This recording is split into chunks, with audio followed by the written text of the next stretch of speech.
thousands of Granite Staters who are worried about what those cuts mean for them and their families. I've heard from healthcare providers, from our community health centers, from our nonprofits, from our police departments, from so many people who provide services to the state of New Hampshire. And it's now been more than a week, and despite not one, but 2 federal judges ordering the Trump administration to stop holding up funds, we are still hearing reports of frozen payment systems and missed reimbursements. Now, I know my Republican colleagues are hearing those concerns too. But despite this outpouring, we're still here today contemplating confirming Russell Vought, the architect of this reckless, unprecedented, and misguided policy. He was directly involved in drafting the memo that OMB sent out that started all of this last Monday. That memo was so extreme that it provoked concern and outrage from both sides of the aisle about the breadth of payments that were being halted. Russ Vought then had to walk back parts of the memo that he'd worked on just the day before. And all of this happened, and he wasn't even a confirmed nominee. So I'm very worried about what he's going to do if he actually gets confirmed for this job. We know that what we saw last week was just a short preview of what he plans to do. And the justification that we've heard since that memo is that that memo wasn't meant to cut off funding to all of the programs that saw their funding halted. It wasn't meant to stop Medicaid in every state or to shut down HUD's system of rental assistance or homelessness funding. But I'll tell you, if that's your defense, that just means that OMB sent a memo that was so poorly drafted that agencies across the federal government thought it required them to cut off all these programs that people in towns depend on. So either the OMB, under Russell Vought's direction, deliberately stopped funding for 2,600 programs for water and sewer projects, for housing, for meals for seniors, or they were so incompetent that without meaning to, they sent a memo to the whole federal government that had that effect. Well, regardless of which answer it is, I think the person who's behind that, Russ Vought, the man leading that effort, should not be running the Office of Management and Budget that determines how funding goes out in the federal government. And I think this is especially true because there's no question that Russ Vought and President Trump intend to take away some of the funding that Congress has provided on a bipartisan basis to help families in New Hampshire and around the country save money on their things like their energy bills, to help address pollution like PFAS. And I would just remind folks that we passed the bipartisan infrastructure law on a strong bipartisan vote. 19 Republican senators voted with the Democrats to invest in our communities.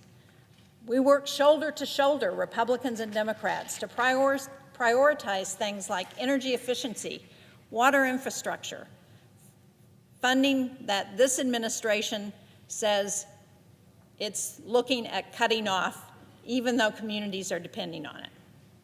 Well, I plan to continue to stand up and defend funding that Congress provides to make necessary investments in all of our communities.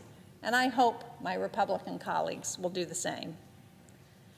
And then this past weekend, we learned that Elon Musk, the world's richest man, who's never been elected, along with unelected, unconfirmed Doge employees, the Doge boys we call them, now have access to the payment system at the Treasury Department.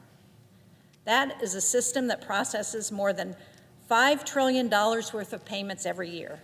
That's everything from tax refunds and Social Security checks to reimbursing towns for work that they're doing on sewers or roads. They have access to Social Security numbers, to health information, and to so much more. This is a system that the vast majority of people working at Treasury can't access, and they shouldn't be able to, because this is private information. You may have heard that Treasury only gave read-only, I say that in quotes, read-only access. But if that's the case, why is Elon Musk talking about using this access to stop payments to a charity that helps seniors with housing? What's he doing in the Treasury records anyway? Why does he need that information? This week, we're hearing confirmation that Musk's team didn't just have read access, and in fact, they had administrator-level access, giving them the ability to make changes to this payment system. One specific Treasury employee refuted Treasury leadership's denial that they gave a DOJ staffer write access. That's the ability to change the code and to change the checks that get sent out by Treasury. The employee said, and I quote, "I am looking at his access right now, and it has the Deputy Assistant Commissioner instructing the team to disregard all previous instructions and assign him, the DOJ person, read/write privileges for the database, so he can change what's in that database." That doesn't sound like read-only access to me. I think it's unacceptable for an unelected billionaire to be taking over the payment system that our government relies on, that millions of Americans rely on, and trying to stop those payments.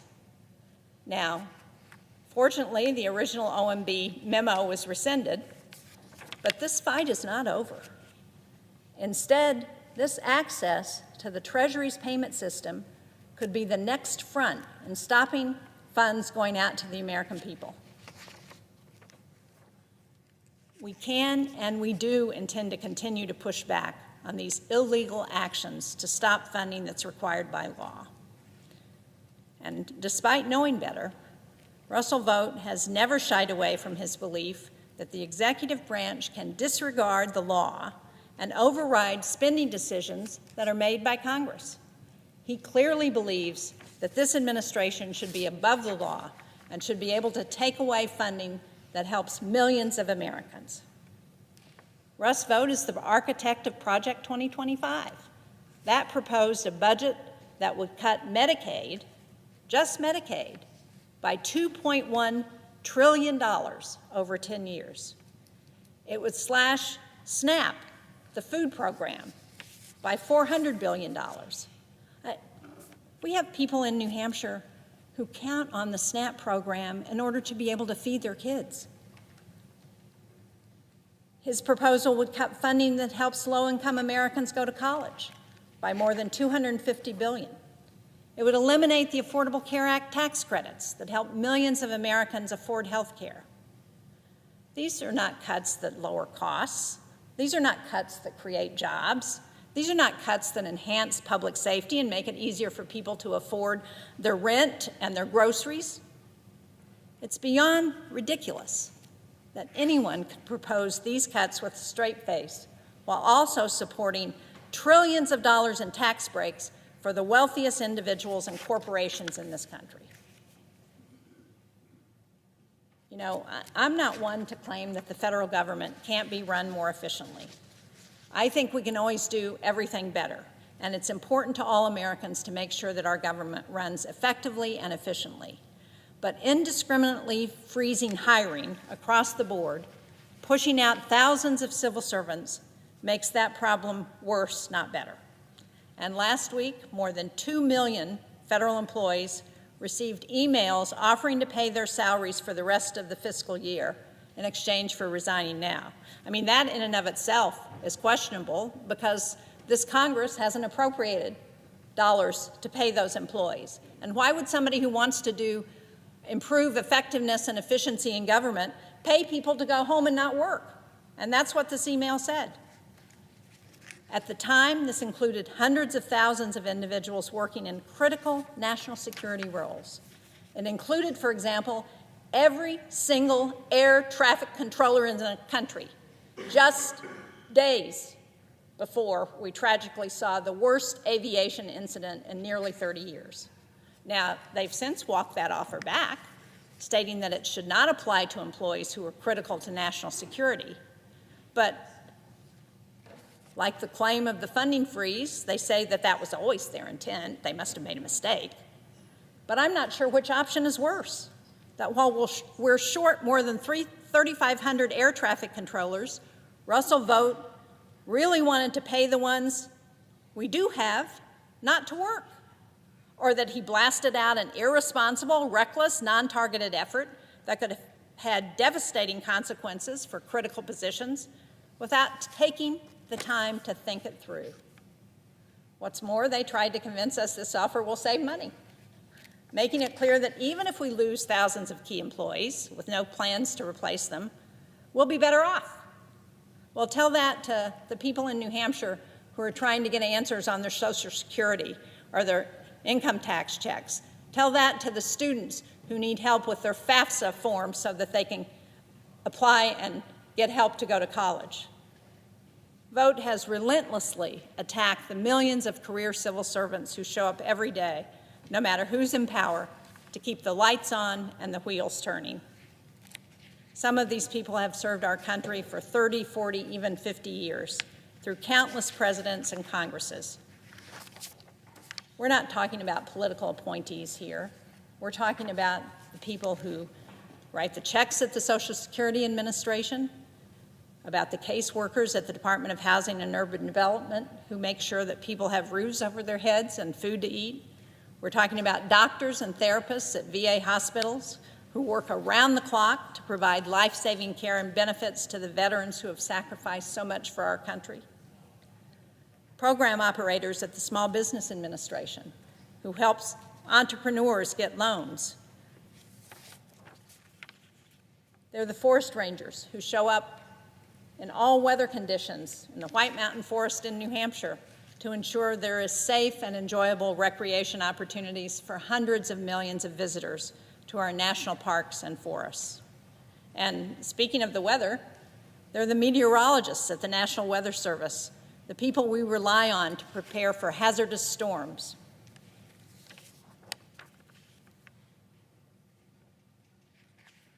These employees contribute to the maintenance of nuclear submarines, which is an essential tenet of our national security, a crucial part of our capability to deter major conflicts.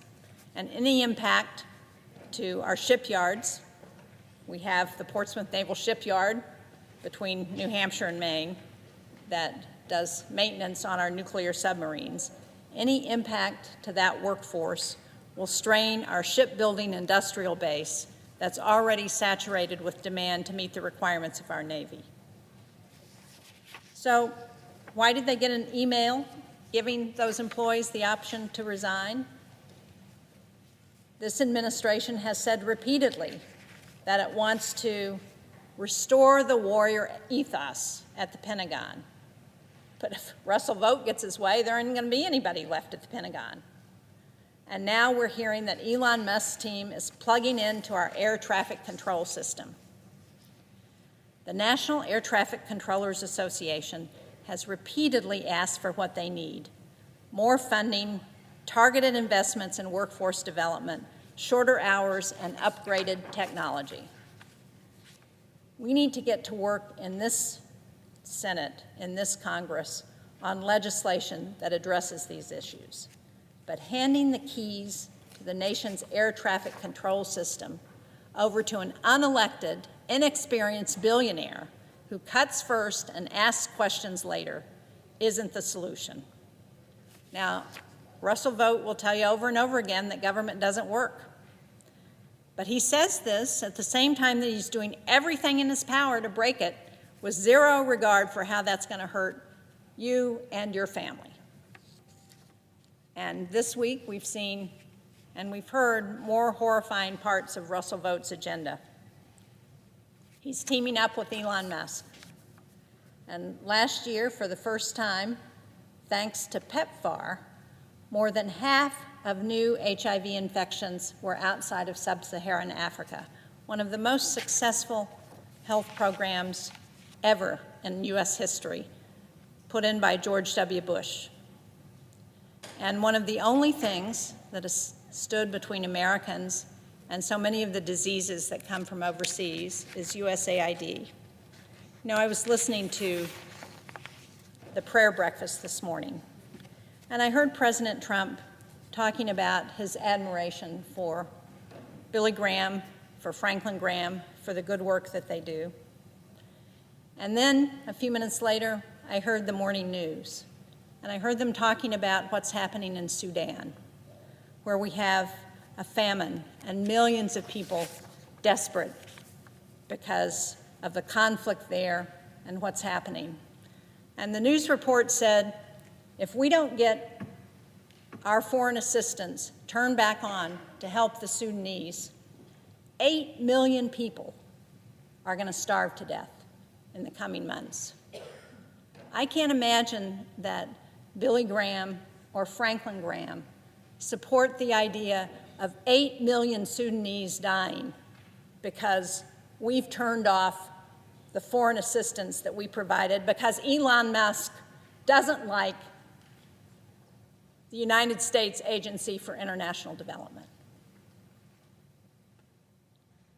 I think Billy Graham and Franklin Graham, Billy Graham when he was alive and his son Franklin would say, these are also God's children. And it's important for us to support people around the world who are dying. And you know, it's not just those kinds of situations like we have in Sudan.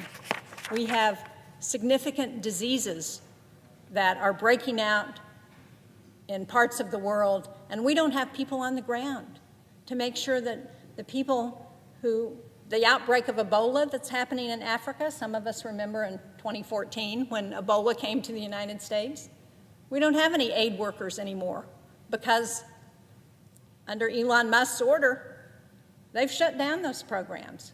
They're bringing those people home. So there's nobody there to make sure that that Ebola outbreak doesn't go across borders and doesn't wind up in the United States. There's a Marburg outbreak, another hemorrhagic disease that's happening in Africa. It has a 90% mortality rate. And right now we have no real treatment and no vaccination for the Marburg virus. And yet, again, we've taken our teams of people who help in country to treat the Marburg virus. We've taken them home. We've said, go ahead, cross whatever country lines you want. Come to the United States, because we're not going to prevent that. And you know, we've got a bird flu epidemic now.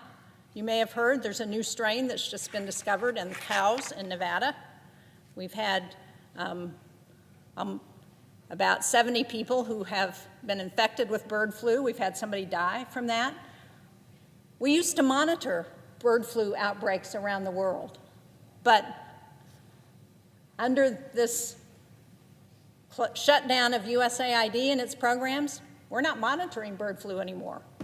So that bird flu could come to the United States. We don't know. Nobody seems to care in the Trump administration if that happens. You know, these things don't just happen overseas. They affect us here in America. It's in our interest to ensure that these efforts that help with diseases, that help prevent Vladimir Putin and Russia from its nefarious activities in Europe, in Moldova, in Romania, and Ukraine. That's also happened. The aid to help Ukraine in this war against Russia, that's all been cut off. That doesn't make America safer. That doesn't make us stronger. That doesn't make us more prosperous. I hope my colleagues will stand against Russell Vought, who has been the architect of so much of this carnage. Sadly, I don't think my colleagues on the other side of the aisle will do that. And I hope that we can reverse some of this harm that's being done to so many people around the world that is going to come home to roost in America if we don't address it. So, Mr. President, I have taken all of my time. I yield the floor. Mr. President, The senator from Iowa is recognized. Today, we'll vote on the nomination of Russ Vought to be Director of Office of Management and Budget. Mr. Vought served as the OMB Director for much of President Trump's first term, and before that, he was Deputy Director of the same agency. So, he's clearly qualified for this job. My discussions with Mr. Vought focused on the nation's dismal fiscal trajectory, overregulation, congressional oversight, and respect for whistleblowers. With the federal government running a $2 trillion annual deficit and a national debt approaching $37 trillion, a fiscally sound budget is more important than ever. And I'm counting on Mr. Vought to help the President chart a new fiscal path that will not be an easy job. In addition to reining in spending, Mr. Vought understands the need to cut red tape.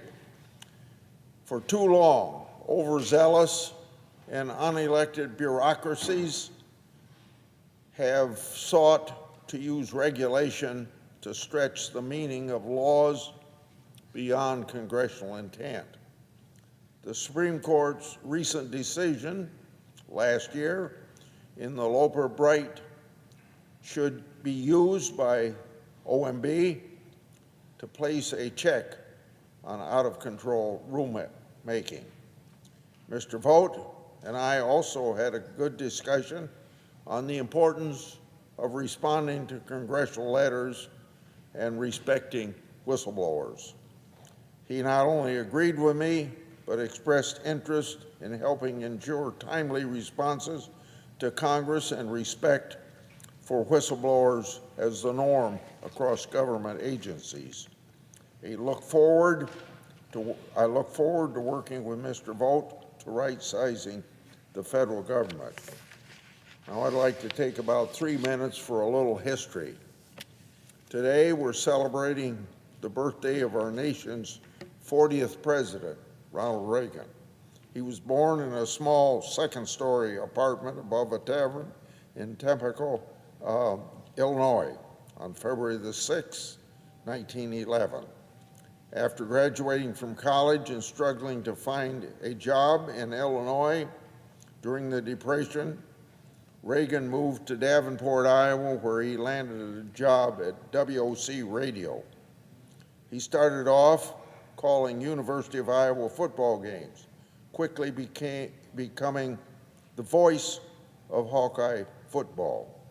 Soon after, he moved to Des Moines to work for WHO Radio as a chief sports announcer, where he called Chicago games from the studio of that radio station. And if you know a history of that sort of a way of telling about baseball, you read off the teletype and tried to put in as much color as you could. In addition to baseball, Reagan called a variety of other sports, including basketball, boxing, and the prestigious Drake relays, and they still are a prestigious relay. It was also during this time that Reagan had the opportunity to call the 1933 World Series between the Cubs and the Washington Senators. During his time in Iowa, he improved his speaking skills, later gaining the title of, quote, unquote, the great communicator.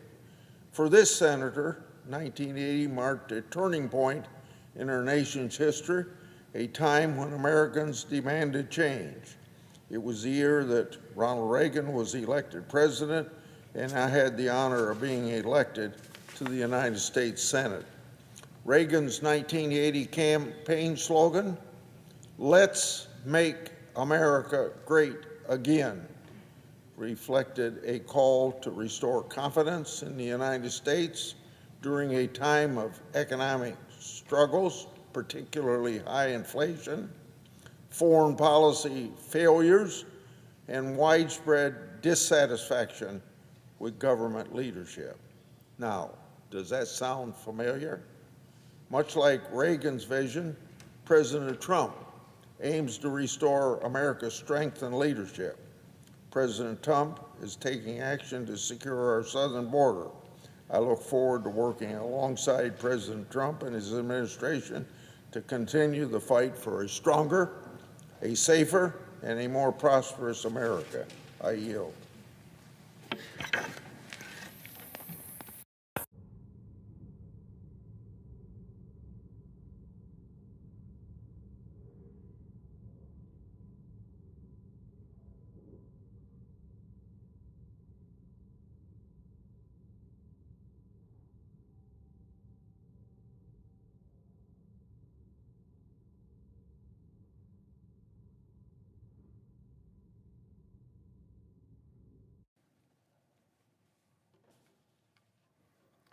Mr. President. Senator from Maryland is recognized.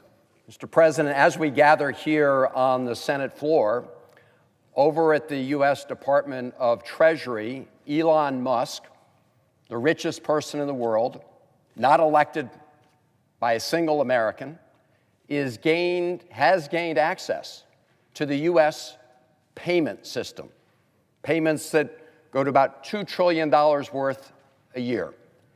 He's gained access to the personal information of millions and millions of Americans, Social Security numbers, bank accounts, all sorts of sensitive information that we do not want to be shared.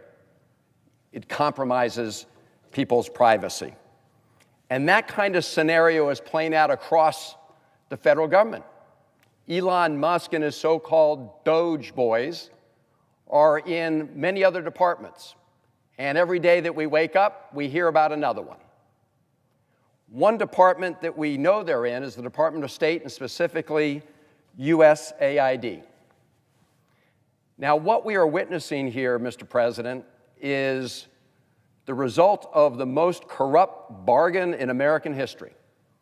Because Elon Musk spent over $280 million to elect Donald Trump. And Donald Trump has handed the keys of the U.S. government over to Elon Musk. And damage is being done every day, and it is hurting the American people and the interests of the American people.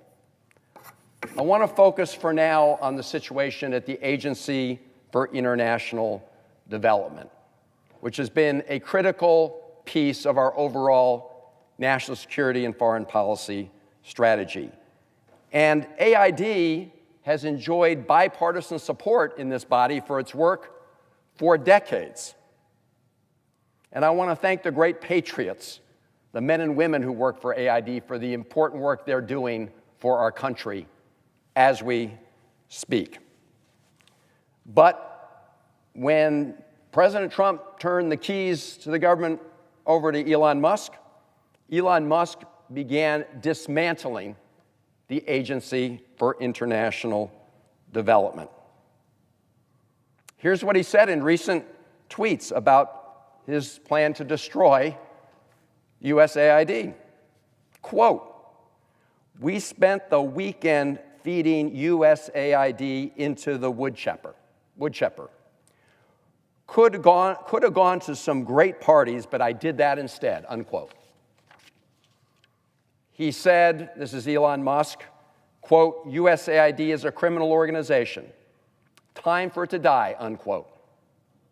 I think my colleagues on both sides of the aisle would be surprised to know that they've been supporting a criminal organization all these years by voting to support the Agency for International Development.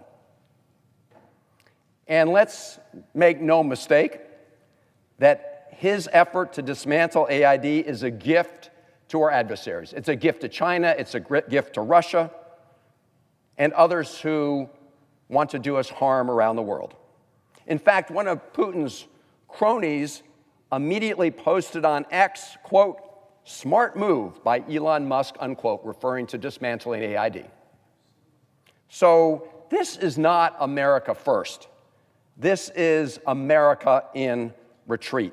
And it has nothing to do with government efficiency and everything to do with aiding and abetting our adversaries.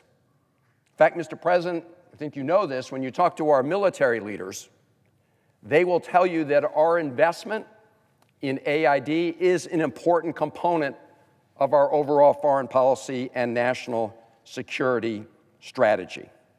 You know, we spend about 50% of our discretionary budget on defense, actually a little more than half of our discretionary budget on defense. We spend about 2% on AID, and in fact, if you look at our overall budget, it's 0.6% for AID. Now, having a strong military is important. We all agree. But in addition to demonstrating the power of our military, we've always worked to also demonstrate the power of our example, trying to work with people around the world to provide a little bit more opportunity, a little bit more stability, and yes, help stop diseases from spreading around the world. Poverty and violence and disease, they spread like fire. And if your neighbor's house is on fire, you don't build a wall, you go for water. When you have an outbreak of disease in one part of the world, like we saw Ebola in Africa, by helping stop the spread of diseases, of course we help people in other parts of the world, but we also save American lives when we prevent diseases from spreading elsewhere. And if the world doesn't trust America to help, and believe me at this moment, they are doubting us, they will turn to China and Russia, and those adversaries will be itching to fill the vacuum. Now, Elon Musk's crusade against USAID is not only a security risk, it's also a purge of dedicated public servants who have committed their lives in service to the values our country holds dear. And thousands of AID employees have now been furloughed, many fired, and direct hires are being put on administrative leave. There's absolutely chaos in the AID system, and as Elon Musk said, he wanted to die, and that's what he's trying to accomplish. But for those men and women who serve our country as part of AID, they are being ordered to come home immediately. So thousands of our AID staff overseas were called back with just a few days' notice. Their kids are being pulled out of school in countries overseas. Many of them don't have homes to come back to at this moment. Could be homeless upon their return. And they're being ripped out of their lives where they're doing that important work for our country. Mr. President, USAID has more than 13,000 total employees worldwide. On Monday night, the email was sent out to all staff and then subsequently posted on USAID's website. You can go and look at it right now, telling all of them that they will be placed on administrative leave globally. Placed on administrative leave globally. This is absolutely cruel and an unnecessary infliction of punishment on Americans and others who've been our partners in this effort in supporting humanitarian causes and advancing U.S. priorities around the world. I'm hearing from many of these USAID employees, and what is really inspiring, at the same time it's heartbreaking, is they're not worried about themselves, but they are worried about the impact and cost and harm that will be done to the people that they're trying to help in places around the world. And Mr. President, what's happening here is just plain illegal. Now, Secretary Rubio said he wanted to give a waiver for all essential life-saving treatment. He said that on Wednesday. But the New York Times uncovered that no money has actually gone out. Money's still missing. And people are still in danger of imminent death. And even if the money got out the door, who is going to service it when everybody's been put on administrative leave, fired, or otherwise told not to show up to work? You know, I went down to the AID building on Monday when I heard what was happening, when I heard that Elon Musk told everybody not to come in to work, and really went up to the doors and asked if we could come in to talk to employees who might still be there. We were denied access. The folks there were told and instructed not to allow members of Congress to get into the building.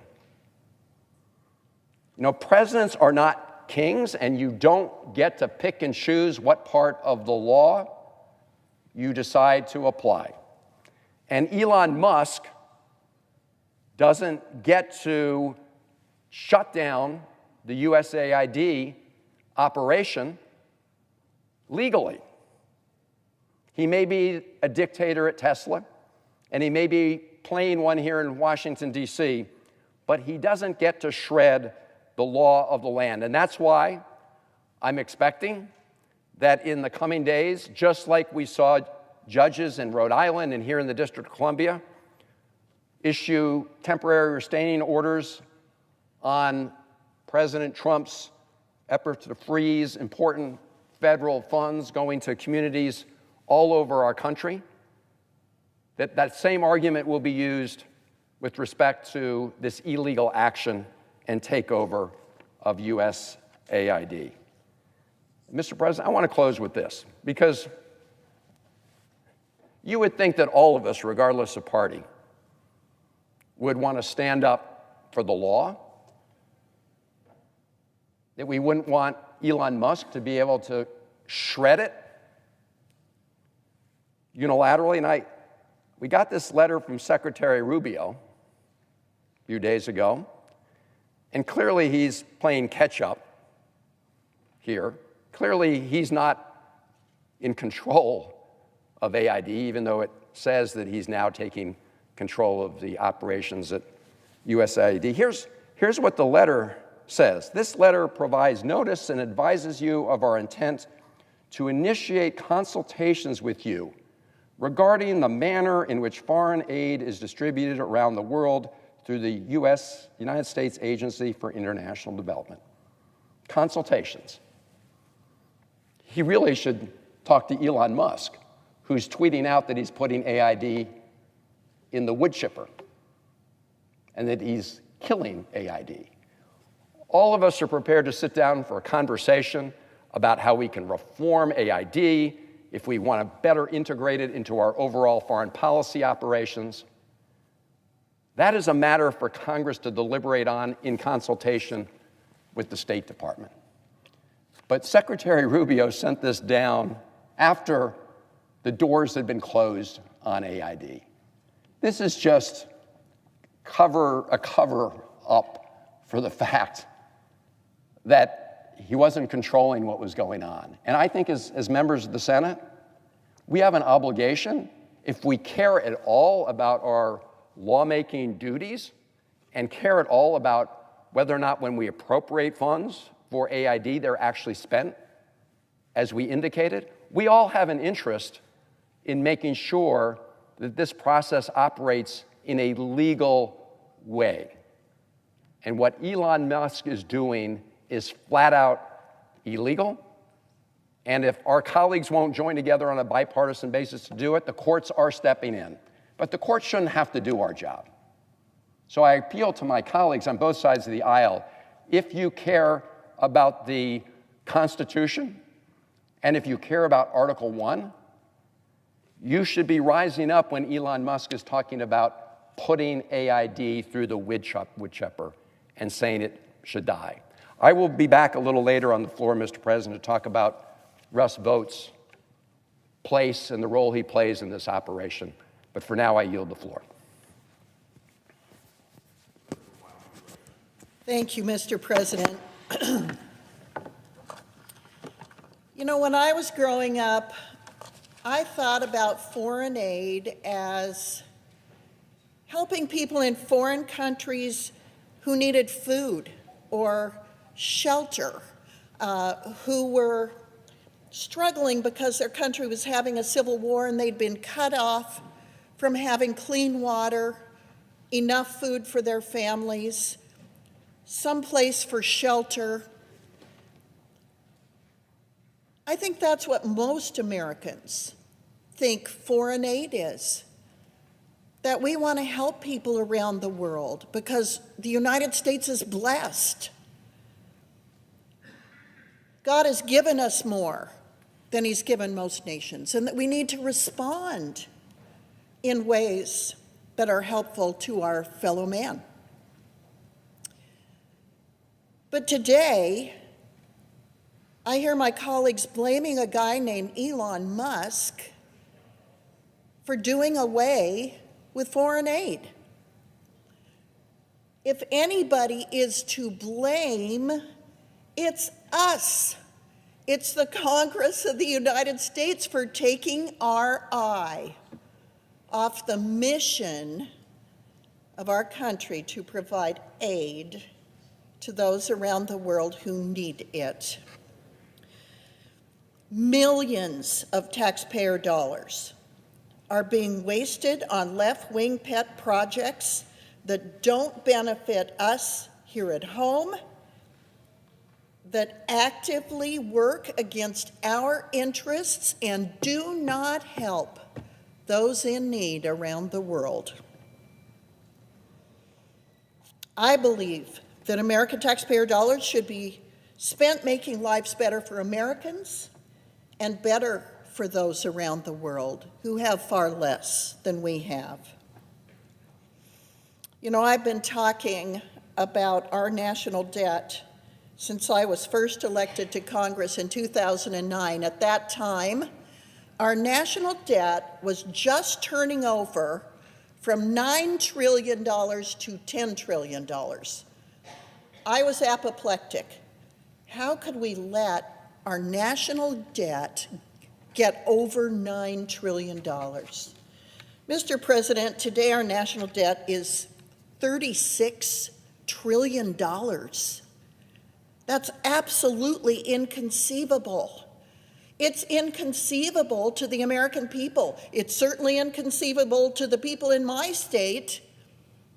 They want answers. They want to know, where's all this money going? That's why they elected Donald Trump.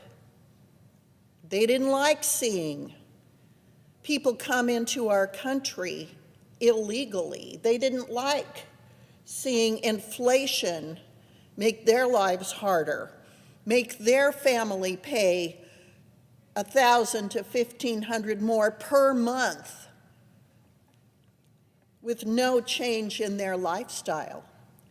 Inflation is eating away at the lives of American people. They're working harder than ever, and their dollars going less far. So now we're talking about Elon Musk being to blame. I'm proud that President Trump chose to include Elon Musk in his administration, because President Trump is already getting results, the kind of results that the Congress has turned a blind eye towards. We all know that Washington is addicted to spending, and it isn't getting any better. For too long, my colleagues have had meltdowns anytime somebody suggests we should cut spending. But I'd always thought that we all agreed we need to take a look at some of the federal programs into which we're pouring taxpayer money. Well, thanks to President Trump, we finally had the opportunity to get started assessing what we're spending money on. And what we're finding in some instances is it's not very pretty. This week, we learned just how much USAID has been weaponized by the far left. They're pouring millions of taxpayer dollars into liberal programs and causes. And I'll bet some of these even my colleagues on the left had no idea about. This is wildly out of keeping with stated American interests for how we will spend taxpayer dollars abroad. Here are some of the ways the last administration have wasted your money. More than $4.5 million to combat disinformation in Kazakhstan. And just whose disinformation is it? I think that's probably in the eye of the beholder. $20 million for a new Sesame Street show in Iraq. $25 million for Deloitte to promote green transportation in the country of Georgia. Nearly $8 million to teach Sri Lankan journalists how to avoid, quote, binary gendered language. Binary gendered language in Sri Lanka? You've got to be kidding me. $5 million to EcoHealth Alliance, one of the key NGOs, non-government organizations, funding bat virus research at the Wuhan lab. $20 million for a group related, by the way, to a key player in the Russiagate impeachment hoax. $1.5 million to rebuild the Cuban media ecosystem. $1.5 million on DEI programs in Serbia. Diversity, equity, and inclusion programs in Serbia. Mr. President, I could probably go on for another hour. President Trump isn't just talking about cleaning up the waste and abuse of your taxpayer dollars. His administration is doing something about it. These bureaucrats are accountable. They must be accountable. They have to be accountable to us, to Congress, to the American people. And President Trump is holding them accountable. Because of DOGE, which is led by Elon Musk, the Trump administration is taking action where Congress wouldn't uncover the waste, fraud, and abuse that's going on in our foreign aid programs. Thanks to DOGE, the Trump administration has already terminated some 36 contracts, saving taxpayers more than $165 million. The administration has canceled underutilized leases, saving taxpayers close to $50 million. That's after 2 weeks in office. This is just the first step towards reclaiming control of our government and our budget. And I would think my colleagues from all over the country, both parties, would be pleased that we're uncovering waste, fraud, and abuse. That's why the American people elected Donald Trump. President Trump and Elon Musk are threatening to turn off the DC spigot that's flowed taxpayer money into far-left organizations and causes. Now, I want to respond to some of the claims from my friends across the aisle, calling this a constitutional crisis. I'm grateful that Democrats realize that we are the Article I branch, and we control the power of the purse. I'm also happy to hear that most of us want to get rid of waste, fraud, and abuse. And that's why I asked my colleagues to join us now. Regardless of party, regardless of state, join us now. We have a funding bill coming up and reconciliation. Let's work together and do our job, rooting out government waste and making real cuts during our appropriations process. I'm serious about this because the fiscal crisis before us could not be more serious. No nation has lasted very long when their debt exceeded 100% of GDP. But that's where we are. That's where we are today. It's time to act.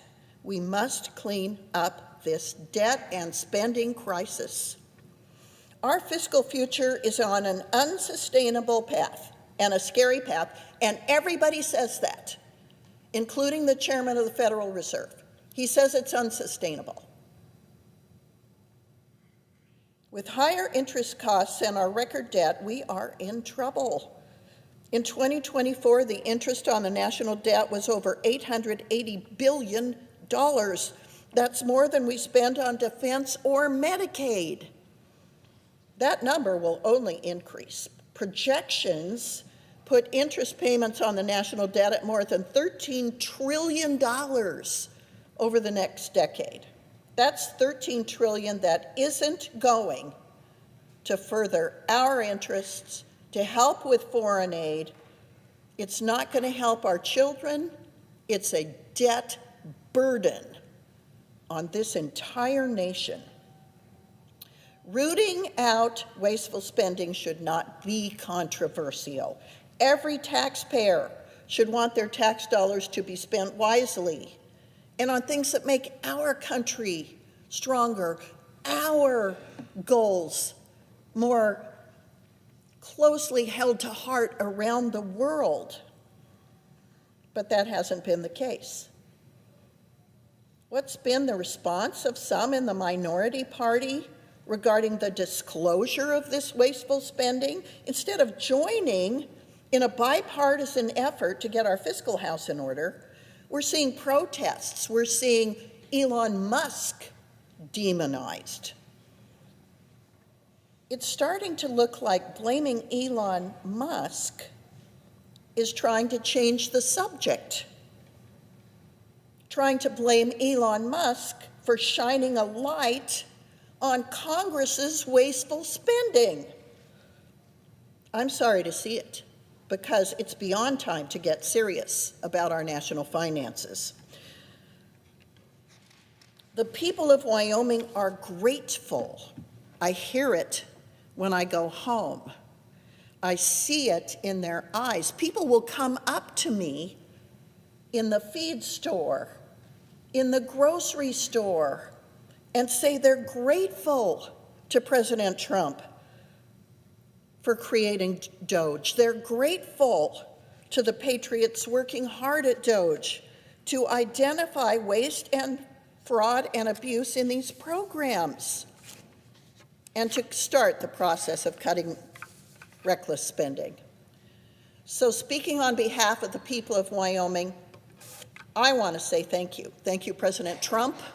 Thank you for bringing in a group of people to help us shine a light on how we can make America better in just the way that the American people yearned for, wanted, expect, and celebrate. Mr. Chairman, I yield back.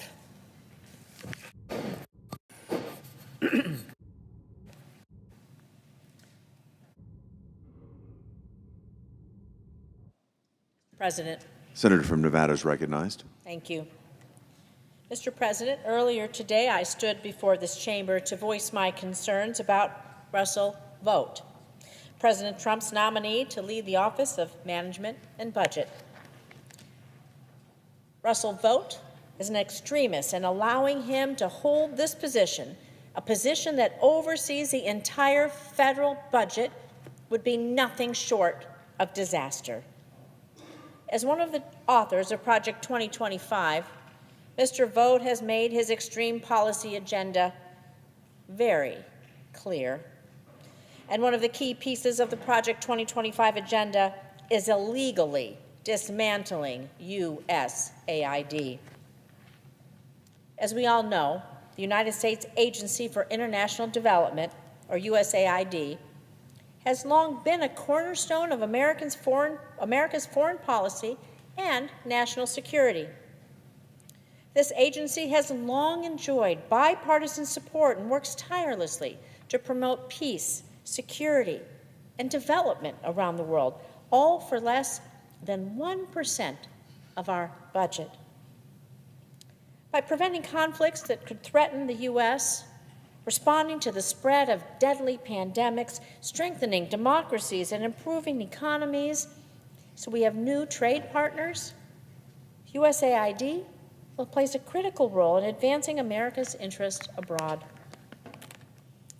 Through its programs, USAID has fostered strong partnerships with nations around the globe, and these partnerships have proven time and time again to be essential in maintaining our national security and, frankly, ensuring a safer, more prosperous world.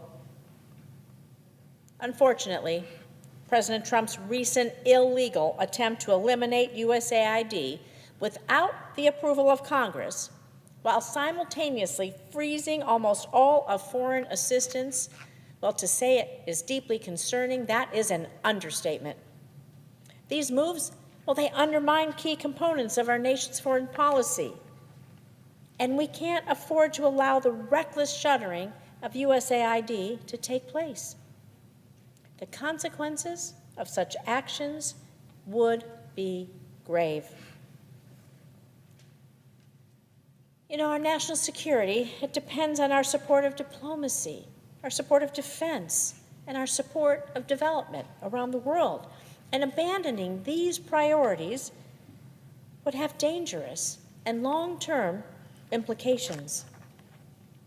At this moment, when America needs to demonstrate strength on the global stage, we are opening the doors for our adversaries, like Vladimir Putin, the Chinese Communist Party, and even violent extremists to step in and seize the opportunity to advance their own interests. Well, at whose expense? At our expense, at your expense. And as Russia and China have shown time and time again, they are ready and waiting to fill the vacuum left by strong American leadership. So let me be clear. Donald Trump's attempt to eliminate USAID doesn't make us stronger, doesn't make us safer, doesn't put America first. In fact, it puts America last by forcing us to retreat from the world stage. Puts America last. And we can't simply allow this to happen. And that's why I'm committed, alongside my colleagues, to stopping this reckless and illegal attempt to get rid of USAID. Our global leadership, it's not just a matter of pride. It's a matter of our own security. And as we face the challenges of a changing world, it's more important than ever before that the United States, well, that we remain at the forefront of international development and humanitarian assistance. And this isn't possible without USAID. I can't say this strongly enough. We cannot afford to retreat into isolation. We cannot afford to let adversaries fill the void that we will leave behind. So we must fight to protect the work of USAID and make sure that the United States' influence remains strong, that the United States as a nation, our commitment to global peace and security endures, and that America's leadership continues to shine brightly on the world stage. Our nation will be stronger and more secure by doing so. Thank you. I yield the floor.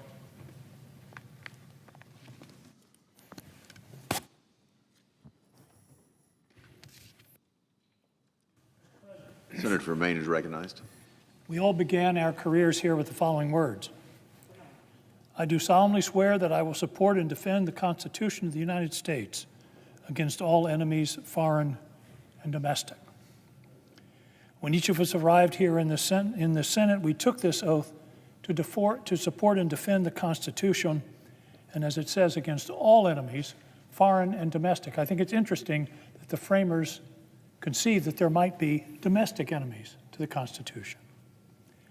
Our oath was not to the Republican Party, not to the Democratic Party, not to Joe Biden, not to Donald Trump, but our oath was to defend the Constitution.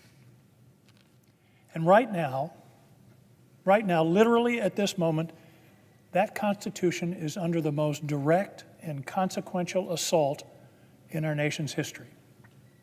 An assault not on a particular provision, but on the essential structure of the document itself.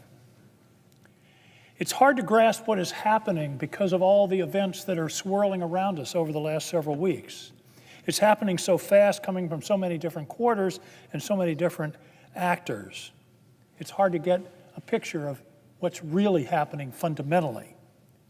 But this is an assault, and how we respond to it will define our life's work, our place in history, and the future of our country. None of us will ever face a greater challenge. Before we get to the challenge, however, I think it's important to ask why we have a Constitution in the first place, why ours has, so far, stood the test of time. The answer to the first question, why have a Constitution in the first place, is contained in the preamble. We, the people of the United States, in order to form a more perfect union, there's number one, establish justice, number two, ensure domestic tranquility, provide for the common defense, promote the general welfare, and secure the blessings of liberty to ourselves and our posterity, do ordain and establish this Constitution of the United States of America. These are the basic purposes. If you want to know what the Constitution's for, there it is. There's the list. Ensure domestic tranquility, provide for the common defense, ensure the blessings of liberty to ourselves and our posterity. But there's a paradox at the heart of the creation of any government, whether it's here or anywhere else on earth and anywhere else in history. There's a paradox built in, because the essence of creating government is to give it power, give it our power, in order to look after us, in order to provide for the common defense, to ensure domestic tranquility, to provide justice to our people. In other words, we're giving our power to this separate entity. But we have to do so with the realization that the power that's being given has the potential to be abused. In other words, how do we give power to this entity, this government, and ensure that the government itself doesn't use that power to abuse us as citizens? This is a question at the heart of all political discussion throughout history. The Romans even had a question that captured it. The question was, quis custodiet ipsos custodes?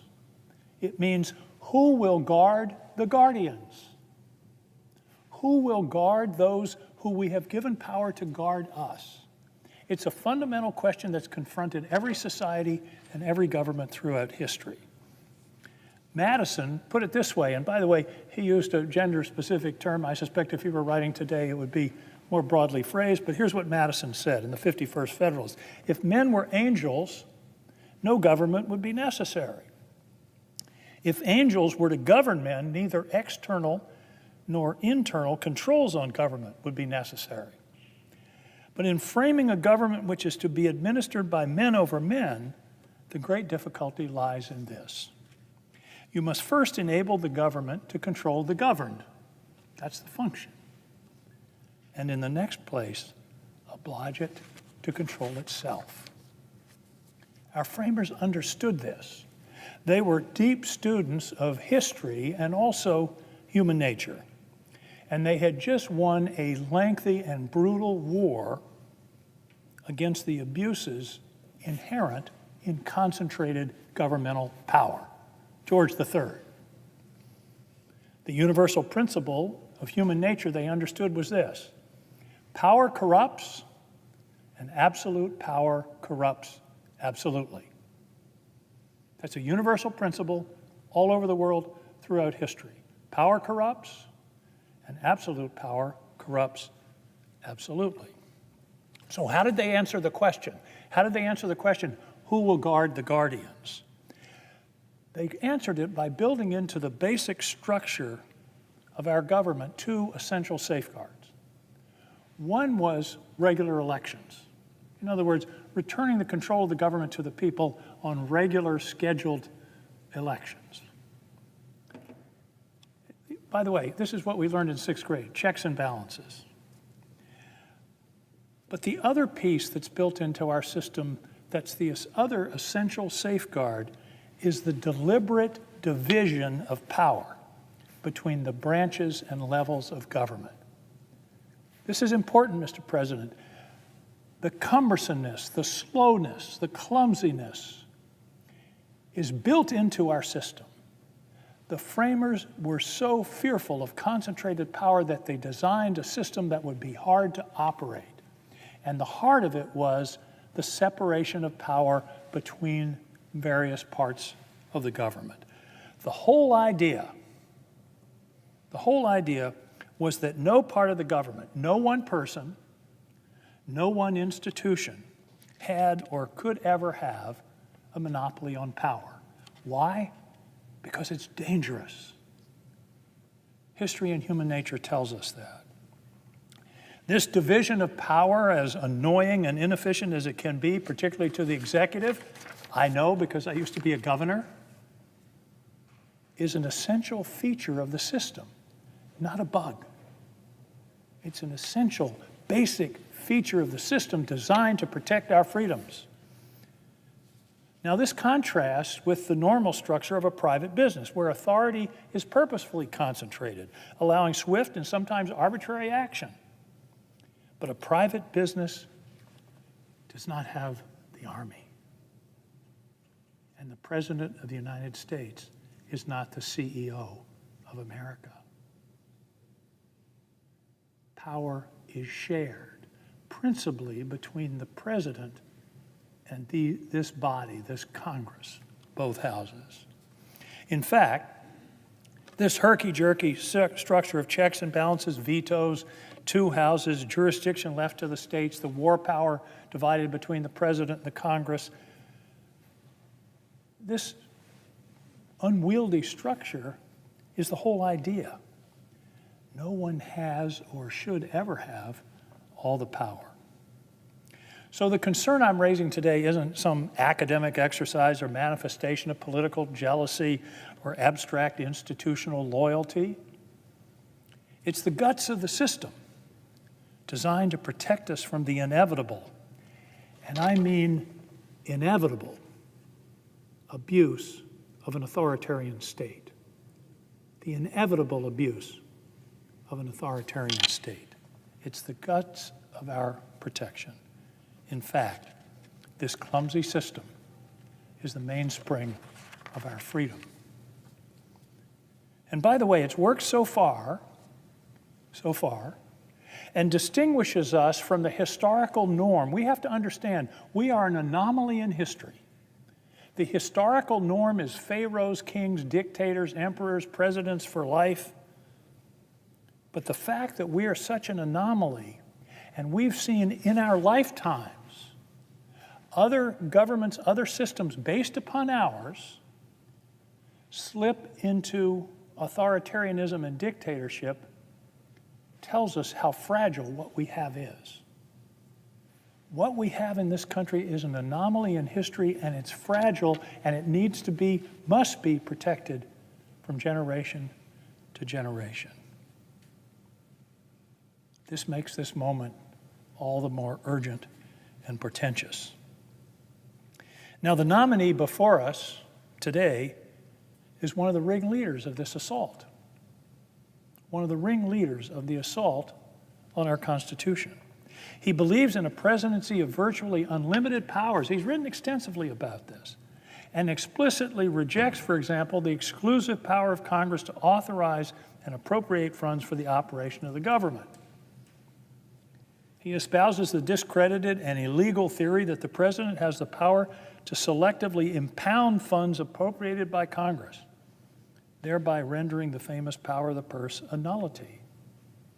This is what I'm talking about, Mr. President. I'm not talking about the specifics, and I will touch on AID and other issues, but what I'm really worried about are the implications, the structural implications for our freedom and our government of what's happening here.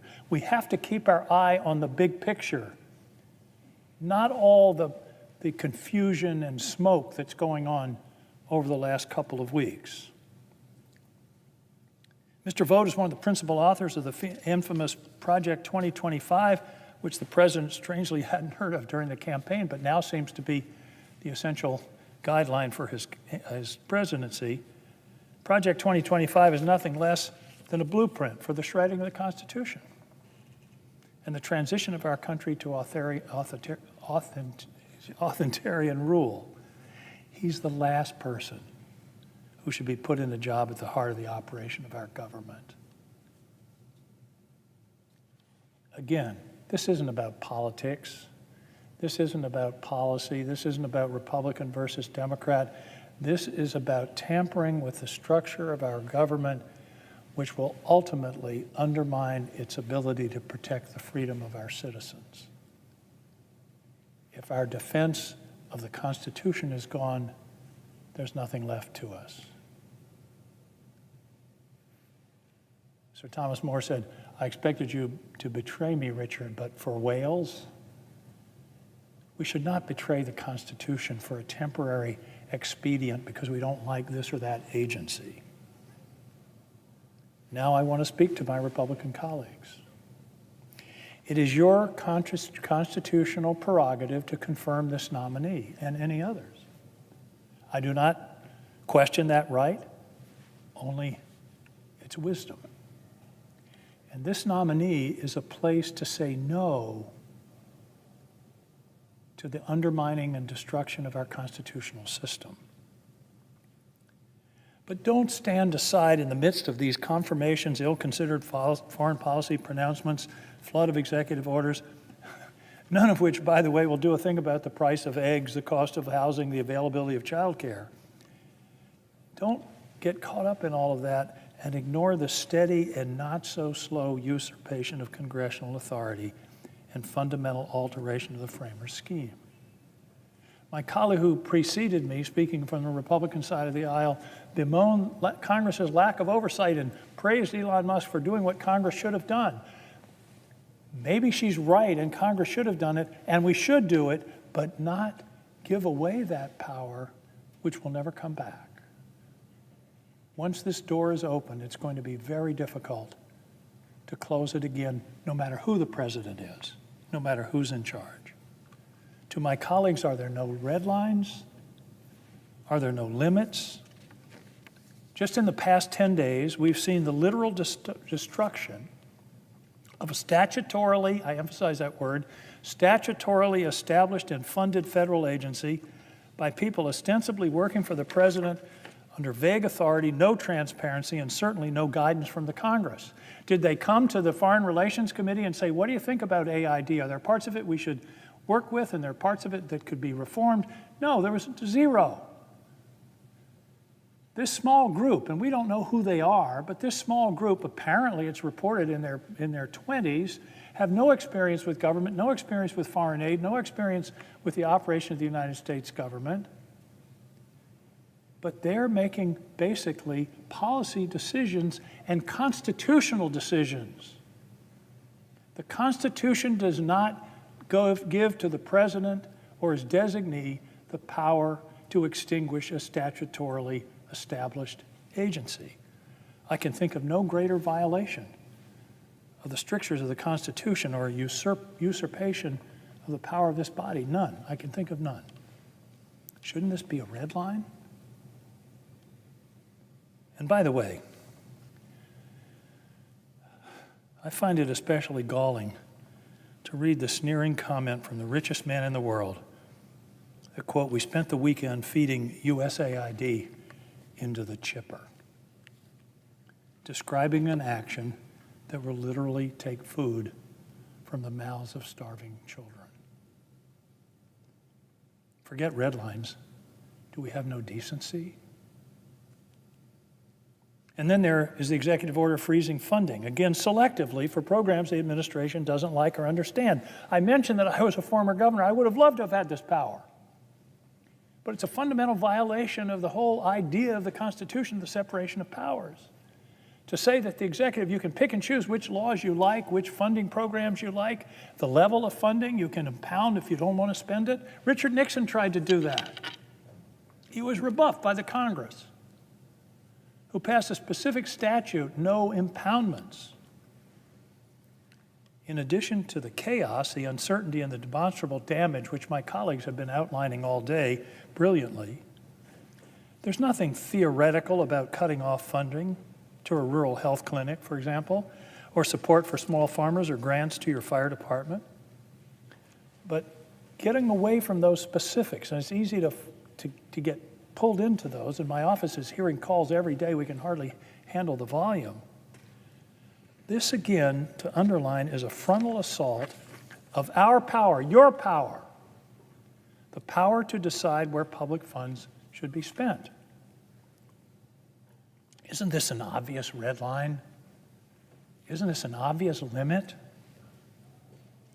Or finally, and I've just sort of picked a few examples, but my final example is the power seemingly assumed by DOGE to burrow into the Treasury's payment system, the Office of Personnel Management, and now CMS, for undefined purposes, zero oversight, which raises questions up to and including threats to national security. Do these people have clearance? Are the doors closed? Are they going to leave open doors into these? What are the opportunities for our adversaries to hack into the systems? We're already under unprecedented cyber attack, and we're opening doors. Although it's impossible to determine what they are taking, remember there's no transparency or oversight. Access to Social Security numbers seem to be in the mix. All the government's personnel files, personal financial data, potentially everyone's tax returns and medical records. That can't be good. That can't be good. That's data that should be protected with the highest level of security and consideration of Americans' privacy. And we don't know who these people are. We don't know what they're taking out with them. We don't know whether they're walking out with laptops or thumb drives.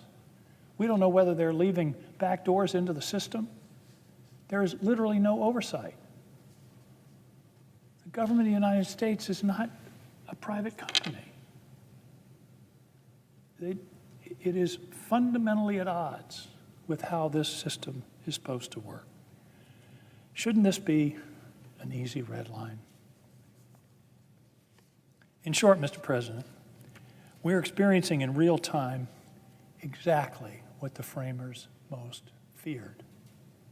When you clear away the smoke, clear away the DOGE, the executive orders, foreign policy pronouncements, more fundamentally, what's happening is the shredding of the constitutional structure itself. And we have a profound responsibility, it seems to me, based on that pesky oath that we all took, to stop it. To stop it. We can, if the Republican members want to appoint Mr. Vought, okay, that's fine. But it's not fine, it's terrible, but that's their right. But stop what's going on in terms of altering how our government is supposed to fundamentally function to protect our people. The power of the majority is with you, my Republican colleagues. Together, we have the power to right the balance, to reclaim the authority we thought was inherent in our jobs, and in the process, save our country. At a prior time of crisis, Abraham Lincoln came here. December 2nd, 1862, and he defined the stakes for all of us. Fellow citizens, we cannot escape history. We of this Congress and this administration, this could have been written yesterday, we of this Congress and this administration will be remembered in spite of ourselves. No personal significance or insignificance can spare one or another of us. We will be written down through history. We will be lit through history in honor or dishonor to the latest generation. I would suggest, Mr. President, that the red line should be the Constitution of the United States. Thank you, Mr. President. I yield the floor.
Mr. President. Senator from North Carolina is recognized. Thank you, Mr. President. Mr. President, this week's been interesting as I've seen some of my friends on the other side of the aisle, a lot of wailing and gnashing of teeth and all the horrible things that are going to come before us. And it reminded me of a book that I used as a basis for management consulting training back in 1998. It was called Who Moved My Cheese? It's a story about two mice and two small people in a maze. The mice are named Sniff and Scurry, and the two little people are Hem and Haw. And it's only about a 100-page book. But the premise of the book is the cheese was moved in the maze, and the challenge was to figure out where the food source was. Well, Sniff and Scurry, the mice, actually did a pretty good job fairly quickly to kind of move where the cheese was and deal with the status quo. But Hem and Haw really had more challenges. And I think we've got some hemming and hawing going on here in Washington right now because they just don't understand business practices that we're trying to apply to government that have never been applied at scale before. And I decided that I would give you an idea because a lot of people think that Elon Musk is off the chain and causing all kinds of havoc. I haven't seen that yet. As a matter of fact, if time allows, I'm going to talk a little bit about the narrative this week over the payment system and all the detailed payment data that supposedly got out, which is patently untrue, contrary to what press reports have said. But I thought I'd start with the story of SpaceX. When Elon Musk decided to invest in and create SpaceX, he did something that has never been done before in this industry. He decided that instead of doing what the old players do, which is to be perfect, never launch a rocket until you're absolutely certain that that mission can be accomplished, he decided that you can learn from failure. This is actually a social media post of one of his first launches where the booster failed to come back to Earth. His immediate response, whether it was either his instincts or really good communications people, his immediate response was a social media post that said, "Great launch, unscheduled RUD, R-U-D, which is rapid unscheduled disassembly." So he was telling his shareholders and the people that have invested in SpaceX, it happened, it on its face looked like a disaster, but in fact, it was being willing to fail, provided that human life was not at risk. That being willing to fail is how you accelerate and you bypass everybody who has a partnership with the federal government. You get through all of that, and now you have the premier launch platform. While all the other competitors have been working on it for years or decades, because he understands the concept that I understand in business, where I've spent most of my life, that you learn from failure if you know how to measure it and you're responsive and resilient. Now, when I advise clients on enterprise transformation, we'd push the envelope, we'd pull back if we thought it was a market reputation risk, et cetera, business risk. So I believe that we need to do more of this, but we have to have guardrails, clearly. Now, there are just people that they just can't figure out where the cheese is. Now, if I just go back to the one area on payments, I have to admit, when I first heard about the payments information with read-only access being provided to someone who may be technically a government employee, but not a career government employee, it did give me concern. So I had my staff dig into it, and since then, the administration has put out a fact sheet that anybody who is concerned about what's happening in the payments platform should look at it. They're not looking at detailed payment data. What they're looking at is the way payments are processed to determine whether or not there's an opportunity to do it more efficiently, more cost-effectively, and leave more money in the U.S. Treasury as a result. Maybe more money that we can use to retire our debt. That seems like a reasonable thing to do. People said they're getting top secret information and confidential information they shouldn't have. I asked a specific question. I've been assured if there's any classified information, that the only ones who are going to see it are people that already have the appropriate clearances. And I've also been assured that there's no confidential information being passed. So I would defy those in the press, or maybe some of my colleagues on the other side of the aisle. I'm all about facts here. If I've established no reputation in the U.S. Senate, it's that I am tedious and I complete my due diligence. I went to the administration, I asked these questions, and I believe we're dealing with a false narrative because people don't want to know where the cheese has been moved. They've got to get used to change. I've been in the U.S. Senate for 10 years. I am sick of saying Medicare has to get better. I am sick of saying Medicaid has to get better. I am sick of saying we are not getting people more healthy on Medicaid today. I'm sick of hearing people say that on both sides of the aisles, folks. So if we don't take some calculated risk, then we're going to be talking about the same sort of vexing issues 10 years from now. And so I would ask everybody to reject this narrative. We're going too fast, too soon, too many things on the line. And let's get to specific examples. I've used the example that's dominated the press this week to determine that most of what's being said is a red herring to take the president, and in this case, Elon Musk, off of the trail of trying to find efficiencies. You got facts to dispute that? Come to the Senate floor, I can learn from it. But stop creating a false narrative because you don't want to go through change. Because you want to continue to establish and follow the status quo, which is failing the American people and failing to fulfill promises that I've heard people make for the last decade. So, Mr. President, I come here to say, I also shared a story. I had a friend of Greek ancestry call me this week and say, what's going on with Mr. Musk? Well, I will say that Mr. Musk has put out some social media posts that are incorrect. He actually is one of the reasons why we're having to complete this due diligence, because he was talking about looking at payment data versus having professionals who are, some of them career personnel, looking at source code to figure out how to make it better. So he probably needs to tighten it up. But my Greek friend told me what I thought about all this stuff. And I said, I think the president has enabled Mr. Musk and other people a lot like Icarus's father provided him with wings. They were made of wax and feathers. And if you know the mythology, the idea was for Icarus to fly and never go so low as to drown in the sea, but never go so high as to have his wings melted, his feathers float away, and ultimately drown in the sea. So to those who are looking at all of this in a way that I am, I want that sweet spot. I want those who are looking at government efficiencies to understand the rules. They need to understand confidentiality, national security, and when lives are on the line. So when we're talking about DOD, we're talking about the intel community, Foreign Service, you need adult supervision in the room to make absolutely certain we don't compromise or put those men and women in danger. But in the meantime, if we really want to force change, if we really want to fulfill the promises that we made to the American people when we took control of Washington, then we have to get people comfortable with change. And we have to start fulfilling promises, some of the big promises that for the 10 years I've been here, I've heard it every year, and we haven't made appreciable progress.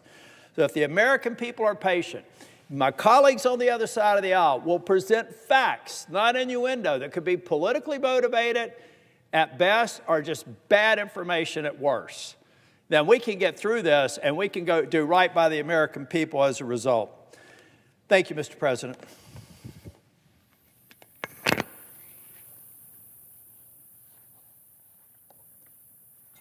got no speech. I recognize the senator from Illinois. Mr. President, after hours and hours of arguments from my Democratic colleagues, not because I woke up this morning with a strong desire to hear my own voice for as long as I could on the Senate floor, but I am here because decades before I ever considered a career in politics, when I was just starting out in the Army, I raised my right hand and took an oath. I swore to support and defend the Constitution of the United States. I vow to protect our nation against all enemies, foreign and domestic. And in this moment, at this precipice in our country, I need to make good on that promise. Because in the just 18 days since Donald Trump was inaugurated, we have witnessed an all-out assault on the system of checks and balances that our government was founded upon. We have seen the president both overreach and underdeliver, proving through executive orders and Twitter marching orders that he cares more about the billionaires who belong to Mar-a-Lago than the middle-class folks he pretended to care about on the campaign trail. Look, 250 years ago this April, a few brave patriots grabbed their muskets and risked their lives at Lexington and Concord, sacrificing for a country that was still more of an ideal than actual reality. They did so because they could no longer stand living under a tyrannical leader. They did so because they had dreamt up the notion of a government of, by, and for the people, and they knew that a system based on checks and balances was the best way to keep this nation's leaders from turning into the very kind of tyrant they'd fled England to escape. A system of checks and balances. Well, 2 weeks ago, 2 weeks into Trump's America, the only checks I see are the ones going into the pockets of Trump's rich friends. The only balance I see is Trump's balancing act between ripping off the middle class and endangering our national security. Our system of government is being eroded before our eyes. It's being perverted to work for the few, the billionaires, rather than the many, the people.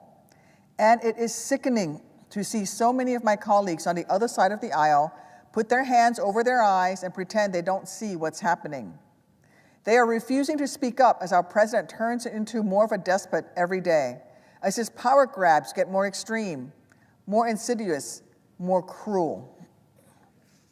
Even if we took the full 30 hours of debate on this nomination, I don't think we could get through all the ways that Trump's absolute disregard for the rule of law over the past 2 weeks has already harmed America and Americans. But let me use my time to try. Last week, news broke that Trump had declared a blanket freeze on all federal grants, ignoring the fact that Congress had already appropriated those funds, ignoring that he point blank did not have the authority to do so, ignoring that his action would and already has hurt countless folks who rely on these grants for their most basic needs.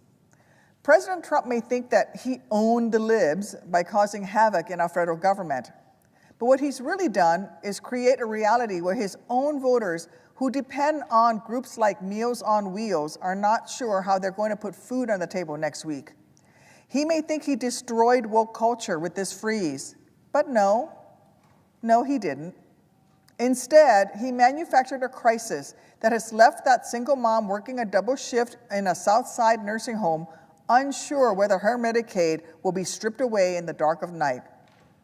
He's created a crisis that has left veterans wondering if they'll be able to access the benefits they earned with the blood they were brave enough to shed for our country. He's fabricated a nightmarish reality where homeless shelters might have to close their doors and turn back onto the streets the very at-risk teenagers who rely on their care. Listen, when I was in high school, my family struggled. My dad lost his job and was unemployed for 4 to 5 years. We eventually ran through all of our savings, and we ended up with no money, and some days we had no food.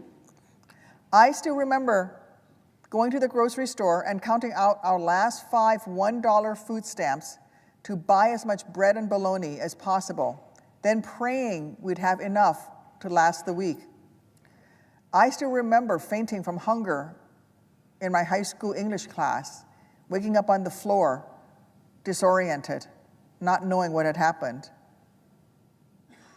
I still remember the hours my dad spent walking from payphone to payphone, hoping to find 10 cents at a time so that he could find enough so that my brother and I could each get 50 cents to buy lunch and breakfast at school that next afternoon.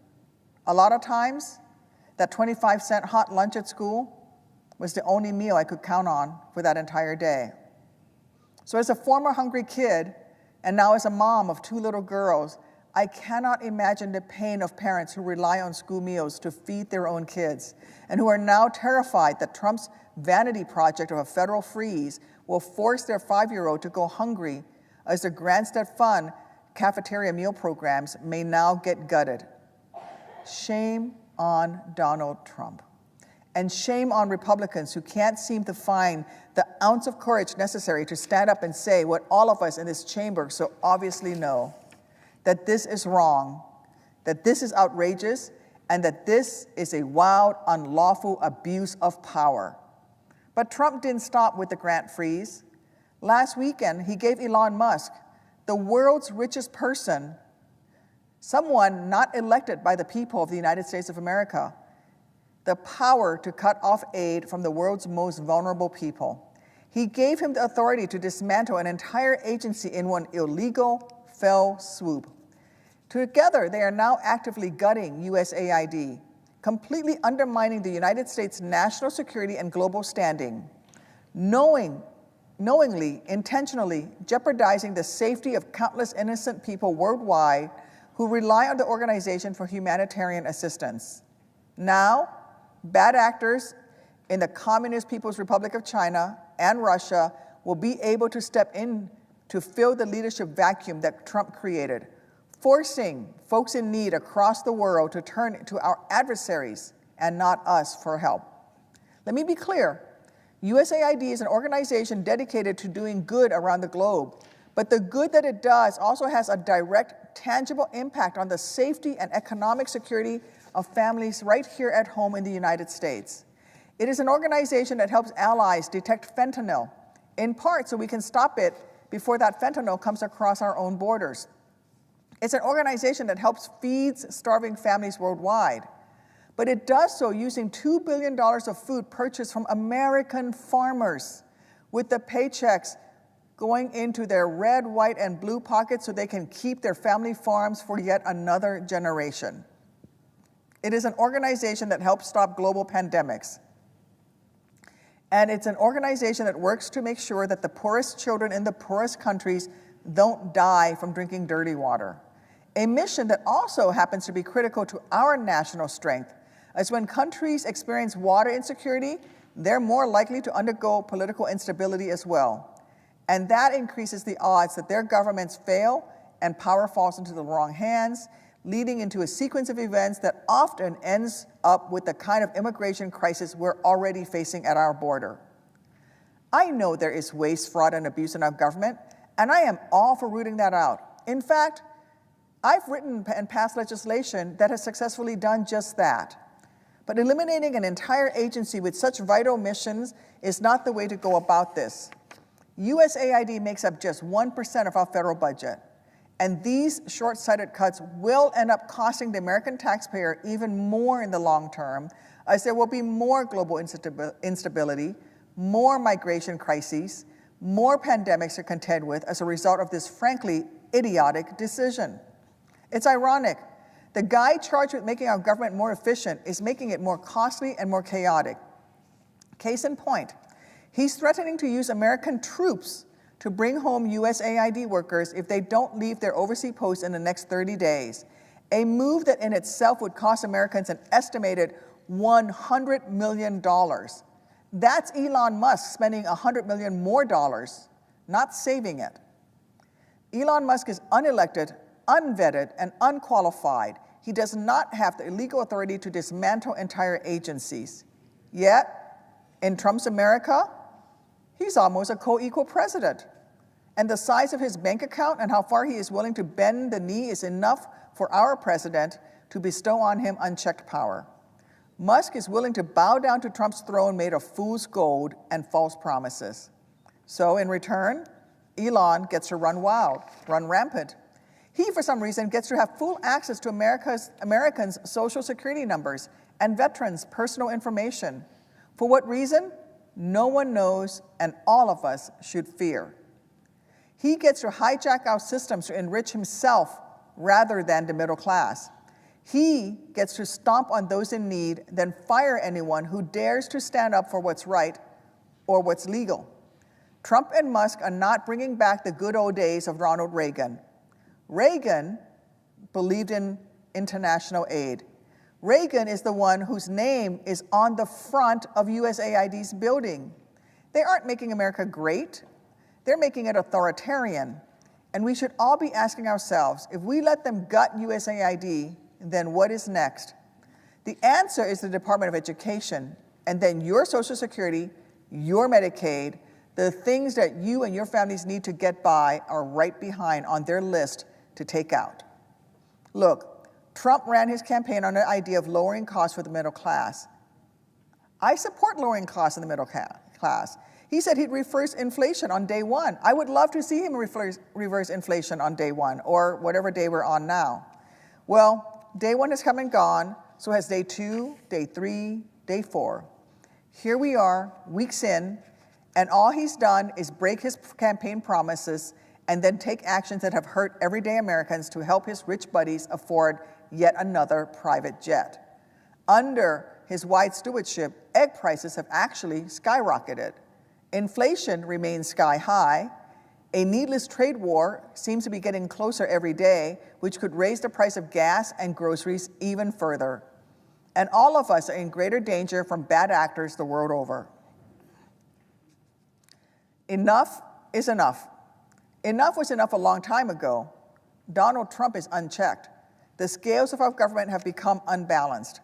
Every day, those scales tip more and more away from serving the needs of the working class and toward feeding the greed of the billionaires who pal around with the president on his golf course. It was Ronald Reagan who once said, and I quote, "The genius of our constitutional system is its recognition that no one branch of government alone could be relied on to preserve our freedoms. The great safeguard of our liberty is the totality of the constitutional system with no one part getting the upper hand." Reagan also described the Constitution as, and I quote, a covenant that he said, "we have made not only with ourselves, but with all of mankind," end quote. So today I am asking my Republican colleagues to honor the covenant so cherished by their own conservative hero, Ronald Reagan. I am asking them to heed his words, to heed his warning, to heed his plea to us all. Under Donald Trump, our government is not of, by, or for the people. It is of, by, and for the people with the deepest pockets. E pluribus unum, out of many one, is supposed to signify the strength of our nation, the solidarity of our nation. Do not let Donald Trump pervert it to mean that out of the many people, he and his buddies are the only ones who matter. To my colleagues on the other side of the aisle, all I'm asking you to do today is the jobs you were elected to do. All I am begging for is that you make good on the oath you took when you were first sworn into this chamber to support and defend our Constitution from all enemies, foreign and domestic. Trump is acting as if he believes that the Constitution is just an old, yellowing piece of paper that he can crumble up at his will. My colleagues, you know better, and you know your constituents deserve better. Please find the courage to stand up and say so. It's the least each of us can do for the country that we are lucky enough to have been elected to protect. You can do that today by voting no on Trump's latest unqualified, unfit cabinet nominee, Russell Vought, a man who doesn't even care to hide that he will happily rubber stamp Trump's worst instincts. Now, I'd like to take some time to illustrate the very real impact that Trump's illegal actions have already had on the middle-class Americans. And I want to begin by reading some of the many, many letters I've received over the past few weeks from my constituents in Illinois. First, let's start with Trump's federal funding freeze. Here's a message we received from Metro Chicago's YWCA, an organization that supports the delivery of over $10 million worth in Head Start funding to child care providers. Taking funding away from our child care providers and families is both cruel and counterproductive. It hurts our families, our businesses, and our economy. This is what the YWCA said. YWCA Metropolitan Chicago partners with 19 child care center providers to enroll 621 children in the Head Start and Early Head Start program. Many of these centers are mom and pop small businesses. Due to the callous and irresponsible federal funding freeze yesterday, YWCA was unable to access the payment portal for these critical programs for several hours. They heard our child care centers across the service population were frozen out from receiving direct payments as well. Payments these centers depend on to make payroll, feed children, and provide other resources to children and parents. Child care centers in Illinois are scared. Child care centers across the country are scared. The child care businesses that YWCA serves typically survive on profit margins of less than 1%. Wages are astonishingly low, with child care workers making less than 98% of the nation's other workers. They don't have the funds to float their employees while the president attempts to threaten our national security and deny resources for states, localities, American families, and businesses. The harm has already been done even with that temporary funding freeze, and it cannot be undone. The at-risk children of the YWCA serves with Head Start and Early Head Start funds include those living in poverty, children in foster care, children experiencing homelessness, people of color, and children with disabilities. Their parents and caregivers are hardworking taxpayer Americans. When they don't have access to quality child care, the Federal Reserve tells us that child care problems are the main barrier to job seeking, the main reason for missed work, and the main reason for part-time work. Next, I received several messages from my constituents after they were locked out of their Medicaid accounts in the aftermath of Trump's illegal federal freeze. Here's what Medicaid means for them. From a single mom in Central Illinois. Medicaid provides a quality of life for my disabled son, including many services and support that I, as a single parent of over 25 years, would not be able to provide for him otherwise. From a parent in Southern Illinois. Alex's genetic disability requires many doctor's visits and tests and medication. She also requires physical therapy and occupational therapy. She will always require a caregiver. Medicaid provides caregivers. In the future, Medicaid will provide day programs when I am not physically able to care for her and her brother becomes her guardian. Medicaid provides for needs now so she can have a good life and will provide for her needs in the future. As a parent of a child with a disability, this relieves our stress. As a parent who won't live forever, it gives us peace of mind to know she has these services to live a fulfilling life. From a parent in Newton, Illinois, Medicaid has been a lifeline for our family for the past 2 years. My daughter has a rare condition called Aicardi syndrome. She suffers from a whole slew of medical issues. Medicaid pays for nursing that our primary insurance does not cover. The state allows me to be paid as her nurse, so we are able to financially pay for our daily needs, home and wheelchair van to transport our daughters. Without Medicaid, we would not have access to medications, equipment, supplies, and nursing. These are the things that keep my daughter alive. From a parent in Chicago, my child has a rare genetic disorder. She is medically fragile and technology dependent. She requires 24 hours care and is unable to do anything for herself. Medicaid allows my family to survive financially by covering all of the health-related costs. Without Medicaid, we would drown in debt and my daughter would have to live in a hospital, costing the taxpayers even more money.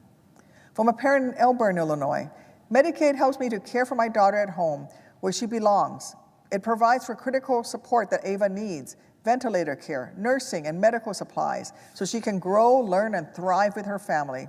Without Medicaid and the MFTD waiver, keeping Ava home would not be possible. It allows us to give her every opportunity to reach her full potential while keeping our family together. Medicaid isn't just a program, it's a lifeline for families like ours. Now, I'd like to read some messages from some of the healthcare providers, researchers, and patients in my state who are worried about how the Trump freeze will impact their lives.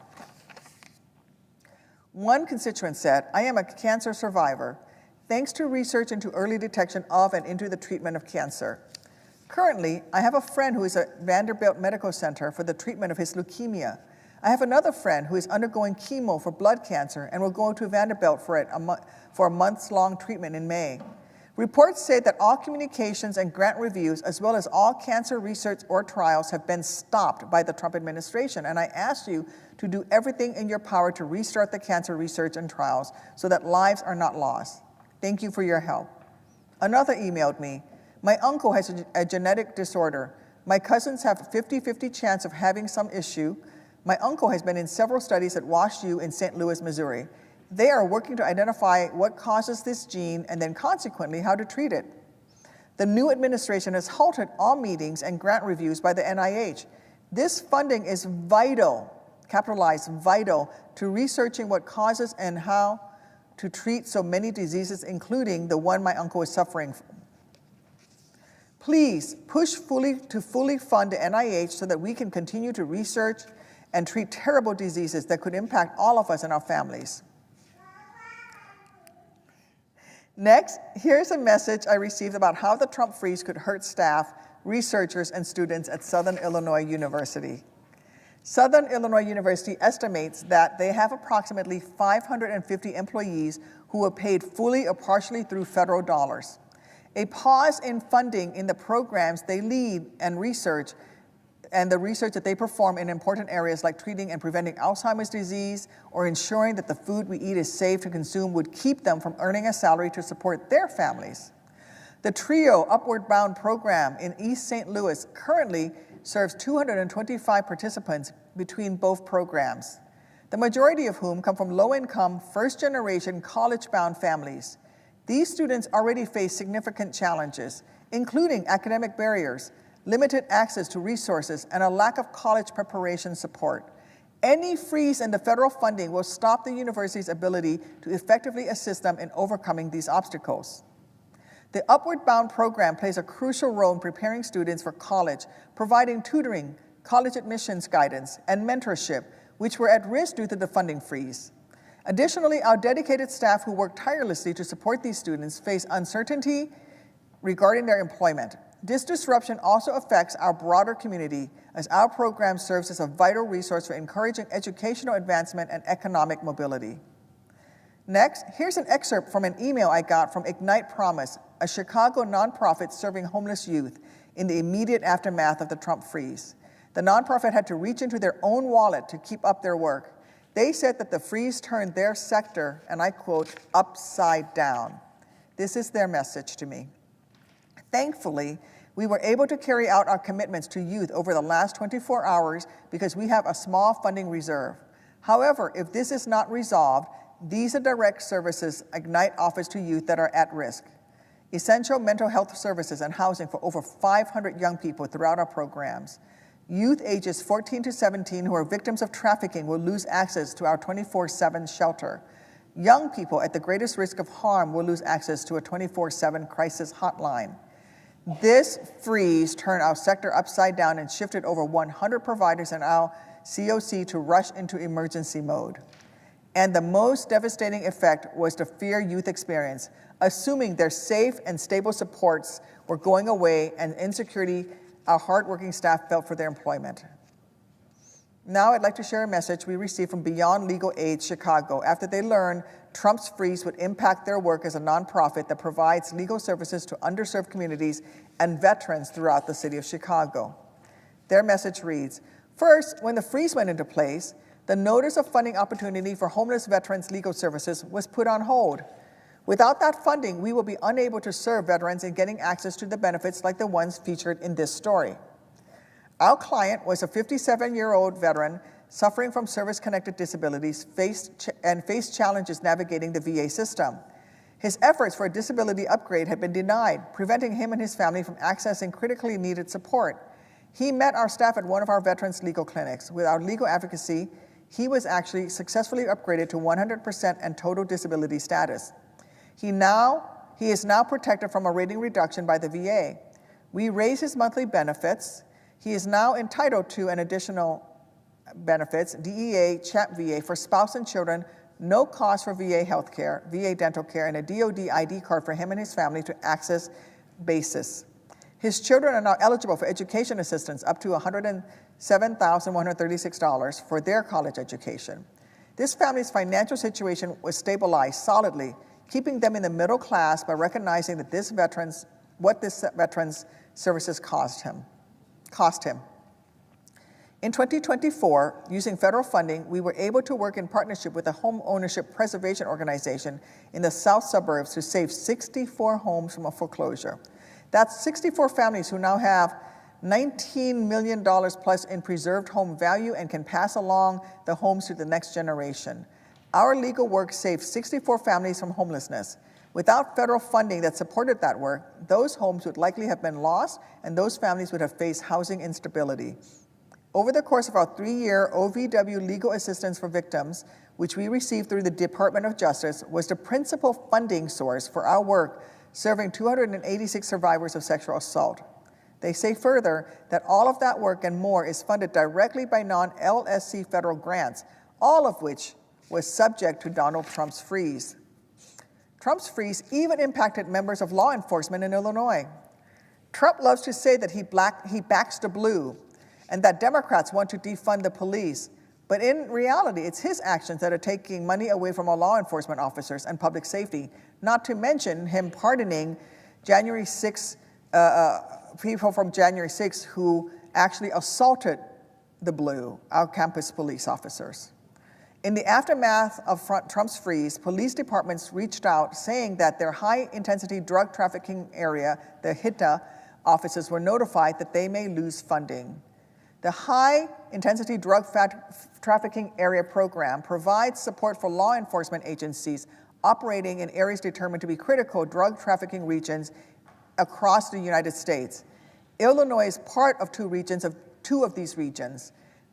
They provide crucial assistance, especially to rural agencies, to combat gangs, cartels, and the proliferation of fentanyl in our communities, as well as those that surround us in places like Indiana, Missouri, Kentucky, Iowa. Remember that the next time Republicans claim they say they back the blue, they're actually not backing the blue. Now, I'd like to read a list of federal programs that could be at risk if Donald Trump proceeds with his freeze, and make clear how it would affect the lives of the tens of millions of Americans who depend on them. Let's begin with Head Start. Donald Trump's illegal freeze jeopardizes federal funding for Head Start programs that provide comprehensive early childhood education for more than 800,000 kids and their families. Teachers and staff might not get paid, and programs may not be able to stay open. In K-12 schools, Donald Trump's illegal freeze jeopardizes federal funding for our K-12 schools because school districts may not be able to access key formula grant funding, including Title I, IDEA, Impact Aid, and Career and Technical Education, which would pose tremendous financial burdens on schools in the middle of the school year. Food assistance programs.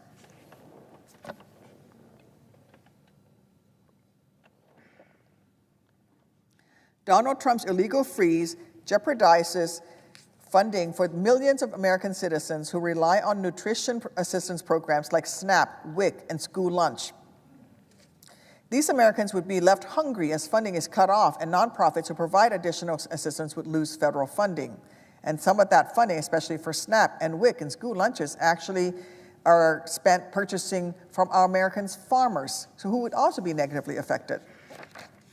Disaster relief. Donald Trump's illegal freeze jeopardizes funding for public assistance and hazard mitigation grants from the Disaster Relief Fund to state, tribal, territorial, and local governments and nonprofits that help communities quickly respond to, recover from, and prepare for major disasters. Right as so many communities are struggling after severe natural disasters, most recently in California, Florida, Georgia, and North Carolina. Public safety.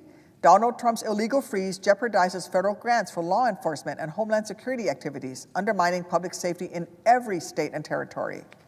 Health services.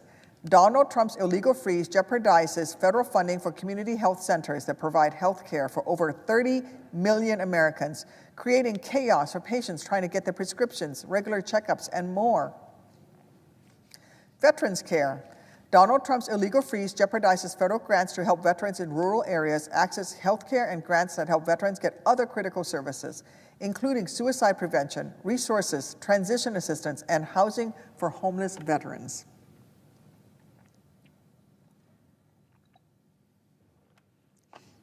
Support for out service members. Donald Trump's illegal freeze jeopardizes support for a host of DoD financial assistance and grant programs supporting service members and their families, including the Fisher House, Impact Aid, Community Noise Mitigation, ROTC language training, STEM programs, and the USO. Preventing domestic violence. Donald Trump's illegal freeze jeopardizes all Violence Against Women Act grants, as well as funding for victims' assistance and state and local police.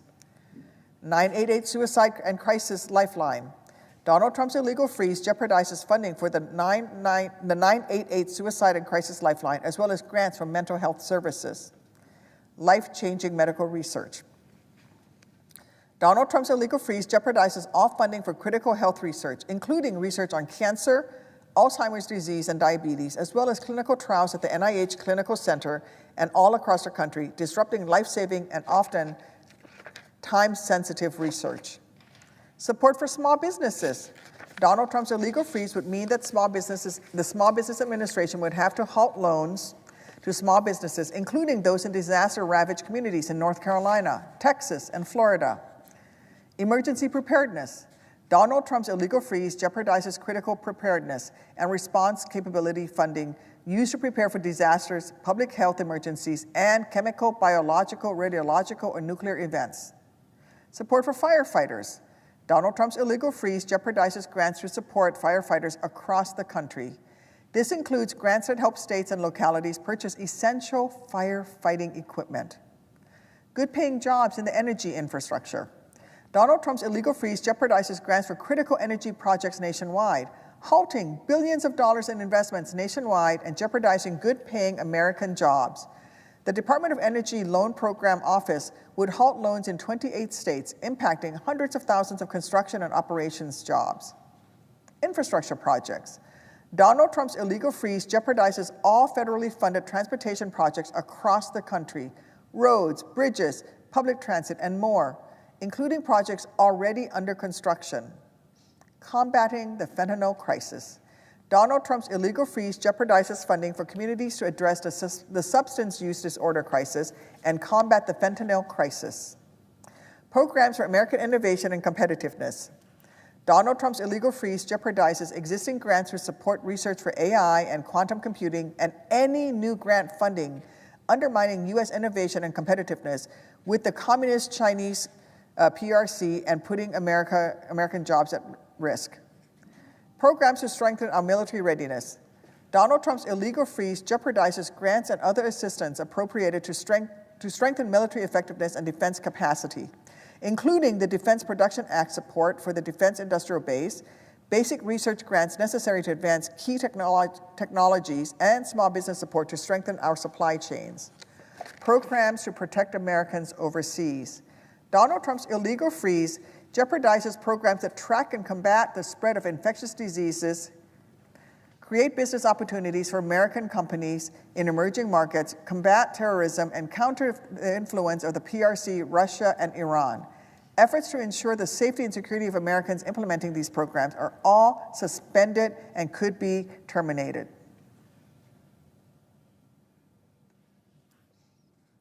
Food inspections. Donald Trump's illegal freeze jeopardizes whether some states will have to take on the full financial burden of ensuring the nation's meat supply is safe if federal cooperative agreements for meat inspections are halted. Support for tribes. Donald Trump's illegal freeze jeopardizes funding to tribes for basic governmental services like health care, public safety programs, tribal schools, and food assistance. Pell Grants and direct plus loans for parents. Donald Trump's illegal freeze puts Pell Grants and Parent Plus Loans programs at risk. These grants and programs make college more affordable for millions of Americans, giving them the opportunity to access to higher education and a ticket to the middle class. His reckless actions create another barrier opportunity for Americans. I'd like to switch gears a little bit, and let's talk a little bit about more campaign promises broken by Donald Trump. During his campaign, Trump constantly attacked people he called unelected bureaucrats for having too much control over the federal government. But now, Donald Trump has made Elon Musk, the world's richest man, the most powerful unelected bureaucrat of all, giving him the keys to our government and empowering him to illegally dismantle core agencies without consulting Congress. Not to mention giving him access to all of our Social Security numbers, tax information, and other personal data. As my colleague Senator Sanders pointed out on Wednesday, Elon Musk spent $277 million to elect Donald Trump president. Since Election Day, he has become $154 billion richer.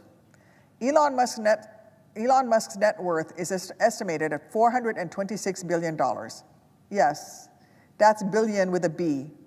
Meanwhile, the average American salary is only $63,795. The average cost of childcare for just one child per year in the United States is $9,994. The average price of a gallon of milk in our country is $4.47. The average price of eggs in America currently is $5.29 for a dozen, although it's getting up, it's actually increasing as we speak. The average price of gas in the U.S. is $3.12 a gallon.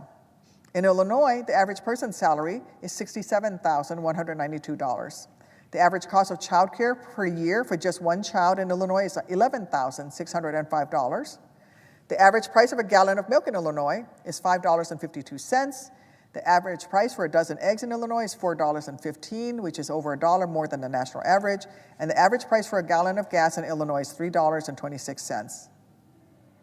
And so you can see the disparity between the middle class and the billionaires that cozy up to Donald Trump. And it's not just Musk. Wealthy elites that have more money than most Americans could ever dream of are doing anything to get into Trump's favor because they know he plans on giving them massive tax cuts to line their pockets even further. Jeff Bezos is just one example. He's from New Mexico, and his net worth is estimated at $250 billion. Meanwhile, in New Mexico, the average person's salary is $57,512. The average cost of childcare for just one child is $8,766. The average price of a gallon of milk is $3.63. A dozen eggs will set you back $5.46, and the average price of gas is $2.98. Next up, Meta CEO Mark Zuckerberg. He's from New York. His net worth is estimated at $240 billion. Meanwhile, in New York, the average person's salary is $78,624. The average cost of childcare for just one child is $12,844. The average price of a gallon of milk is $5.05. The average price of eggs is $5.46, and the average price of gas is $3.18. These guys don't represent America. They have no clue what the middle class experience is. They don't care about making the government work for everyday Americans. They only care about making it work for them and their buddies. Donald Trump ran for president on the promise that he'd lower the price of eggs. However, since being in office, he seems to have conveniently forgotten that vow. He's also done nothing to stop the bird flu, which has caused the price of eggs to skyrocket even further. In fact, his freeze would stop the research into and tracking the bird flu virus that is causing eggs to skyrocket. The cost of eggs appears to have accelerated since November, the month that Donald Trump was elected president, according to the data from the U.S. Bureau of Labor Statistics. In the week ending January 18th, a dozen eggs cost $5.29, a steep climb from February of 2024, when the price was a little over $3.50 a dozen. In November, the price of a dozen eggs edged up to $3.65, and then in December, it rose to $4.15. Since the moment Trump returned to the Oval Office, he has abused his power, both overreaching and under-delivering, signing executive orders and issuing commands that are blatantly illegal. Hypocrisy must be dead, because Donald Trump used to claim to care a lot about executive overreach back when there was a Democratic president in office. Here are just a few examples of when, ironically, Donald Trump was complaining about President Obama's executive actions. In 2016, this is what Trump said, and I quote, "We don't want to continue to watch people signing executive orders because that was not what the Constitution and the brilliant designers of this incredible document had in mind. We need people that can make deals and can work, because right now, in Washington, there's total, absolute gridlock." In another instance, Trump declared he doesn't want to get people together the old-fashioned way, where you get Congress, you get the Senate, you get together, you do legislation. He just writes out an executive order. Not supposed to happen that way. You get the Congress. I'm sorry that I'm butchering the English language, but I'm quoting Donald Trump directly. You get the Congress, you get the Senate, you get together, you do legislation. He just writes out an order, executive order. It's not supposed to happen that way.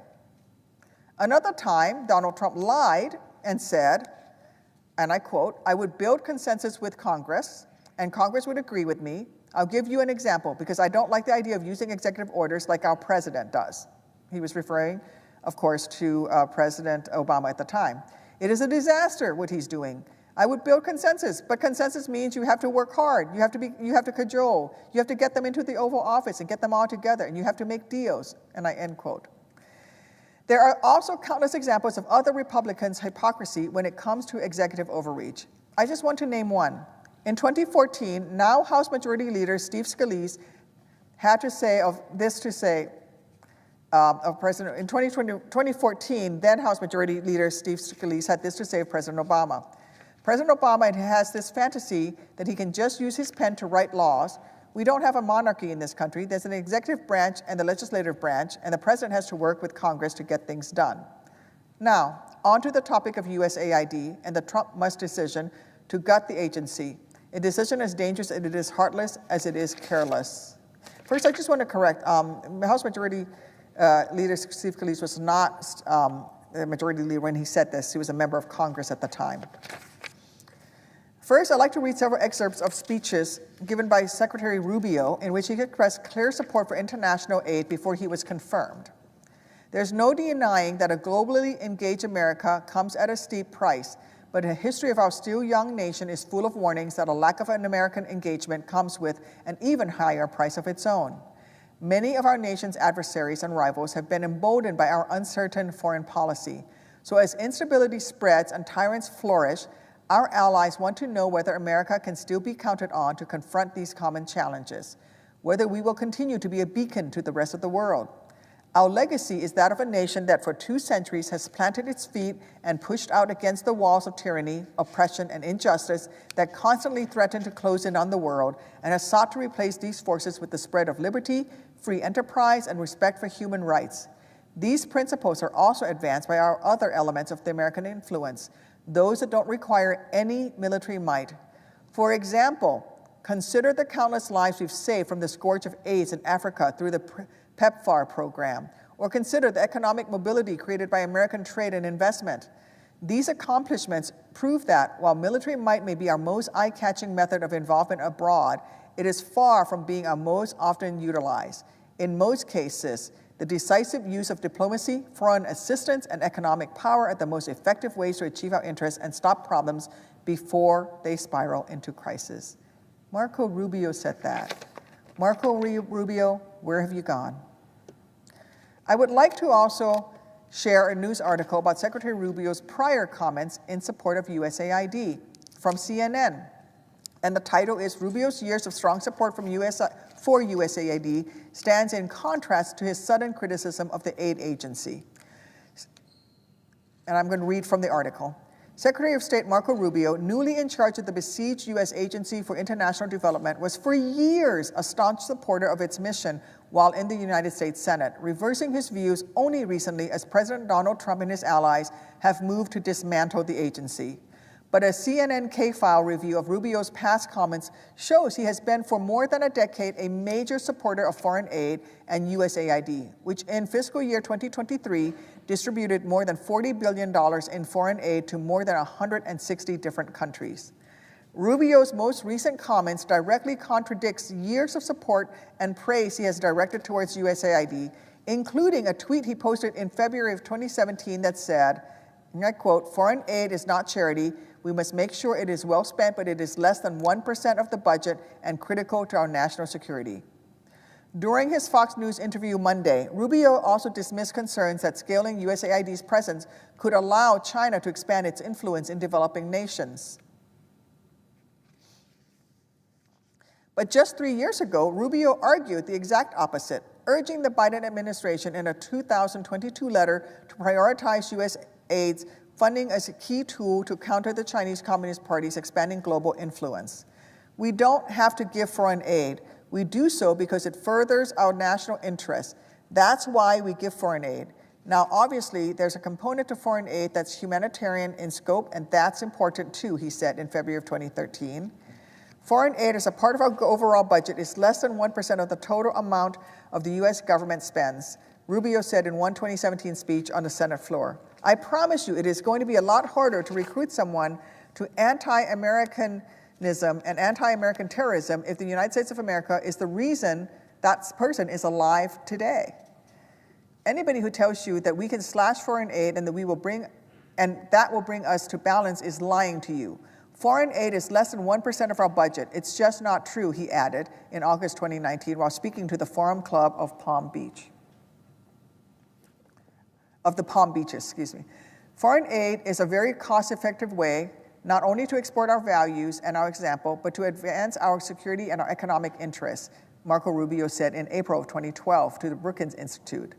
As a senator, Rubio also introduced legislation in 2013 and 2015 to make foreign assistance programs more transparent. A version of the bill was later passed in 2016. A lot of times, he said, people say, well, cut foreign aid. Foreign aid is less than 1% of our budget, but foreign aid can make a difference when properly used. And if you ever have the chance to travel, go to the African continent and you will meet people who are alive today because the American taxpayer funded antiviral HIV medications that kept them alive. It will not be easy to radicalize people who are alive because the American taxpayer saved their lives and the lives of their children, Rubio said while on the presidential campaign trail in late 2015. Where is Secretary Rubio's enthusiasm for USAID now? Time and time again, we see Republicans reversing their stance. Even members of the Trump administration who just a week or so ago said that they supported programs like USAID, like Marco Rubio, who now have reversed their position. Do I need to stop? Mute the floor. Mr. President, at this time, I will end my remarks. Thank you.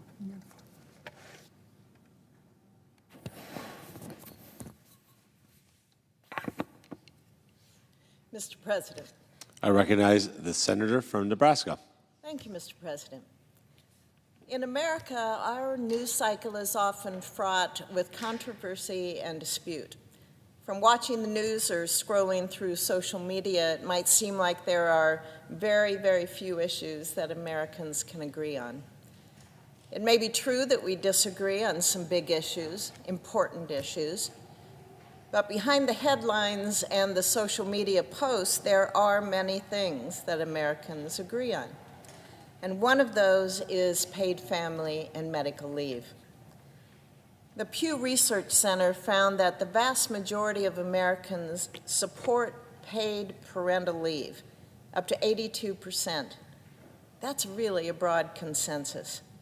85% of Americans say people should receive paid leave to deal with their own serious health conditions. 67% said they should receive leave to care for a family member with serious health condition. We rarely see Americans nowadays so united on other issues. But it's for good reason that Republicans and Democrats come together on paid family leave. The reality is that Americans shouldn't have to choose between their paychecks and caring for their families. And that's why I spearheaded our nation's first ever federal family leave policy in 2017 with Senator Angus King. As part of the 2017 Tax Cuts and Jobs Act, we passed a paid family and medical leave tax credit that encourages businesses to offer leave to their employees. Employers were able to receive the tax credit if they voluntarily offer up to 12 weeks of paid leave. Our credit increases access to paid leave without penalizing small businesses with limited resources, like a government entitlement program or a mandate from the government would. Almost 8 years later, this tax credit is about to expire, and Congress is set to work on another tax package. So now is the perfect time to pass my bill with Senator King to make our tax credit permanent and also to improve it. Yesterday, we introduced the PFML Tax Credit Extension and Enhancement Act. Representative Feenstra is leading the introduction of companion legislation in the House. Our bipartisan, bicameral bill supports additional options for financing paid leave, such as paid family leave insurance. It also allows employers to begin offering paid leave to workers sooner after being hired.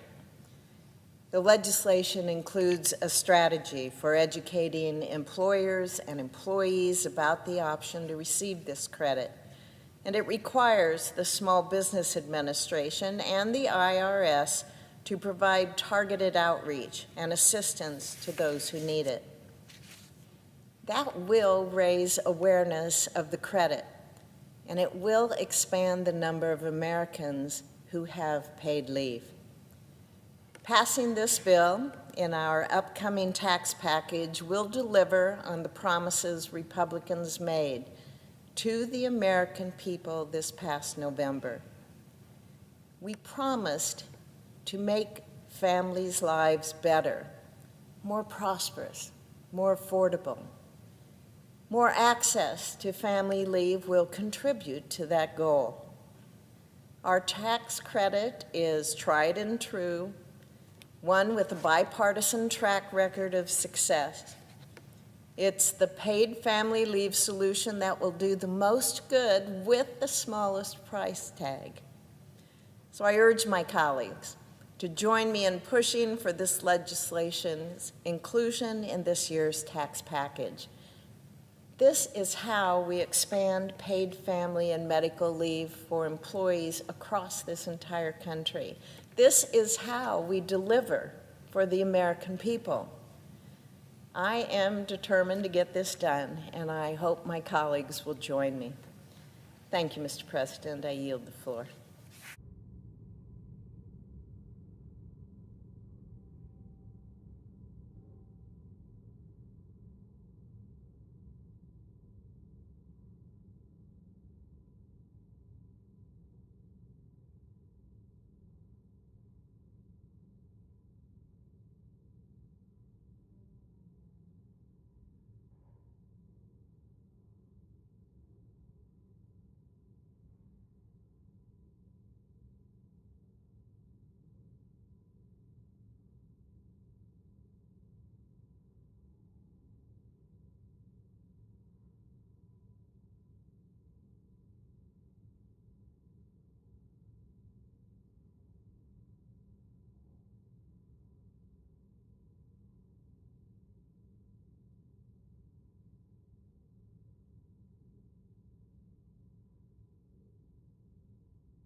Mr. President. Recognize the senator from Maryland. Thank you, Mr. President. You know, we're just 17 days into the Trump, Vance, and yes, Elon Musk administration, and we're already witnessing the great betrayal of what candidate Trump promised on the campaign trail. For the last 17 days, the Trump-Musk administration has been engaged in a reckless abuse of power that is already harming people in communities throughout our country. And one of the principal architects of this chaos is the man who was nominated to be the head of the Office of Management and Budget, Russell Vought. But before I get into that nomination, let's just start with day one of the Trump administration. Because on day one, President Trump pardoned individuals convicted in a court of law of beating up police officers here on Capitol Hill on January 6th. They bludgeoned them, they beat them, assaulted them. As the National Fraternal Order of Police said, that pardon sent a terrible message to law enforcement all over the country. It sent the message that political violence is okay as long as it's done in the name of Donald Trump. And since then, we've seen the Trump administration carry out retribution against FBI agents and Department of Justice officials who were part of the investigations and prosecutions of the people who beat up police officers on January 6th. So if you were part of the effort to hold people accountable for assaulting police officers, they went after you. Sends a terrible message. And then, of course, President Trump unleashed Elon Musk on the American people. I've said it before, and I will say it again. We are witnessing in real time the most corrupt bargain in American history. Elon Musk spent over $280 million to elect Donald Trump, and Donald Trump has handed the keys to the U.S. government over to Elon Musk. They seized access to the Treasury's payment system. This is a $6 trillion payment system. Elon Musk's Doge boys have gotten access to Social Security numbers of the American people, bank account numbers, and other very sensitive personal information. Judges are trying to rein him in, but who knows what information they've already accessed and what kind of damage has already been done, not to mention what could still be done in the days ahead. And Elon Musk has gotten into the Department of Education, the State Department, AID, Health and Human Services, NOAA, and the National Institutes of Health, just to name a few. Mr. President, no matter what name he gives it, Elon Musk's takeover of these federal agencies has nothing to do with government efficiency. If it was about government efficiency, Trump would not have illegally fired the inspector generals whose job it is to provide oversight at these agencies and blow the whistle on corruption. In fact, when you fire the inspector generals, who are the watchdogs at these agencies, whose job it is to look out for waste or fraud or abuse, when you fire them as one of your first acts, what you're doing is making the way, clearing the way for the kind of illegal actions we're seeing from Elon Musk and his team. So what they're really doing here is seizing control of the government, taking over a lot of these agencies, in the long run to empower further the very powerful and the very wealthiest in this country. And we'll be seeing more of that in the months ahead when we begin to see the Trump tax plan, the trickle-down tax plan that's being worked on as we speak. because we know that although candidate Trump campaigned on the idea that he was going to be on the lookout for working people, that he was going to shine a light on the forgotten Americans, everything he's done since then is a betrayal of that promise. Just down the hall here, during the inauguration, the folks who were sitting behind President Trump as he gave his remarks were certainly not the forgotten Americans. They included Elon Musk, the richest person in the world, and all the billionaire tech titans. So when President Trump in that inaugural address promised a new golden age for America, he was looking at the cameras, but he was talking to those tech titans sitting right behind him. And to provide that golden age for the billionaires and powerful in America, they're following a manual and an instruction book called Project 2025. Now, people might remember that during the last presidential campaign, candidate Trump was asked repeatedly about Project 2025. People said, "Is this your plan that's being put forward?" And his response was, and I quote, "I have nothing to do with it," unquote.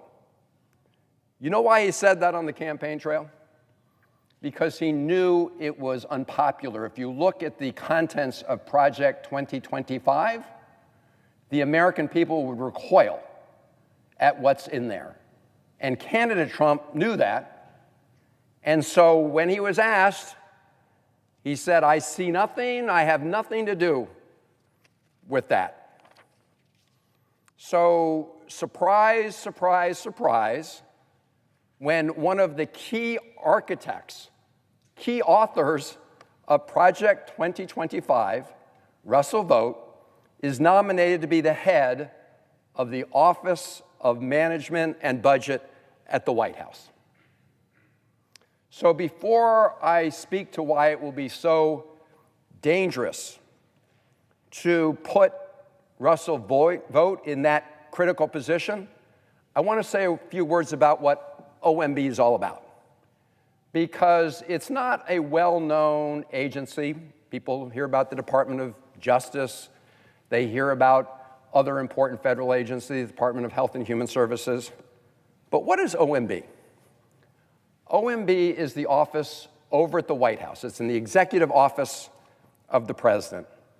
And it is the command and control center for the budget of the United States government. It oversees the budgets of every federal agency of the federal government. They feed their information, they feed their budget requests up to the Office of Management and Budget. And it's the Office of Management and Budget that makes the final decisions and sign off on all of those federal agency budgets across the government. So as I say, Russell Vought will be in the cockpit of this decision-making, overseeing every federal agency in our government. So let's learn a little bit more about Russell Vought, because we will be voting on that nomination later today. So what does he think about the federal employees in all of those agencies that OMB will oversee with respect to their budgets? Here's what he said about government employees, and I'm quoting here. He wants them to be, this is quote, be traumatically effective. When they wake up in the morning, we want them to not want to go to work because they are increasingly viewed as the villains. We want to put them in trauma, unquote. Again, referring to hardworking federal employees who do good work on behalf of the American people every day. We want to put them in trauma, he said. And if anybody doubts this quote, You just have to go online because it's on videotape. It's on videotape for the whole world to see. In fact, he didn't try and deny those words, and at the confirmation hearing we had in the Budget Committee that I serve on, we asked if he wanted to apologize for those statements, and his answer was no. He refused to apologize. That's what the person who's nominated to be the head of OMB thinks about the federal employees throughout the federal government that are going to be under that OMB budget process. Now, at that budget hearing, the Senate Budget Committee hearing, there was another very revealing moment, because I and Senator Murray asked whether or not he would commit to complying with American law, specifically whether he would comply with what's known as the Impoundment Control Act.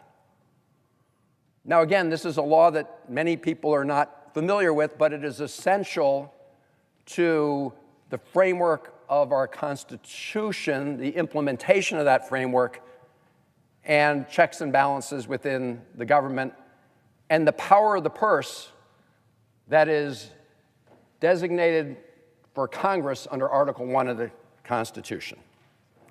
And what the Impoundment Control Act says is that once Congress has duly enacted a law, passed the House, passed the Senate, been signed into law by the executive, by the president, that presidents don't get to cherry pick that law. Presidents don't get to decide, you know, I like that provision in the law, and so I'm going to implement that, but I don't like that provision, so I'm going to ignore it or discard it. It's not a la carte. Our laws are not a la carte. They're not for presidents to decide what parts they want to follow and what parts they won't. This came to a head back in the 1970s when President Nixon started exercising what are called line item vetoes. So Congress would pass a piece of legislation that would require that certain amounts of funds be spent on certain projects. And President Nixon took a pen and said, look, I don't like that particular program. I'm going to cross it out. And I don't like this one. I'm going to cross it out, even though it had been part of the law passed by Congress and signed by the president. And so that was challenged. And it went to the Supreme Court. And the Supreme Court struck down President Nixon's action. And the Congress then passed the Impoundment Control Act to create a federal statute essentially codifying that requirement, that presidents follow the law with respect to budget implementation. So when we asked Russ Vought at the hearing whether or not he would follow the Impoundment Control Act, you would think all of our colleagues would care about what answer he gave. Because at that hearing, he refused to say that he would comply with the Impoundment Control Act. Again, you can go see the C-SPAN tape. You can get the transcript. He weaved and dodged and never said that he would comply with the law. And maybe that shouldn't surprise us because he's done this before. You see, this will be Russ Vought's second tour as the head of the Office of Management and Budget if he's confirmed by the United States Senate. And on his first go-round in the first Trump administration, this issue came up. That was when President Trump in his first term withheld critical funds appropriated by Congress on a bipartisan basis for the people of Ukraine, to help the people of Ukraine. That was done through the duly authorized processes of government. But President Trump wanted to hold on to those monies. He did not want to obey the law. He didn't want to disperse those funds to Ukraine. That created a huge issue, crisis in governance. So at that time, I wrote to the GAO, which is the congressional watchdog. Their designated to look out to see whether or not these laws are actually implemented and followed. And I got back a response. I wrote them in December of 2019 about this withholding of funds for Ukraine. And I got back the letter on January 16, 2020, with their answer. And in this letter, GAO says, and I quote, "Faithful execution of the law does not permit the president to substitute his own policy priorities for those Congress has enacted into law," end quote. Pretty standard definition of what everybody would normally understand to be the requirements of the Constitution. And since the Trump administration and Russ Vought violated that, the GAO concluded, and I'll just read the operative sentence, "Therefore, we conclude that OMB violated the Impoundment Control Act." Simple, declarative sentence saying that they violated the law. And the person who was the head of OMB when they violated that law was Russ Vought, the person who's nominated for another tour of duty as the head of OMB. So the whole idea behind the Impoundment Control Act, as I've discussed, is the president's not a king in our system. We have a system of checks and balances. And under Article 1 of the Constitution, the first article, Congress has the power to appropriate funds and direct the use of those funds. And we do it through bipartisan debate in both houses of Congress. So when Russ Vought refuses to promise he will comply with the law, what he's saying is he will not respect the Constitution of the United States. And if we witness what's been happening just in the first 17 days of the Trump administration, we're seeing this disrespect for the law in action by the White House, including by OMB, and Russ Vought's not even gotten there yet, but his fingerprints are all over the actions taken to date. Because I think people will remember, seems like a long time ago now, but OMB, the Office of Management and Budget, issued a statement. The president issued an executive order, and then they issued a statement that, quote, "temporarily paused all activities related to the obligation or disbursement of all federal financial assistance," end quote. So immediately upon them taking that action, we saw community organizations all over the country all of a sudden not able to receive really important resources that they use to support priorities in our country. So I began to hear, for example, from firefighters in the state of Maryland, volunteer firefighters. I also began to hear from those groups that provide assistance to victims of domestic violence, to organizations that help remove lead from our water so our kids don't get lead poisoning, initiatives to improve the health of the Chesapeake Bay, my state of Maryland. Now, at the time, it was claimed that Medicaid was exempt from this order, but states at that time were locked out of their Medicaid payment portals. So to my colleagues on the Republican side who said, this is just part of the normal process of transition in government, this is not normal. And Elon Musk taking over federal agencies is not normal.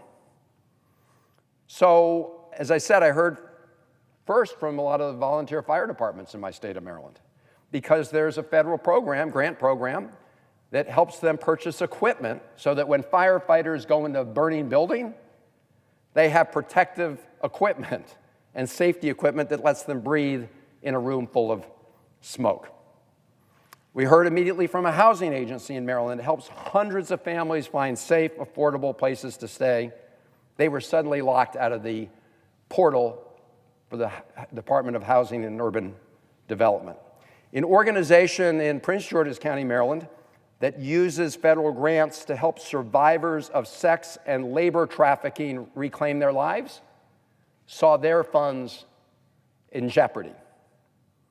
A nonprofit in Baltimore County that uses federal funds to provide food, housing, and emergency assistance to families in need, they also saw their funding cut off. In Montgomery County, Maryland, there's a nonprofit that uses this federal grant money to run programs for permanent supportive housing, to take care of senior men with disabilities. Many of these elderly gentlemen have experienced extended bouts of homelessness, and they currently have a place to live with dignity in a small neighborhood with the care they need. If they lose their money, they lose their support, they will all end up in shelters. So, Mr. President, I'm pleased that the courts looked at that action that was taken through executive order. They looked at that OMB memo cutting off the flow of funds for essential community programs. And the court said, no, you can't do this. We need time to determine what all the facts are here, and two courts issued temporary restraining orders on that action. One a court in Rhode Island, a federal court, and one here in the District of Columbia. But this administration is still at it in many different ways. They're still issuing executive orders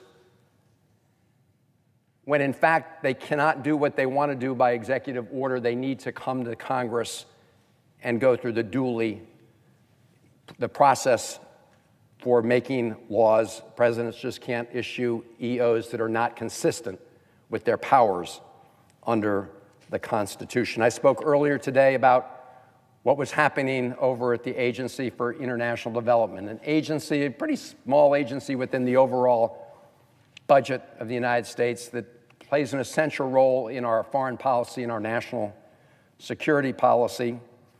Elon Musk, sent out a tweet saying that he was putting AID in the wood chipper. This is an organization that saves lives overseas, and one of the things they do is help other countries combat infectious diseases so we can stop them overseas before they come to the United States, because, of course, infectious diseases recognize no borders. As part of that, they cut off funding for the PEPFAR program, which is a bipartisan initiative first launched by George W. Bush. It's a program in Africa that has saved over 25 million lives from HIV/AIDS. Put it in the wood chipper. That's what they want to do. So I am grateful that the courts have intervened and halted, at least for now, these illegal actions.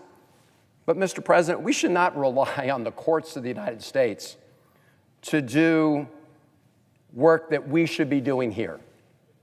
We should not be insisting that they have to fight all of our battles for us. We need to be pushing back here in the United States Senate. We are not a government for Elon Musk, by Elon Musk. We are a government of the people. At least last I checked the Constitution, it begins we, the people.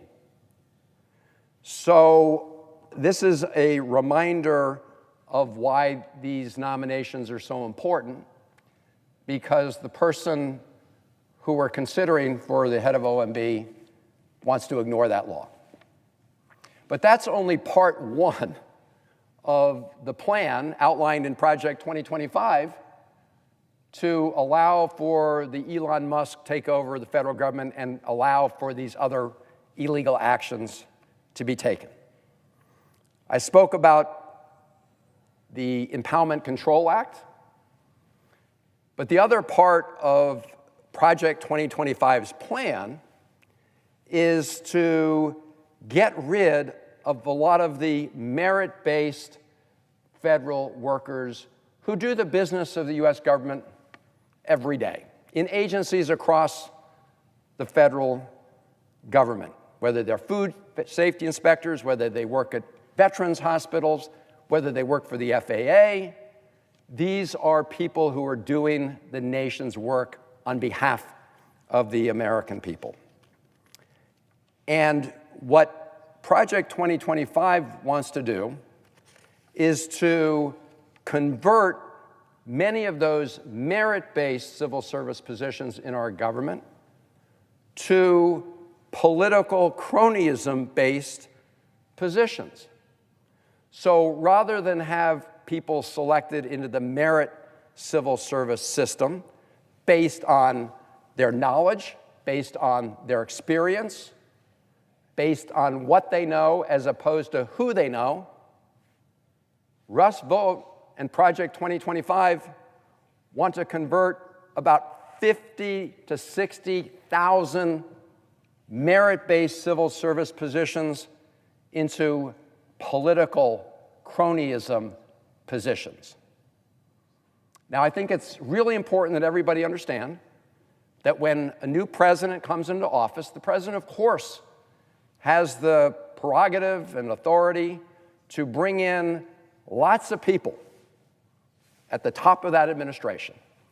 Of course, many of them are cabinet officials or other officials who are subject to the advice and consent of the United States Senate. But there are tens of thousands of others who are currently civil servants, but when a new president comes in, they get about 4,000 political positions.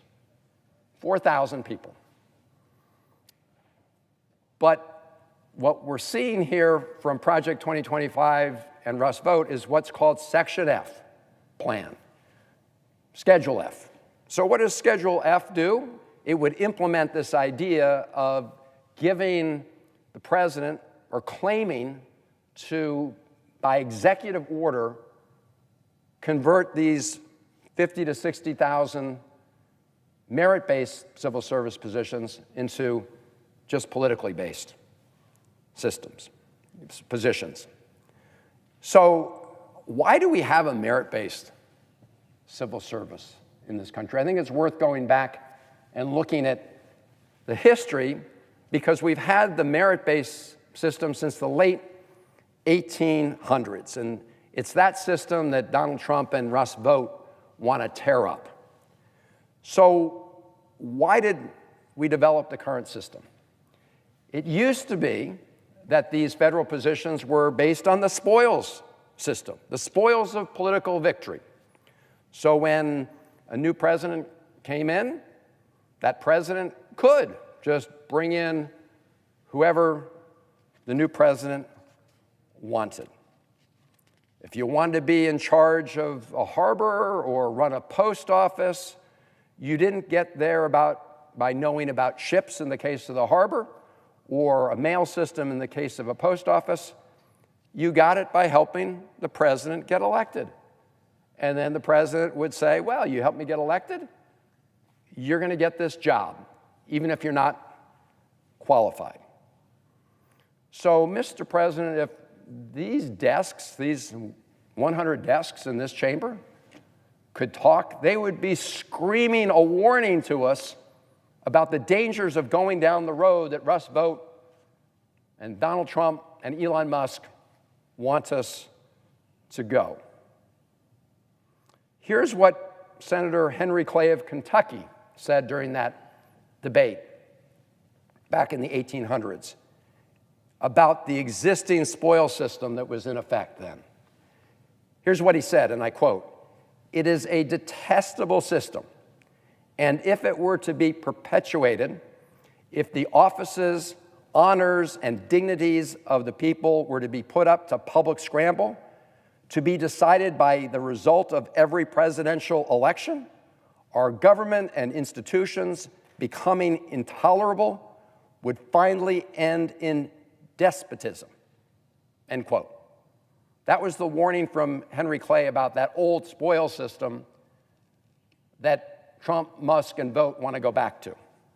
Here's what Senator Daniel Webster of Massachusetts said back then, and I quote, "The power of giving offices affects all who are in and all who are out. Those who are out endeavor to distinguish themselves by warm personal devotion to the president, while those who are in resolve not to be outdone in partisanship. A competition ensues, not of patriotic labors, not of rough and severe toils for the public good, but of complacence, of indiscriminate support of the executive measures, of pliant subserviency and gross adulation," unquote. We want our federal employees, the rank and file folks who do the work of the country every day, we don't want them to have to take a political loyalty test to get their job. We want them to take a test that shows they've got the qualifications to get it. Here's what Senator Warner Miller of New York said, quote, "Worthiness can no longer gain an entrance to public office, but that it can only come through the favor of some man who has climbed up by this system until he is in a position to reward his followers." Again, warning of the peril of politicizing the hiring of federal employees that conduct the everyday work of our government. And finally, Senator Charles of Missouri said, and I quote, "Under such a system, it cannot be otherwise but inexperience and rascality. You are no longer surprised at the frequency of mail robberies which are perpetrated in post offices. You see the smugglers in the ports lying in wait to take advantage of the inexperience of new officers or the aid of dishonest ones," unquote.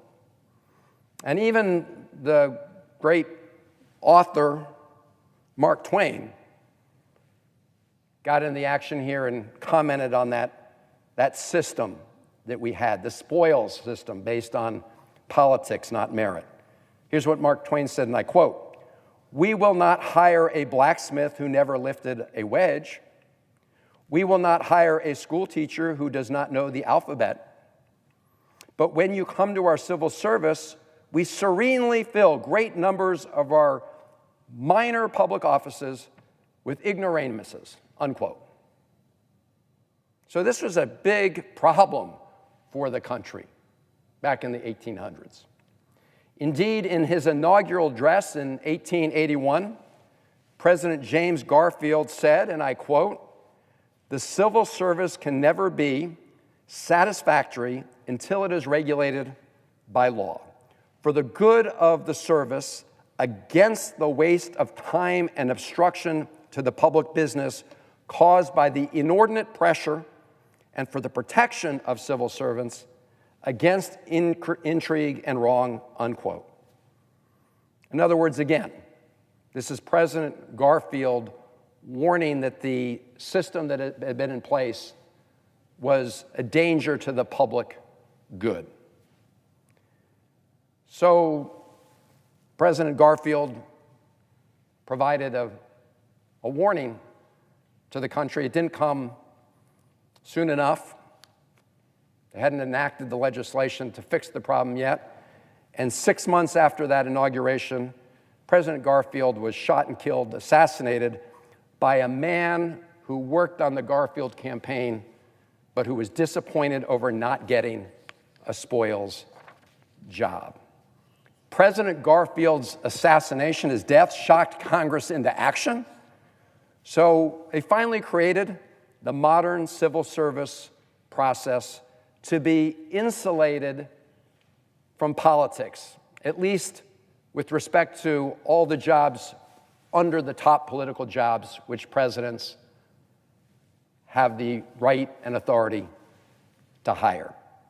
They created through the Pendleton Act what we call the merit-based civil service, where you have due process rights, that you can't be fired because of your political affiliation, and you don't get hired based on who you know, you get hired based on what you know.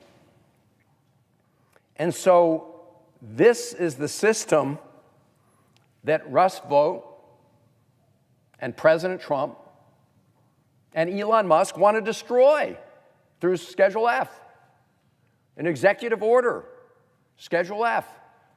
Now, look, the good news is that I think at least 3 lawsuits have already been filed to try to enjoin this illegal action.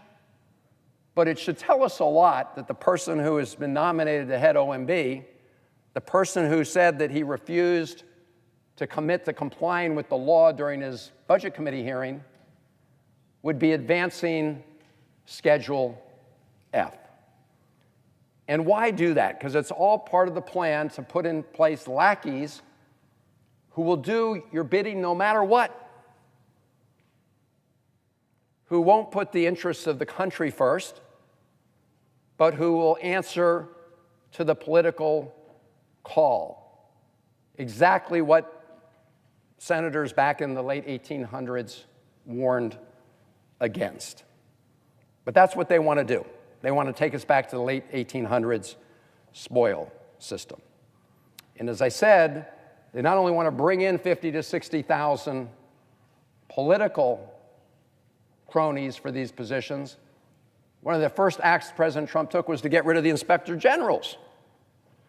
So you bring in your lackeys, you get rid of the independent inspector generals, and that just gives Elon Musk carte blanche to do what he is currently doing right now.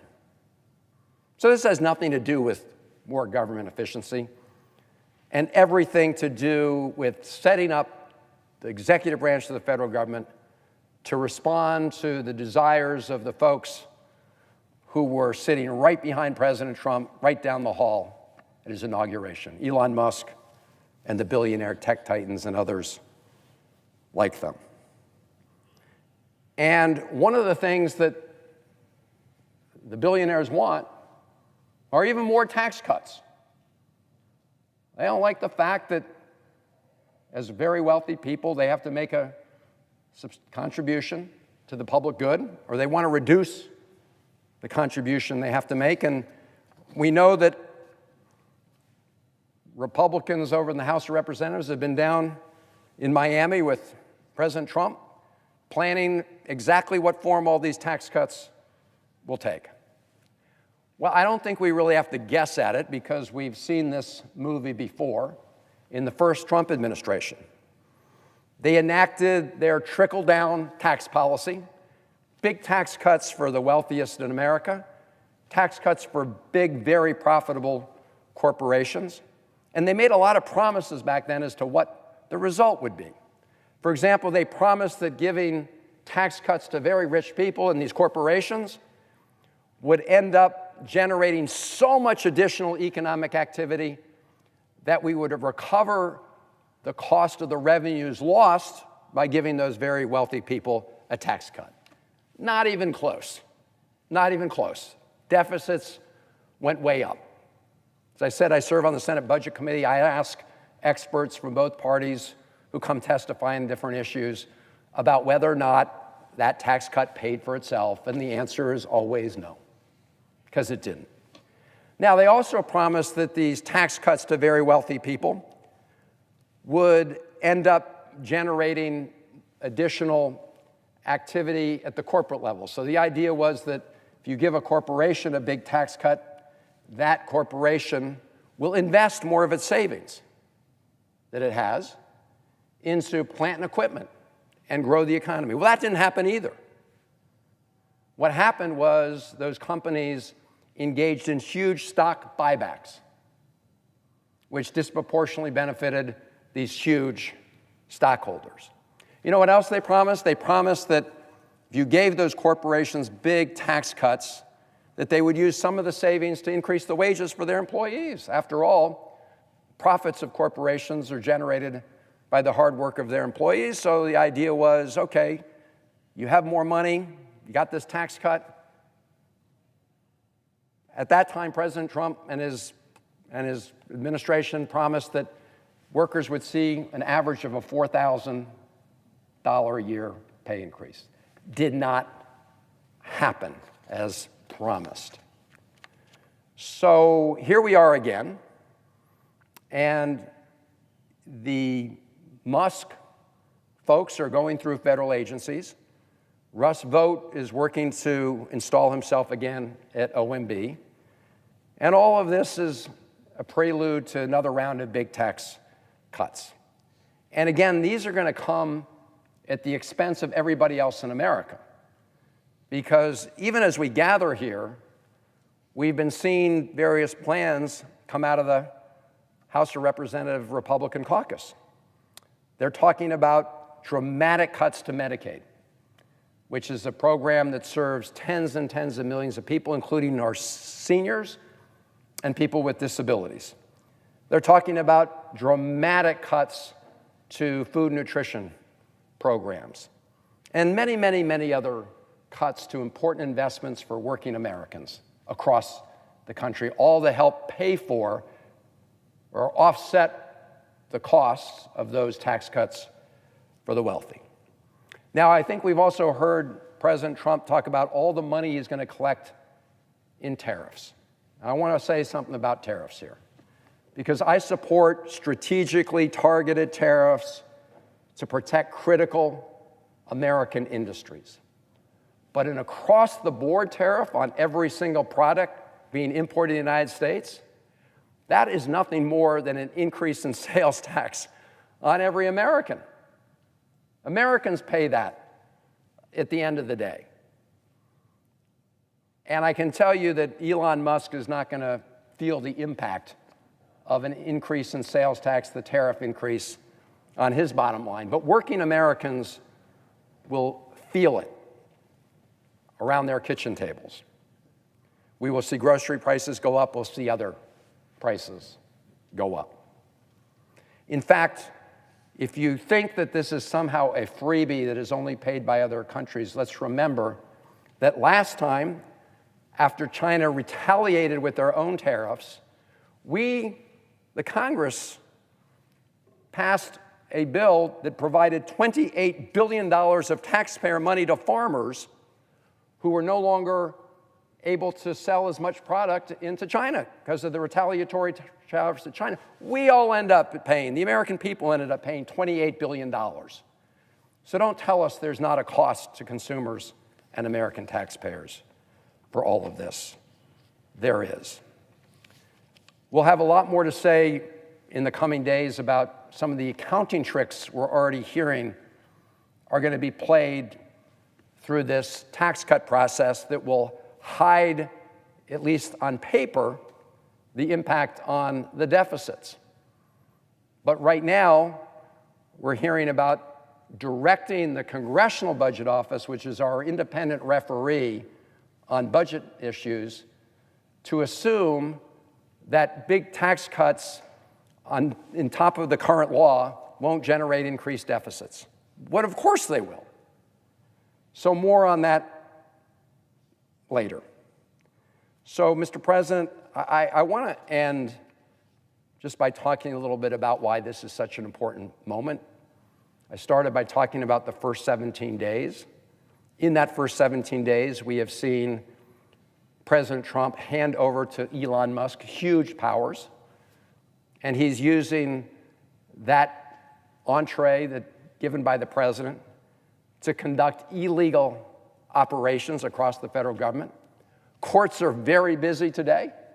It's like whack-a-mole, hearing cases, putting TROs, temporary restraining orders, on cases. But as I said, they shouldn't have to do that. The courts shouldn't have to do that. You would think that members of the Senate would stand up and respect the Constitution of the United States and Article 1. What are my Republican colleagues going to do when we have a Democratic president that says, I get to cherry pick the laws of the United States? I'll just implement what I like and ignore what you passed into law. That's what's at stake here. That's the danger when Russ Vought, who's going to be in the cockpit at OMB, the Command and Control Center for the budget of the U.S. government, refuses at a budget committee hearing to say he'll comply with the law. It's no wonder that the Republicans did not want to hold the vote on Russ Vought in committee in public. They wanted to have it behind closed doors here in the Capitol. That's why Democrats on that committee didn't show up, because we think the public has a right to know what's at stake here. And that's what we're debating now here on the floor. So I urge my colleagues to recognize that the person that Donald Trump has nominated for this position is somebody who said he wanted to visit hardships on the federal employees throughout the federal government, and a person who refused to say that he would follow the law. Colleagues, I urge a no vote on Russ Vought to be the director of the Office of Management and Budget, and I yield the floor.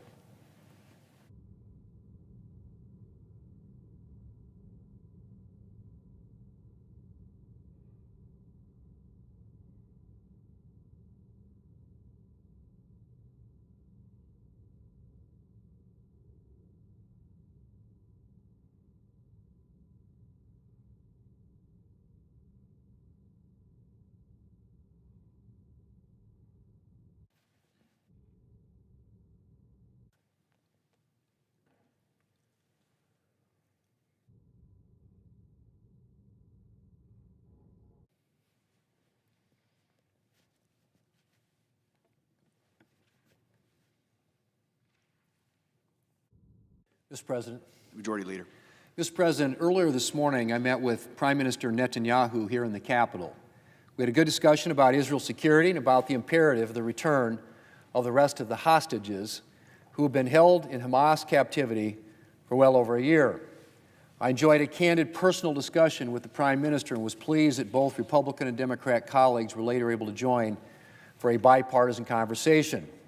After a number of my Democrat colleagues boycotted Prime Minister Netanyahu's address to Congress last year, it is good that Democrat leaders chose to attend this meeting. It would have been even better if Democrats had chosen to support the Illegitimate Court Counteraction Act, and we have been able to tell Prime Minister Netanyahu that the Senate had passed this legislation in response to the International Criminal Court's illegitimate targeting of Israeli leaders.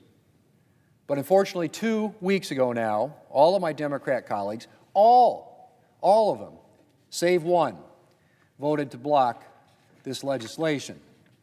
The Democrat leader actually celebrated the fact the Democrats had blocked this legislation, even though allowing the ICC's rogue actions to go unchecked could put not only Israelis but Americans in the ICC's crosshairs. That's right, Mr. President. Responding to the ICC's illegitimate targeting of Israeli leaders is not just about protecting our ally Israel. It's also about protecting our own citizens, our own service members in particular. Just a few years ago, the ICC opened an investigation into American service members, despite the fact that, like Israel, the United States is not a party to the ICC and thus is not under its jurisdiction. It was good to hear this morning President Trump will impose sanctions in response to the ICC's targeting of Israeli leaders and to protect American service members. I'm grateful that we have a president who will stand up for our citizens and for our ally Israel, as he has made clear already, including with his decision to prohibit funding for the United Nations Relief and Works Agency. This agency not only has a history of anti-Israel sentiment, but has a number of workers with ties to terrorist groups. And actually, if you can believe this, had workers participate in the October 7, 2023 attack. I was also pleased by President Trump's decision to withdraw the United States from the so-called Human Rights Council at the United Nations, which unfairly targets Israel. And I'm grateful that President Trump is taking a strong stand against one of the greatest enemies of peace in the Middle East, Iran. Iran has spent decades fomenting unrest and terror, including providing funding and training to Hamas, Hezbollah, and the Houthis. And the President's recent national security memorandum was a welcome statement that Iranian aggression will no longer be tolerated. The President has restored the maximum economic pressure campaign to bankrupt Iran's nuclear ambitions and its terrorist proxies. Mr. President, it's good to see this kind of leadership. I want to thank Prime Minister Netanyahu for meeting with us and assure him of the United States' continued support for Israel. And I look forward to working with President Trump to defend our allies and to protect our nation. Mr. President, I yield the floor, and I suggest the absence of quorum. Clerk will call the roll. Ms. Alsobrooks.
Mr. President. Senator from Rhode Island.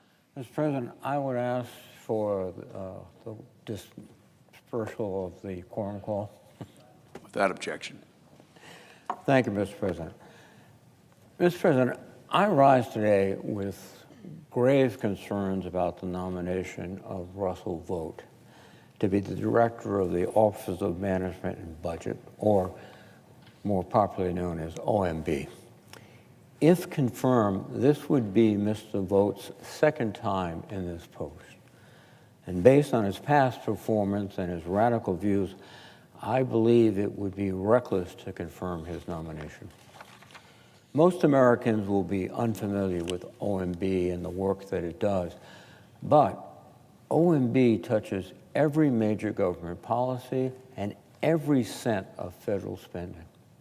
OMB sits at the center of the budget process, overseeing everything from the initial development of agency budget requests all the way through executing funding appropriated by Congress. OMB also plays a critical role in the regulatory review process and ensures that agencies' reports, rules, and testimony are consistent with administrative policies. All of that is to say that every regulation and every investment in the American people, our infrastructure, domestic manufacturing, small businesses, healthcare systems, you name it, goes through OMB. That role as a central clearinghouse of all executive branch spending and regulation comes with significant authority and requires a high level of trust as well as fidelity to the Constitution and law. Unfortunately, the Trump administration's OMB has already broken that trust with Congress and the American people and the Constitution. While not yet confirmed as OMB director, Mr. Vought's influence over the agency can be felt even now. And because in part, he played a central role in developing the Trump administration's policy agenda in Project 2025.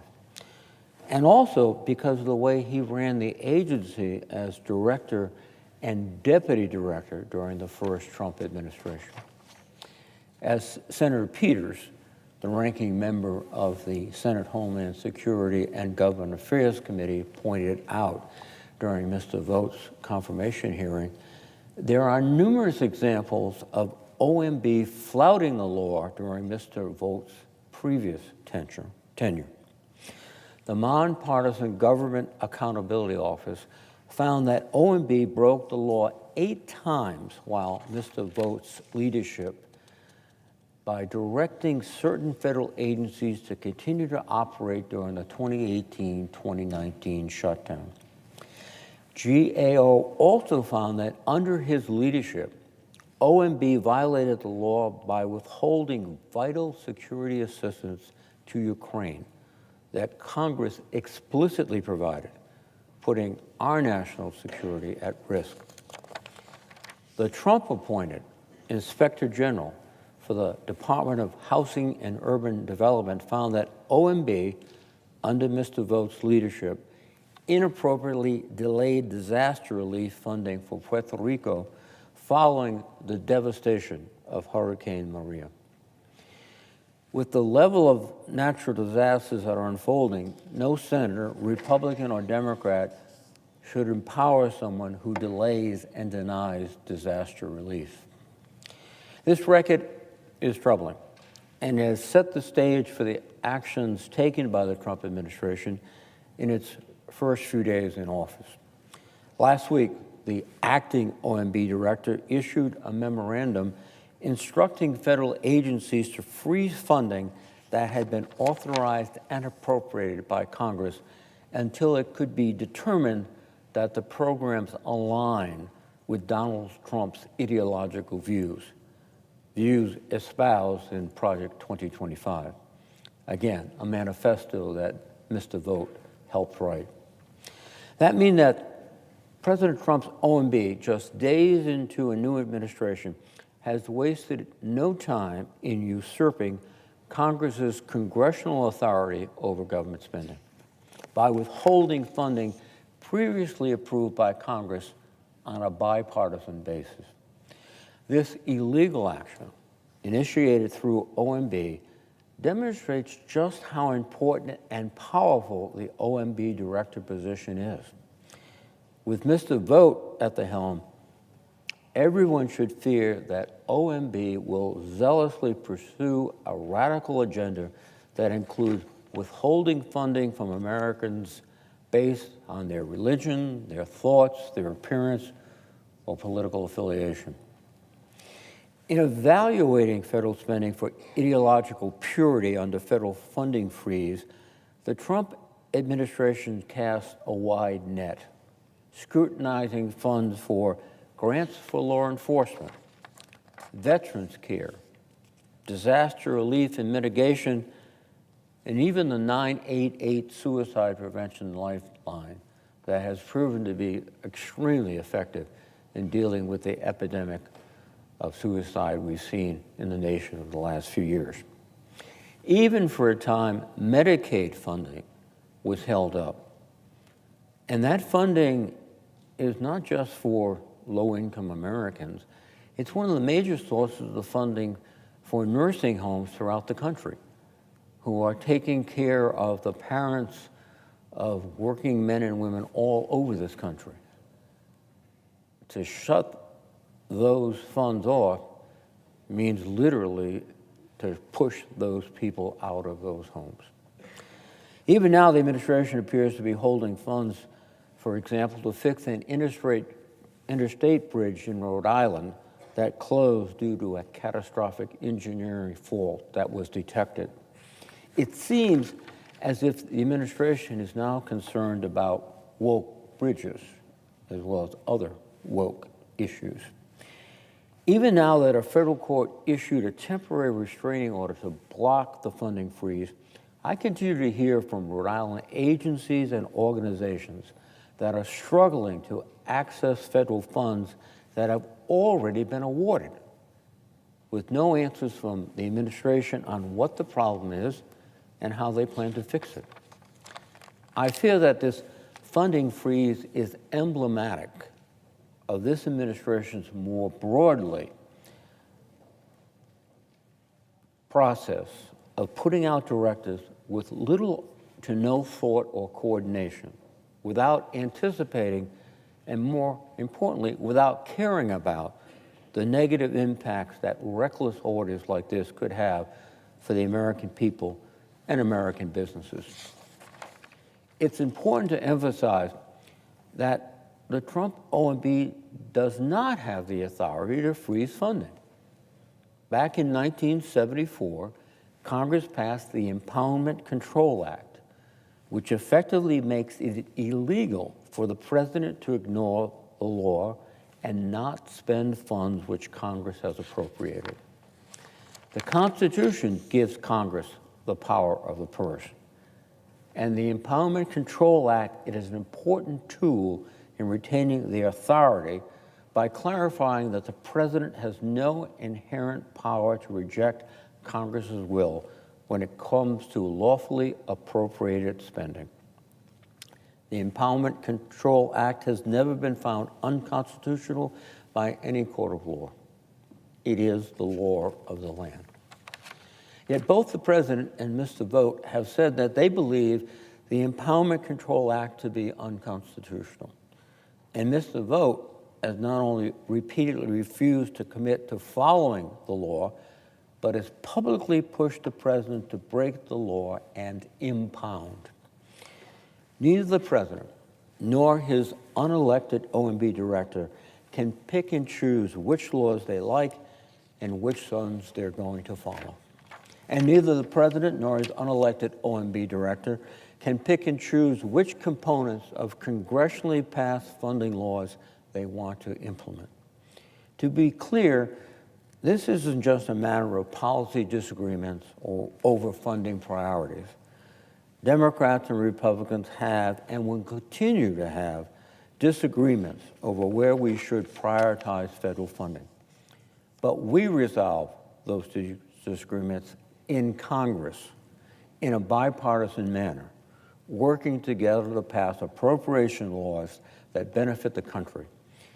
It is this or any other administration's obligation to follow these laws. This is Congress's constitutional role, and I will remind my Republican colleagues that we must not cede our obligations under the Constitution to any other branch of the government. And I've been astounded, quite frankly, that so many of my Republican colleagues seem willing to let this administration walk all over this Congress on this issue. And I have no doubt that these funding freezes are a test of our obligation to defend the Constitution of the United States, to play our role in the constitutional scheme. Trump and his acolytes are counting on a cowed congressional majority and a compliant Supreme Court stacked with justices who are willing to ignore decades of precedent to sanction this lawbreaking. As Elon Musk and Vivek Ramaswamy wrote in the Wall Street Journal last year, quote, Mr. Trump has previously suggested this statute, the Impoundment Control Act, is unconstitutional, and we believe the current Supreme Court will likely side with him on this question. I want to be very clear. I don't believe for a moment that Donald Trump has any idea what the Impoundment Control Act is or does. But right-wing activists like Mr. Vought do. They are fanning the flames in hopes of overturning the law so they can radically reshape the federal government to their worldview. And what is that worldview? Rather than serving the American people, they seem to want to punish Americans. Punish them for holding different political views, punish them for being low income, punish them for being sick or homeless. In particular, they want to further erode trust and belief in government so they will make the government less efficient by pushing out the people who answer the call to serve the country and their fellow citizens as federal employees. In a recent speech, Mr. Vought put it this way: we want the bureaucrats to be traumatically effective. When they wake up in the morning, we want them to not want to go to work because they are increasingly viewed as the villains. Now, there's a common adage here in Washington: show me your budget and I'll tell you what you value. We haven't seen President Trump's budget yet, but back in 2023, Mr. Vought produced a budget plan entitled A Commitment to End Woke and Weaponized Government, which was designed to assist House Republicans in their new majority. In it, Mr. Vought called for extending the Trump tax cuts for the richest Americans and paying for them by cutting domestic funding by $3.5 trillion. For example, Medicaid would be cut by $1.1 trillion, food stamps by $400 billion, and eliminating the Affordable Care Act tax credits would also be included in the mix. I think it gives a pretty good indication of where the Trump administration's priorities lie, and it's certainly not with the average American. There's another reason I'm troubled by Mr. Vought's nomination, and that is disdain for Congress as an institution. Despite having drawn a number of paychecks as a congressional staffer, he has shown little contempt for the Congress. As I noted earlier, when Mr. Vought served as the acting director of OMB during the first Trump administration, he was integral to the 2019 effort to withhold almost $400 million in military aid for Ukraine, an event, as my colleagues will recall, that led to Trump's first impeachment. Mr. Vought's contempt for Congress was on full display when he defied a congressional subpoena to produce documents and to testify in the impeachment inquiry. He even went as far as to turn to Twitter to publicly call the House of Representatives inquiry a sham process and to say that he had no intent to comply with the subpoena. Mr. Vought has also refused to cooperate with the Inspector Generals and has advocated that the President exercise emergency powers to circumvent congressional decisions. This is not an individual this Congress or any Congress should put its faith in. He has shown us who he is and how he views this institution and our Constitution. And as such, we should not confirm his nomination. And that, Mr. President, I would note the absence of a quorum. The clerk will call the roll. Ms. Also Brooks.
Mr. President.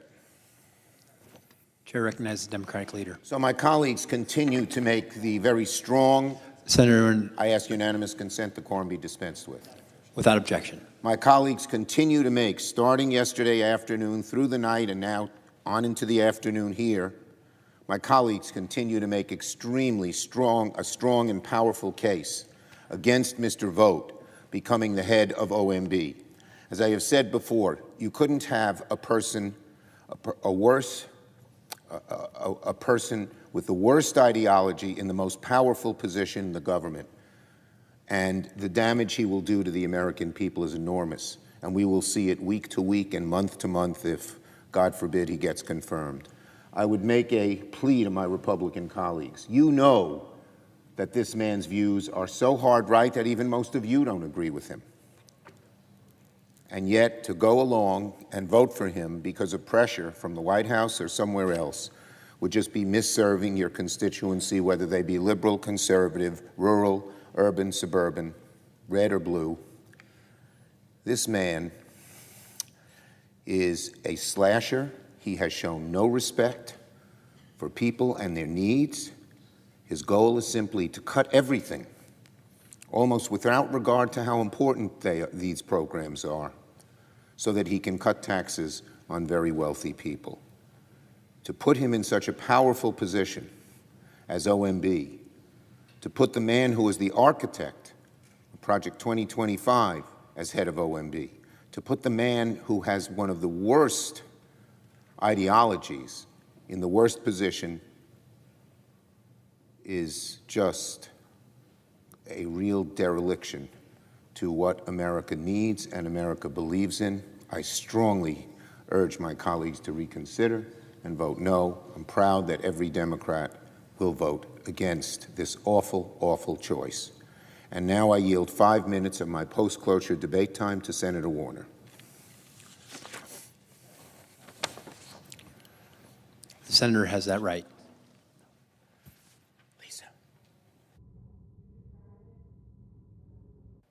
As Senator from Delaware. Thank you, Mr. President. I'd hope I'd be standing here today talking about lowering costs for Americans or tackling the housing crisis.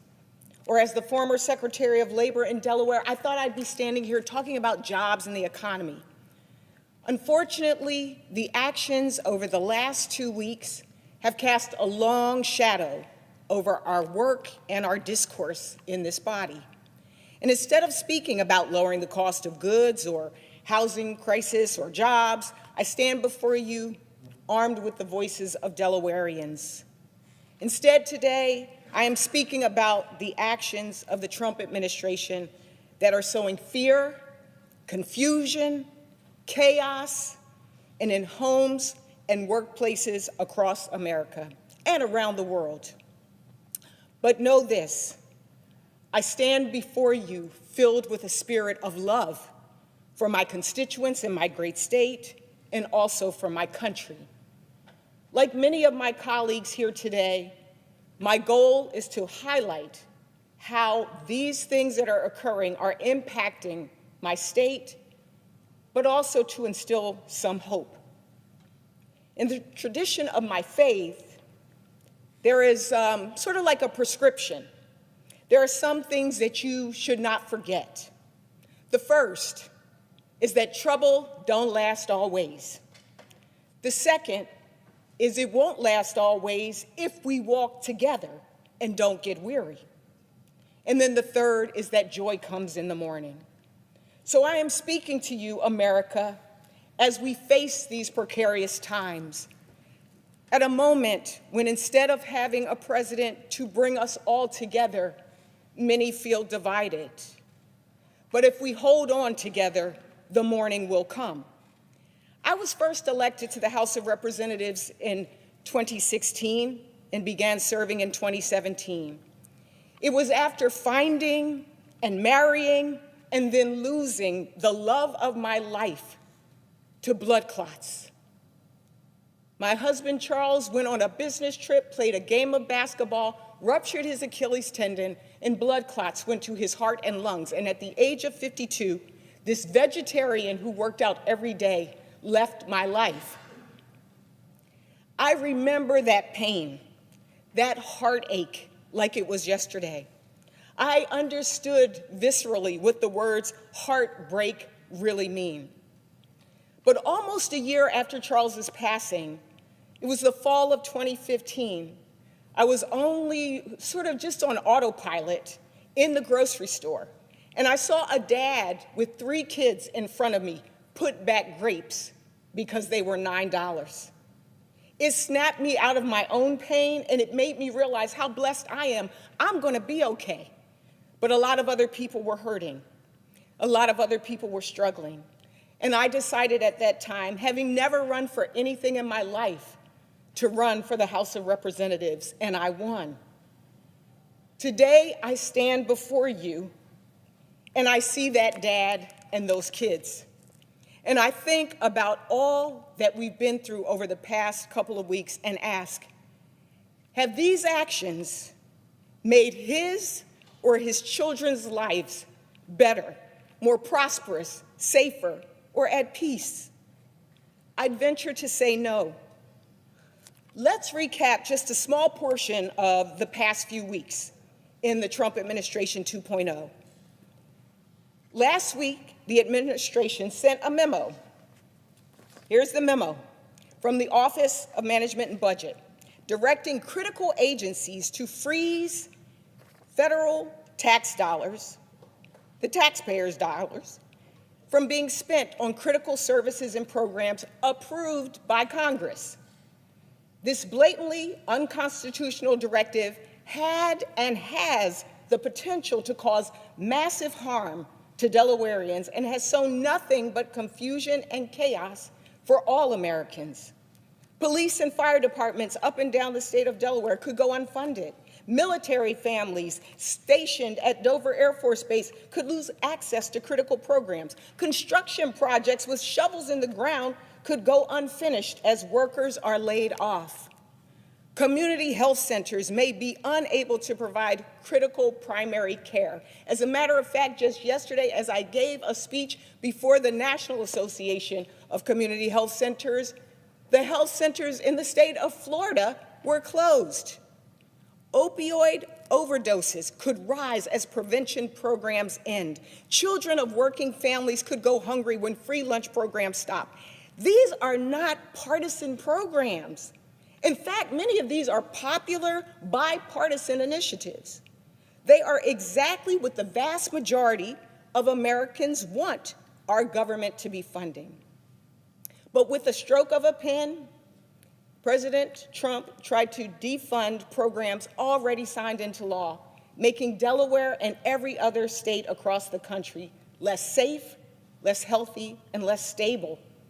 And to make matters worse, when the pressure mounted from the people, members of this chamber, the attorney generals around the country who fought in the courts, federal judges stepped in and halted the freeze, and then the administration doubled down on their decision. Here's what the White House press secretary, Carolyn Leavitt, posted on X. Quote, "This is not a rescission of the federal funding freeze. It is simply a rescission of the OMB memo. Why? To end any confusion created by the court's injunction.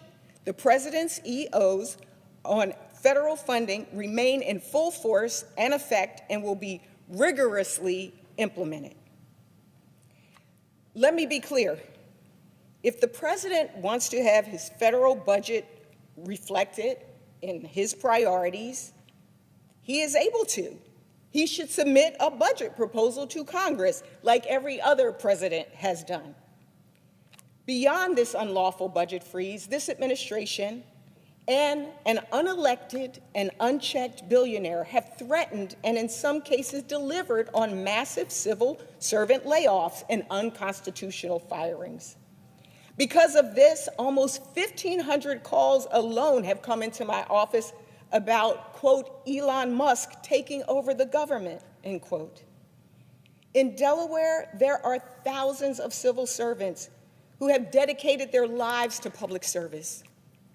People who care deeply about ensuring we have meals for seniors, services for our veterans, and educational opportunities for our children.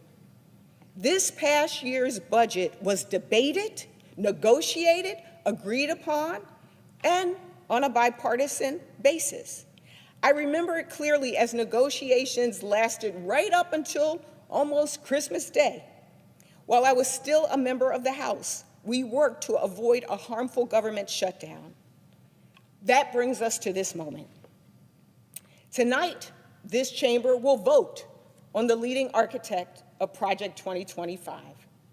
The actions we are seeing are part of the blueprint. The funds are critical taxpayer dollars used to conduct vital services that our communities rely on. Yet, this administration is disregarding the law and the Constitution. Why? Some say to give tax breaks, not to all, but to billionaires. Or, as I call it, reverse Robin Hood. From USAID to the Department of Labor to Treasury to the thought of abolishing the Department of Education, everyone will be impacted. Let's take a look at what could be on the chopping block if those things that we already approved don't go into effect. Public safety, grants for law enforcement and homeland security activities will cease. Disaster relief, as many communities are struggling after severe natural disasters, most recently in Florida, Georgia, North Carolina, and California. Infrastructure projects, our roads, our bridges, our ports, and more. Public transit could be halted, including projects already under construction. Combating fentanyl, the crisis that we see right now in our communities of substance use disorders, this could be impacted. Biomedical research, there will be immediate pauses on all funding for critical health research, including research on such important diseases like cancer, Alzheimer's, and diabetes. Head Start and childcare could be affected. Funding for Head Start programs that provide comprehensive early childhood education for more than 800,000 kids and their families could be cut off. Teachers and staff would not get paid, and programs may not be able to stay open.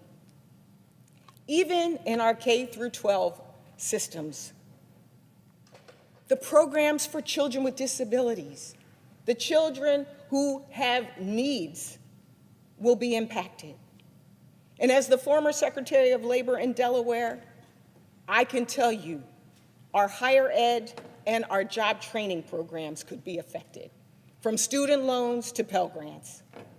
Health services, federal funding for community health centers that provide health care for over 30 million Americans will be immediately frozen, creating chaos for patients trying to get their prescriptions, a regular checkup, and more. These health centers that are trusted by so many are concerned and fearful that they might not be able to provide the care that they know their patients need and deserve.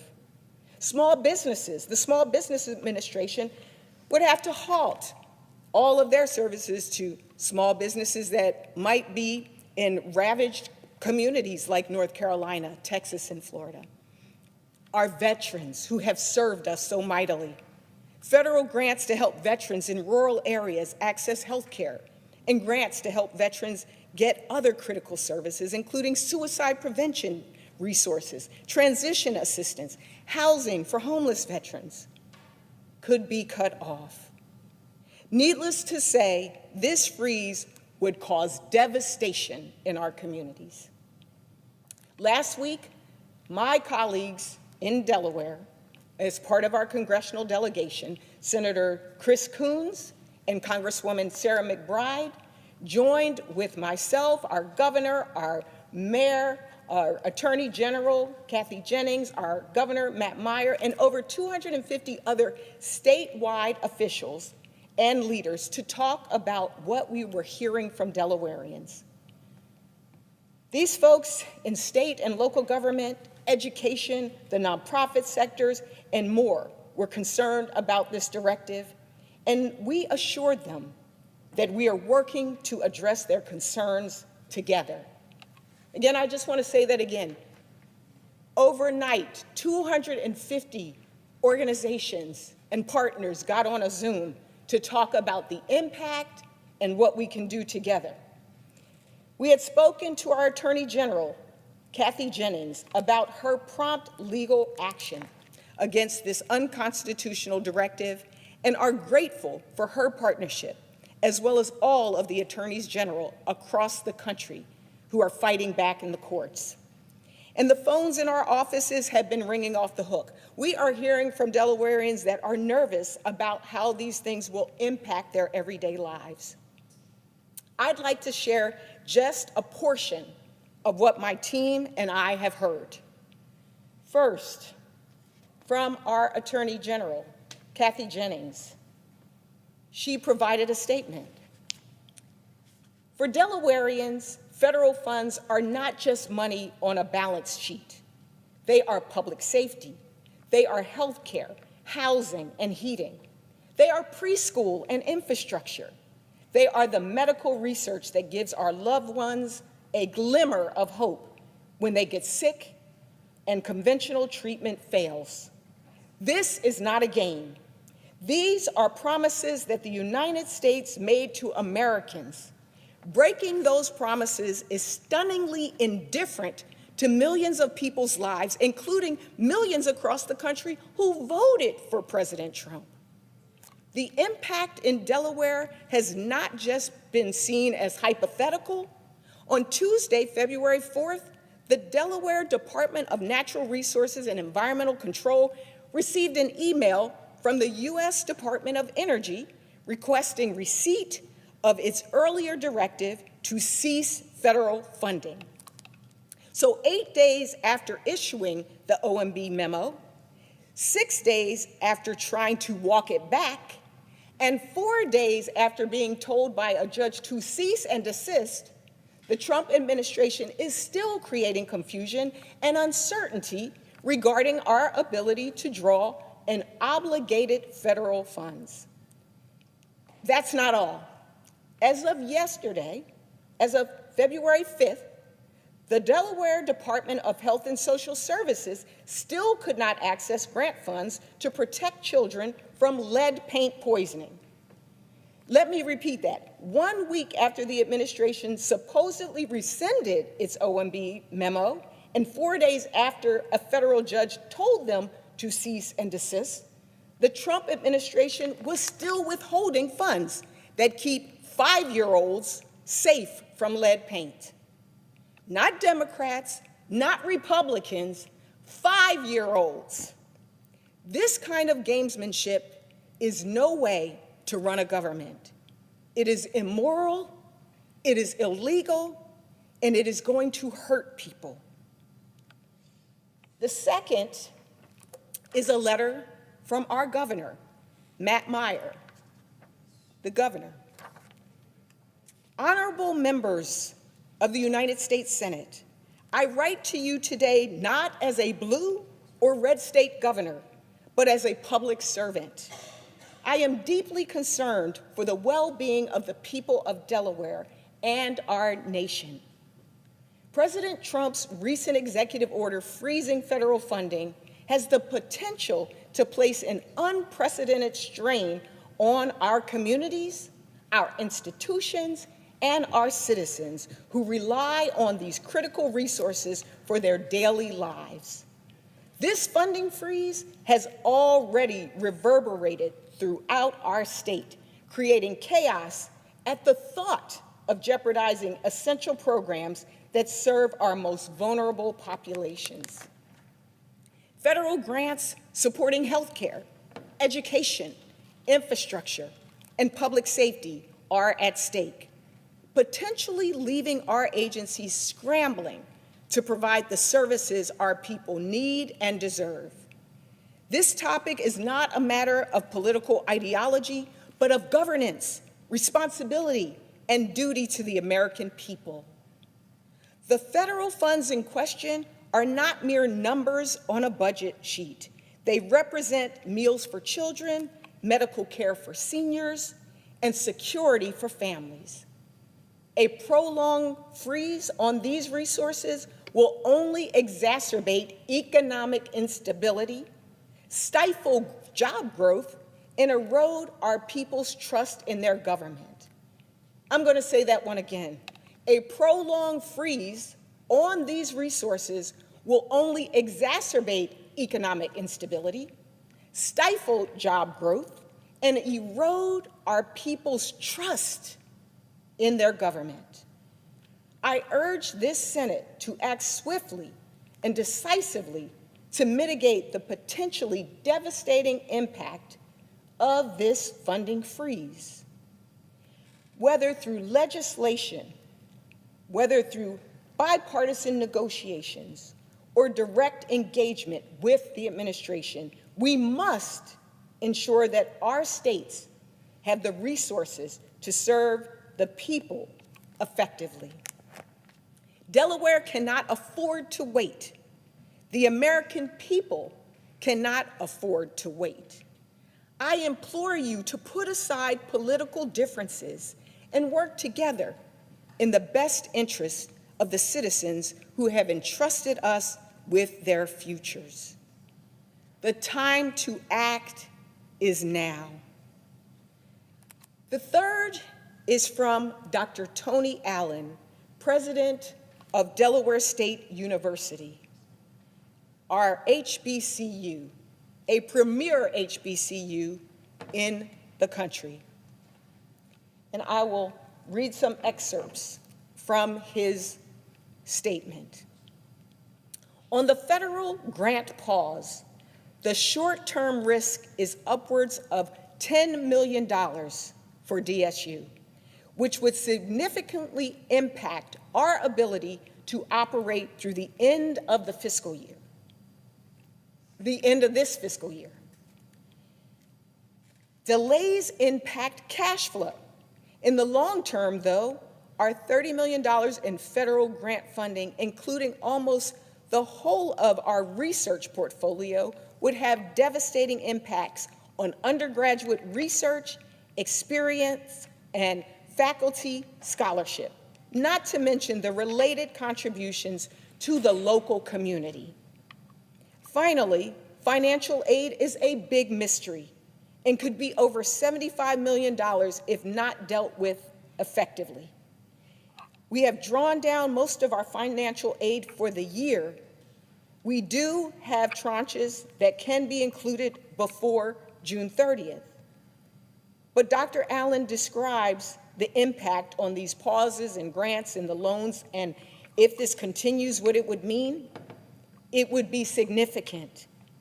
For context, about 71% of Delaware State University students are Pell eligible. This could have impacts not only for those students in this present moment, but as Dr. Allen said, even the surrounding community to the school. Whether they have the students there who can then go on to patronize different restaurants and shops and be a part of society, the professors who are there, whether they will have the dollars to do the research that is necessary. This will have profound impacts on all of us. I also want to share a statement and information from our, it's called the Delaware Alliance for Nonprofit Advancement. We affectionately in Delaware call it DANA. And DANA is headed up by Sheila Bravo, the president, and she sent a few-page letter with some of the impacts and some of the concerns that the nonprofits in our state have. Delaware nonprofits have shared the following impacts to their organizations and the people they serve should their federal funding be reduced or eliminated. And I just want to say, as a person who headed up a nonprofit in the state of Delaware, I was CEO of the Urban League. As a nonprofit, you depend on some stability, just like the for-profits, just like a big business. You need stability. You need to know what to expect from your budget, how to hire people, and so how to even provide the services. These groups are impacted on a daily basis in the lives of Delawareans. So providing vital assistance to at-risk and vulnerable populations, including our seniors, children, new mothers, the unhoused, those dealing with substance use issues. For many of these groups, federal funding is a lifeline that allows them to continue serving these residents. Any decrease or elimination in funding could be catastrophic. Should these organizations close their doors, seniors would go hungry. People facing mental health crises would not have critical assistance. At-risk children would be vulnerable to abuse. Justice-involved individuals would be far more likely to reoffend, and sexual assault survivors would be forced to deal with their trauma alone. Please note that some of these stories below have been submitted anonymously for fear of retaliation for vocalizing their concerns, which is another big concern to folks. They are concerned that if their information, their private information, is available to folks that don't even have security background clearances or who aren't trusted, what might that mean to them? What might that mean to their organization? Anonymous. The two Victims of Crime Act grants cover the personnel costs to 2 sexual assault therapists who service victims and survivors, including teens. The Sexual Assault Services Formula Grant Program covers the personnel and operational costs to the crisis helpline and the rape crisis service that includes 4 staff members listed on the grant. So imagine a victim of sexual assault not having a hotline to call into. There not being someone there who is trained and understands and can provide the resources and the services. Imagine that. What they said at the end of their comments to me was no funding, no service. Another was impact life. They said to me, The loss of federal funds would significantly impact our ability to continue offering vital programs such as harm reduction, pregnant and parenting women, and building communities of recovery, as well as halt the building and renovation of 2 new recovery homes. Now, I don't know about you, but I think every single person has been touched in this country by someone who has been a victim of substance use disorders. And so the thought of these programs not being there is unconscionable. These programs are essential to the health and well-being of our community, and the loss of funding would make it incredibly difficult, if not impossible, to continue or supplement them. Nearly 60% of our organization's programs are at risk, which would drastically reduce our capacity to serve those in need. Last year, Impact Life served over 16,000 people in Delaware. 16,000. That might not be a lot to some other states. That's a lot of people to the state of Delaware. That's a lot of families that will be impacted. Without these crucial federal funds, we would be unable to provide the level of support and resources that our community relies on, leaving many without access to services they need for recovery and well-being.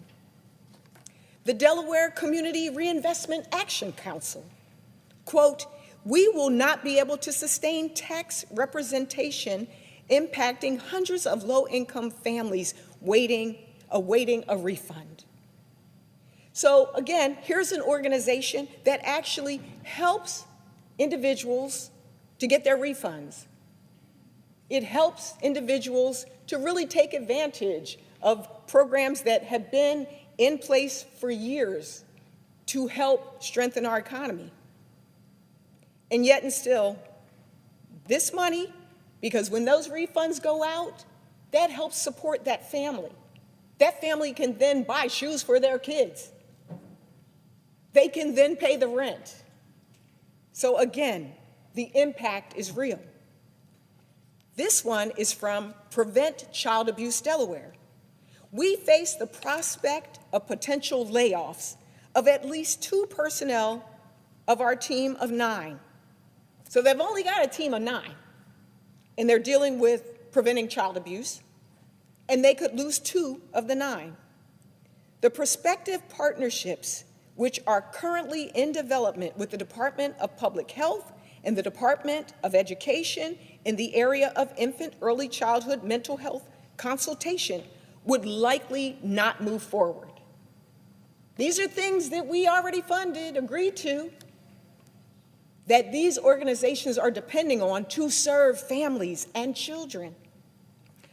Community programs building protective factors for at-risk families would cease, and more children would have increased susceptibilities for abuse and neglect as more parents and caregivers experience adversity and stress, increasing their likelihood of entry. So imagine, not only are we going to cut the programs, but then we're also going to lay off or fire their parents, which would, I think, lead to more trauma and more stress and more economic hardship, and also lead into the child welfare system and the criminal justice system. If we say we're about second chances, if we say we're about making sure that our country is one where bills like my Clean Slate Bill, which is bipartisan, which allows those returning citizens to have an opportunity, why would we endanger these programs? Then there's the way home. According to the way home, we service individuals coming out of prison that represent at-risk populations that are currently being targeted. With money being frozen across the board, their basic needs, housing, transportation, and food, make them extremely vulnerable to violate their probation and be placed back into prison. The Delaware Regional Dream Center, which also talks about their staffing needs. Project New Start, which also talks about 100% of the justice-involved individuals that they serve by their agency. It's provided by this federal funding. And the Modern Maturity Center in Delaware. Without the funding identified above, the Modern Maturity Center would not be in the position to provide adult daycare services, caregiver resource services, or senior employment opportunities. The administration of the SNAP program would have to be discontinued. This would remove the opportunity for seniors to apply for the supplemental food assistance at the Modern Maturity Center. The largest impact on the community will come through the Nutrition Services Program, because every day the Modern Maturity Center provides meals to approximately 2,000 seniors in Kent County, Delaware. Without this funding, it could be discontinued. I could go on. The Coalition for a Safer Delaware. Delaware relies on it for suicide prevention, domestic violence intervention, community violence programs. We passed legislation in a bipartisan way to deal with safer communities. They need the money. And then the Freedom Center for Living Independent. Again, they will feel the impact. Our citizens with disabilities as well. The HELP initiative is also another one. I've told you how these misguided actions would impact families, workers, seniors, people with disabilities, and many others in my state. But we must meet these words with action. We must keep the pressure on, because we know that in this moment, it is all hands on deck. Delawareans know that I have a proven track record of working across the aisle. It has been my top priority in serving in the House to find bipartisan solutions and to work on behalf of Delaware and the American people. And my top priority is to continue to do that and have it front and center in the United States Senate. It's why, after seeking out the voices of Delawareans and asking the president's nominees the questions that we needed to ask, I am so committed to making sure that we continue this fight. Within the past few weeks, many promises have been broken, and we see the recklessness on display of these harmful things and what they will do to our communities. So I stand here today to say that I am voting no on vote. I am voting no on vote. And I will do everything in my power to stand up for the people of Delaware and to deliver, even when it feels dark, bright hope. Thank you, and I yield back.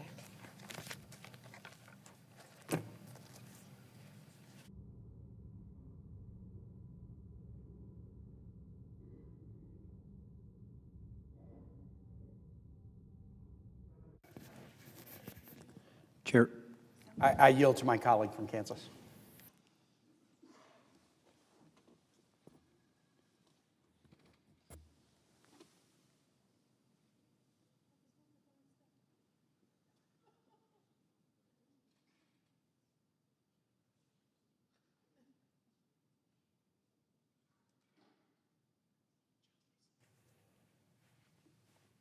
Mr. President, I appreciate the gentleman from Virginia yielding.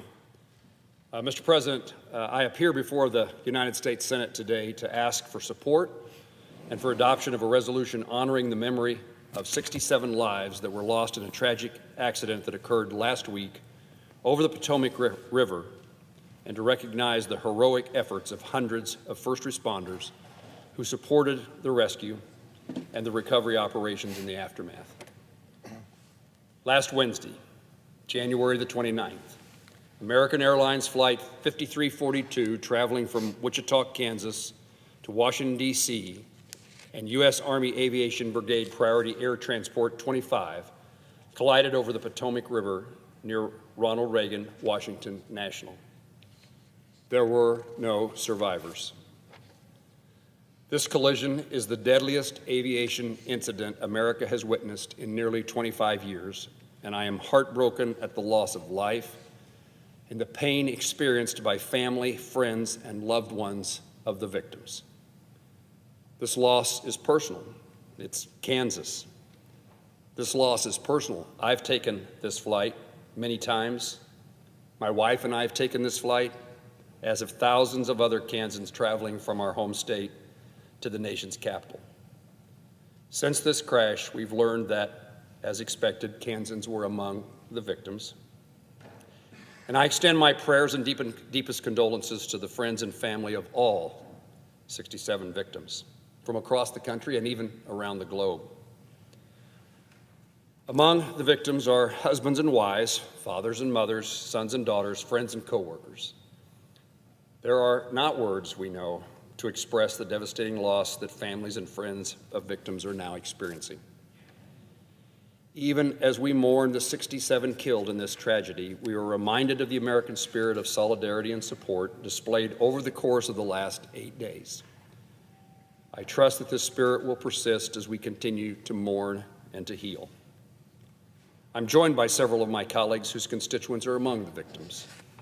Their participation demonstrates that this loss is felt not only at home in Kansas, but across the country. We're all grieving, and together we can help bear each other's burdens. Immediately following the crash, hundreds of first responders from more than 40 local, state, and federal agencies responded to the scene, working tirelessly through the night and into the days that followed on rescue and recovery operations. The first responders from the District of Columbia, from Virginia, and from Maryland, along with various federal agencies, acted bravely, swiftly, and courageously in harsh conditions.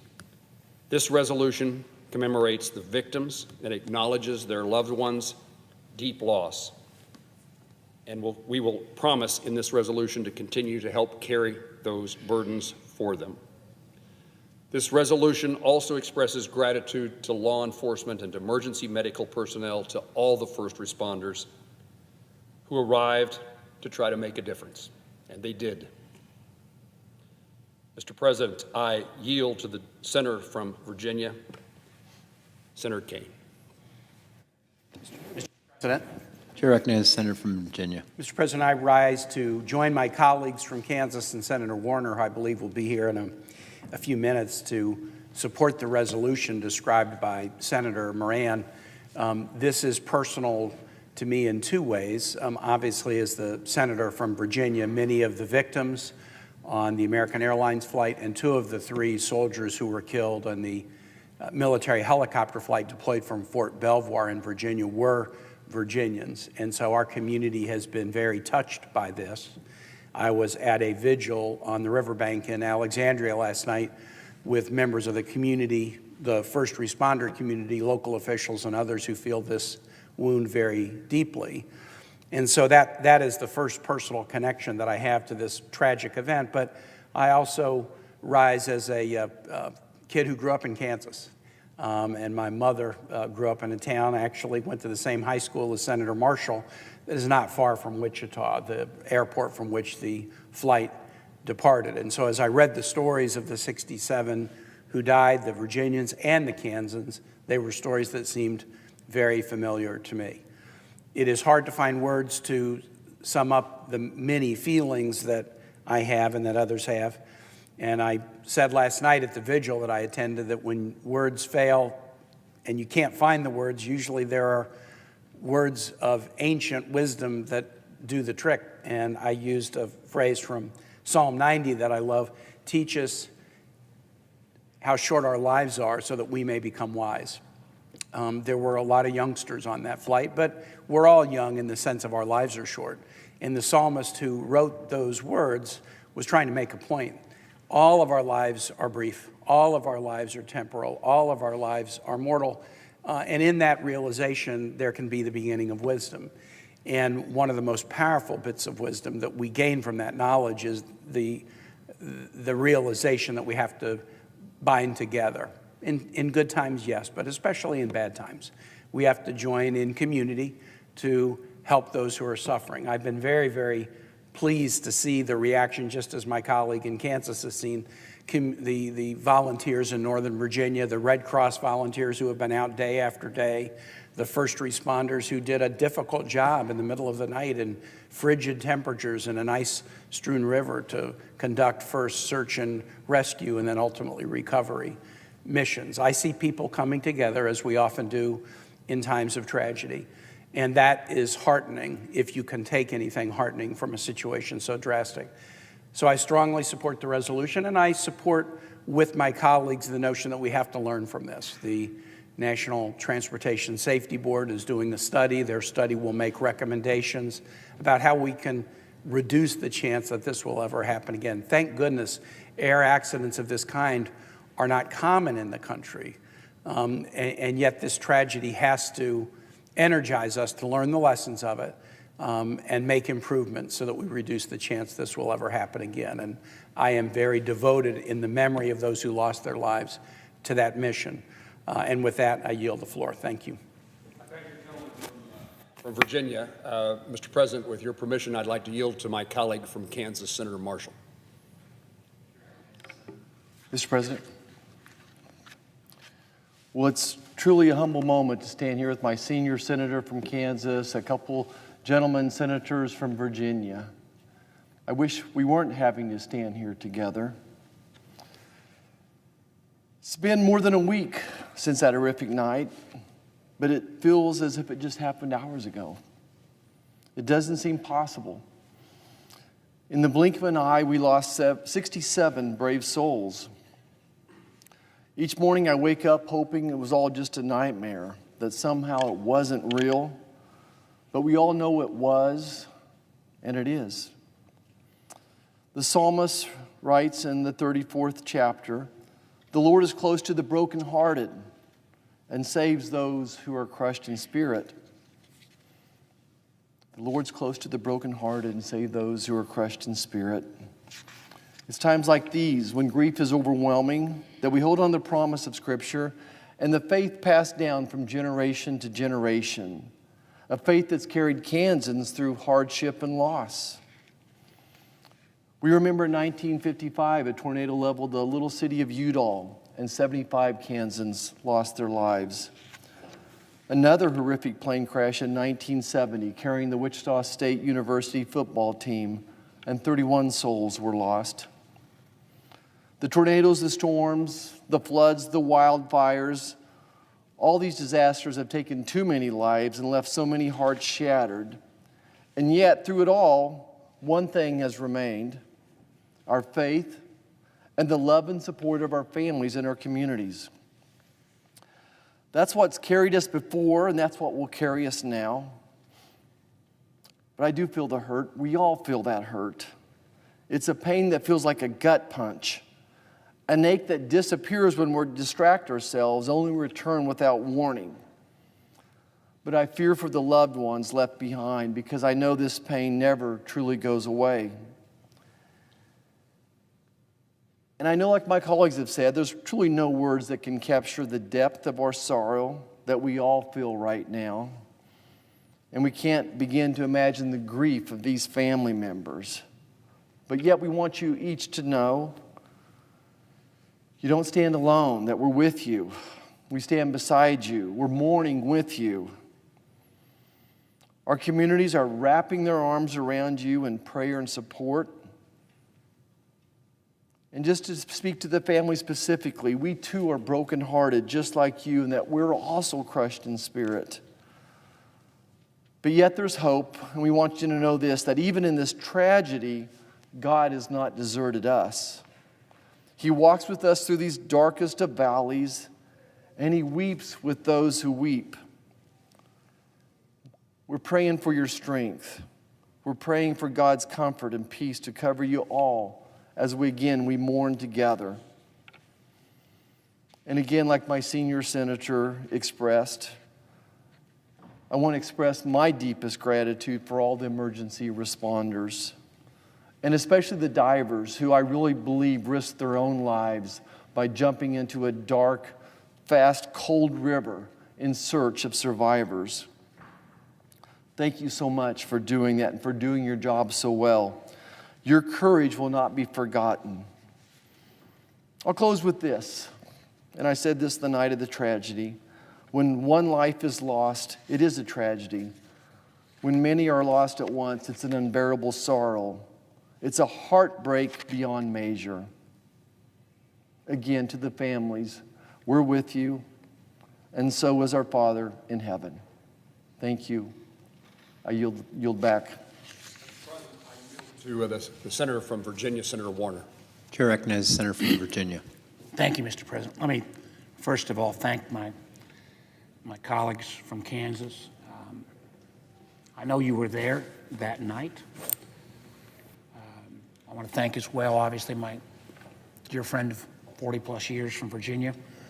We were at the airport along with friends from Maryland and D.C. by 7 o'clock the next morning. And the remarkable thing is, this is a route I take home every night. I have the luxury, frankly, of being the guy that my home is actually closer to the Capitol than all 535 other members. I beat my local Congressman Don Beyer by a couple blocks. So I drive along the Parkway each night. And I think I missed the actual collision by no less than 7 or 8 minutes. And yet we then saw a number of red lights rushing into National across the river in Maryland. And we all know that the souls on American Flight 5342 and those pilots in the Army helicopter, awful collision. And echoing what my friends have said, we can't give you words that will get rid of that terror or that awful event. But we have seen over the last week how many young lives, so many folks from the skating world.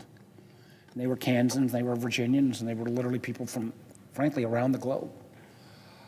And the contributions to their friends and families that they'll never be able to fulfill is going to leave an ache in the hearts of those families that I can't nearly articulate as well as some of my colleagues.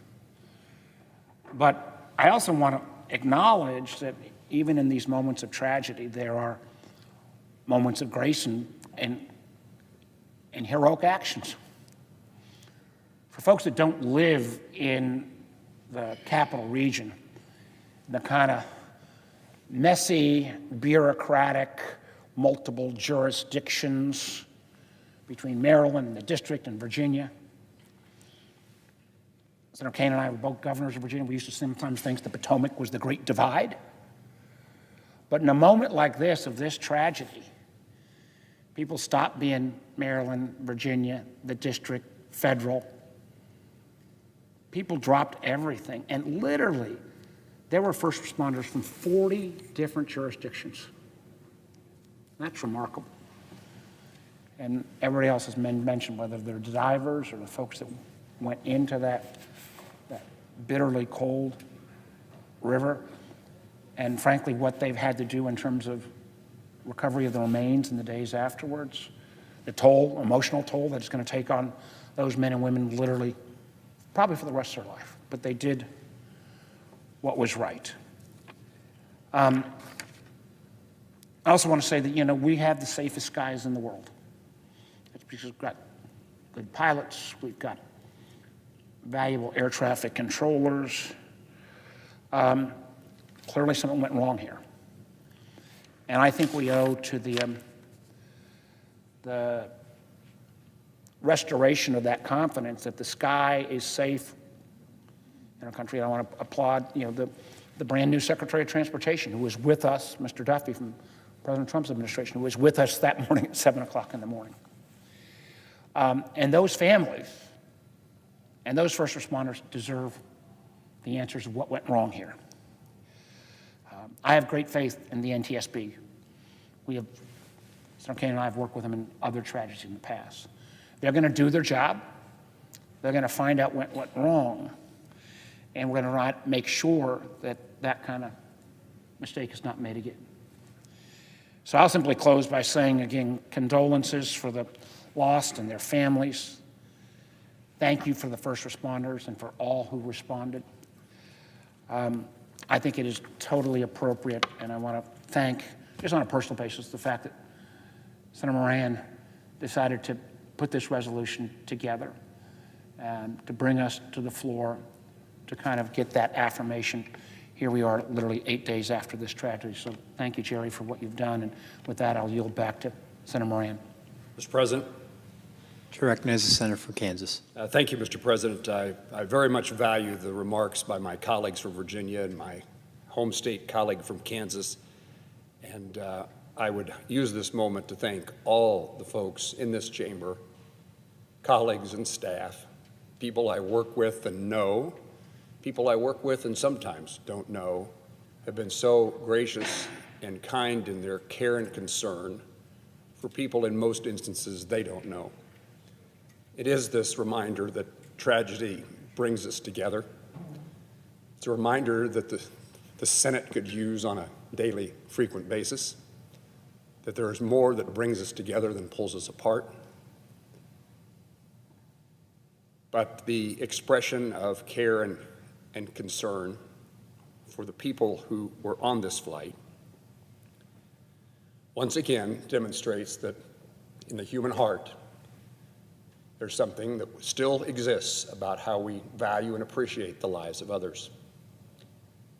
So, Mr. President, I ask, as if in legislative session, and notwithstanding Rule 22, I ask unanimous consent that the Senate proceed to the consideration of S-Res 64, which is at the desk. The clerk will report. Senate Resolution 64, honoring the memory of the victims of the tragic mid-air collision between American Airlines Flight 5342 and United States Army Aviation Brigade Priority Air Transport 25 on January 29, 2025. Mr. President, I ask unanimous Without objection, the Senate will proceed. Thank you. I ask unanimous consent, Mr. President, that this resolution be agreed to, the preamble be agreed to, and that the motions to reconsider be considered made and laid upon the table with no intervening action or debate. Without objection.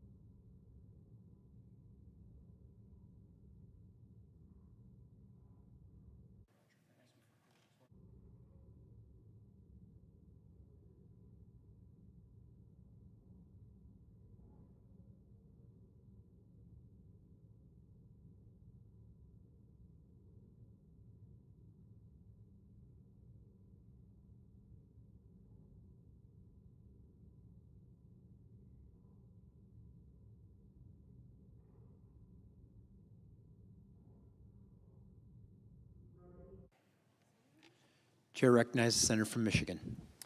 Mr. President, I rise today to oppose Russell Vought's nomination to be the Director of the Office of Management and Budget. As the ranking member of the Homeland Security and Governmental Affairs Committee, I have worked hard and across the aisle to strengthen our federal government's effectiveness in providing services that Americans rely on every day, to improve transparency in the way that government operates, and to make sure that taxpayer dollars are always used efficiently. These are some of the most fundamental roles the federal government plays in the daily lives of Americans, and we are duty-bound to ensure that they continue. But if Russell Vought is confirmed to lead the Office of Management and Budget, I am concerned that he will throw these principles out the window and wreak havoc on the services that Americans count on from the federal government every day. Although it may not be the most well-known agency, the Office of Management and Budget, or OMB, is a critical office in the Executive Office of the President, with significant responsibilities ranging from developing and executing the budget approved by Congress to improving agency performance and reviewing regulations. The actions carried out at OMB affect the daily lives of millions of Americans. And this little-known agency controls nearly every action that other federal agencies take, directing agency policies as well as controlling their budgets. OMB is charged with allocating federal resources that Congress appropriates to agencies that protect our national security, help communities recover from natural disasters, and provide vital services like Social Security, Medicare, and Veterans Services. This funding helps hire police officers and firefighters. It helps provide families with heating assistance in the cold winter months, and it helps towns and cities upgrade their roads and bridges. OMB's work matters to every American, and we cannot confirm someone to lead this office who will not act in the best interest of every American. As the great American poet, Dr. Maya Angelou, once said, quote, "When people show you who they are, you should believe them the first time." Russell Vought has repeatedly shown us and told us who he is. And he is someone who has and will continue to willfully break the laws passed by Congress at the direction of the President, to fundamentally alter how the federal government works for the American people. Vought's abject disregard for the Constitution and the rule of law, and his willingness to pick which Americans are winners and losers under the Trump administration, completely disqualifies him from serving in this important role. I want to start by revisiting the illegal and dangerous actions that Russ Vought took when he served as OMB director during the first Trump administration. During his previous tenure leading the Office of Management and Budget, Vought brazenly and willfully flouted the laws passed by Congress that direct how federal resources should be spent. On multiple occasions, Vought refused to disperse funds that Congress passed on a bipartisan basis to address serious national security concerns and to protect the safety of our country. For example, Vought directed the OMB to withhold vital security assistance to Ukraine, assistance that Congress directed to be spent with bipartisan backing. This action put our country's security at risk by extorting Ukraine, a very valuable ally, fighting to stop Putin's illegal actions. This extortion wasn't to help advance some official U.S. foreign policy or perhaps support our nation's standing and security around the world. No. It was an action intended to help President Trump politically as he tried to discredit Joe Biden during the 2020 presidential election. And you don't have to take my word for it. The Government Accountability Office investigated and confirmed that this was a violation of the law.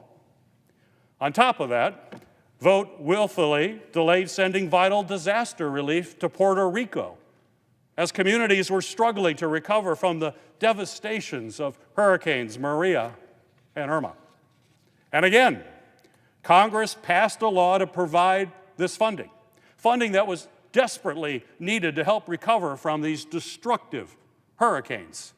And then again, Congress passed a law specifically requiring the funds to be dispersed on time to people in desperate need. Mr. Vought delayed those funds. He broke the law and he prolonged the suffering and the recovery of communities who needed immediate help. In 2021, the Inspector General for the Department of Housing and Urban Development confirmed that Vought's refusal to send hurricane relief assistance was an inappropriate action and that it caused real harms for the people of Puerto Rico. The Inspector General report stated, and I quote, Brian Montgomery, the former Deputy Secretary and Acting Secretary of HUD, recalled telling former OMB Director Vought that OMB's actions were tantamount to holding disaster relief funds hostage. When asked what he meant by the hostage statement, Montgomery told the OIG these demands slowed down the fund of aid that was desperately needed by people in a very desperate situation. The report also concluded that this violation of the law caused serious delays in getting assistance to victims. In addition to this devastating delay, the Office of Inspector General also detailed how Vought and OMB, under his leadership, stonewalled and failed to cooperate with their independent oversight investigation.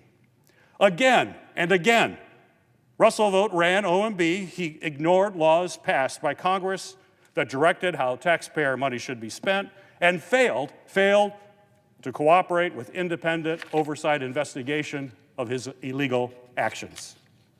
A 2020 investigation by the Government Accountability Office found that under Mr. Vought's leadership, OMB broke the law 8 more times by directing certain federal agencies to continue to operate during the 2018 shutdown. 8 more times breaking the law. Mr. Vought is on a record here. And when I pressed him about these actions during the confirmation hearing, Vought said, and I quote, we had a different view of the law. In the shutdown, there were a lot of precedent. We found that they aren't legal decisions. Every time you have a different play call, GAO will look at them. There'll be different views between the executive branch and the executive branch. A different view of the law? Well, Mr. Vought cast this as just a difference of opinion. What he's really saying, let's be clear, what he is really saying is that he does not need to follow the law. He thinks that he is above the law. Each of these violations underscores his consistent obstruction of oversight and a troubling tendency to prioritize political agendas over following the law, which endangers the safety and the welfare of our citizens. I have said it multiple times today, but I will repeat. Russell Vought has shown us who he is. We have a duty and an obligation to take him at his word and believe him. His repeated violations of the law have far-reaching implications on a nation that was built on the rule of law. When leaders and officials break the law with absolute impunity, then the guardrails have fallen off and our democracy is deeply broken. Mr. Vought's actions have undercut transparent oversight and have caused the most foundational, fundamental tenet of democratic governance, the rule of law, to crumble. And he didn't stop after his time at OMB was up. In the years since, Russell Vought has been hard at work memorializing his playbook to break the law and give the president unilateral power as part of Project 2025. He literally wrote the Project 2025 chapter on the executive office of the president and how to use the OMB to consolidate even more power with the executive branch. In his Project 2025 chapter, where he spells out the plain as day how he plans to violate the law again if he is confirmed, he wrote that he will recruit staff who are, and this is quote, he will recruit staff who are, quote, creative and fearless in his or her ability to challenge legal precedents. Mr. Vought is saying loud, and he's saying it clear, if we confirm him as director of OMB, he will use every tool that he has to say what the law is. He gets to decide, not Congress, not the Constitution, and not the courts. That's wrong, and it goes against everything our founders believed when they wrote our Constitution and created a unique system of checks and balances. Every member of the Senate and every federal employee swears an oath to uphold the Constitution of the United States as they execute their duties. I swore that oath when I joined the United States Navy Reserve, and again as a member of the U.S. House of Representatives, and finally here in the United States Senate. The Constitution gives Congress the power to determine how federal resources are to be spent. Article 1 of the Constitution specifically gives Congress the power of the purse. This is not some gray area. This is not unsettled law. This is written in our nation's most critical founding document.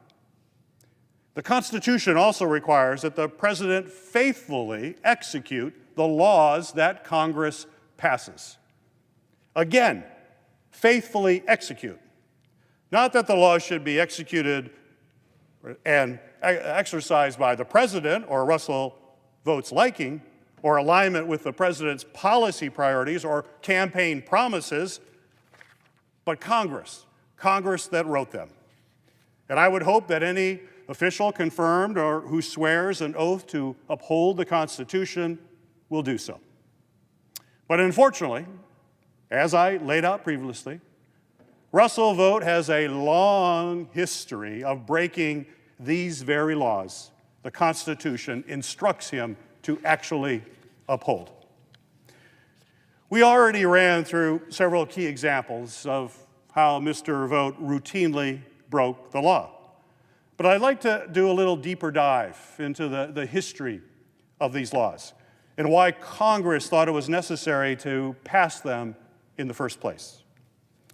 During the Nixon administration, an administration that routinely stretched the law to strengthen presidential powers, the president also attempted to use impoundment.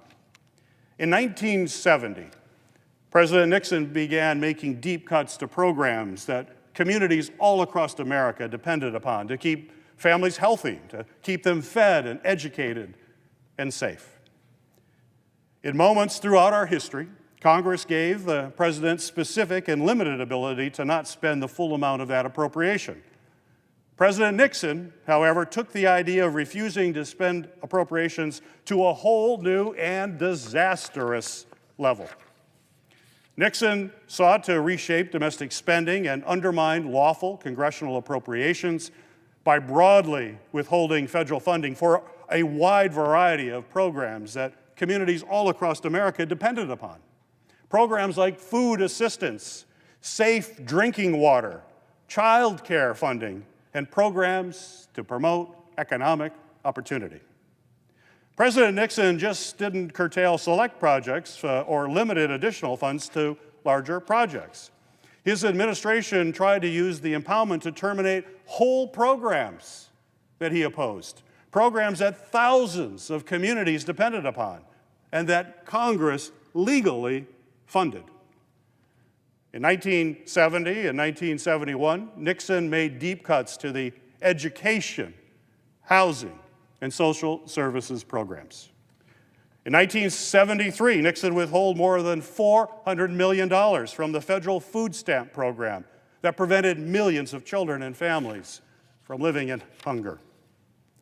Then Nixon tried to withhold $8 billion appropriated for water reclamation, which is used to recycle water for safe drinking, for farm irrigation, and restoring local environments.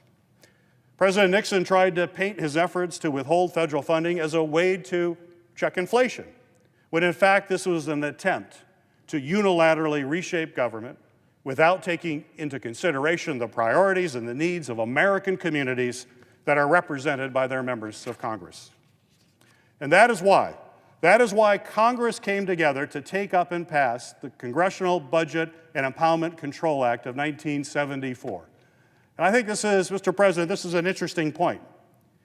As President Nixon was doing this, these laws passed unanimously in the United States Congress. All Republicans and all Democrats in the Senate passed them unanimously. Apparently that was a time when Republican members of the Senate had a backbone to stand up to a president that was acting illegally. And even in the House, it was almost unanimous. Apparently Republican members of the House had a backbone then to stand up to a president who acts illegally.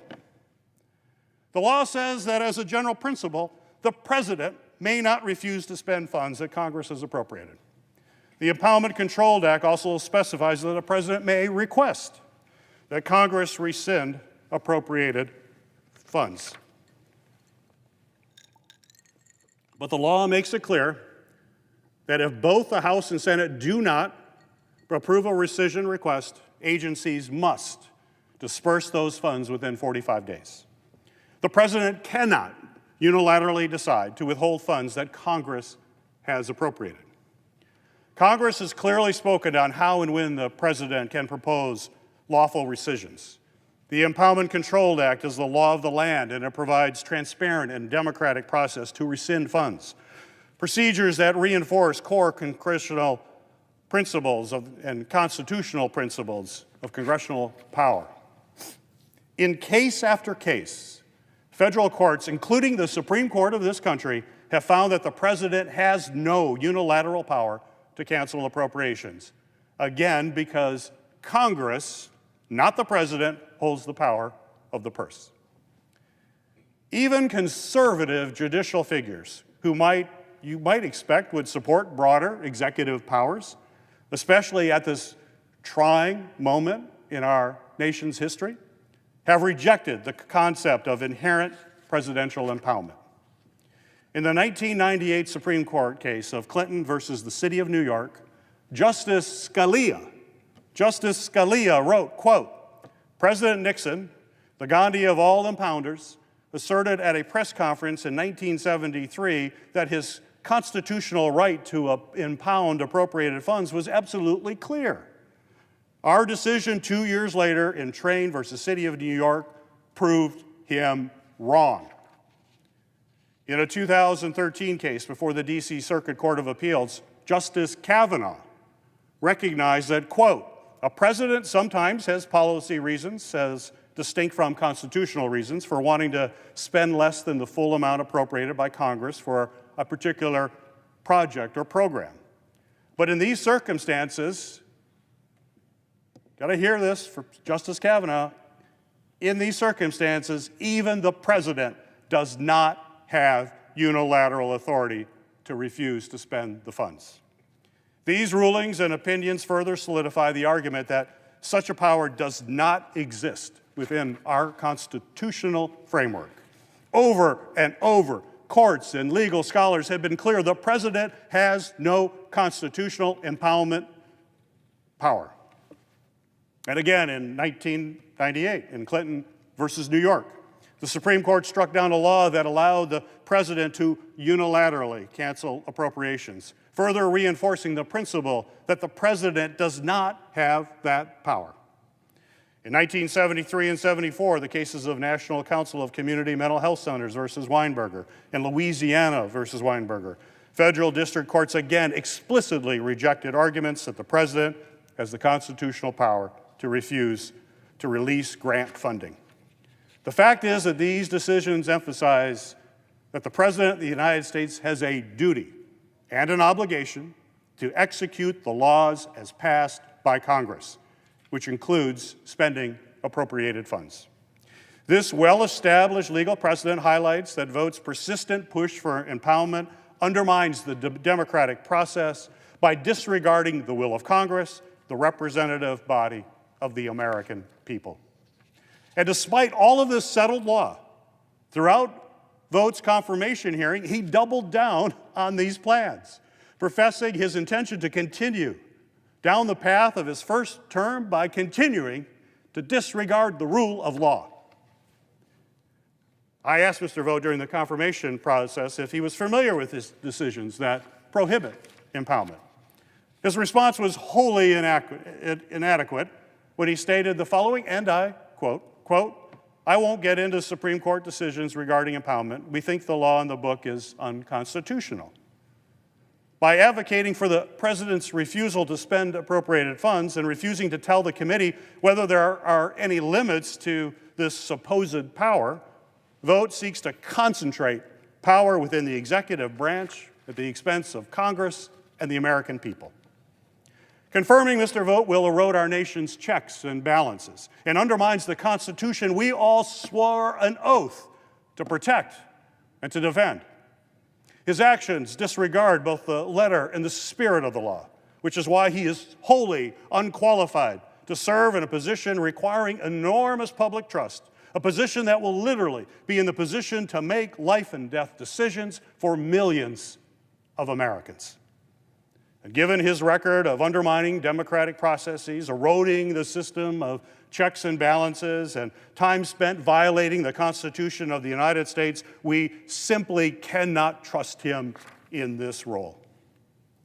And now, even before he's confirmed by the Senate, the Trump administration has begun to implement Russell Vought's playbook, the playbook he has openly talked about and wrote about in Project 2025.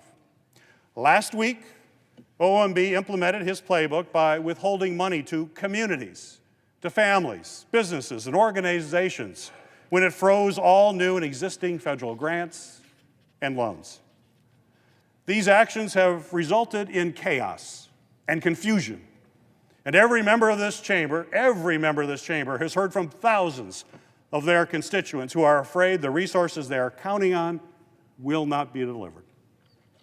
These actions not only break the law and wreak chaos and anxiety amongst our constituents, but they also inflict very, very real harm on families in Michigan and all across our country. In my home state of Michigan, communities and organizations received $31 billion in federal grants and loans last year, and the freeze has had immediate negative impacts. I heard from a mayor who needs the grant funding they were awarded to pay for police, for firefighters, and public safety personnel, who's worried he won't be able to pay first responders because of the freeze. I heard from small businesses who are afraid they won't be able to make payroll because of the freeze. I've heard from dozens of communities who fear they will have to put their shovels down on construction projects to improve our roads and our bridges and improve street safety and address chronic flooding issues before the freeze. I've heard from Michiganders who are counting on heating assistance during these cold winter months, who are unsure if they're going to be able to pay their energy bills. I've heard from educators who've raised concerns that the freeze would disrupt funding nearly 17 Head Start centers across Michigan that serve our youngest children. I heard from veterans who face disruptions, confusion, and anxiety over critical services. I've heard from colleges and universities that count on funding to make advances in research, ranging from preventing Alzheimer's disease and dementia to protecting our Great Lakes. I've heard from communities who are concerned about how the freeze will affect funding for Homeland Security missions and law enforcement. Almost immediately, two different judges, one in Rhode Island and one in Washington, D.C., put in place temporary restraining orders to start to undo the freeze and deliver needed funding to these organizations and people. But despite this, some funds continue to be held up, and OMB and the Department of Justice continue to insist that they can block funding going to these communities. This is not what hard-working families across our nation want, and certainly not what they need. Our constituents need to know that the federal government can keep its word and stand by its promises. Americans should feel confident that the services government provides are efficient and they're reliable, and that they can count on them to be delivered. If we confirm Russell Vought to be just another one of President Trump's cronies, the American people will pay the price. Once he's back at OMB, he will only supercharge the Trump administration's effort to unlawfully cancel programs that Congress has authorized on a bipartisan basis and that Americans are counting on. It's not a stretch to say that Russell Vought would do everything he could to give President Trump even more power, especially when it comes to controlling the federal budget. If the president wants to block funding to blue states, Russ Vought will do it. If the president wants to defund firefighters, Russ Vought will do it. If the president wants to cancel Medicaid benefits, Russ Vought will do it. If the president wants to deny victims of a disaster assistance that they desperately need, Russ Vought, we've already seen, will do it. Russ Vought's record on breaking the law and sowing chaos across government is, quite frankly, frightening. If he is confirmed, he will quite literally be in a position to alter the future of our nation, and not in a good way. But he'll also be charged with managing the federal workforce. And his record on that front, well, it's just as abysmal. When he was at OMB before, Mr. Vought pushed to replace nearly 50,000 nonpartisan, career, professional civil servants with appointees, political appointees, whose only qualification was that they had political loyalty to the president. No other qualifications, just political loyalty. The old spoils system of the last 2 centuries back again. He attempted to remove qualified employees who have years of knowledge and experience. And if he had succeeded, he would have posed a grave threat to our national security. More than 70% of the federal workforce serves in agencies that are critical to our national defense and to our national security. Other federal employees work day in and day out to respond to emergencies and to ensure that Americans can get key services like Social Security checks and veterans' health care. Mr. Vought called these hardworking, dedicated public servants, quote, villains. He called them villains. There is no question Mr. Vought has no respect for the professional, hardworking civil servants who work tirelessly each and every day to support the American people. President Trump took action on day 1 of his administration to remove qualified, nonpartisan federal workers and replace them with his cronies by issuing an executive order. Under this directive, the president's political appointees can reclassify traditional nonpartisan civil servants into scheduled policy career positions that are functionally at will. All hiring, retention, and firing decisions for scheduled policy career positions would be at the pleasure of the president's political leadership rather than the individual's qualifications or job performance. Under Vought's authority as OMB director during Trump's first term, OMB recommended that anywhere from 68 to 88% of its own workforce would be reclassified into this Schedule F. And while describing this conversion with OMB staff that he had just reclassified into Schedule F positions, he recalls saying those employees were, quote, "We don't believe in these laws that give these protections that we think made you less good at your job of serving a particular president." All that mattered was serving a particular president. Vought doesn't believe in civil service law, and I believe in those laws. And they are the laws of the land. Congress passed those laws so civil servants are better at their job of serving the American people rather than their job of serving the political pleasure of a president. Civil servants, not the president or his political cronies, are the ones who issue Social Security checks, provide care for our veterans, facilitate loans for small businesses, and safeguard our homeland security from security threats. President Trump took another step last week to remove qualified civil servants when he offered more than 2 million federal employees deferred resignation offers through a fork-in-the-road email. He may have pitched it to federal workers as a buyout, but it's likely another illegal plan to scare expert employees into leaving voluntarily out of fear that they would otherwise be fired or retaliated against by the president, so he can make way to install his cronies at all levels of the federal government. If this continues to happen, agencies will lose vast institutional knowledge, and civil servants will lose trust in their colleagues. Whistleblowers will be afraid to come forward to report waste and fraud and abuse. Taxpayers will foot the bill for government mistakes or corruption among political leaders. Foreign adversaries will take advantage of our unstable government workforce. In all of these roles, we want to trust the employees that have the right skills and experience and are informed with accurate, reliable, and complete information.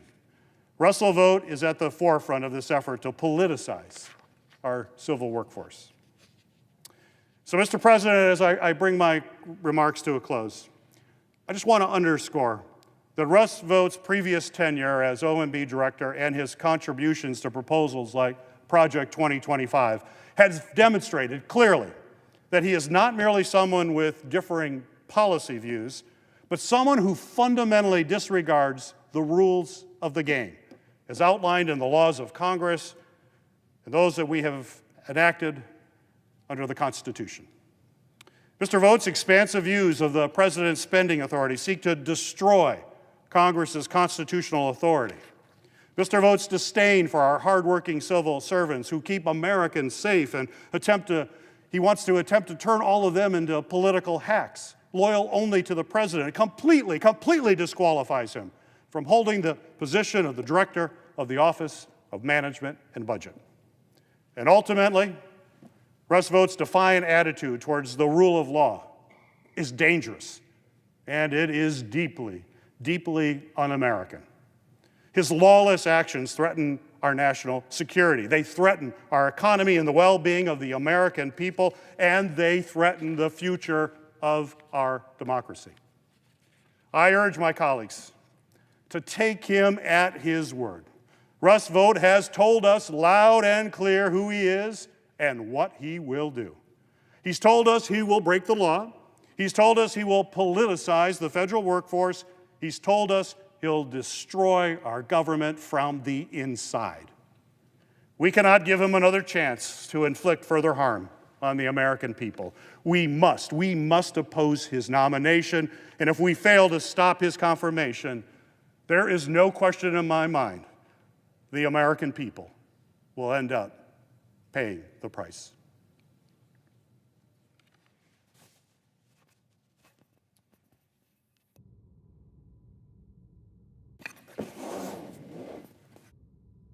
Mr. President.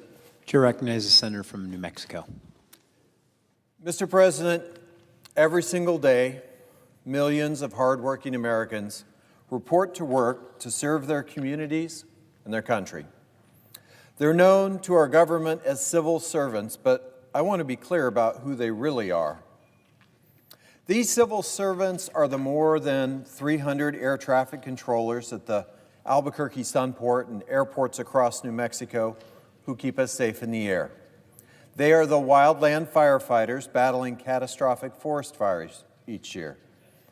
They are the FBI agents who are working to get drug cartels out of our communities. They're the rangers taking care of our national parks and the civil engineers who manage and restore our watersheds. They are the federal customs officers and border agents who enable trade at our southern border and stop fentanyl before it enters our country. They are the inspectors and scientists who ensure the safety of our food and our medicine, and they are the countless workers who ensure our elders receive their Social Security checks on time.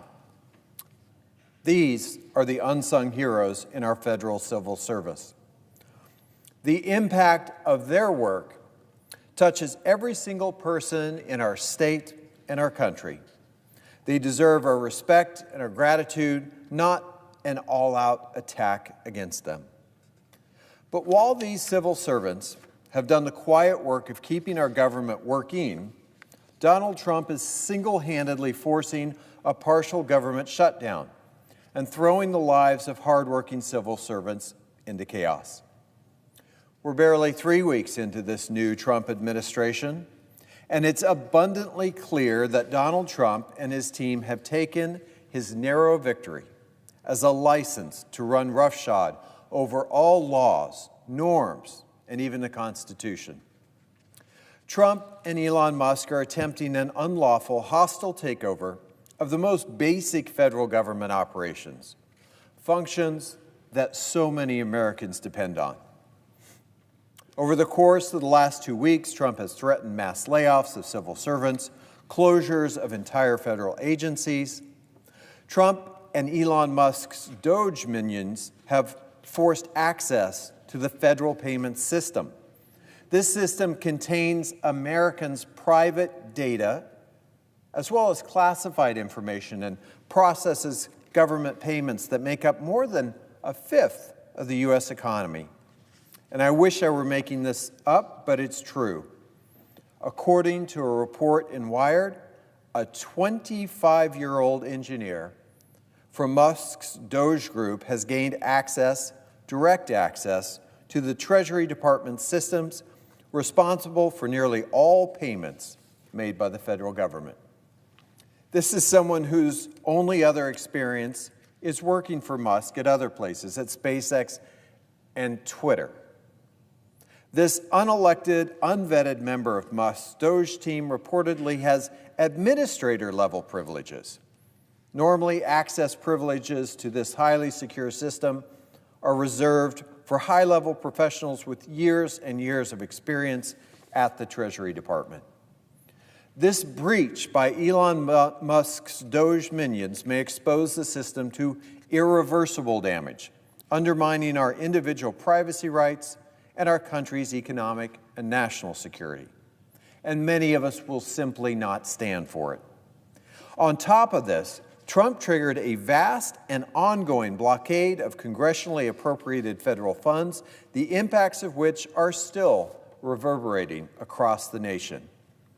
The masterminds, air quotes, behind this whole mess: Trump, Elon Musk, and yes, Russell Vought, Trump's nominee to lead the White House Office of Management and Budget. Let's talk about Mr. Vought and his plans. Mr. Vought was the lead architect of the Heritage Foundation's Project 2025, the blueprint for Trump's dismantling of the federal government. He has spent years crafting plans to circumvent Congress, our Constitution, and of course the law. Let me read to you directly from Mr. Vaught's statements in his own words.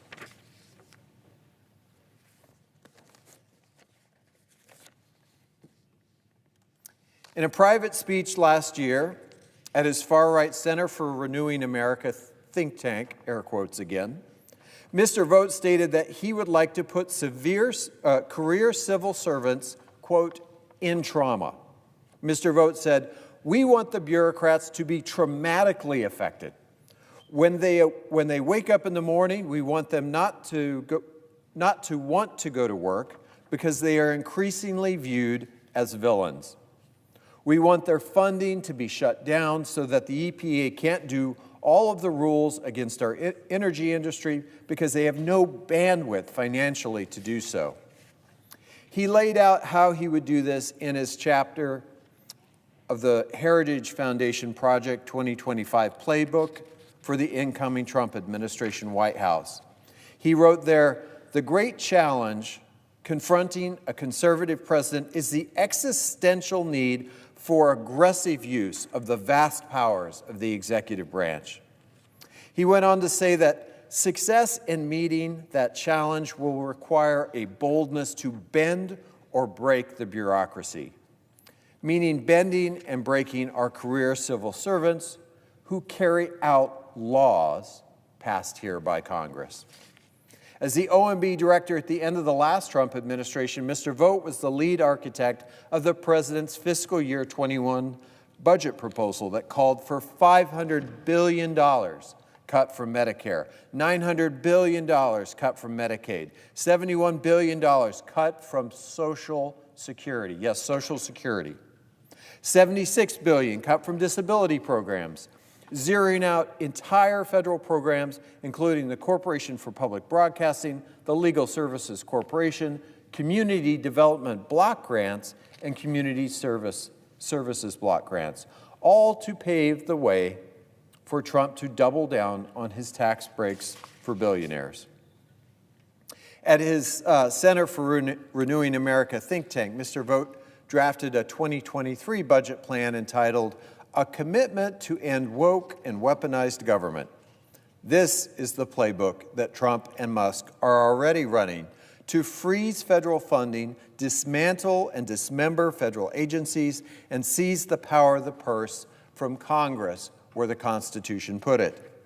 That plan called for extending Trump's tax cuts for the wealthy by slashing Medicaid by $2.1 trillion, SNAP by $400 billion, eliminating the Affordable Care tax credits that help folks afford health care coverage. Mr. Vought has also openly admitted his intentions to challenge the Impoundment Control Act of 1974, which enforces Congress's constitutional power of the purse. During his confirmation hearing last month, Mr. Vought said he believes the president can just overrule Congress in deciding how to spend taxpayer dollars, despite constitutional authority and the law to the contrary. Mr. Vought said the president ran on the notion that the Impoundment Control Act is unconstitutional. I agree with that. Last time I checked, that was up to the Supreme Court and our court systems. Mr. Vought has already made clear how he'd use his role, or I should say abuse his role, as OMB director to politicize the agency and bend it to the whims of the president. In Project 2025, Vought wrongly stated that OMB has the only statutory tools in the White House that are powerful enough to override implementing the agency's bureaucracies. What this really means is overriding the law duly enacted here in Congress and signed by the president. Mr. Vought has also questioned the very ideas of independent federal agencies.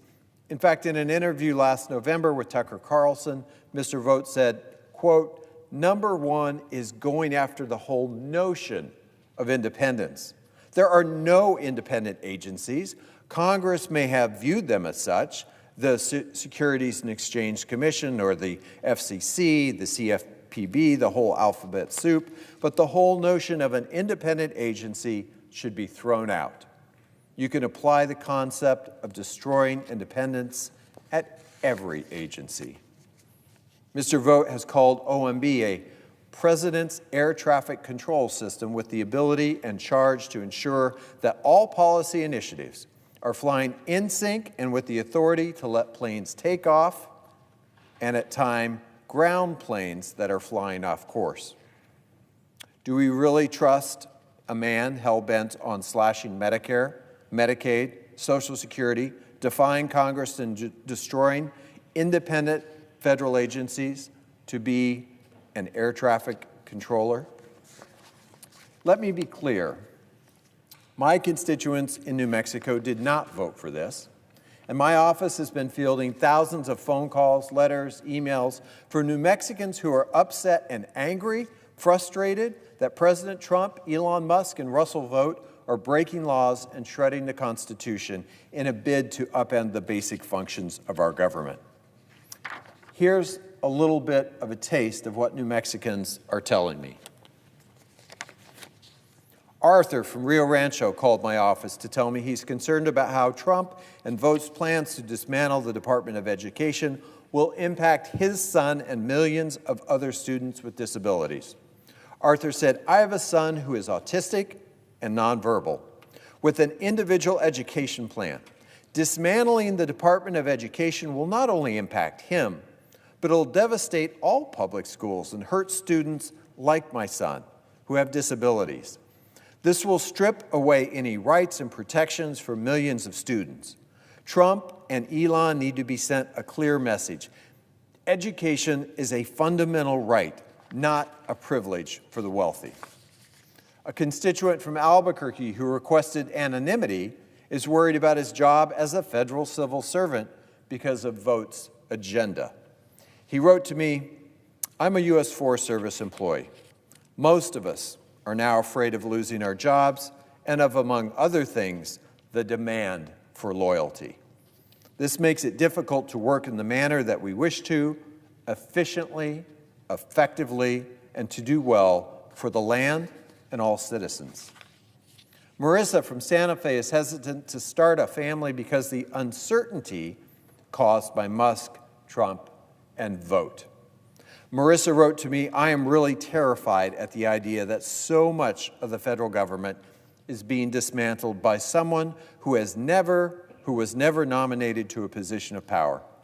I want to be able to start a family, but how can I do that without fear of knowing that this man and the GOP are destroying any chance of that happening?" Holly from Albuquerque, a public school teacher, is also deeply worried about Trump and Vought's intentions to dismantle the Department of Education and what this could mean for her students, fellow teachers, and her financial security. She wrote, "As an educator for 22 years here in New Mexico, I know firsthand the struggles that our families, students, and educators are facing in the classroom, and we really need access to the federal support that we get. Whether it's Title I, special education, or grants, I don't know how we're going to operate our schools effectively without that. I'm also worried about my pension as a public school educator. I am supposed to be eligible for retirement in 3.5 years, and I've dedicated my life to the students of New Mexico." Today, I say to the thousands of New Mexicans who have asked me to oppose Mr. Vought's nomination, I agree with you. Mr. Vought is unfit to lead the OMB. We should reject this dangerously unfit nominee before he dismantles the services that New Mexicans rely on. We should reject him before he unilaterally overrides the laws that Americans' elected representatives have passed. We cannot stand by and allow Mr. Vought, Elon Musk, or even this president to disregard the safety and security of the American people, and the law is on our side. In the last week, 2 federal courts have issued restraining orders on Trump's directives.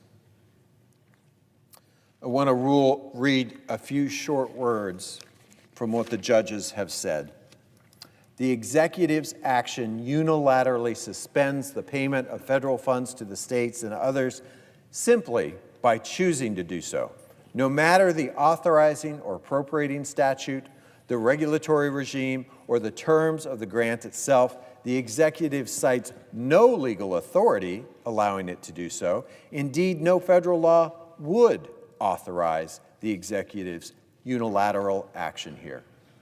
The court continued by dismissing Trump's arguments justifying the funding freeze, declaring the executive branch has a duty to align federal spending and action with the will of the people as expressed through congressional appropriation, not presidential priorities. These court rulings represent battles won, but this war to defend the Constitution and stability in this nation is far from over. And we won't stop until Trump, Musk, and Vought follow the law and abide by the Constitution. That means respecting federal workers. It means ending the unilateral and unlawful freeze of appropriated funds for projects from the Eastern New Mexico Rural Water Project to the Red Top Water Development Project. I've said it before and I'll say it again. This is not a game. This is a nation of laws. And just like you, every one of us here in this body swore to defend the Constitution. Mass layoffs of federal workers, working to disband the Department of Education or the EPA or the National Science Foundation, abusing the FBI, handing over access to more than 1/5 of our economy and the private data of every single American taxpayer without any regard for the risks that you're creating for our national security. That is not defending this nation of laws. It's not following the Constitution. It's not putting public service or even America first. It looks a lot like tyranny. It needs to stop. We the people is the first phrase of the United States Constitution. And that is exactly who Republicans in charge of the Senate, the House, and the White House, the people who can stop this need to hear from you. So to all Americans wondering what can be done right now, rise up your voice. Call your member of Congress. Call your senators. Call the White House. Call the Treasury Department.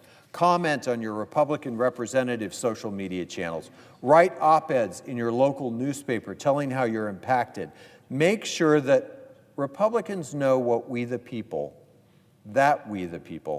are paying attention. That we will hold them accountable for following the law, upholding the Constitution, and make sure to let your lawmakers know when you support the work that they're doing so that they continue to do it.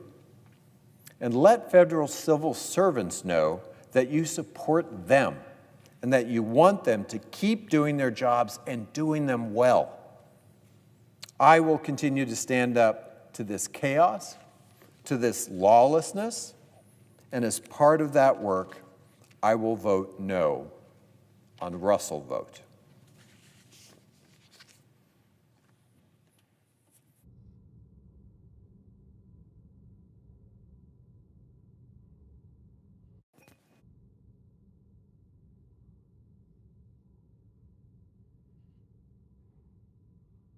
Mr. President. Chair recognizes the senator from Massachusetts. Thank you, Mr. President. Mr. President, I rise tonight in opposition to the nomination of Russell Vought to be Director of the Office of Management and Budget, also known as OMB. My colleagues and I have been holding the Senate floor since yesterday to sound the alarm on this dangerous nomination. Russell Vought is the architect of Project 2025, the hateful, racist, sexist policy roadmap at the center of Trump's campaign. Mr. Vought has been working behind the scenes for years on policies to consolidate power, undermine the critical services that the federal government provides to the American people, and undermine Congress's power of the purse. When Vought was at the Office of Management and Budget during the last Trump administration, he demonstrated a complete lack of regard for our branch of government, the Congress. He was responsible for illegally withholding and delaying billions of dollars in congressionally appropriated funding, and now is planning to ratchet up this whole destructive power to a new level in 2025. And while Vought was withholding the funding that he and Trump don't like, he revealed a 2021 budget plan that showed us all the terrible things that he did like. That plan, authored by Russell Vought, proposed, listen to this, $500 billion in cuts to Medicare, $900 billion in cuts to Medicaid, $71 billion cuts to Social Security. And in those budgets, Vought was able to find $1.4 trillion to continue the tax that Trump gave, that big tax break to the millionaires and billionaires in our country, all paid for out of Medicare, Medicaid, and Social Security. And right now, Russell Vought is working behind the scenes and not even waiting to propose a budget. He is directing the agency to illegally cut billions of dollars in spending from programs that American families rely upon. Someone else's name may have been on the January 27th memo that came from OMB that froze all government spending, but make no mistake, it was authored by Russell Vought. Everything we are seeing right now, the illegal and unconstitutional actions being taken to dismantle federal agencies, freeze funding, steal the data of American citizens, is a push to further the Project 2025 playbook. Vought may be the one to have written the blueprint, but now he and everyone else, including the president himself, are taking orders from one man, Elon Musk. All of this chaos is because the richest man in the world spent more than $280 million on buying this election. And he wants to reap the benefits from his investment.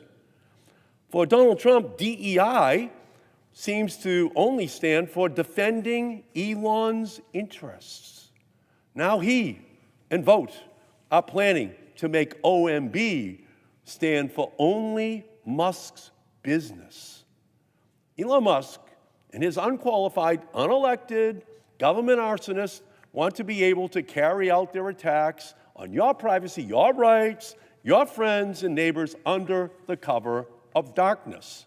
Because with every new day, we are seeing Donald Trump's deep-pocketed puppeteer, Elon Musk, attempt to dismantle the government services that keep our communities clean, healthy, and safe. And they're acting with impunity. I just came from the Environmental Protection Agency, an agency created by Congress, authorized by Congress, signed into law by Richard Nixon, and one which the Environment and Public Works Committee, on which I sit, oversees. I was denied access to the EPA to talk to Musk Doge henchmen. No, you can't come in, Senator. You can't talk to these young people rumbling around, interviewing people who majored in physics and biology and chemistry who are protecting the clean air and clean water and clean lands in our country. No, you can't come in. Musk doesn't just believe he is above the law, he doesn't believe in the law at all. He believes that the United States Constitution does not apply to him. Elon Musk, not bound by the Constitution. And everyone knows that we have three branches of government created in the Constitution as separate articles defining the powers of each. Article 1 of the Constitution is the Congress. Article 2 of the Constitution is the presidency. Article 3 of the Constitution is the judiciary. But Elon Musk, he doesn't need to answer to any of those branches. Not to Congress, not to the courts, and certainly not to his newly bought presidency. It makes sense for Trump to make Elon Musk a buddy, the guy who declared bankruptcy 6 times really needs a rich guy around to bail him out. But it's almost as if Musk believes that he has his own special place in the Constitution, separate from the first 3 articles.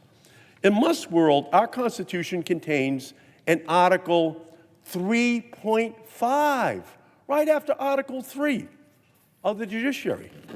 And that new article that he believes exists and applies to him is a never-before-used provision in the Constitution with unlimited authority to remake our constitutional order with Musk as the unelected and unaccountable leader.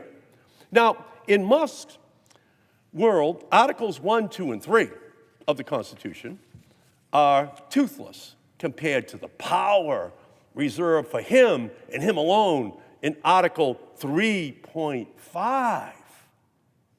Right before Article 4. He just slipped it in now. Article 3.5.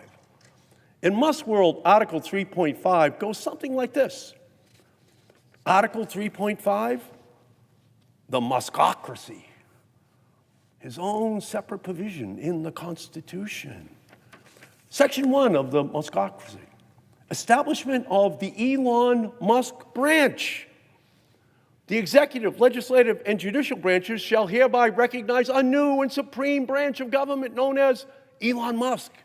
This branch shall operate independently of the other 3 branches, unburdened by traditional constraints such as laws or ethics or the need for congressional approval. That's Article, Section 1. Section 2, powers and responsibilities for the Muskocracy. The Elon Musk branch shall wield absolute authority over, but not limited to, 1, federal agency reorganization. Abolish at will clause is in that section, whatever he decides. The Musk branch may, at any time, eliminate, restructure, or replace any federal agency by way of a single tweet. A lot of power that Section 1 has. Section 2, workforce optimization. All federal employees shall be subject to an immediate performance review determined by way of an AI-powered metric called the Hyper-Productivity Index, trademarked.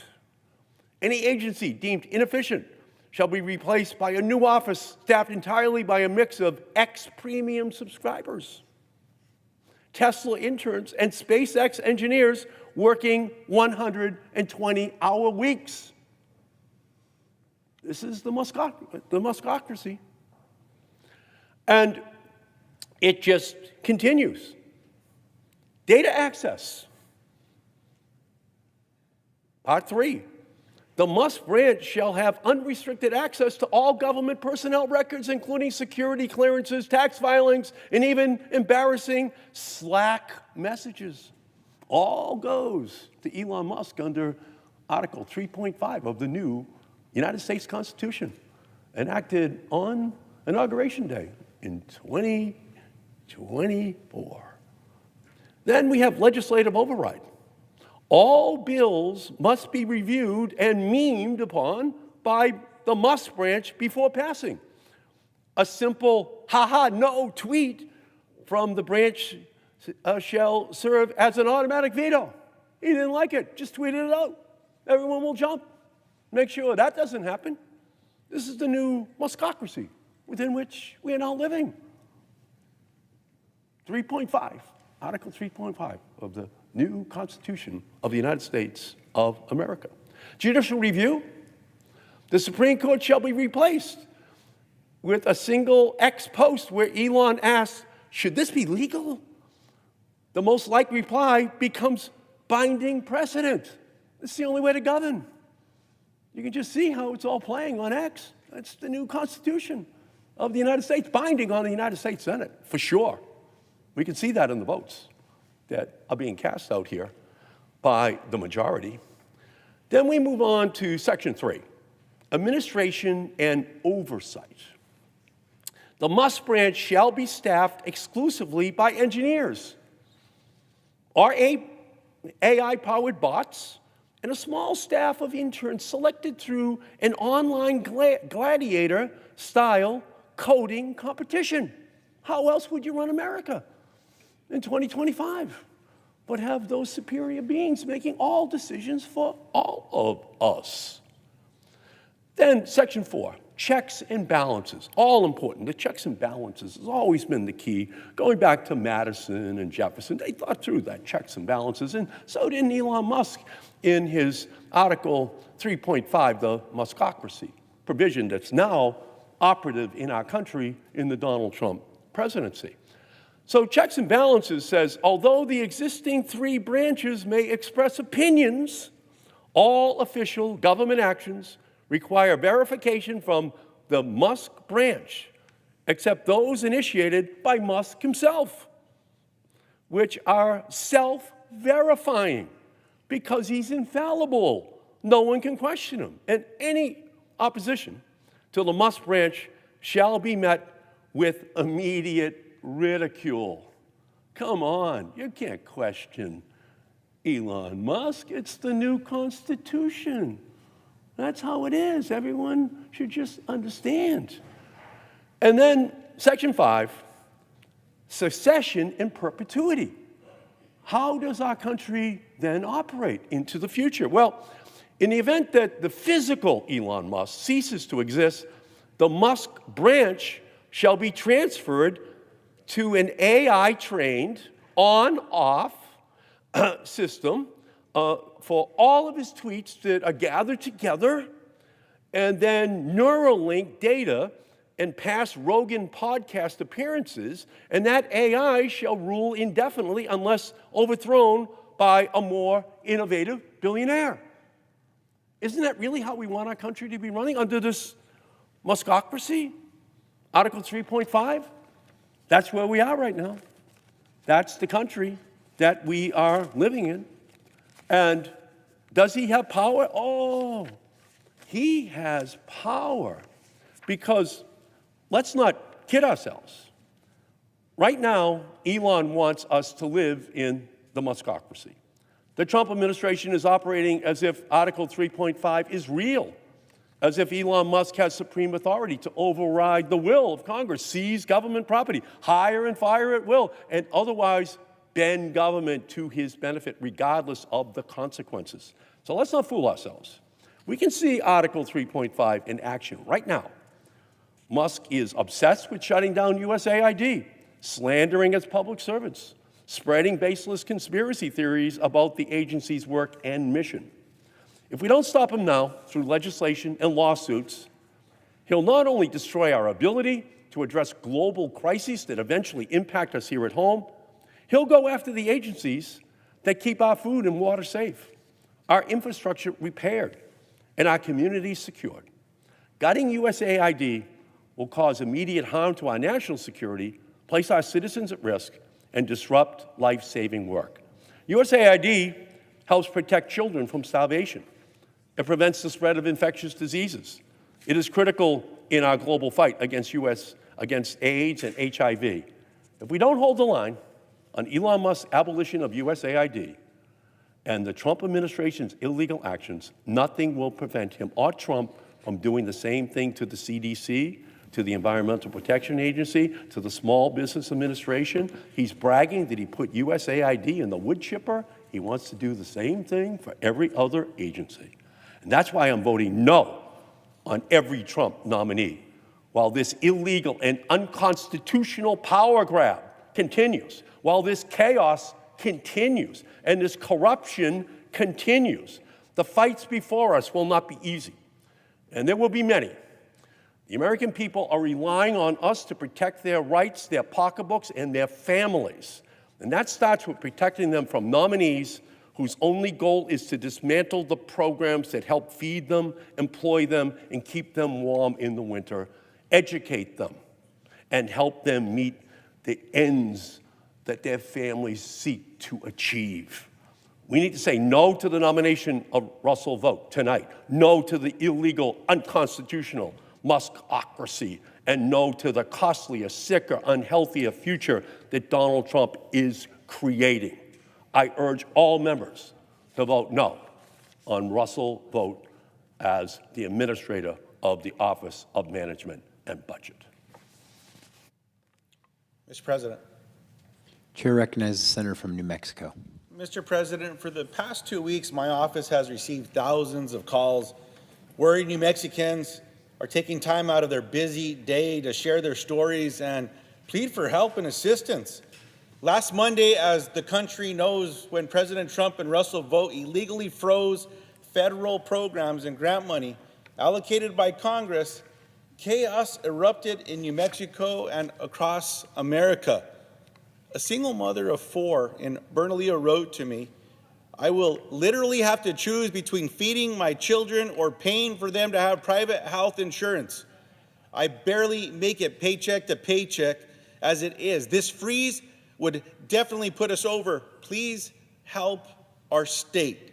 A senior from Albuquerque told me, "My savings have been wiped out by home health care costs after one hospitalization. I'm unable to work and I'm living solely on Social Security income, most of which is eaten up by insurance premiums. I'm dependent on Medicare health treatments." A family doctor said that if the federal freeze on grants and programs were to be implemented, it would put a family clinic that serves 50,000 New Mexicans in immediate danger of closing.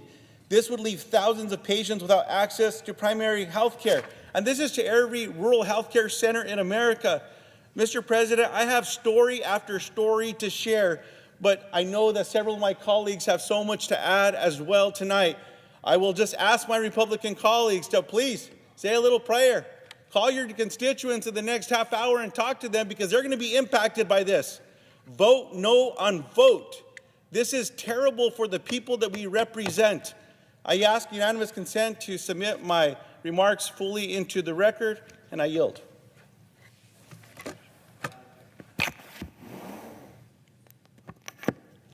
Mr. President. Chair recognizes the senator from Nevada.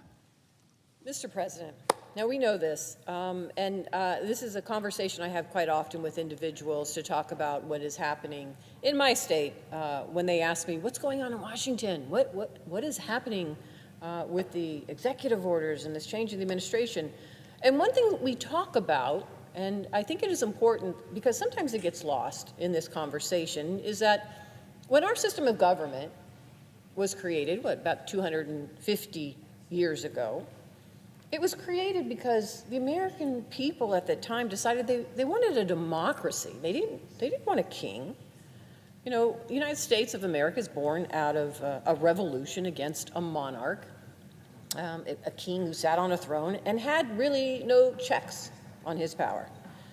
And our founding fathers built this nation on a foundation of democratic principles, supporting the ideal that government is for the people. That's what the American people wanted.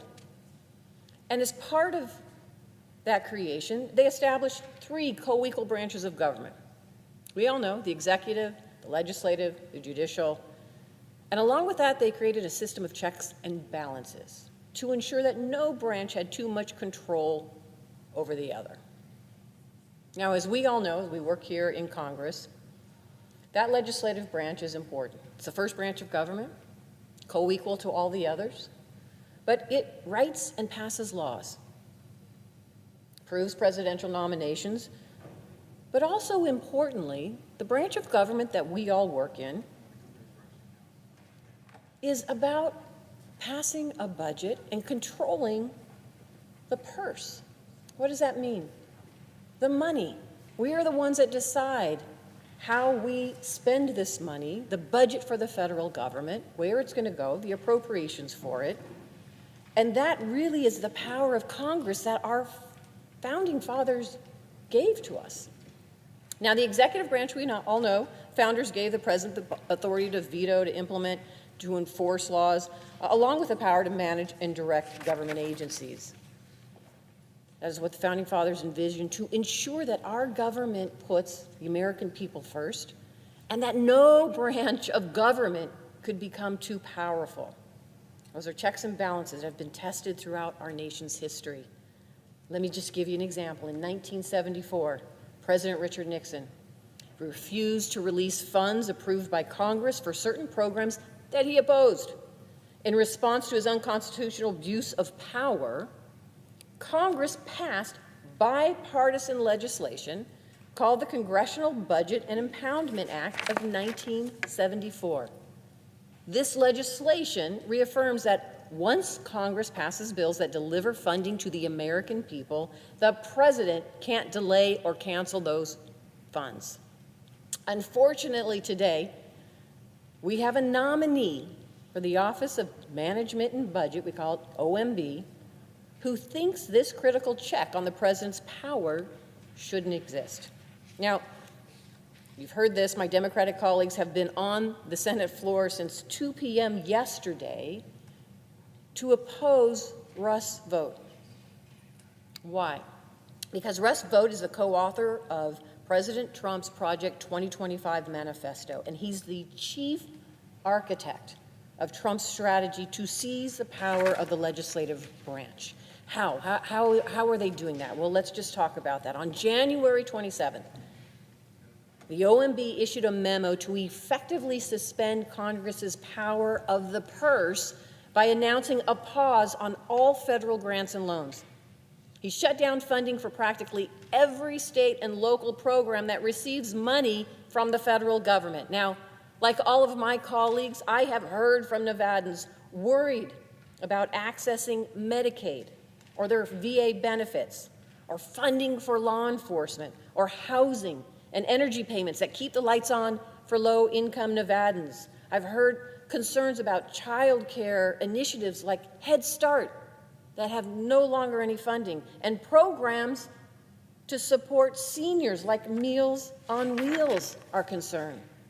I have heard from tribes in Nevada. I just got out of my office meeting with one of our tribes who are still having trouble accessing housing funds and similar funds. Groups that support Nevada's domestic violence survivors don't know if they'll have the money to get critical resources to people in need. Nevada literacy programs that are helping children learn to read have been threatened with the loss of funding. Rural communities in Nevada receiving federal grants ranging from community development grants to wastewater treatment. Several of those grants and that funding have been delayed or cut. Trump's funding freeze shut down support for safety and security for kids and families in the historic west side of Las Vegas. President Trump shut down $156 million in funding for solar energy in Nevada. We were going to install solar power on hundreds of buildings, helping bring down energy costs for 20,000 hardworking Nevada families. But President Trump illegally stopped these solar grants to Nevada. That has jeopardized thousands of good-paying jobs for laborers and construction crews in my state. And while the Trump administration claimed that Medicaid wasn't affected by the federal funding freeze, but the fact is the Medicaid payment system did go offline in all 50 states. Now, intentional or not, the OMB order was reckless, causing confusion and chaos for many across the country, including doctors and healthcare staff who didn't know if they were going to get paid for the work they do. Like my colleagues, my office is being flooded with these calls, including from Nevadans concerned about their future benefits from Medicaid, Medicare, Social Security. These are real Americans who are being squeezed by this unconstitutional funding freeze, even though Donald Trump promised to make their lives better. Americans right now are being hung out to dry by Donald Trump and by Russ Vought, whose Project 2025 was clearly the inspiration for this dangerous funding freeze. Russ Vought is unfit to serve at the head of the agency that oversees our federal budget. During his confirmation hearing, he said the Impoundment Control Act of 1974 is unconstitutional. One man decides the laws in this state. Wow, that's a lot of power. He's basically saying he thinks the president should be able to withhold any funding that they don't like, even though that goes against the separation of powers our founding fathers wrote into the Constitution. Think about this. Under the last administration, we passed the Inflation Reduction Act that created incredible jobs, union jobs, and grew our economy in Nevada and across this country. Now President Trump and Russ Vought are saying the president doesn't have to deliver all that funding to communities in Nevada and across the country. Many of those communities have already broken ground on projects that they were promised funding for. Instead of focusing on the working families that Donald Trump said he was fighting for, he's clearly only interested in becoming as powerful as possible, no matter how many laws he breaks.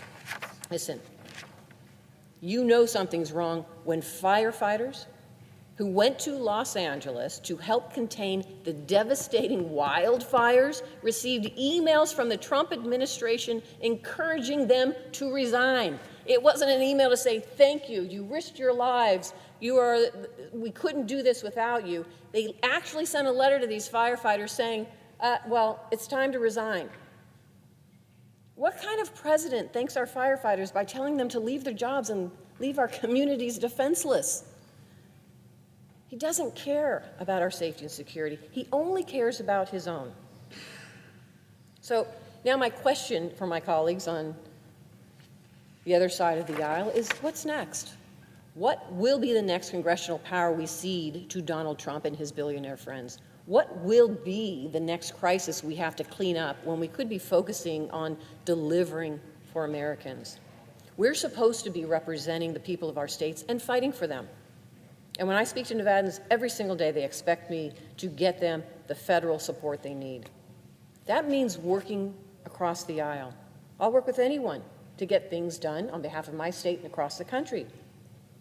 But it also means standing up to anyone who would prefer to sow chaos and ignore the Constitution violate our laws, usurp our power. Anyone who would rather do that and not tackle the real issues that Americans are dealing with right now. And let me say, I don't know anybody, one of my colleagues or anyone else, who doesn't support streamlining our federal government. I am here because I was so frustrated with the bureaucracy of the federal government and support streamlining it and think we should do that absolutely every day, work towards how we make it work for Americans. I support it. But what we need is a thoughtful business strategy to do just that. That is welcome. But burning the federal government to the ground, that's not a business strategy. That's just total destruction. And that's not what the American people deserve. Mr. President, I yield the floor.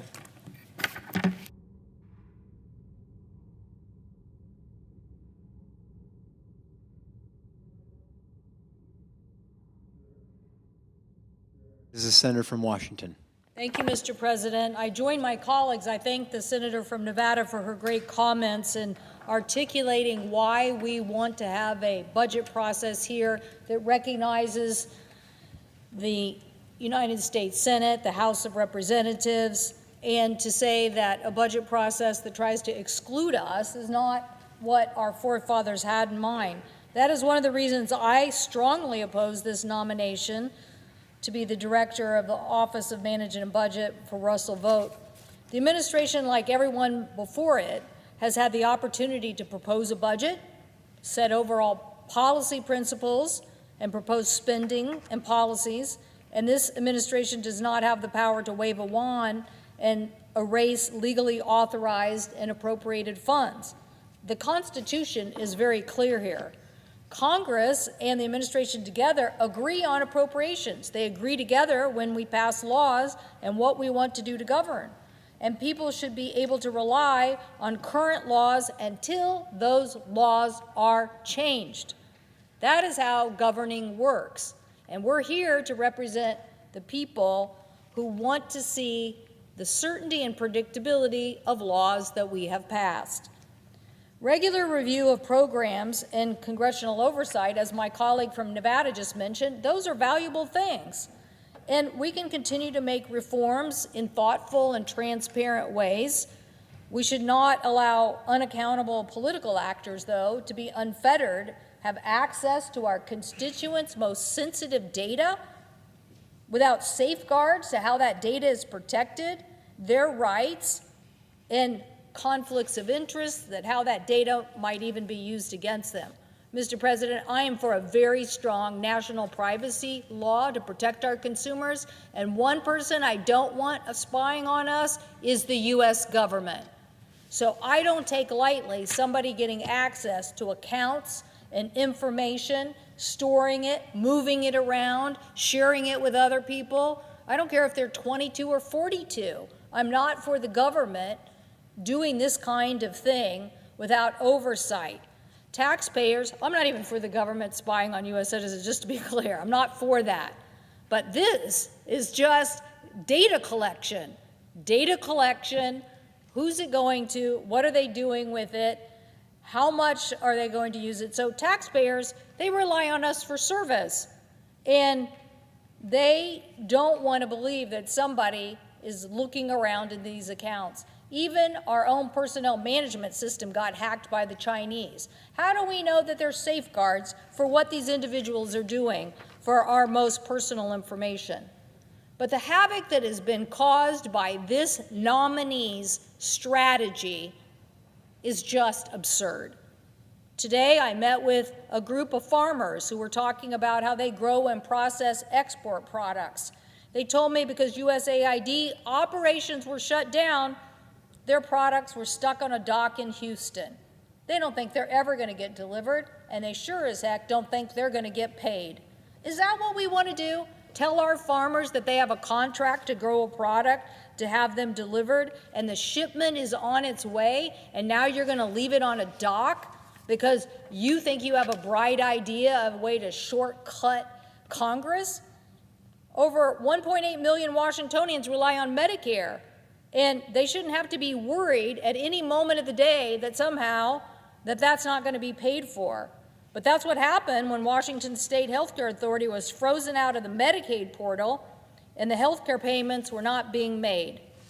Okay, my colleague just addressed that the portal eventually got turned on after the huge volume and outrage.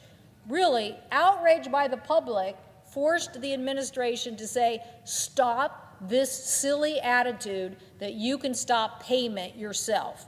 They forced them to turn the portal back on and pay the Medicaid bills. But Washington State is also home to community health centers. They're nonprofit entities that serve the medically underserved population. Part of me is thinking this is really an attempt to steal money from our constituents just to pay for a tax bill. Literally, somebody thought they were going to come in here and make a very fast move and basically turn off payments to people who are really poor and in very challenging situations, and turn off their payments so they could take the money and put it into a tax break for the rich later on. That is absurd. It's absurd. It's not even legal. We were told by some of these healthcare centers that they were blocked from transferring federal funds to those needed in their hospitals. In other words, cutting off funding that would be helpful to saving lives. These health centers provide care to more than 1 million people in our state, over 360,000 of them. And there's children, agriculture workers, and veterans. And the fact that these medical systems work to help all of us provide primary care is exactly why we shouldn't turn off a system. I got a call from someone in Pierce County to tell me that her son, Tobias, who was 36 years old, he was recently diagnosed with multiple myeloma and is one of the youngest people who has gotten the diagnosis. They are absolutely terrified about the risk of losing cancer research dollars. She said, quote, she couldn't wrap her mind around it, quote, this insane and cruel road that we are all on now with this new administration, end quote. These are the stories from my constituents. They want to know what's going on in their lives. It's not a parlor game. It's not a think tank exercise. It is their lives.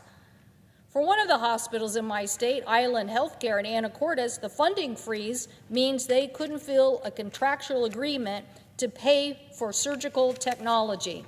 They were under a contract to pay no later than 30 days after the receipt of the equipment, which is currently being shipped to them. So the first time this community was going to realize the benefit of some technology that was going to help them provide better outcomes through less invasive procedures, lower infection rate, and shorten the recovery time. But they don't know. The funds are frozen. The people of Anacortes could have to wait, and they may not even get the delivery of that care. Because OMB created uncertainty. They created it about the funding without thinking through the consequences. Multiple hospitals are worried about caring for their patients. Olympic Medical Center on the peninsula serves about 80,000 patients. They said to me, quote, even small changes in the federal grant spending will have detrimental impacts to their facility and to their community. A federal funding freeze just exacerbates our ability to deliver care that has been authorized, appropriated, and promised to the operation of our healthcare system. How could people be so heartless to try to turn that off? Andrea Downs, the Executive Director for Citizens Against Domestic Violence and Sexual Abuse, which is the only domestic violence and sexual assault agency for Whidbey Island, said they operate a center and a shelter. She said the funding freeze impacts about half of their funding. Portals not getting paid, no processing, no time. She quoted, not being able to access our grants for the remainder of this fiscal year would have a crippling impact on our organization, end quote. Our Walla Walla Tri-Cities-based nonprofit Blue Mountain Heart to Heart is also concerned about federal grants that they receive that support housing needs of people who live within the region. And they are also worried about the accountability of care that comes with the Medicaid funds. But probably nothing said it more clear to me than when I heard that Elon Musk and the Doge wanted to get their hands on the FAA. What should a man who's regulated by the FAA, his launch facilities are under the FAA's authority to keep us safe. They need to know and coordinate launch rocket times and to not have people just launch a rocket whenever they want. We already know the painful experience of these accidents on the Potomac, of not having a system overseen by air traffic controllers. But Mr. Musk was fined, and he didn't like the fine. He basically went after the FAA administrator, who decided to step down instead of serving with this administration. Now Mr. Musk wants his hands on the FAA to tell them what to do, probably in retribution for the fact that they said it wasn't safe to launch at that moment. This is a clear conflict of interest. Mr. President, we can do better than this. We're here to work together. We're here to work across the aisle. We're here to pass a budget. We're here to appropriate, and as an authorizer, to set those authorization and work with our appropriators. It is not for a nominee to set a game plan of how to take money out of the lives of individual families that are counting on that payment, or structural organizations that are charged with serving our communities on something as important as health or law enforcement.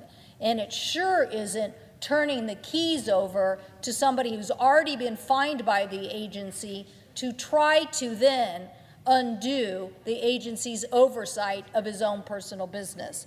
There couldn't be a clearer answer here. Turn down this nomination. Let's get back to working together, working collaboratively. There are lots of ideas that we have to work on government efficiency, lots of ideas that could produce billions of dollars in savings, produce better care for our constituents, and move our country forward. And oh, by the way, let's not also continue to cut funding for all the authorized programs that these nominees basically said that they supported. That's why we voted for some of them, because they said they supported current funding, whether that's the Department of Transportation or other places. But now the mastermind of how to short circuit, pull the plug out, pull out the safety blanket, give it to the rich, is on a way for a vote here. Please vote no. I thank the President, and I yield the floor.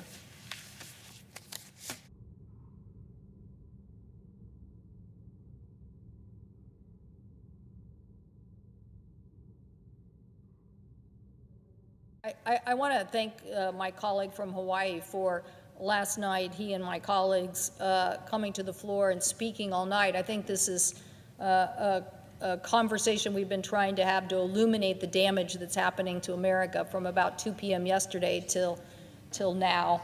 I want to thank him. I think of him as one of the younger members of the United States Senate, but I think when you do an all-nighter, you realize that, that maybe the years start to show a little early. So thank you so much for leading the charge on this all night yesterday.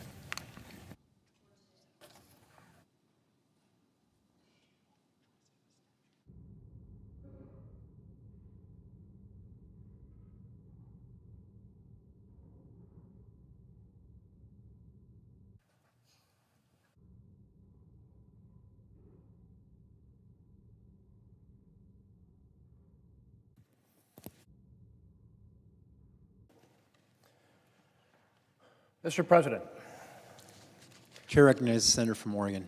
Since yesterday afternoon, Democrats have held this floor to ring the alarm bells across the United States of America about the nomination of Russell Vought to lead the Office of Management and the Budget. Russ Vought may not be as famous as Donald Trump's other nominees, but as you've heard from so many Democrats, Radical Russ is Donald Trump's most dangerous nominee. He is the mastermind behind Project 2025.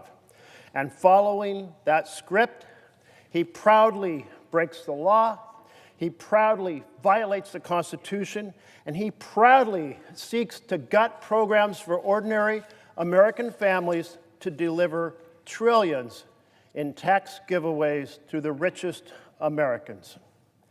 Russell Vought's dead-of-night directives to freeze government payments have already sowed massive damage across our nation to programs for health care and housing and education and children. And then just today, I learned that the Bureau of Land Management is ordering small businesses to cease and desist all work for forest management, thinning the forests, doing prescribed burns to prevent massive forest fires from burning down our cities. That is literally Trump and Russ Vought playing with fire. The American people are angry about this sweeping authoritarian coup. They are calling our offices. 2,000 Oregonians called my office yesterday. Thousands of people showed up to my 9 town halls over the last 2 weekends. They're asking tough questions. How is it possible that Donald Trump could order dead-of-night directives that cut off funding for all the programs that help families get on their feet and thrive and get to the middle class, addressing child nutrition and affordable housing and health care? How is it possible that Trump can break the law to fire 17 inspector generals who protect the American people from executive branch corruption? How is it possible Trump can break the law to fire a member of the National Labor Relations Board who protects workers' rights? How is it possible Trump can dismantle USAID, which provides food and medicine and humanitarian aid around the world? How is it possible Russ Vought and President Trump can send Elon Musk groupies to access sensitive programs, accessing our data regarding Social Security payments and Medicare payments and veterans benefits and the tax records of every single American? This breach of privacy by Big Brother government is an extraordinary threat to the security of every single citizen. Now, Radical Russ has a 3-part plan for America. Got programs for working families, borrow trillions from the Treasury, give massive tax giveaways to the very richest Americans. This is the robber baron script. Take from ordinary families to give more to the best off. This is the opposite of what Trump campaigned on helping families, and now that he's in office, the campaign is giving way to, instead, Project 2025, which is about government of the billionaires, by the billionaires, for the billionaires. That's why the Democratic members of the Budget Committee asked to delay the vote on sending his nomination here to the floor, because we wanted to find out. We asked questions about what he was doing already over at the Office of Management and Budget when he hadn't been confirmed yet, holding meetings and sending out directives. He wouldn't answer those questions, so his file is incomplete. So we said, hold off for 2 weeks. But the Budget Committee chair refused to hold off and make sure that the file was complete. And then we said, we'll at least hold the meeting in public so we can share our thoughts back and forth, and the public can come in and witness it and see our arguments about why he should or shouldn't be voted to send to the floor. And instead, the meeting was held in private. So that was why we were so concerned then, and as you've heard from 41 Democrats over the last 30 hours, why we're so concerned now with the philosophy and actions of Radical Russ Vought. We are working day and night, fighting for working families, fighting for the Constitution, and fighting to stop this sweeping authoritarian takeover. To my friends across the aisle, Radical Russ wants to steal the power of the purse given to Congress in this Constitution, our Constitution, and give it to Donald Trump to decide what is and isn't funded. Radical Russ wants to steal the power to write laws given to Congress in the Constitution and give it to Donald Trump to rule by executive order and presidential fiat. And Radical Russ has attacked the Constitution before.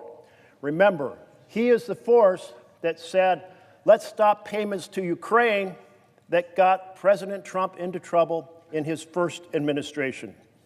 We here have taken an oath to defend the Constitution. for working Americans, for all Americans.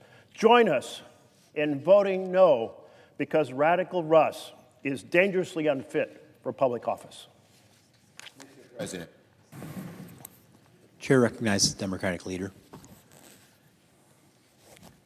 Mr. President, Democrats have spent virtually every minute of the last 30 hours sounding the alarm about the dangers of Russell Vought.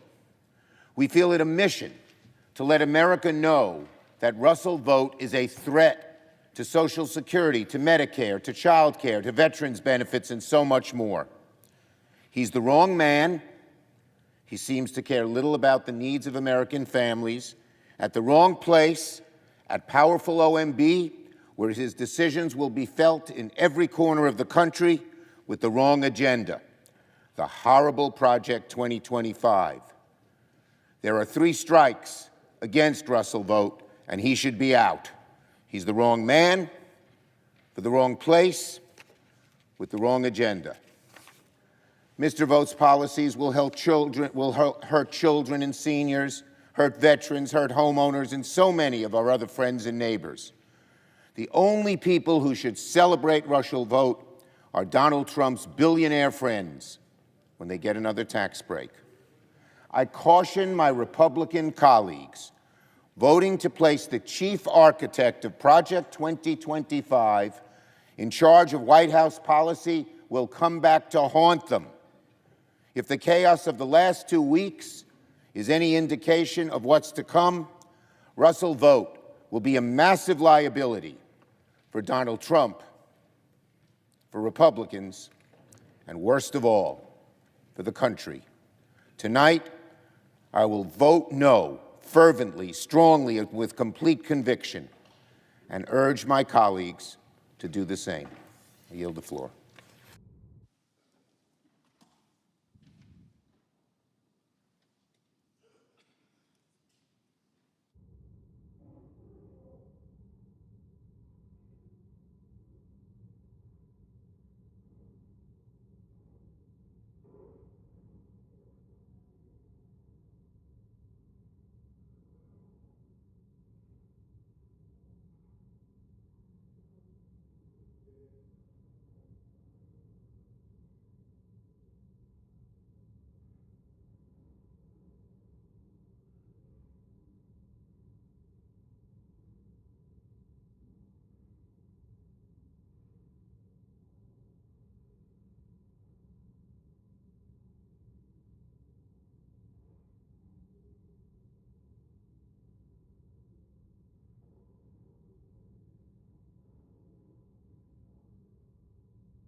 Mr. President. Chair recognizes the Majority Leader. Mr. President, we're getting up now close to the time to vote on the Vought nomination. And it's been a 30-hour discussion, conversation, and some of which I think is perhaps instructive. I mean, I would argue, I'd make an argument, honestly, that through multiple administrations that Congress has bequeathed and given up way too much power to the executive branch. And but I think through the all-night vigil and a lot of the speeches that were made over here, there was a lot of high rhetoric, I would argue, about attacks on democracy, attacks on the Constitution. And I think it's important just when you make those arguments that there be at least some amount of self-reflection. Because over the last 4 years, there have been a lot of times when the executive branch went around the Congress or tried to rewrite the laws that Congress had passed in ways that increase spending. And I can use a good example under the Committee of Jurisdiction of the Commerce Committee, which is where I spent a lot of my time over the past few years. There was a program called the BEAD program, which was designed to extend broadband access to people in rural areas of the country, unserved areas of the country. And it passed almost, well, about 3 years ago. I didn't vote for it at the time, but that provision in the bill was designed to deliver broadband services to unserved areas, rural areas of the country. And we are now 3 years into that program, and there hasn't been a single dollar spent or a single household connected through that program. And it was a $42 billion funding program. $42 billion. Not a single dollar spent. Why? Because the administration decided to add conditions to it. Conditions that made it unusable to a lot of the telecoms, at least certainly the telecoms in my area, and I think I represent probably as rural of an area as you'll ever find. What were some of those conditions?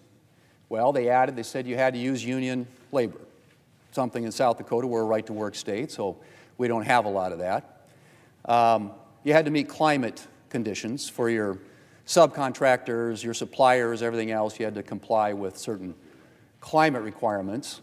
And then there was an issue about rate regulation. Now, rate regulation, interestingly enough, was specifically banned by the statute. The statute said no rate regulation. So what the administration did is they added to the law in all these ways in a way that made it virtually impossible for anybody to use. So here we are, 3 years later, 3 years after that law passed this Congress, and not a single dollar has been spent, and not a single household has been connected. Why? Because the executive branch decided they wanted to do some things with this law that Congress never intended. I didn't hear the complaints about that or all-night vigils. Another thing I'll point out is the student loan program. Now, as we all know, the student loan program, of course, authorized, again, funded by Congress, and that's a subject of ongoing litigation. I think we all know that. But it's hundreds of billions of dollars, actually, increase in spending. Not cutting spending, but increasing spending. And, again, totally outside the parameters of what Congress intended for the program. The law is pretty clear, we believe. And I think when you sign agreements, there are a lot of financial agreements that students enter into on the student loan program. And essentially what has been said by the previous administration, the executive branch, the attack on democracy, was that that's not going to apply. And we're just going to forgive them all. We'll wipe out all the agreements. We'll go around the law, circumvent the law. And folks on this side of the aisle applauded when that happened. Again, action taken by the executive branch outside the parameters of what Congress intended when that law was passed. I'll use one other example, and that's the Thrifty Food Program. I serve on the Senate Agriculture Committee, as does Senator Grassley and a lot of other of our colleagues. And in the 2018 Farm Bill, there was a provision in there that allows the Department of Agriculture to use this program for sort of inflationary increases. The Thrifty Food Plan is based on current food prices, food composition data, consumption patterns, and dietary guidance. But, interestingly enough, what the Department of Agriculture decided to do was go around 45 years of precedent and do something that had never been done before and dramatically increase the program by $250 billion. $250 billion. It wasn't an inflationary increase that was based on the cost of this program over time. It was something that had never been done before. And the Government Accountability Office busted the administration for doing it.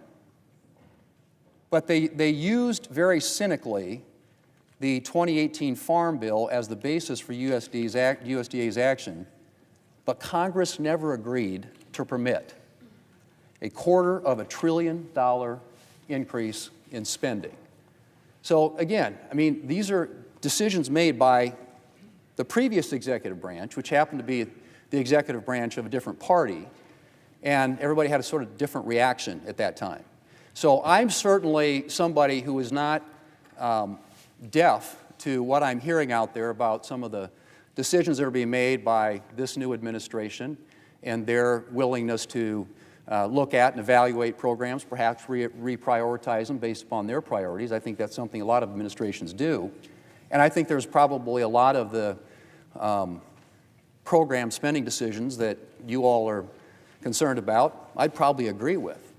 But I just don't think that coming down here and launching what are, quote, attacks on democracy or, trying to seize power from the Congress really matches with the facts of what happened in the last 4 years. And I'll just use those three examples, but I think there are three pretty glaring examples of what happened in the last 4 years. And then the final thing I'll say, because I think everybody here knows we've had this conversation a number of times, but it wasn't that long ago that there was a letter, 2017, from a lot of members of United States senators on both sides. It was Democrats and Republicans, and many on the Democrat side of the aisle who are still here today, that basically said, and I will quote it for you, "We're mindful of the unique role the Senate plays in the legislative process, and we're steadfastly committed to ensuring that this great American institution continues to serve as the world's greatest deliberative body. Therefore, we're asking you to join us in opposing any effort to curtail the existing rights and prerogatives of senators to engage in full, robust, and extended debate as we consider legislation before this body in the future." The legislative filibuster, part of the Senate's heritage as an institution, the way the founders intended for it to operate. And in 2017, there were 32 Democrat senators who signed that letter. A number of them who are here today, and I think you probably know who you are.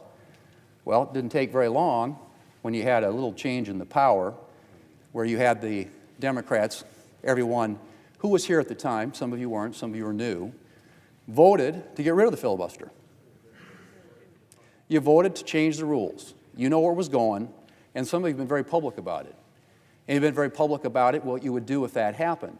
And what the issue at that time was whether or not to federalize elections, which again has constitutional issues, given the prerogatives of state legislatures to set the conditions under which elections are held. So if you've got a history of, you're arguing here, there's all these attacks on democracy, all I'm pointing out is that that was a very different standard in the last 4 years in the last administration, and particularly as it pertains to the legislative filibuster. That is an issue I don't think anybody here could argue. It's more connected to this institution than probably anything else. It gives voice to the minority. It requires collaboration and bipartisanship to do anything consequential. And at the time, everybody thought it was a good idea to preserve it. A couple years changed, the political winds in Washington changed, and all of a sudden, it was time to get rid of it. So we're going to vote on this nomination, but I think it's important to point out in the debate how many times an argument was made here on the floor by members on this side about attacks on democracy and going around or circumventing the authority and the power of the Article I branch of the government, the Congress, the Senate of the United States, by an executive branch. And yet here are three pretty, I would say, glaring examples of something done by the previous administration. Former Mayor Marion Barry once described his political philosophy as situationist. And I think when it comes to politics, we all have our views informed and changed perhaps over time. But these are some pretty striking, I think, and glaring examples of the inconsistency that is being applied to the current administration when, in fact, the previous administration of a different political party, came to some very aggressive conclusions with respect to how they wanted to modify and change and alter laws passed by this institution, the United States Senate. So, Madam President, I think it's time to vote, and let's proceed with the vote. All time has expired. The question occurs on the nomination. Is there a sufficient second? There is. The clerk will call the roll. Ms. Also Brooks. I vote.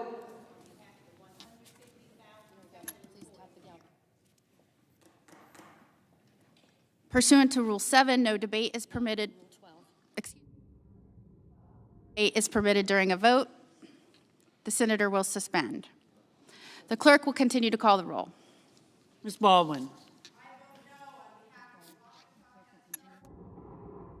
Pursuant to Rule 12, no debate is permitted during a vote. The senator will suspend. The clerk will continue to call the roll. Mr. Banks. Mr. Barrasso. Mr. Bennett. Mrs. Blackburn. Mr. Blumenthal.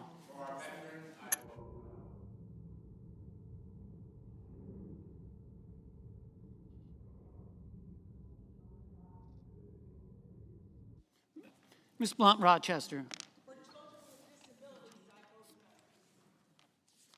Mr. Booker.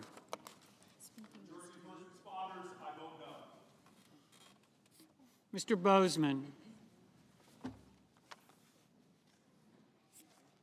Mrs. Brett. Mr. Budd. Ms. Cantwell. Pursuant to Rule 12, no debate is permitted during a vote. The senator will suspend. The clerk will continue to call the roll.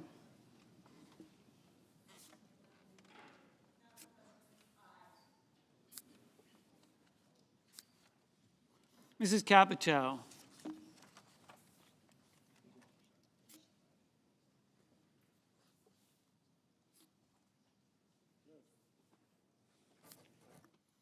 Mr. Cassidy. Ms. Collins. Mr. Coons. Pursuant to Rule 12, no debate is permitted during a vote. The senator will suspend. The clerk will continue to call the roll. Mr. Cornyn.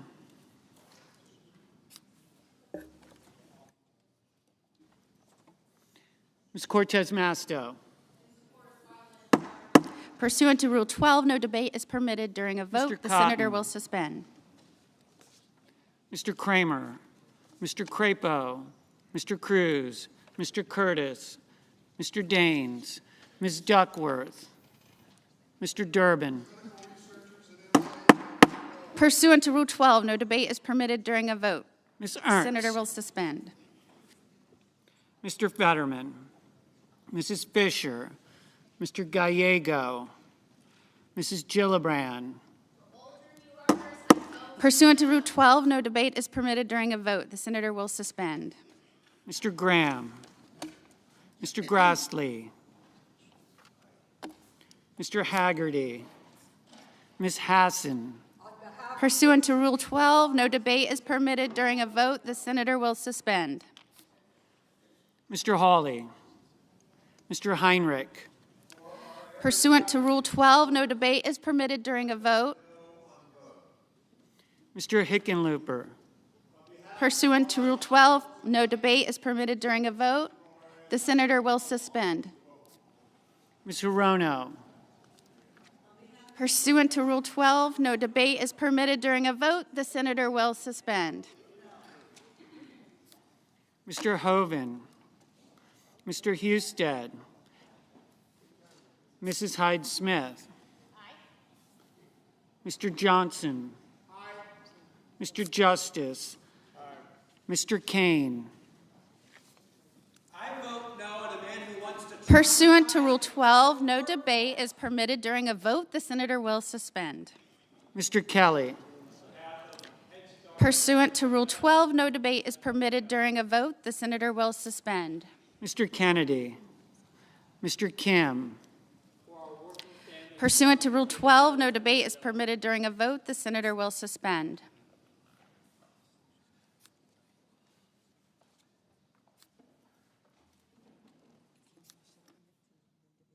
Mr. King. Pursuant to Rule 12, no debate is permitted during a vote. Ms. Klobuchar. No debate is permitted during a vote. The senator will suspend. Mr. Langford. Mr. Lee. Mr. Lujan. Pursuant to Rule 12, no debate is permitted during a vote. The senator will suspend.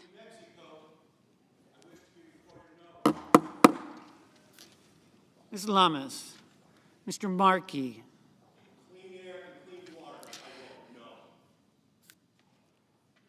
Mr. Marshall. Mr. McConnell. Mr. McCormick. Mr. Merkley. Pursuant to Rule 12, no debate is permitted during a vote. The senator will suspend. Mrs. Moody. Aye.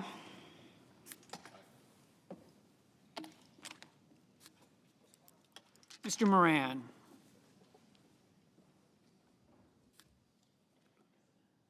Mr. Moreno. Mr. Mullen.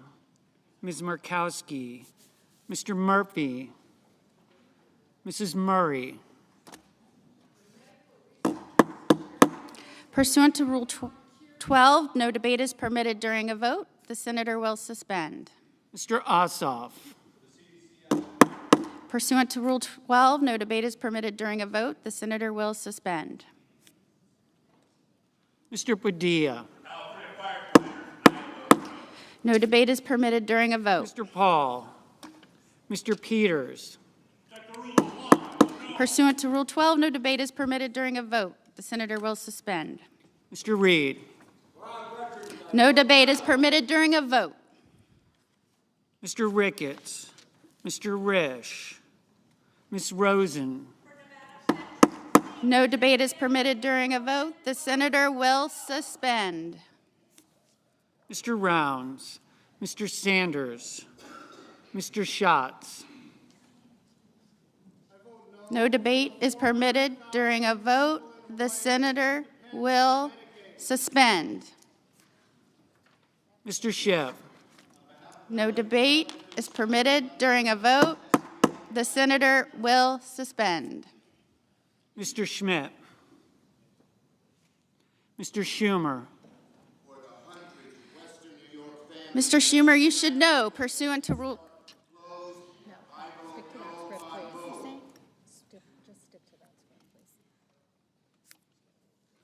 Mr. Scott of Florida. Mr. Scott of South Carolina. Mrs. Shaheen. Pursuant to Rule 12, no debate is permitted during a vote. Mr. Sheehy. Ms. Slotkin. Pursuant to Rule 12, no debate is permitted during a vote. Ms. Smith. No debate is permitted during a vote. The senator will suspend. Mr. Sullivan.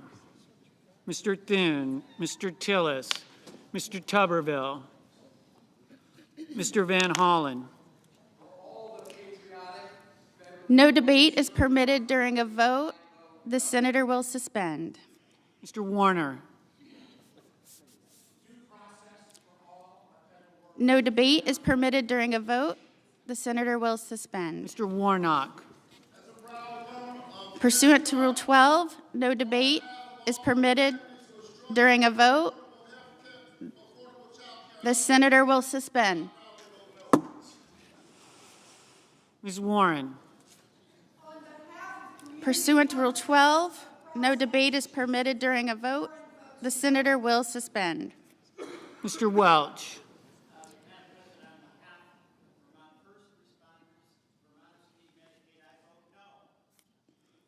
Mr. Whitehouse. No debate is permitted during a vote. The senator will suspend. Mr. Wicker. Mr. Wyden. No debate is permitted during a vote, sir. The senator will suspend. Mr. Young.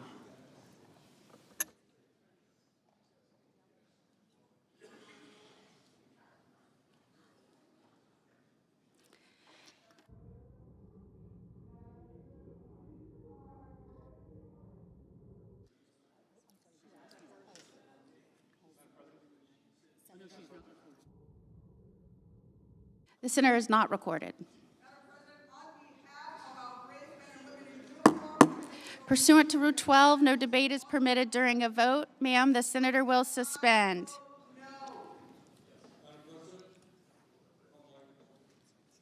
I couldn't hear him. The senator is not recorded. Thank you.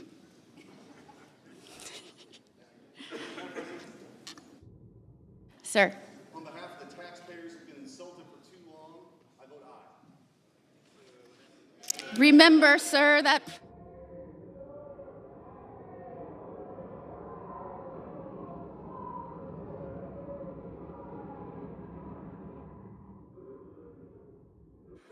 Senators voting in the affirmative: Barrasso, Blackburn, Bozeman, Budd, Capito, Collins, Cornyn, Cotton, Kramer, Crapo, Cruz, Curtis, Daines, Fisher, Graham, Grassley, Husted, Hyde-Smith, Johnson, Justice, Lummis, Marshall, McCormick, Moody, Moreno, Mullen, Hall, Ricketts, Risch, Rounds, Schmidt, Scott of Florida, Thune, Tuberville.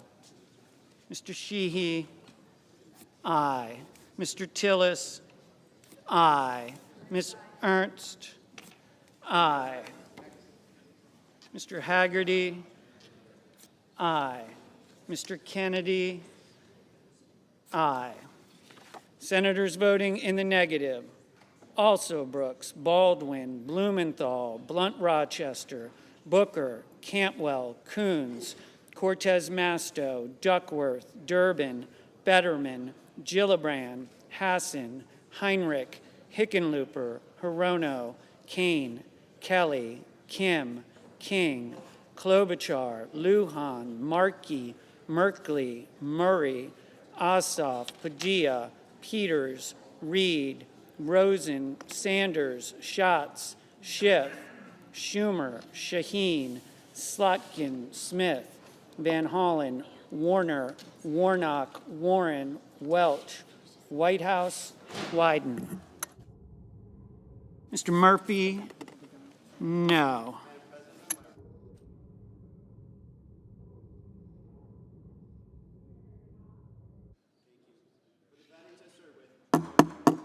Mr. Gallego, no. Mr. Bennett, no.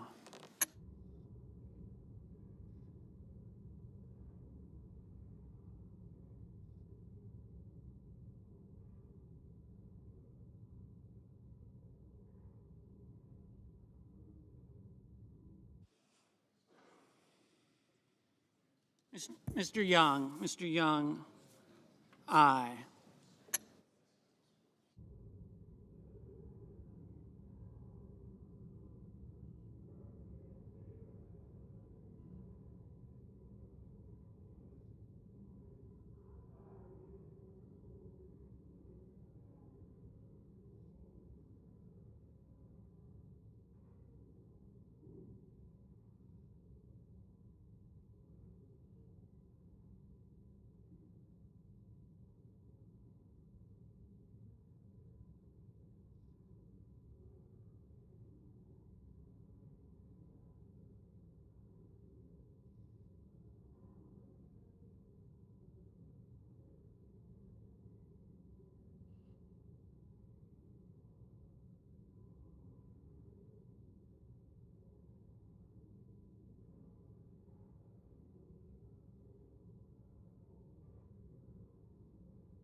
Mr.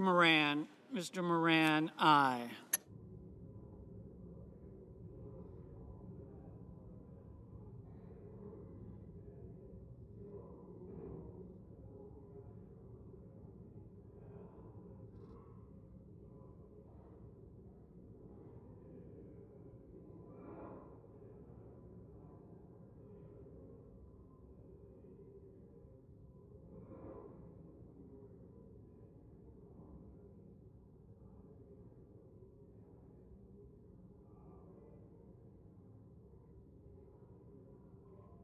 Mr.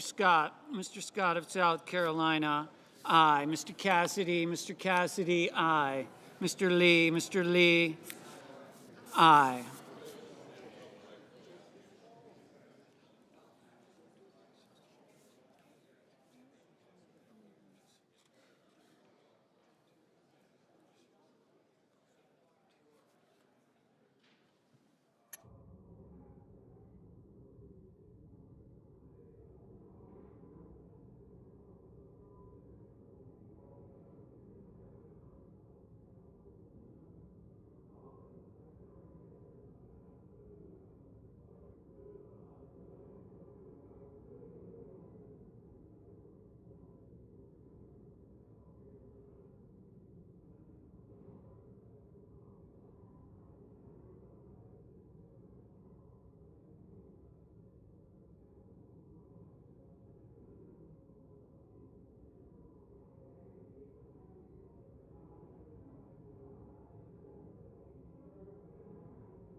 Ms. Murkowski, aye.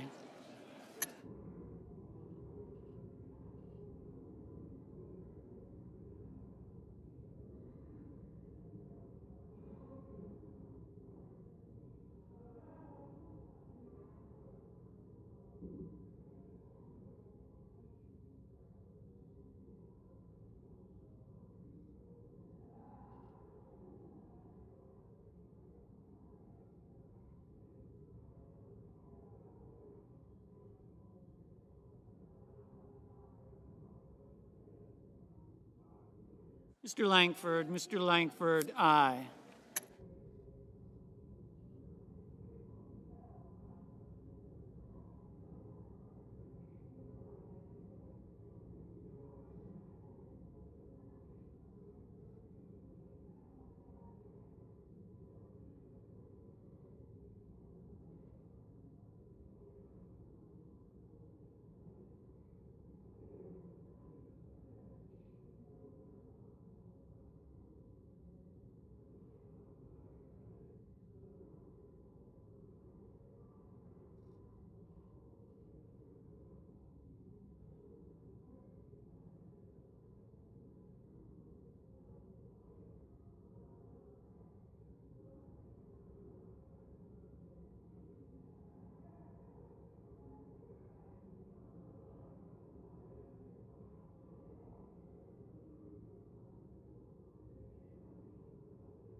Mr. Hawley, aye.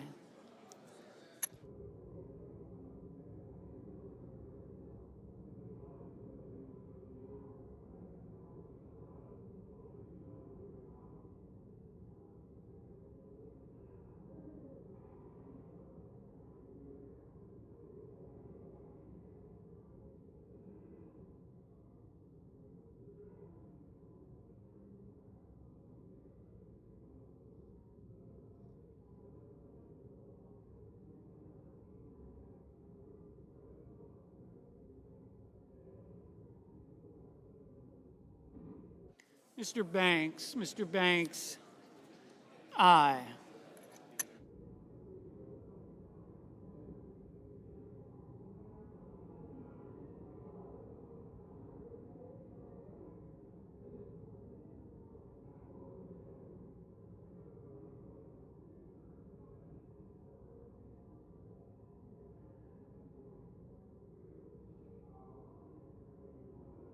Mr. Wicker,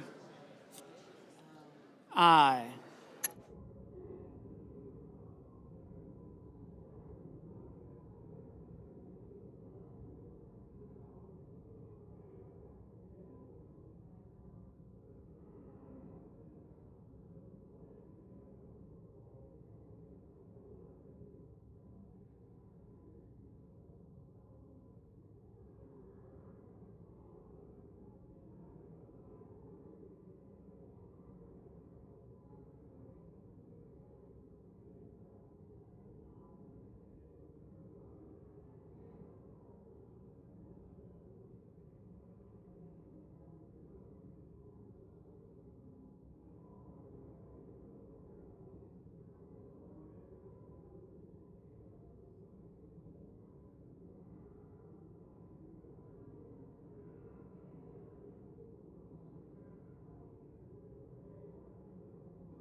Mr. Sullivan, aye.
Mrs. Brett,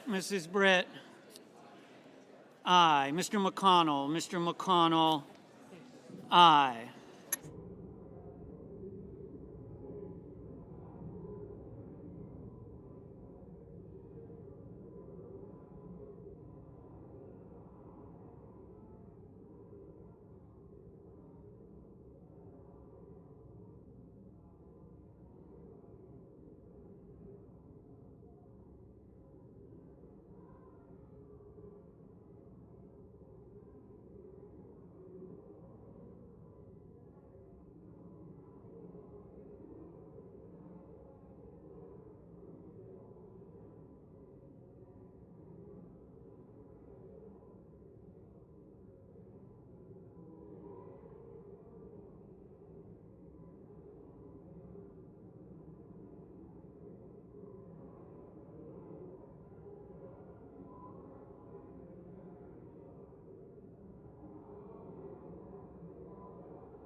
Mr.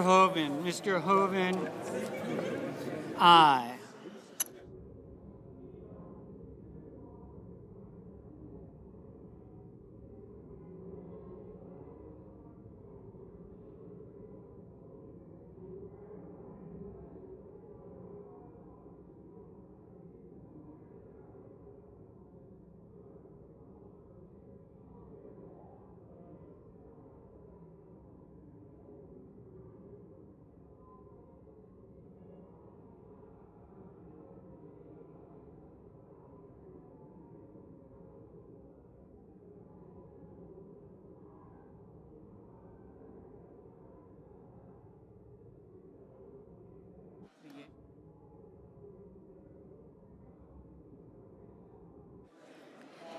The yeas are 53, the nays are 47. The nomination is confirmed. Mr. Majority Leader. Madam President, I move to reconsider the vote, and I move to table the motion to reconsider. Is there a sufficient second? There appears to be. Madam President, I ask unanimous consent that all votes going forward be 10-minute votes. Without objection. Clerk will call the roll. Ms. Alsobrooks. Ms. Baldwin. Mr. Banks. Mr. Barrasso. Mr. Bennett. Mrs. Blackburn. Mr. Blumenthal. Ms. Blunt-Rochester. Mr. Booker. Mr. Bozeman. Mrs. Britt.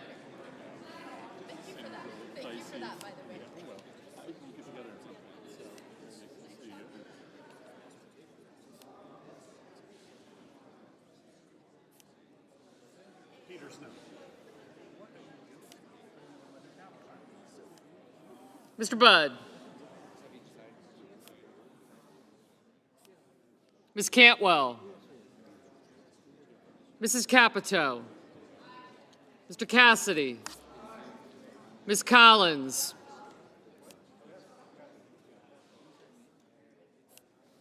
Mr. Coons.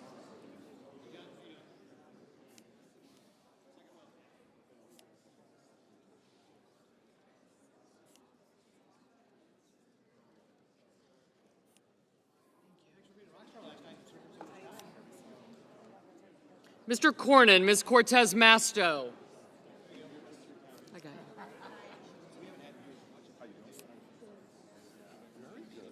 Mr. Cotton, Mr. Kramer. Mr. Crapo. Mr. Cruz, Mr. Curtis, Mr. Daines, Ms. Duckworth. Mr. Durbin.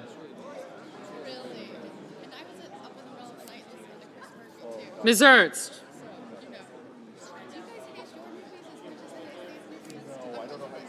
Mr. Fetterman.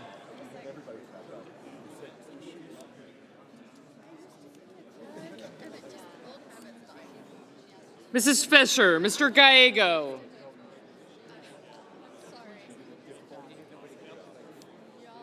Mrs. Gillibrand, Mr. Graham.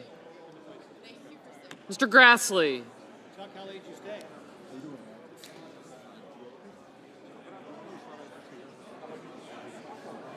Mr. Haggerty. Ms. Hassan, Mr. Hawley. I got him. Mr. Heinrich. Thank you.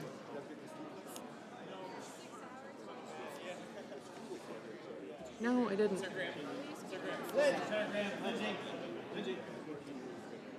Mr. Hickenlooper. Poor execution, not long enough.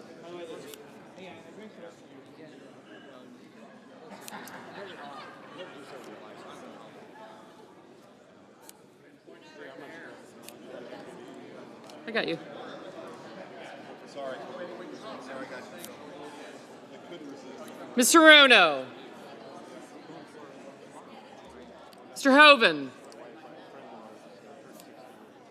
Mr. Husted.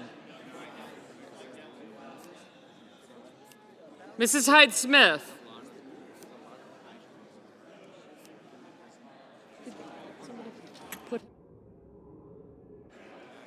Mr. Johnson, Mr. Justice. I got you. Mr. Kane. Mr. Kelly. Mr. Kennedy. Mr. Kim, Mr. King. Yeah, we do. Ms. Klobuchar. Mr. Lankford, Mr. Lee. Thanks, yes. Thank you. Mr. Lujan. Ms. Lummis. Mr. Markey. Mr. Marshall. Mr. McConnell, Mr. McCormick. Did you? Yeah, it's okay. That's what I thought. Mr. Merkley, Mrs. Moody. Mr. Moran. Okay. Mr. Moreno. Mr. Mullen, Ms. Murkowski. I got you. Mr. Murphy, Mrs. Murray. Mr. Ossoff. Mr. Padilla, Mr. Paul, Mr. Peters. Mr. Reed. Mr. Ricketts, Mr. Risch, Ms. Rosen, Mr. Rounds, Mr. Sanders, Mr. Schatz, Mr. Schiff, Mr. Schmidt, Mr. Schumer. God, no?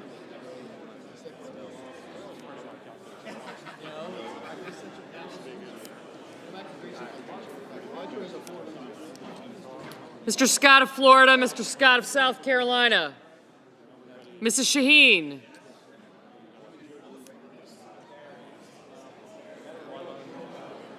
I didn't. Thank you. Mr. Sheehy, Ms. Slatkin,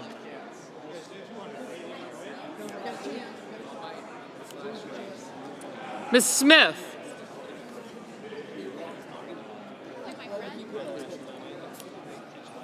Mr. Sullivan, Mr. Thune, Mr. Tillis, Mr. Tuberville. I got you. Mr. Van Hollen,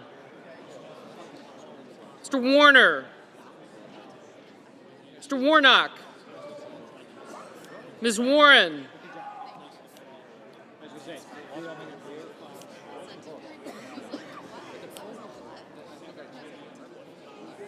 Mr. Welch, Mr. Whitehouse, Mr. Wicker, Mr. Wyden, Mr. Young,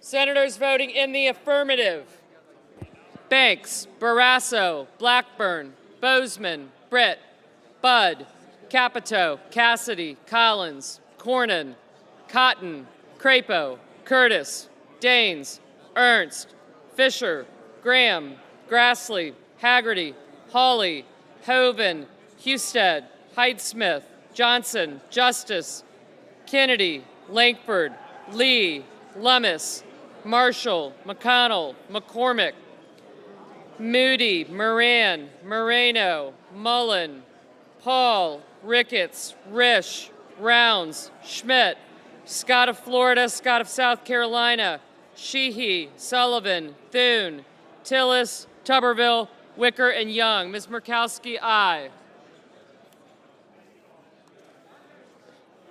Senators voting in the negative: also Brooks, Baldwin, Bennett, Blumenthal, Blunt-Rochester, Booker, Cantwell, Cortez Masto, Duckworth, Fetterman, Gallego, Gillibrand, Hassan, Heinrich, Hickenlooper, Hirono, Kelly, Kim, Lujan, Markey, Merkley, Murphy, Murray, Ossoff, Padilla, Peters, Reed, Rosen, Sanders, Schatz, Schiff, Schumer, Shaheen, Slotkin, Smith, Van Hollen, Warnock, Warren, Welch, Whitehouse, and Wyden. Mr. King, no.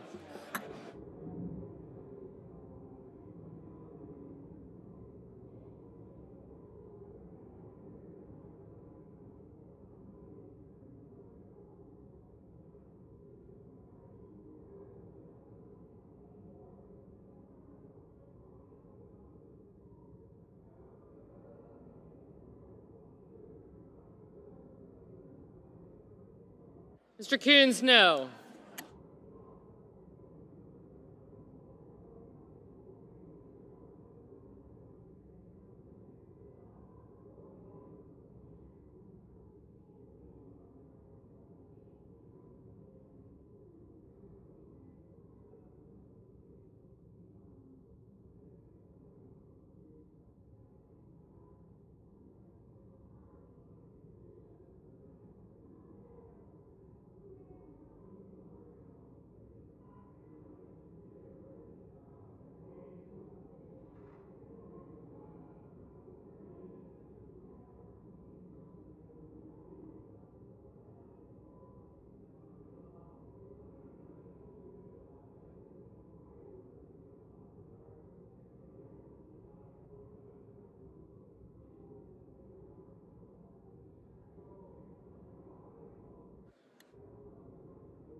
Mr. Kane, no. Mr. Warner, no.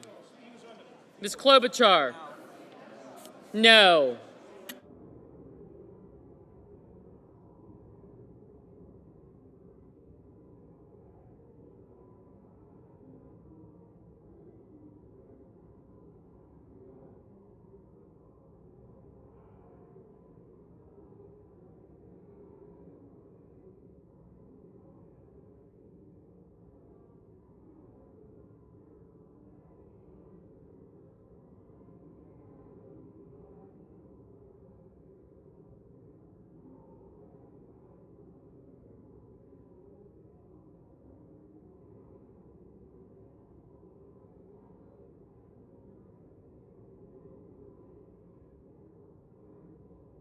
Mr. Durbin, no.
Mr. Kramer, aye.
On this vote, the yeas are 52, the nays are 47. The motion is agreed to. Majority Leader. Madam President, I move to proceed to legislative session. Question is on the motion. Is there a sufficient second? There appears to be so. Clerk will call the roll. Ms. Also Brooks. Ms. Baldwin. Mr. Banks. Good job. Mr. Barrasso. Mr. Bennett.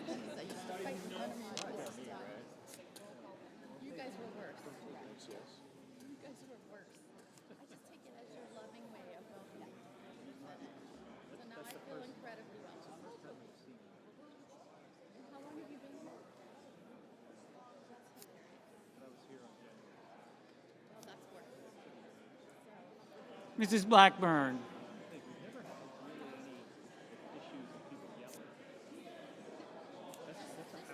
Mr. Blumenthal.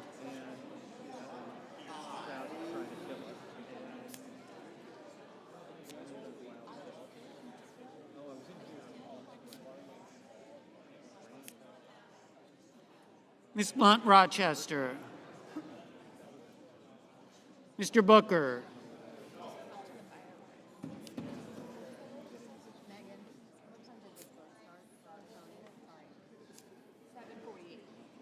Mr. Bozeman. Mrs. Britt. Mr. Budd.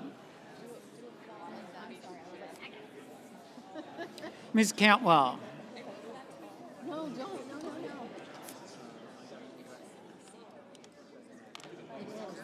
I used to work for the Congressional Record a million years ago. So I would hang out over here. I was Tom. So, for some reason, it's less busy than well, because they're taking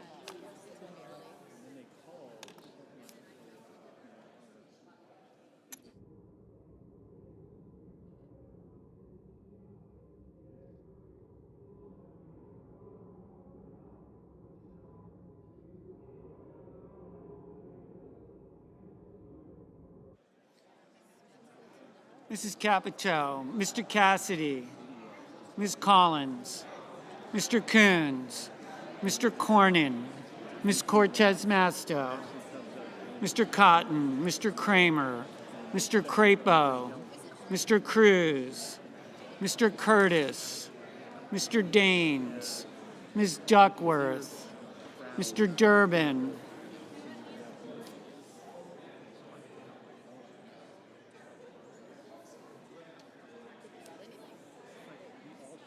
Ms. Ernst, Mr. Fetterman, Mrs. Fisher, Mr. Gallego,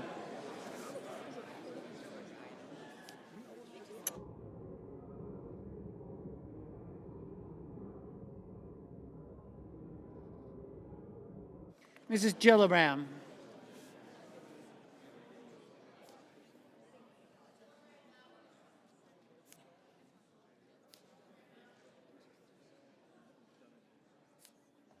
Mr. Graham, Mr. Grassley, Mr. Haggerty,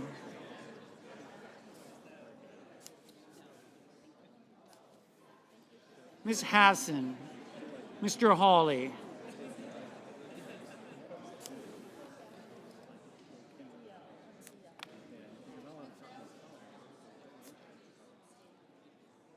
Mr. Heinrich, Mr. Hickenlooper,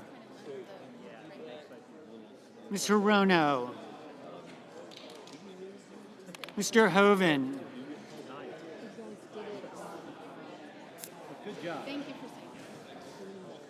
Mr. Husted, Mrs. Hyde-Smith,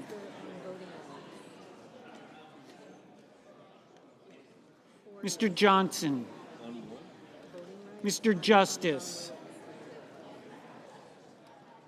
Mr. Kane,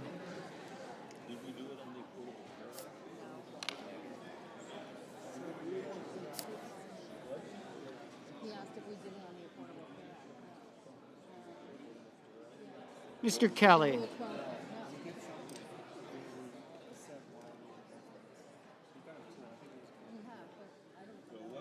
Mr. Kennedy, Mr. Kim, Mr. King, Ms. Klobuchar, Mr. Lankford,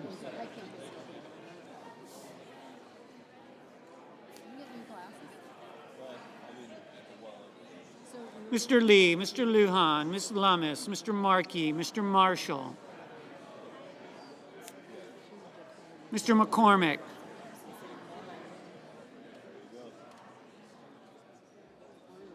Mr. Merkley, Mrs. Moody.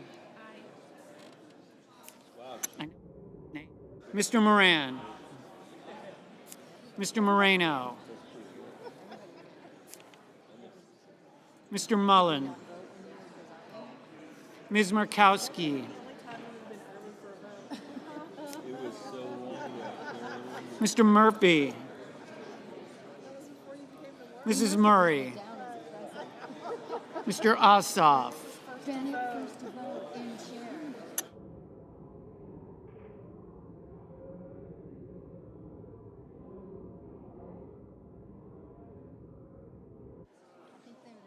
Mr. Padilla. Mr. Paul, Mr. Peters, Mr. Reed, Mr. Ricketts, Mr. Risch, Ms. Rosen, Mr. Rounds, Mr. Sanders, Mr. Schatz, Mr. Schiff, Mr. Schmidt, Mr. Schumer, Mr. Scott of Florida, Mr. Scott of South Carolina, Mrs. Shaheen, Mr. Sheehy,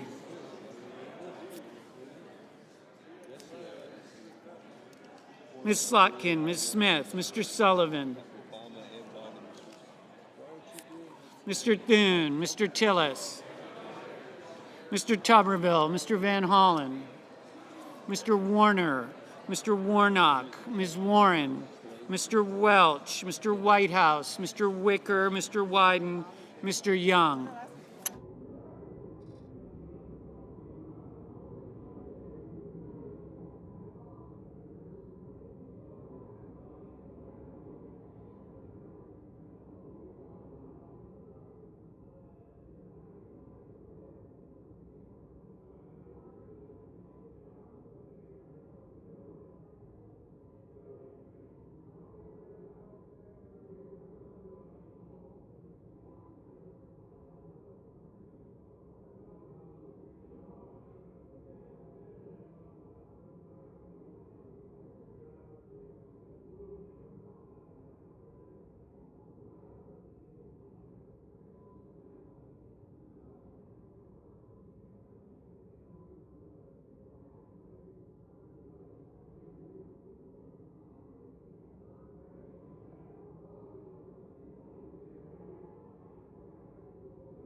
Senators voting in the affirmative: Banks, Barrasso, Blackburn, Bozeman, Britt, Budd, Capito, Cassidy, Collins, Cornyn, Cotton, Kramer, Crapo, Curtis, Daines, Fisher, Grassley, Haggerty, Hawley, Husted, Hyde-Smith, Justice, Lee, Lummis, Marshall, McCormick, Moody, Moran, Moreno, Hall, Ricketts, Risch, Rounds, Schmidt, Sheehy, Thune, Tuberville, Wicker.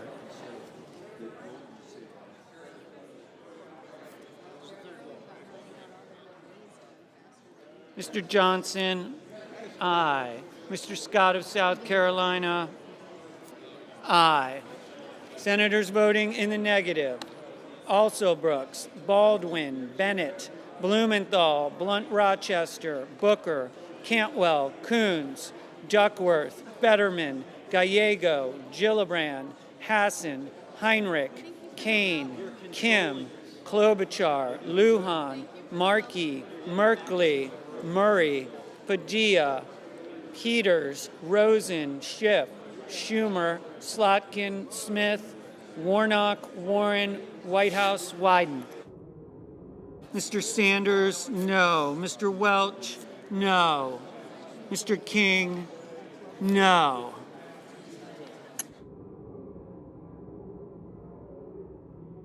Mr. Langford, aye.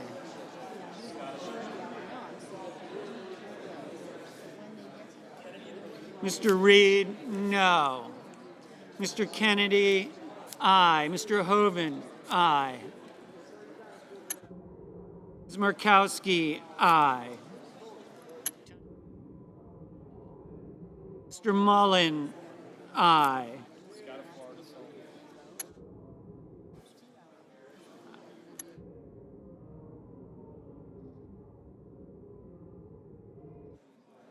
Mr. McConnell, aye. Mr. Schatz, no. Mr. Young, aye. Mr. Scott of Florida, aye. Mr. Warner, no. Mr. Sullivan, aye. Mrs. Shaheen, no. Mr. Hickenlooper, no.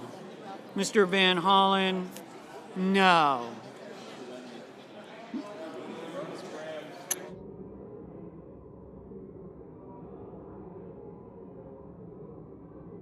Mr. Graham, aye. Ms. Ernst, aye. Mr. Tillis, aye.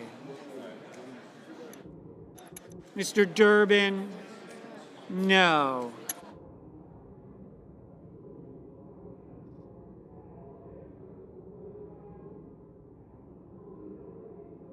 Ms. Cortez Masto, no.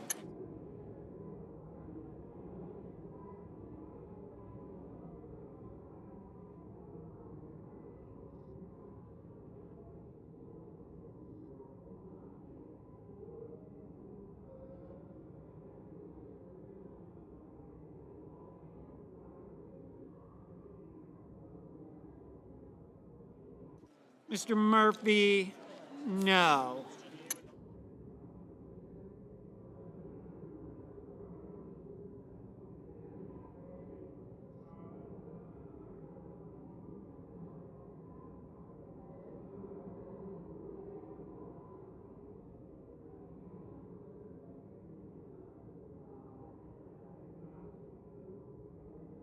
Mr. Kelly, no. Mr. Ossoff, no.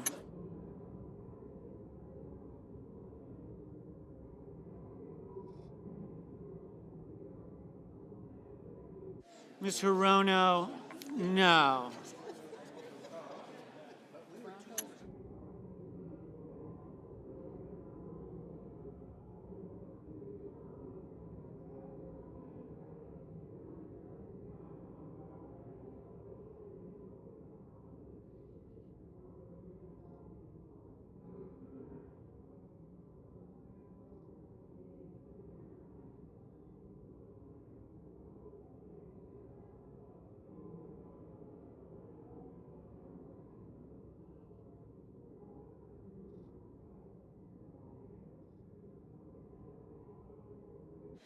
The yeas are 52, the nays are 47. The motion is agreed to. Madam President, I move to proceed to executive Majority session to Leader. consider calendar number 18. Question is on the motion. There a sufficient second? There appears to be. We'll call the roll. Ms. Alsobrooks, Ms. Baldwin, Mr. Banks, Mr. Barrasso, Mr. Bennett, Mrs. Blackburn, Mr. Blumenthal, Ms. Blunt Rochester,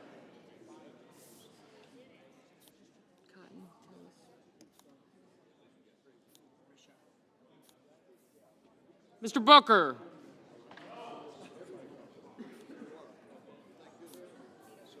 Mr. Bozeman,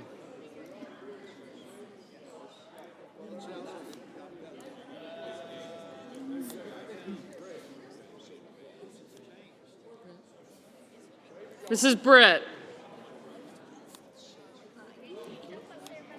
Mr. Budd, Ms. Cantwell, Mrs. Capito,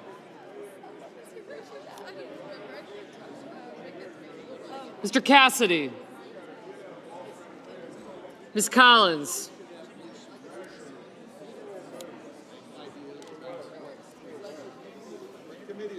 gotcha. Thank you. Mr. Coons, Mr. Cornyn, Ms. Cortez Masto, Mr. Cotton, Mr. Kramer,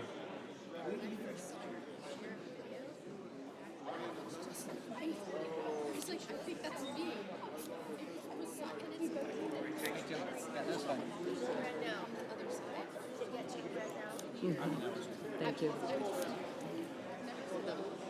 Mr. Cruz, Mr. Curtis, Mr. Daines, Ms. Duckworth,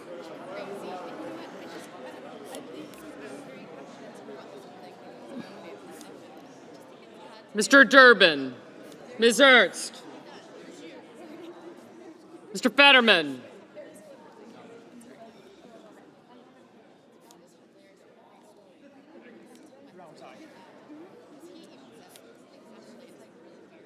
Mrs. Fisher, Mr. Gallego, Mrs. Gillibrand, Mr. Graham,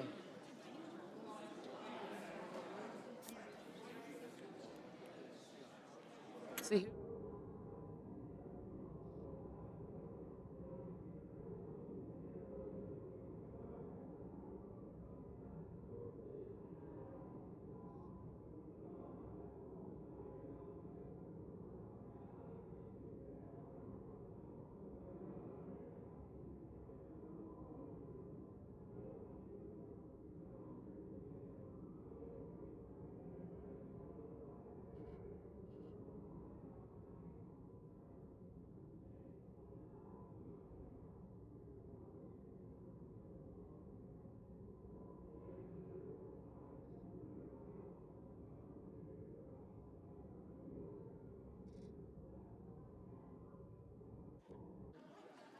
Mr. Grassley,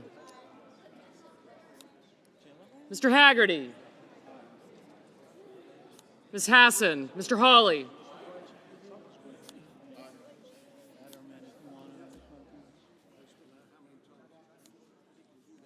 Mr. Heinrich, Mr. Hickenlooper, Ms. Hirono, Mr. Hoven, Mr. Husted, Mrs. Hyde-Smith, Mr. Johnson, Mr. Justice, Mr. Kane, Mr. Kelly, Mr. Kennedy, Mr. Kim, Mr. King,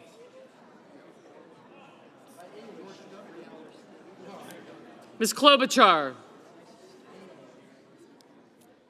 Mr. Lankford, Mr. Lee, Mr. Lujan, Ms. Lummis, Mr. Markey, Mr. Marshall, Mr. McConnell,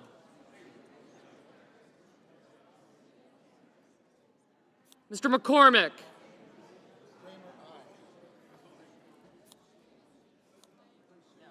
thank you, Mr. Merkley, Mr. Moody, Mrs. Moody,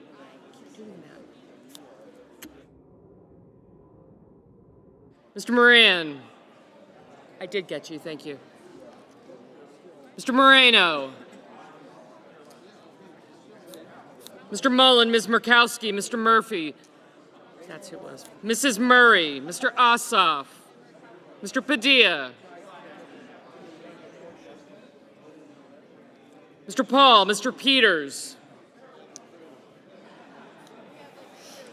Mr. Reed,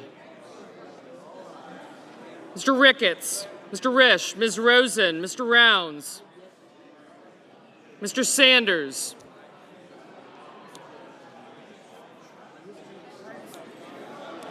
Mr. Schatz, Mr. Schiff, Mr. Schmidt, Mr. Schumer, Mr. Scott of Florida, Mr. Scott of South Carolina. I got you.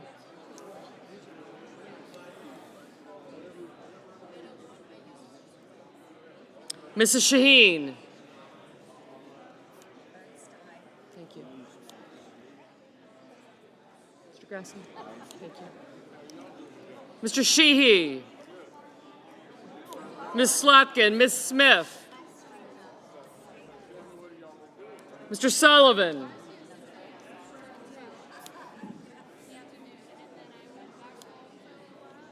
Mr. Thune, Mr. Tillis, Mr. Tuberville, Mr. Van Hollen,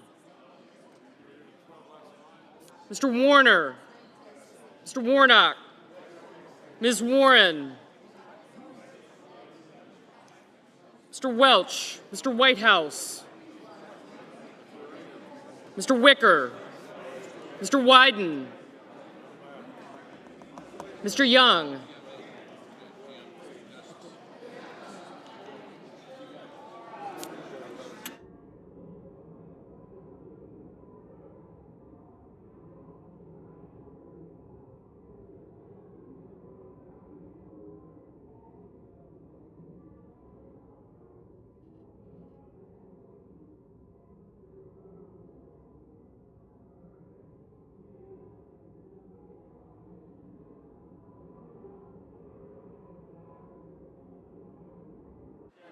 Senators voting, you did.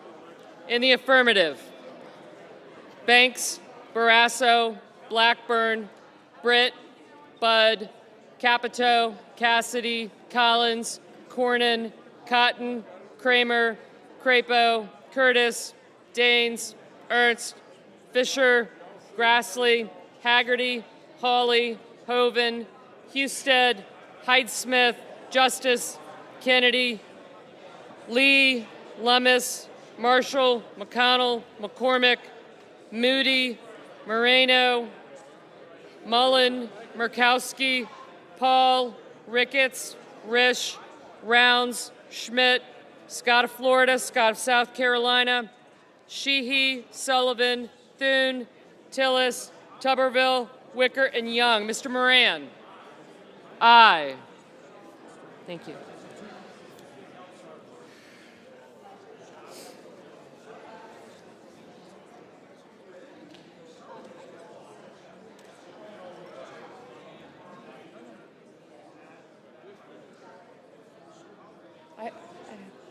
I had you. Mr. Bozeman, aye. Senators voting in the negative.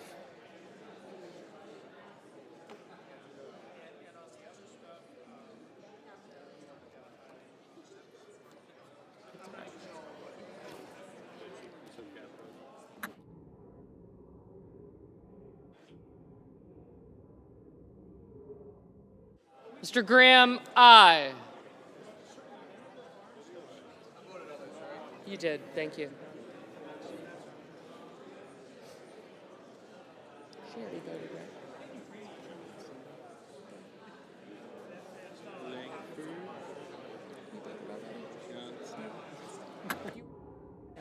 Senators voting in the negative. Also Brooks, Baldwin, Bennett, Blumenthal, Blunt-Rochester, Booker, Cantwell, Coons, Cortez Masto, Duckworth, Durbin, Fetterman, Gallego, Gillibrand, Hassan, Heinrich, Hickenlooper, Hirono, Kane, Kelly, Kim, King, Klobuchar, Lujan, Markey, Murphy, Murray, Ossoff, Reed, Rosen, Sanders, Schiff, Schumer, Shaheen, Slotkin, Van Hollen, Warnock, and Welch. Somebody's in there that I... White House no. Thank you. Mr. Whitehouse, no. Mr. Johnson, aye. Mr. Warner, no. Mr. Peters, no. Mr. Padilla, no.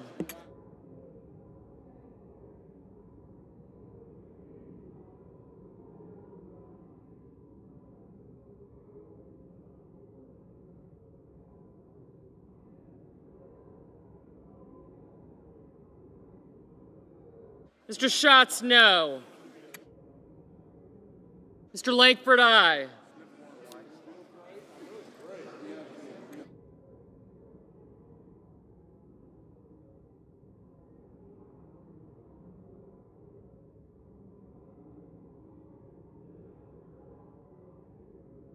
Mr. Wyden, no.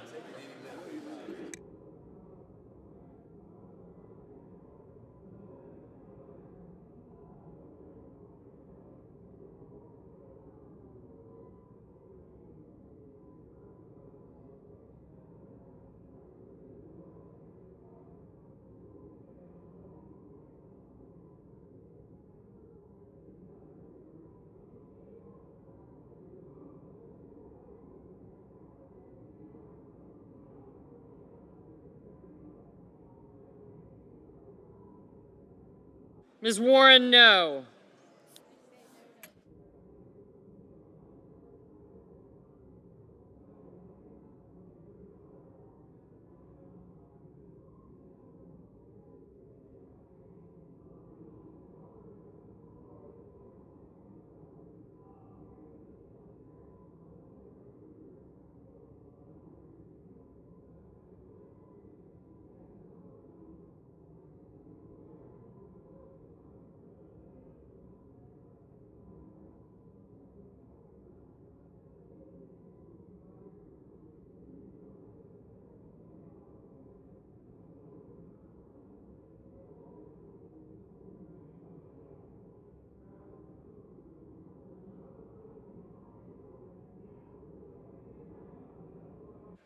Ms. Smith, no.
Clerk will record the nomination.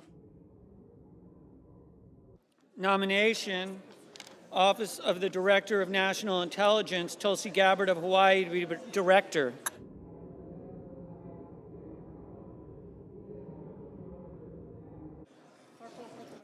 The clerk will record the motion. Cloture motion, we the undersigned senators, in accordance with the provisions of Rule 22 of the Standing Rules of the Senate, do hereby move to bring to a close debate on the nomination of Tulsi Gabbard of Hawaii to be Director of National Intelligence, signed by 17 senators as follows.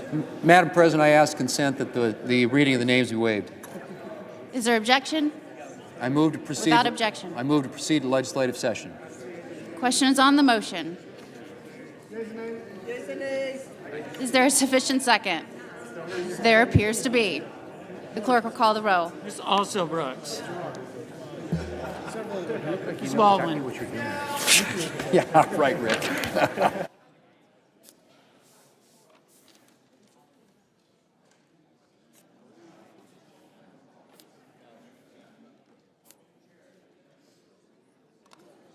Mr. Banks.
Mr. Barrasso, Mr. Bennett, Mrs. Blackburn.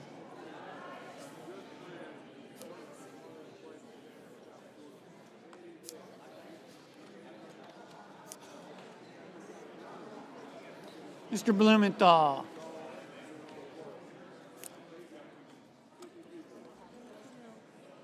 Ms. Blunt Rochester.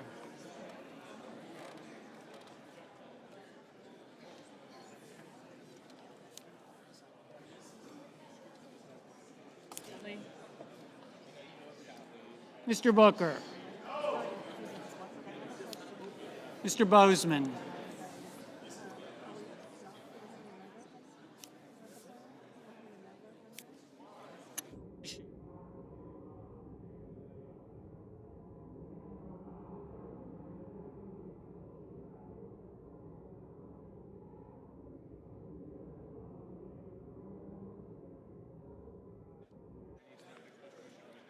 Mrs. Britt, Mr. Budd, Ms. Cantwell,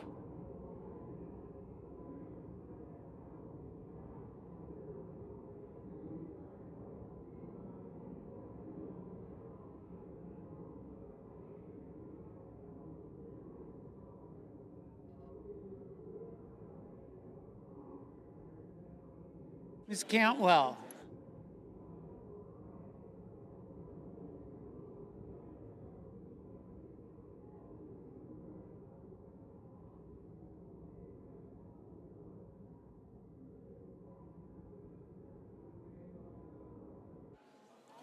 Mrs. Capito, Mr. Cassidy,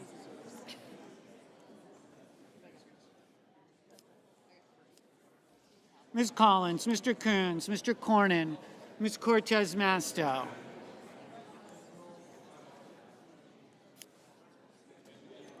Mr. Cotton, Mr. Kramer,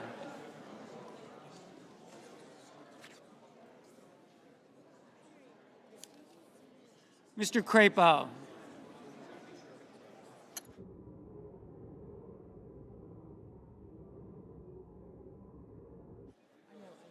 Mr. Cruz,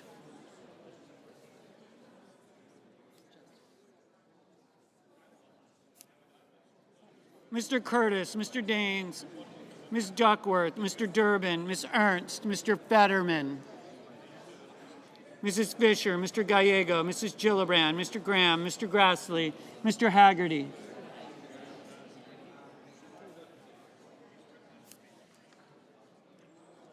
Ms. Hassan, Mr. Hawley,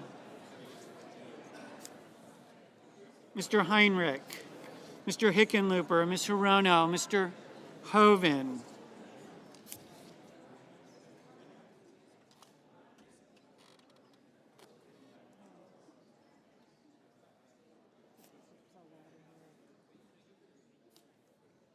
Mr. Husted,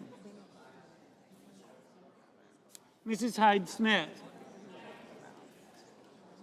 Mr. Johnson, Mr. Justice, Mr. Kane,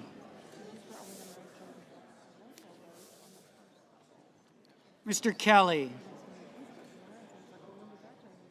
Mr. Kennedy, Mr. Kim, Mr. King, Ms. Klobuchar, Mr. Langford, Mr. Lee, Mr. Lujan,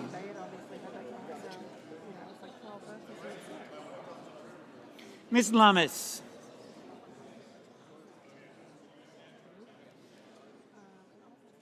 Mr. Markey, Mr. Marshall, Mr. McConnell, Mr. McCormick, Mr. Merkley, Mrs. Moody, Mr. Moran, Mr. Moreno, Mr. Mullen,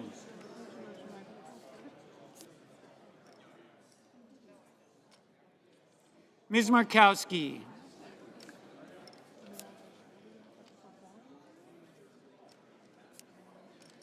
Mr. Murphy,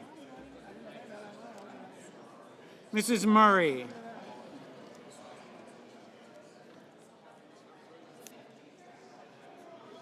Mr. Ossoff, Mr. Padilla, Mr. Paul, Mr. Peters, Mr. Reed, Mr. Ricketts, Mr. Risch, Ms. Rosen. Mr. Rounds. Mr. Sanders.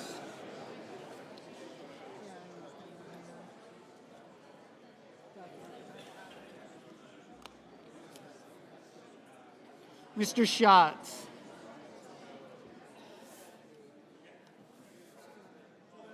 Mr. Schiff, Mr. Schmidt, Mr. Schumer,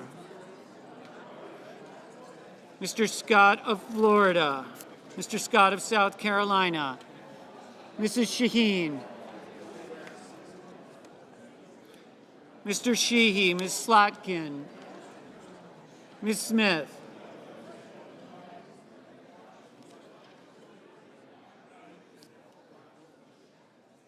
Mr. Sullivan,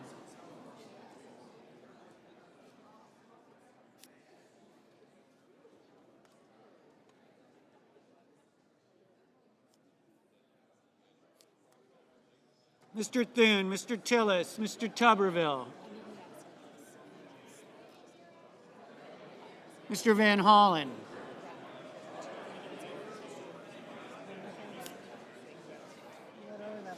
Mr. Warner, Mr. Warnock, Ms. Warren, Mr. Welch, Mr. Whitehouse, Mr. Wicker, Mr. Wyden, No, wait. Yeah, there's just three, Marion. That's fine. I'll get more. Thank you.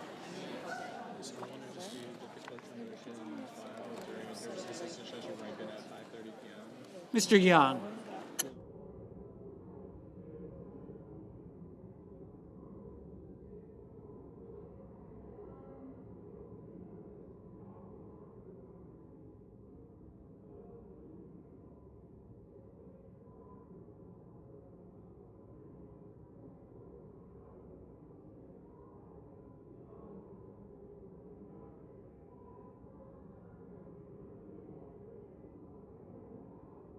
Senators voting in the affirmative: Banks, Barrasso, Blackburn, Bozeman, Britt, Budd, Capito, Cassidy, Collins, Cornyn, Cotton, Kramer, Curtis, Daines, Ernst, Fisher, Graham, Grassley, Haggerty, Hawley, Hoeven, Husted, Hyde-Smith, Johnson, Justice, Kennedy, Langford, Lee, Lummis, Marshall, McConnell, McCormick, Moody, Moran, Moreno, Mullen, Murkowski, Paul, Ricketts, Rounds, Schmidt, Scott of Florida, Scott of South Carolina, Sheehy, Sullivan, Thune, Tillis, Wicker, Young.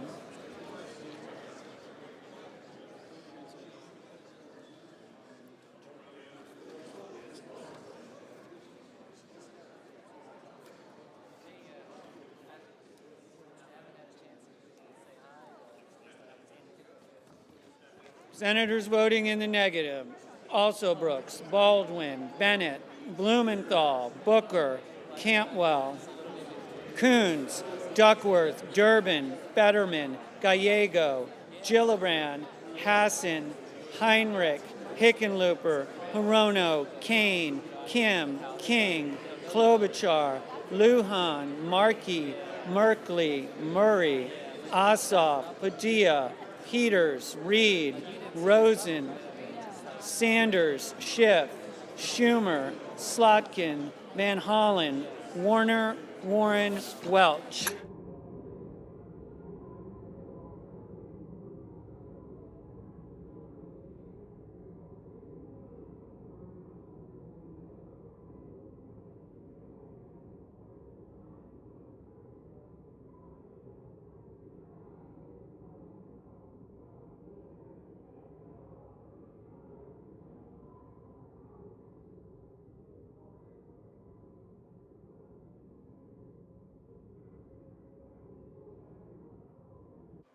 Mrs. Shaheen. Mrs. Shaheen, no.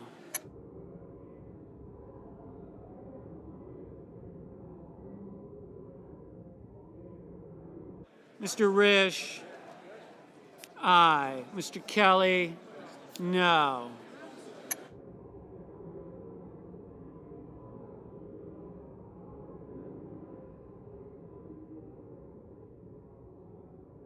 Mr. Tuberville, aye. Mr. Crapo, aye.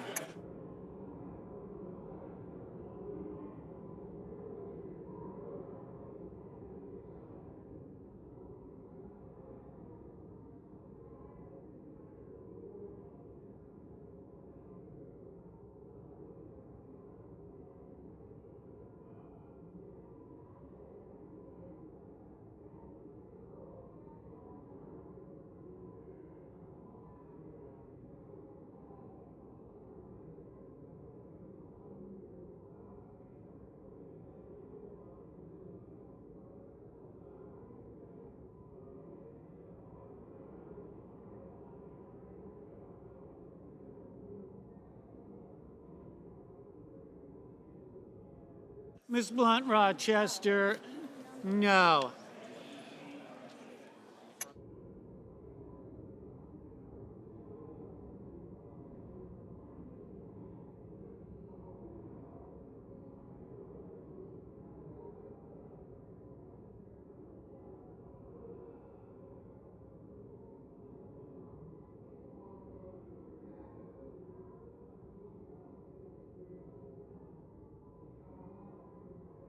Mr. Warnock, no. Mr. Whitehouse, no. Mr. Schatz, no.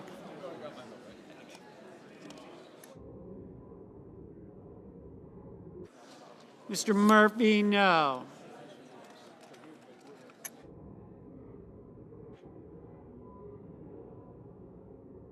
Mr. Wyden, no.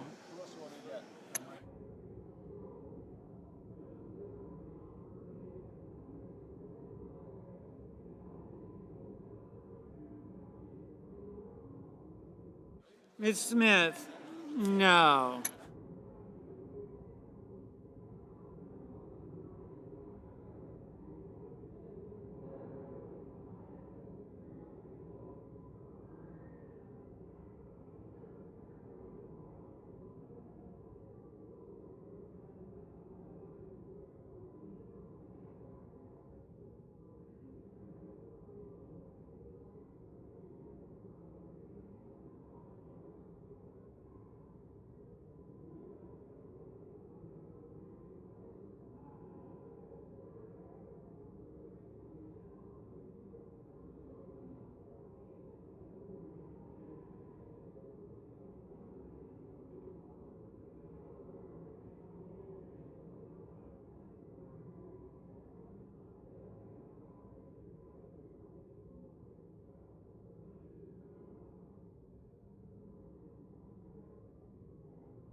Ms. Cortez Masto, no.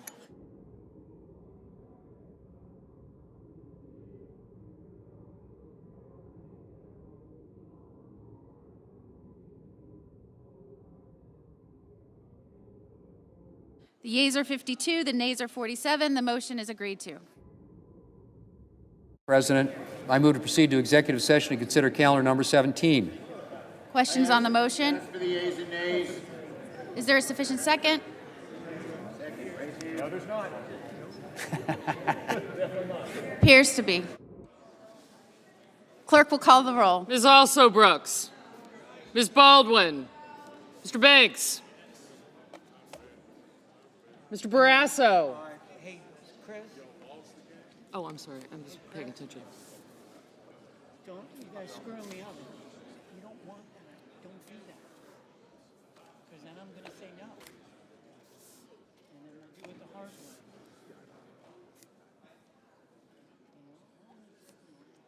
Shots.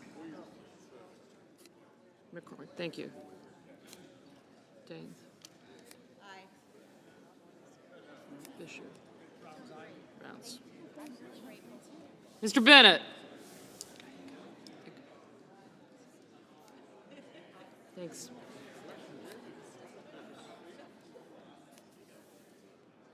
Mrs. Blackburn.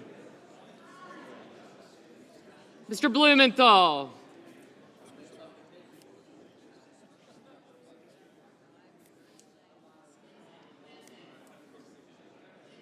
Ms. Blunt Rochester, Mr. Booker, Mr. Bozeman,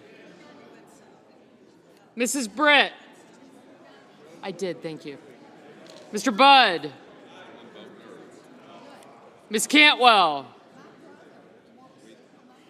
Mrs. Capito, Mr. Cassidy, Ms. Collins, Mr. Coons, Mr. Cornyn,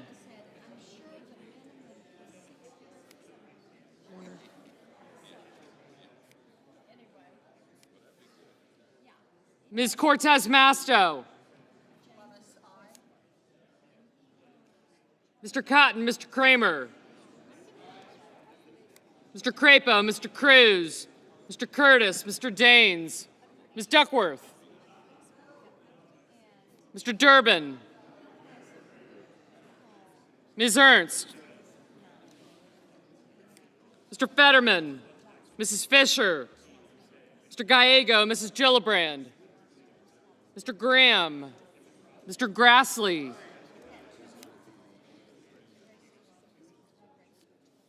Mr. Haggerty, Ms. Hassan, Mr. Hawley,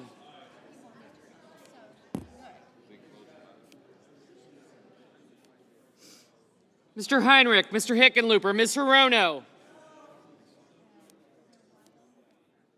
Mr. Hoven, Mr. Husted,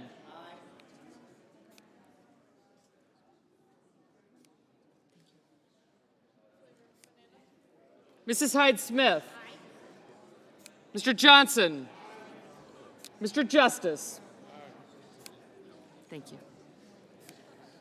Mr. Kane, Mr. Kelly, Mr. Kennedy, Mr. Kim. I do, I got you.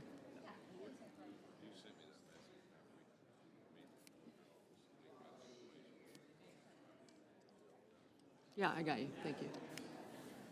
I got you both, thank you. Mr. King, Ms. Klobuchar. Thank you. Mr. Langford, Mr. Lee, Mr. Lujan, Ms. Lummis, Mr. Markey, Mr. Marshall, Mr. McConnell,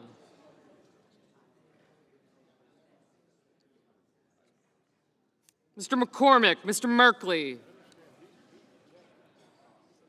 Mrs. Moody, Mr. Moran, Mr. Moreno,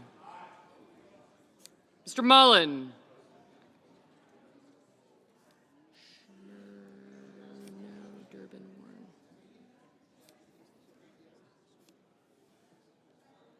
Ms. Murkowski. Yeah. Gotcha. Thank you. Yes, now I do. Mr. Murphy. Mrs. Murray.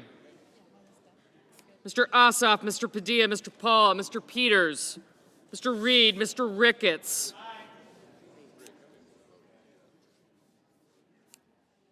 Mr. Risch.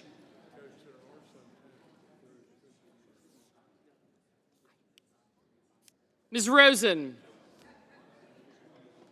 Mr. Rounds, Mr. Sanders. Mr. Schatz, Mr. Schiff, Mr. Schmidt, Mr. Schumer, Mr. Scott of Florida, Mr. Scott of South Carolina. Thank you. Yes. Mrs. Shaheen. Mr. Sheehy. Ms. Slotkin, Ms. Smith.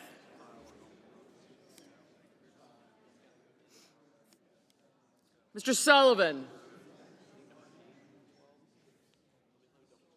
Mr. Thune, Mr. Tillis, Mr. Tuberville, Mr. Van Hollen. Mr. Warner, Mr. Warnock. Ms. Warren, Mr. Welch. Mr. Whitehouse.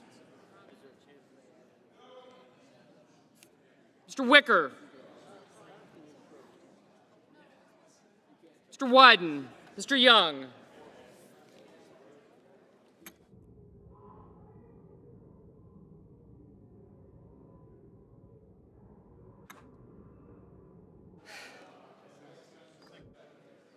Senators voting in the affirmative.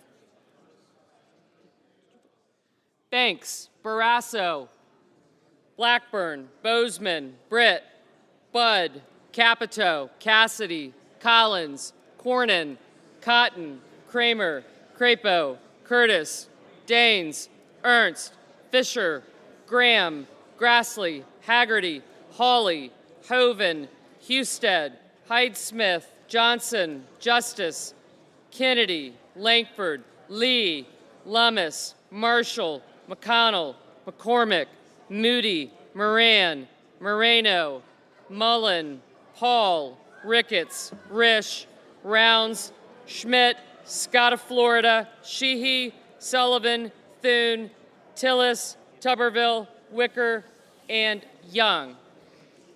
Mr. Murphy, senators voting in the negative.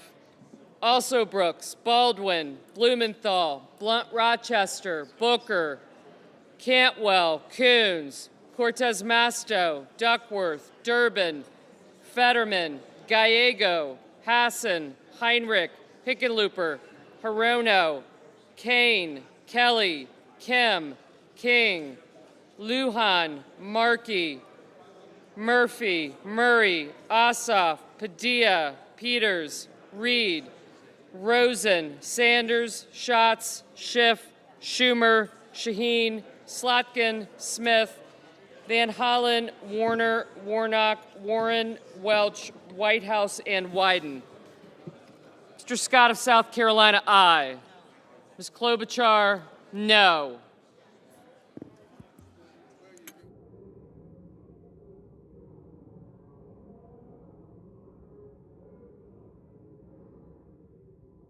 Ms. Murkowski, aye. Mrs. Gillibrand, no.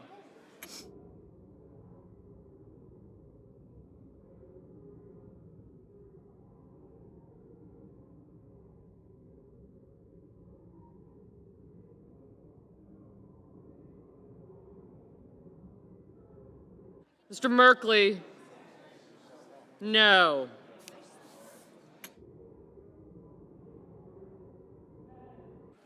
Mr. Bennett, no.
On this vote, the yeas are 52, the nays are 47, and the motion is agreed to. Clerk will record the nomination. Nomination, Department of Health and Human Services, Robert F. Kennedy Jr. of California to be Secretary. But this one's just going to ledge, so. Okay. Guess what? Are we in?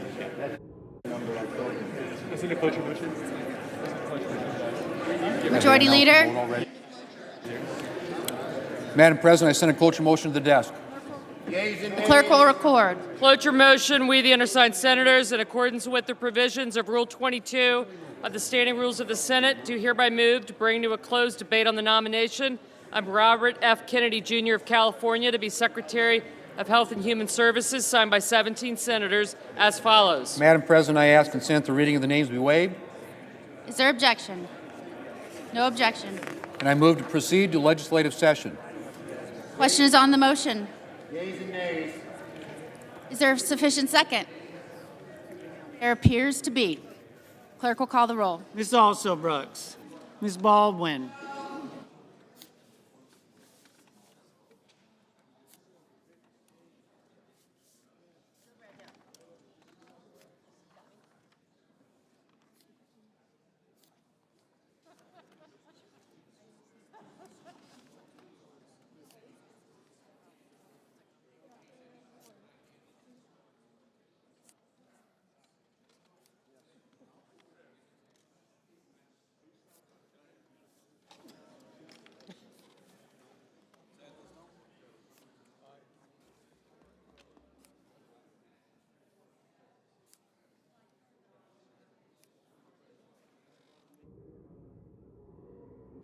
Mr. Banks, Mr. Barrasso,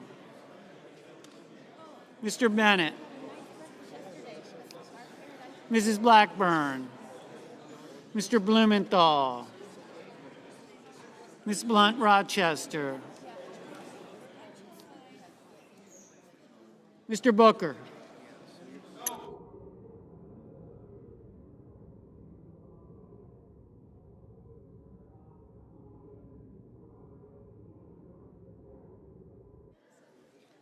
Mr. Bozeman,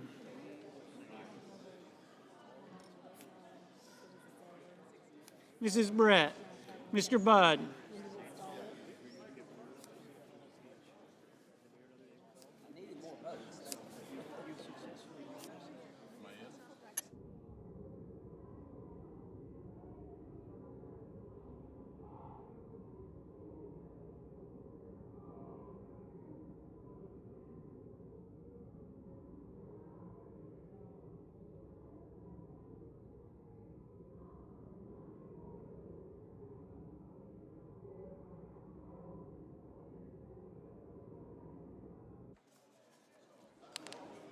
Ms. Cantwell, Mrs. Capito,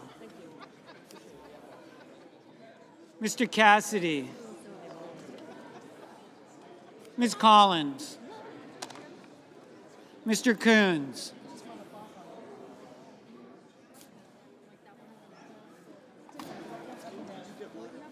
Mr. Cornyn, Ms. Cortez Masto, Mr. Cotton, Mr. Kramer, Mr. Crapo, She's got it in her hand.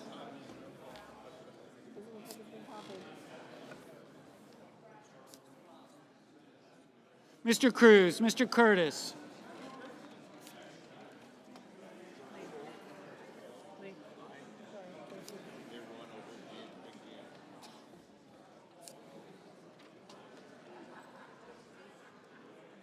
Mr. Daines,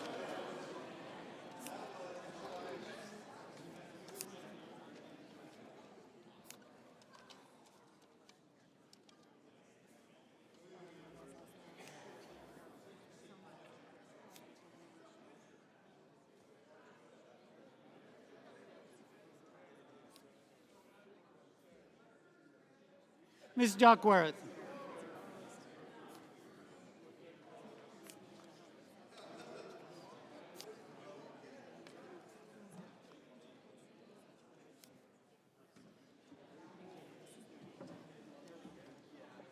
Mr. Durbin, Ms. Ernst, Mr. Fetterman, Mrs. Fisher, Mr. Gallego, Mrs. Gillibrand, Mr. Graham, Mr. Grassley,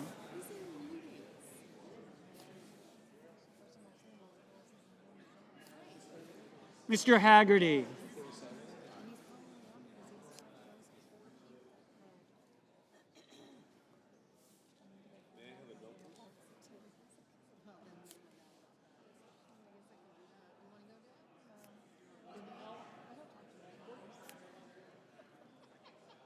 Ms. Hassan, Mr. Hawley,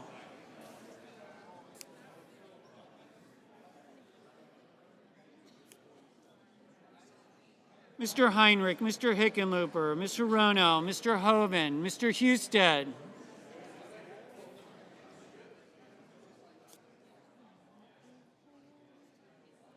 Mrs. Hyde-Smith, Mr. Johnson, Mr. Justice, Mr. Kane, Mr. Kelly,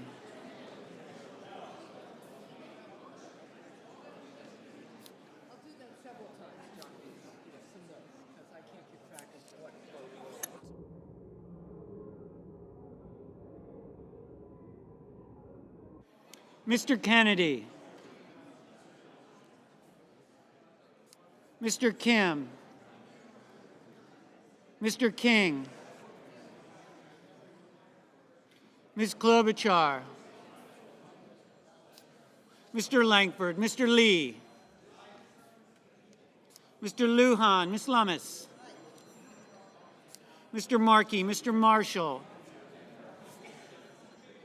Mr. McConnell,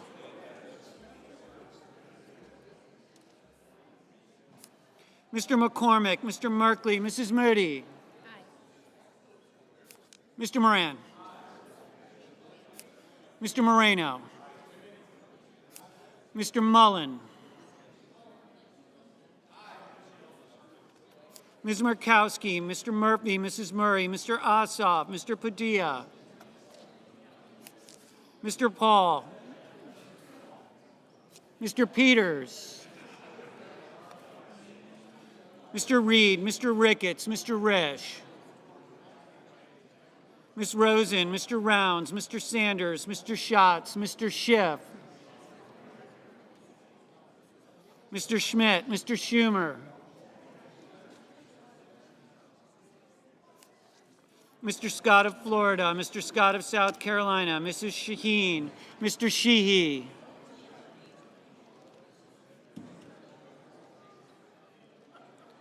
Ms. Slotkin, Ms. Smith, Mr. Sullivan, Mr. Thune, Mr. Tillis, Mr. Tuberville, Mr. Van Hollen, Mr. Warner, Mr. Warnock, Ms. Warren,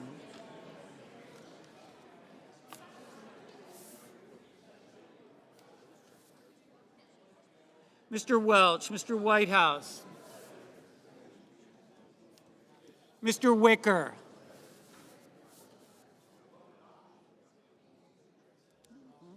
I guess that.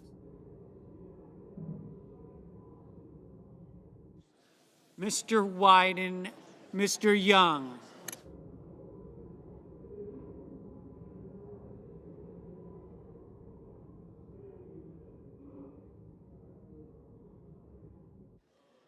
Senators voting in the affirmative: Banks, Barrasso, Blackburn, Bozeman, Britt, Budd, Capito, Cassidy, Cornyn, Cotton, Kramer, Crapo, Curtis, Daines, Ernst, Fisher, Graham, Grassley, Haggerty, Hawley, Hoven, Husted, Hyde-Smith, Johnson, Justice, Kennedy, Langford, Lee, Lummis, Marshall, McConnell, McCormick, Moody, Moran, Moreno, Mullen, Murkowski, Hall, Ricketts, Rounds, Schmidt, Scott of Florida, Scott of South Carolina, Sullivan, Thune, Tuberville, Wicker, Young.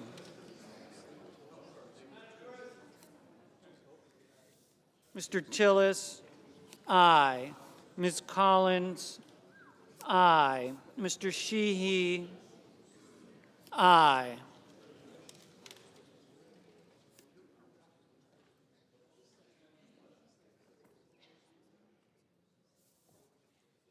Senators voting in the negative: also Brooks, Baldwin, Bennett, Blumenthal, Blunt Rochester, Booker, Cantwell, Coons, Cortez Masto, Duckworth, Durbin, Fetterman, Gallego, Gillibrand, Hassan, Heinrich, Hickenlooper, Hirono, Kane, Kelly, Kim, Lujan, Markey, Merkley, Murphy, Murray, Ossoff, Padilla, Reed, Rosen, Sanders, Schatz, Schiff, Shaheen, Slotkin, Smith, Van Hollen, Warner, Warnock, Warren, Welch, Whitehouse, Wyden.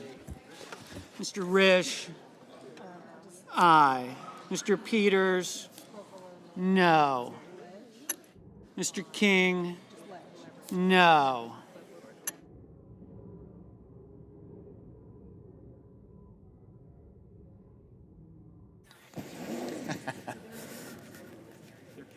Okay.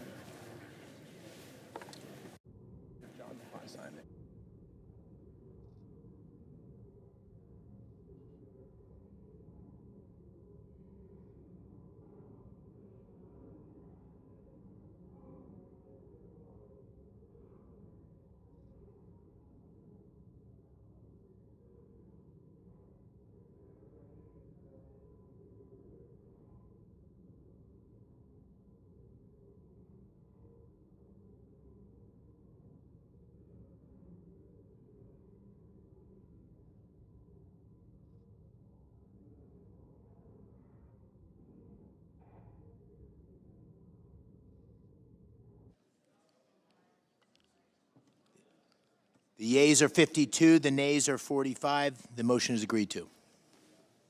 Mr. President, how long was Majority the last Leader. vote? How long was the last vote? 11 minutes. Okay. For the balance of the votes, Mr. President, we're going to ask members to stay in their seats, senators to stay in their seats, and we're going to move through this just as quickly as we possibly can. So we're going to have the clerk call the roll, and if people in their seats, we ought to be able to do these in 5 to 7 minutes. So I move to proceed to consider calendar number 19.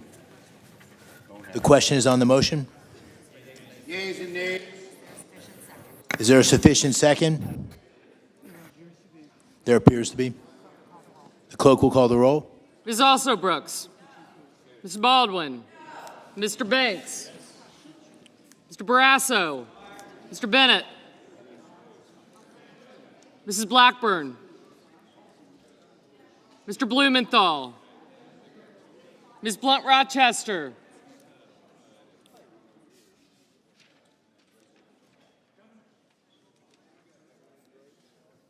Mr. Booker, Mr. Bozeman, Mrs. Britt, Mr. Budd, Ms. Cantwell,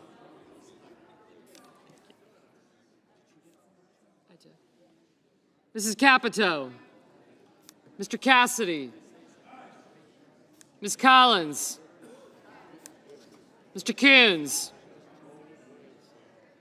Mr. Cornyn, Ms. Cortez Masto, Mr. Cotton, Mr. Kramer, Mr. Crapo. Thank you. Mr. Cruz, Mr. Curtis, Mr. Daines, Ms. Duckworth, Mr. Durbin, Ms. Ernst, Mr. Fetterman, Mrs. Fisher. Thank you. Mr. Gallego,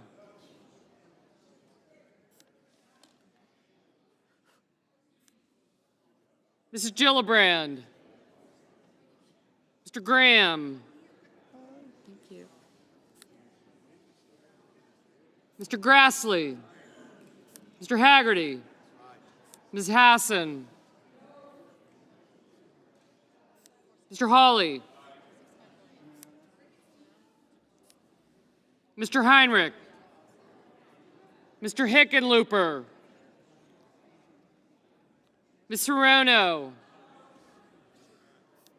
Mr. Hoven,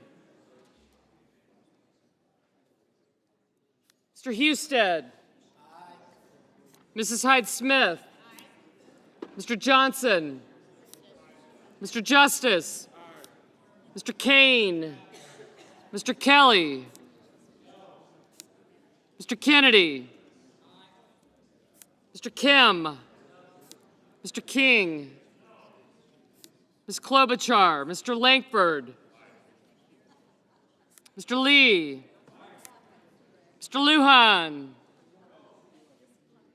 Ms. Lummis,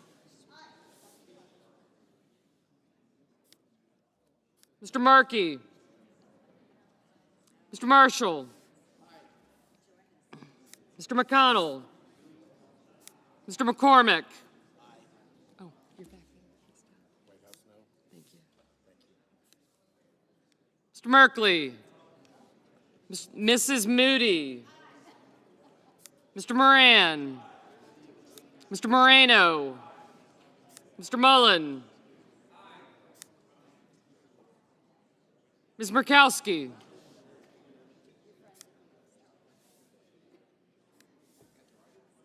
Mr. Murphy, Mrs. Murray, Mr. Ossoff,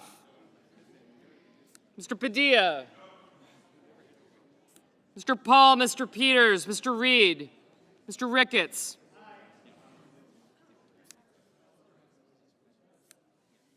Mr. Risch, Ms. Rosen, Mr. Rounds, Mr. Sanders,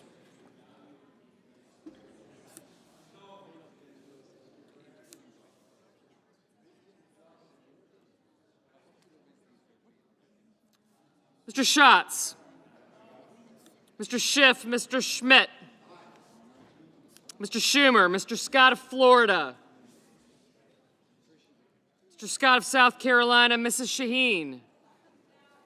Thank you. Mr. Sheehy. I didn't forget you. Ms. Slotkin. Ms. Smith. Mr. Sullivan. Mr. Thune. Mr. Tillis, Mr. Tuberville. Mr. Van Hollen.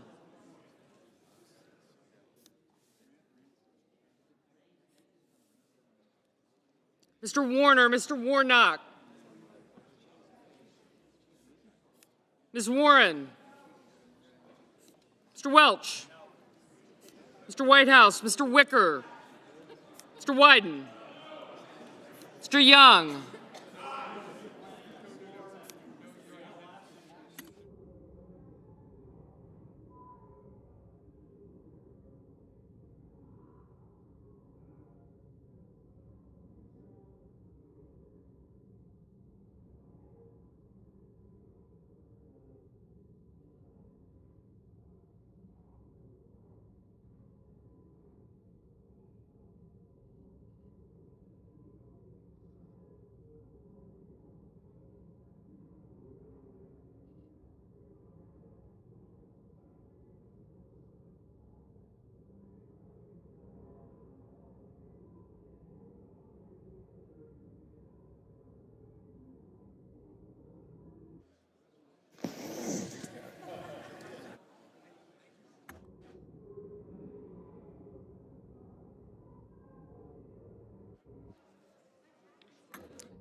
Senators voting in the affirmative: Banks, Barrasso, Blackburn, Bozeman, Britt, Budd, Capito, Cassidy, Collins, Cornyn, Cotton, Kramer, Crapo, Curtis, Daines, Ernst, Fisher, Graham, Grassley, Haggerty, Hawley,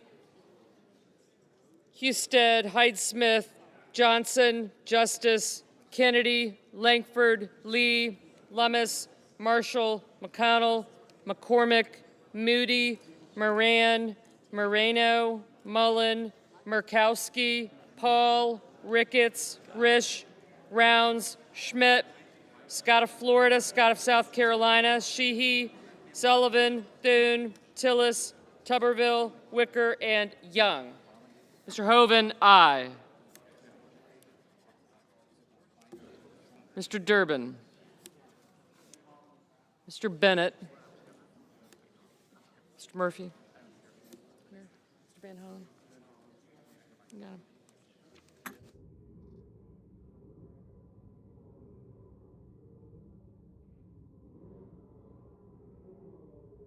Senators voting in the negative. Also Brooks, Baldwin, Bennett, Blumenthal, Blunt Rochester, Booker, Cantwell, Coons, Cortez Masto, Duckworth, Durbin, Gallego, Hassan, Hickenlooper, Hirono, Kane, Kelly, Kim, King, Klobuchar, Lujan, Markey, Merkley, Murphy, Murray, Ossoff, Padilla, Peters, Reed, Rosen, Sanders, Schatz, Schiff, Schumer, Shaheen, Slotkin, Smith, Van Hollen, Warner, Warnock, Warren, Welch, Whitehouse, and Wyden. Mr. Heinrich, no. Mrs. Gillibrand, no.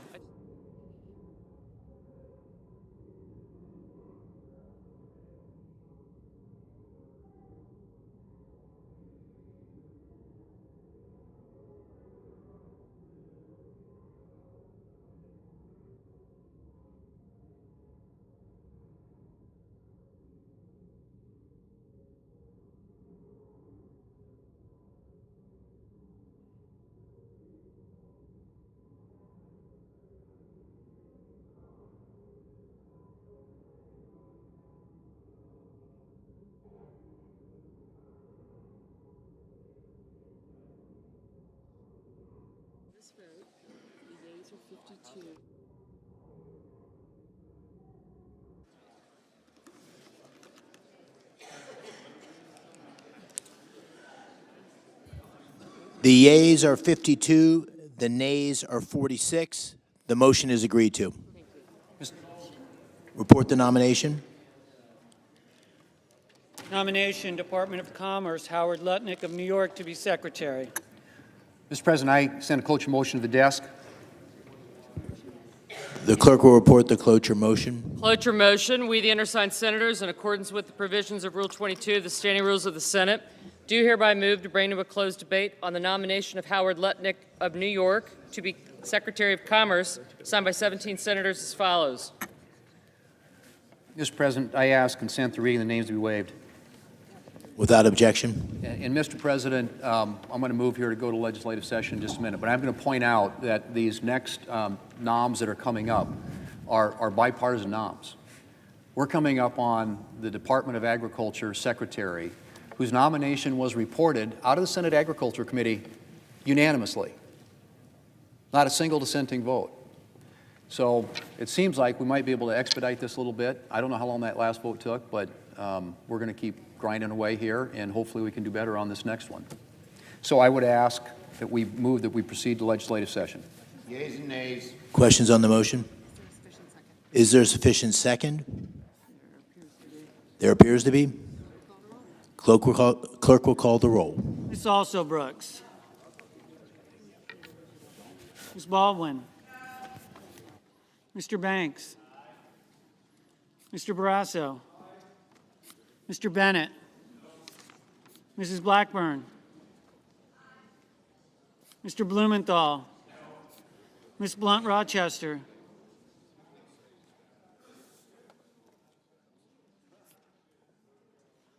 Mr. Booker. Mr. Bozeman. Mrs. Britt.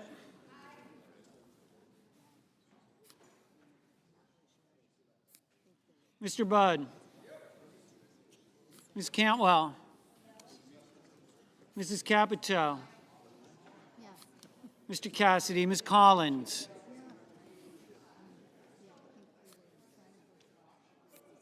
Mr. Coons.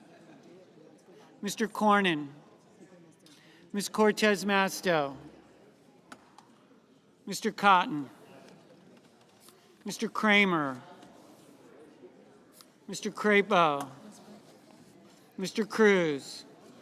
Mr. Curtis. Mr. Daines. Ms. Duckworth.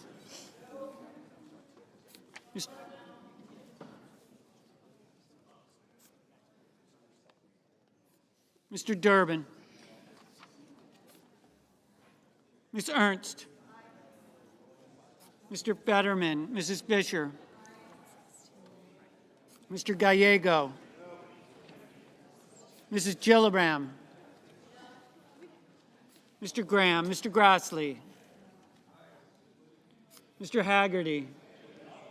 Ms. Hassan. Mr. Hawley. Mr. Heinrich. Mr. Hickenlooper. Ms. Hirono. Mr. Hoven. Mr. Husted. Mrs. Hyde-Smith.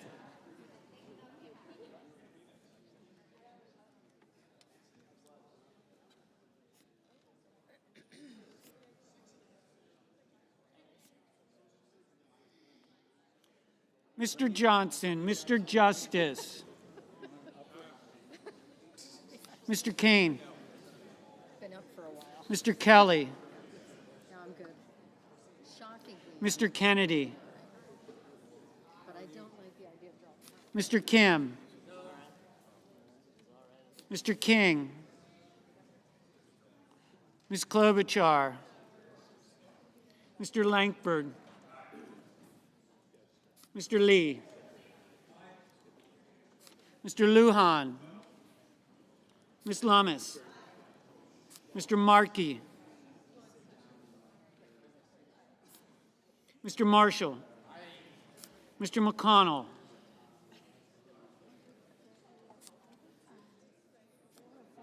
Mr. McCormick, But no homework, Mr. Merkley, right? No school. Let's keep it then. I mean, Mrs. Moody, is it 10 for school? Mr. Moran, Homework is 10, 11 is Mr. Moreno, homework 9. So you're good. Mr. Mullen, Oh, well. Ms. Blanket Murkowski, order then. Mr. Murphy, Mrs. Murray, Yeah, that's true. That's a good point. Mr. Ossoff, Mr. Padilla, Mr. Paul, Mr. Peters, Mr. Reed, Mr. Ricketts, Mr. Risch, Ms. Rosen, Mr. Rounds, Mr. Sanders, Mr. Schatz,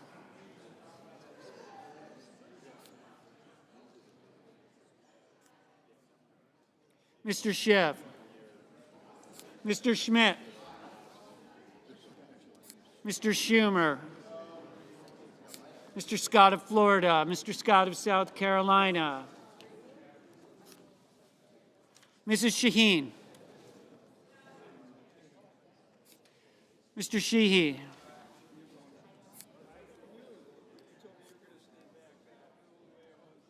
Ms. Slotkin, Ms. Smith, Mr. Sullivan, Mr. Thune, Mr. Tillis, Mr. Tuberville, Mr. Van Hollen, Mr. Warner, Mr. Warnock, Ms. Warren, Do you need more water, sir? Mr. Welch, Mr. Whitehouse, Okay. Mr. Wicker,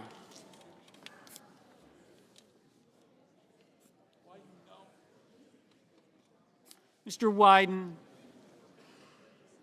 Mr. Young.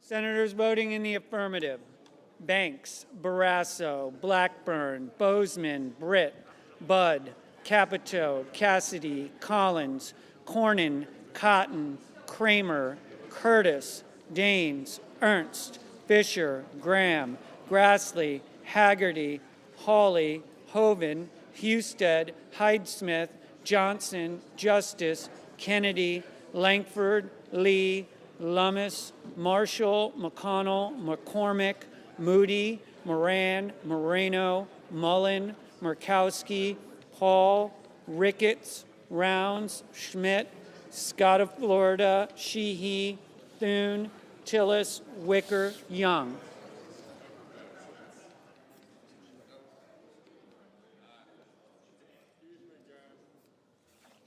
Senators voting in the negative: Also Brooks, Baldwin, Bennett, Blumenthal, Blunt Rochester, Booker, Cantwell,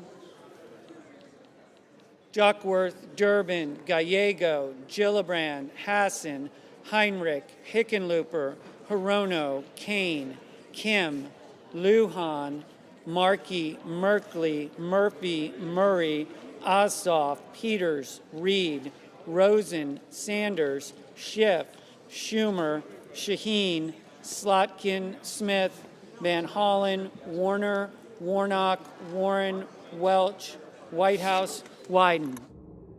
Mr. Tuberville, aye. Ms. Cortez Masto, no.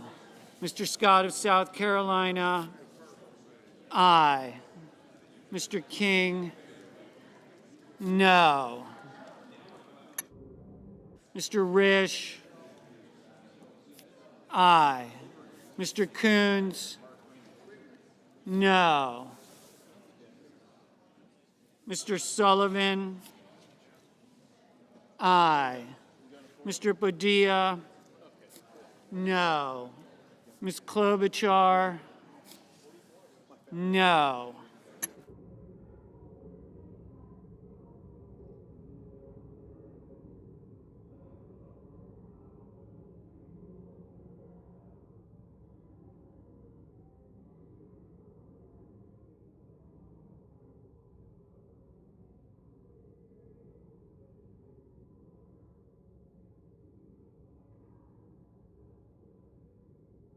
Mr. Schatz, no.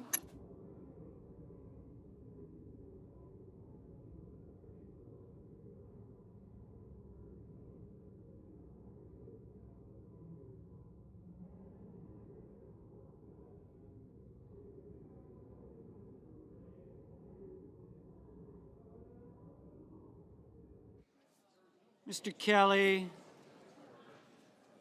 no.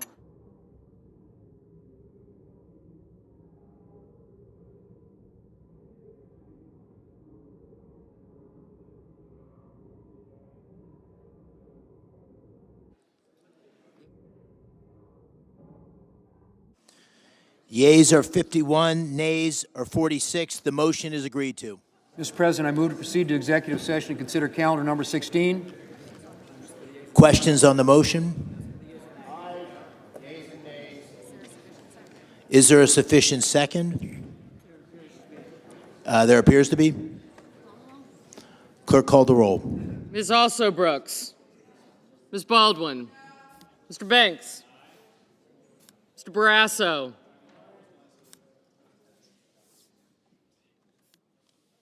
Mr. Bennett. Thank you. Mrs. Blackburn, Mr. Blumenthal, Ms. Blunt Rochester,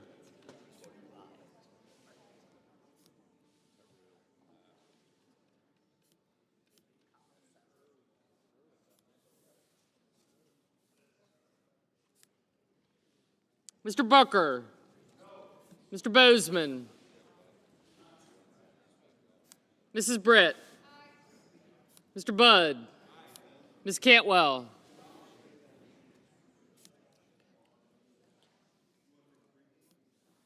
Mrs. Capito. Mr. Cassidy. Ms. Collins. Mr. Coons.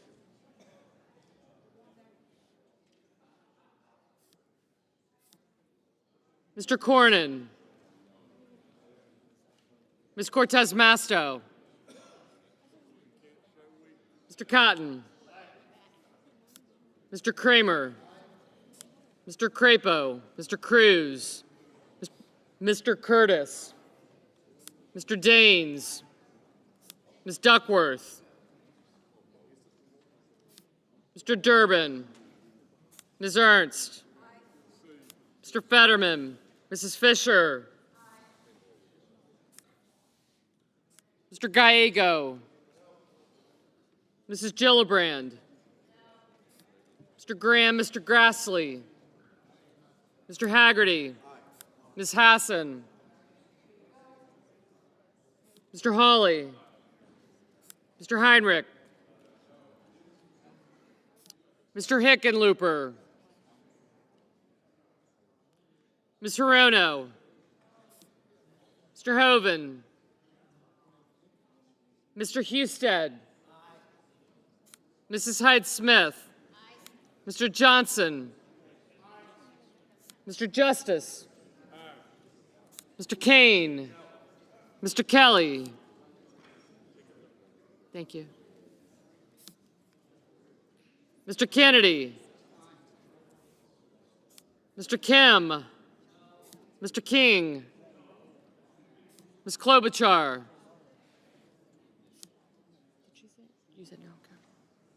Mr. Lankford. Mr. Lee. Mr. Lujan. Ms. Lummis. Mr. Markey. Mr. Marshall. Mr. McConnell. Mr. McCormick. Mr. Merkley. Mrs. Moody. Mr. Moran. Mr. Moreno. Mr. Mullen. Ms. Murkowski.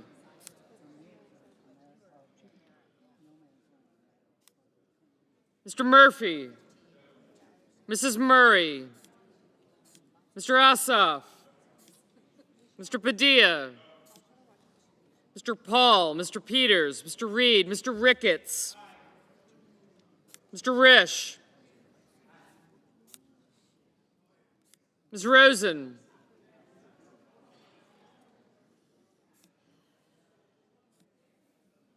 Mr. Rounds.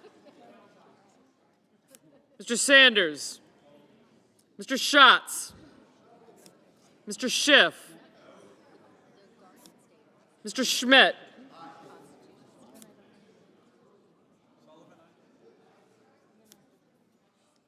Mr. Schumer. Mr. Scott of Florida. Mr. Scott of South Carolina. Mrs. Shaheen. Mr. Sheehy. Ms. Slotkin. Ms. Smith. Mr. Sullivan. Mr. Thune.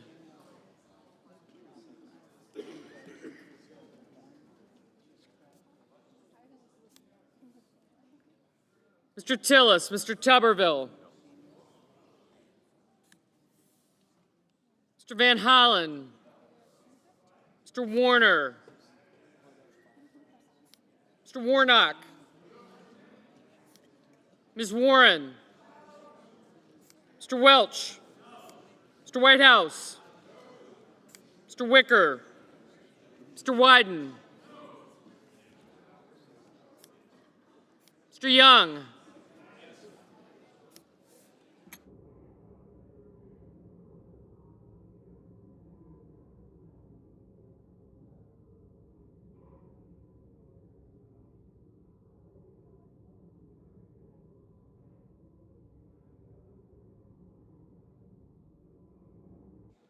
Senators voting in the affirmative: Banks, Barrasso, Blackburn, Bozeman, Britt, Budd, Capito, Cassidy, Collins, Cornyn, Cotton, Kramer, Crapo, Curtis, Daines, Ernst, Fisher, Graham, Grassley, Haggerty, Hawley, Hoven, Husted, Hyde-Smith, Johnson, Justice, Kennedy, Lankford, Lee, Lummis, Marshall, McConnell, McCormick, Moody, Moreno, Mullen, Murkowski, Paul, Ricketts, Risch, Rounds, Schmidt, Scott of Florida, Scott of South Carolina, Sheehy, Sullivan, Thune, Tillis, Tuberville, Wicker, and Young. Mr. Moran?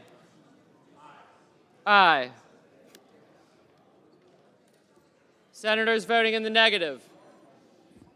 Also Brooks, Baldwin, Bennett, Blumenthal, Blunt-Rochester, Booker, Cantwell, Coons, Cortez Masto, Duckworth, Durbin, Gallego, Gillibrand, Hassan, Heinrich, Hickenlooper, Hirono, Kane, Kelly, Kim, King, Klobuchar, Lujan, Merkley, Murphy, Murray, Ossoff, Padilla, Peters, Reed, Rosen, Sanders, Schatz, Schiff, Schumer, Shaheen, Slotkin, Smith, Van Hollen, Warner, Warnock, Warren, Welch, Whitehouse, and Wyden.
Mr. Markey?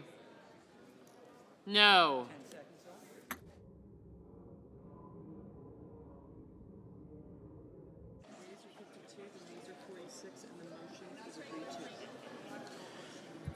The yeas are 52, the nays are 46. The motion is agreed to.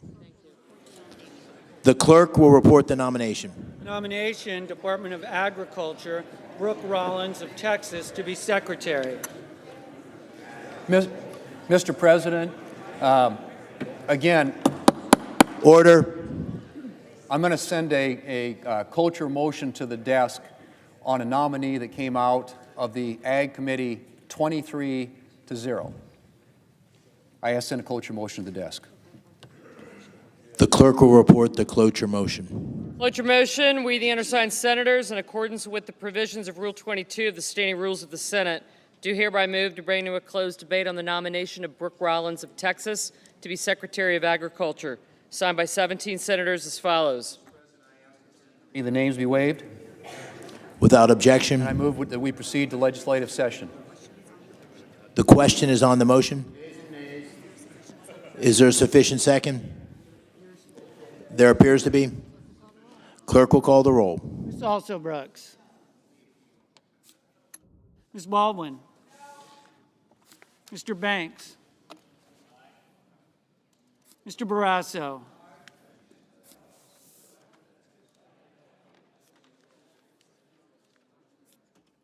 Mr. Bennett. Mrs. Blackburn. Mr. Blumenthal. Ms. Blunt Rochester. Mr. Booker.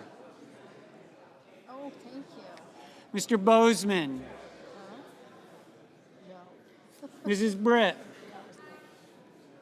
Mr. Budd. Ms. Cantwell. Mrs. Capito. Mr. Cassidy. Ms. Collins. Mr. Coons. Mr. Cornyn. Ms. Cortez Masto. Mr. Cotton. Mr. Kramer. Mr. Crapo. Mr. Cruz.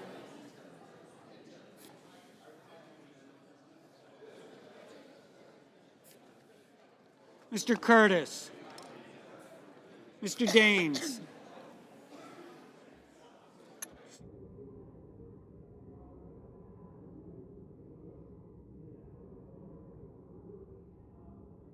Ms. Duckworth.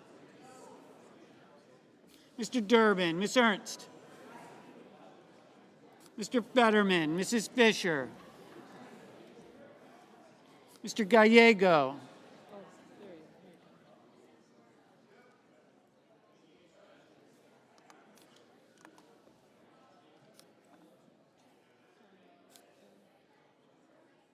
Mrs. Gillibrand. Mr. Graham. Mr. Grassley.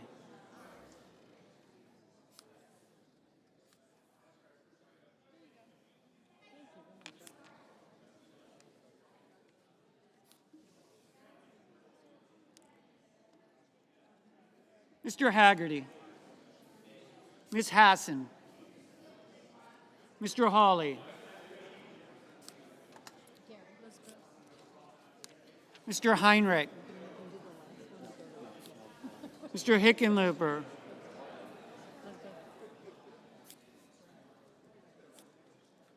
Sorono. Mr. Hoven. Mr. Husted. Thank you. Yeah.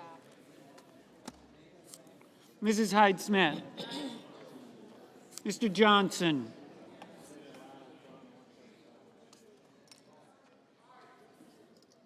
Mr. Justice, Mr. Kane.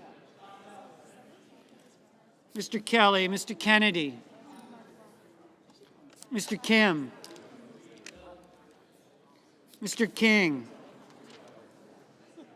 Ms. Klobuchar, Mr. Langford. Mr. Lee. Mr. Lujan. Ms. Lummis. Mr. Markey, Mr. Marshall, Mr. McConnell, Mr. McCormick, Mr. Merkley, Mrs. Moody,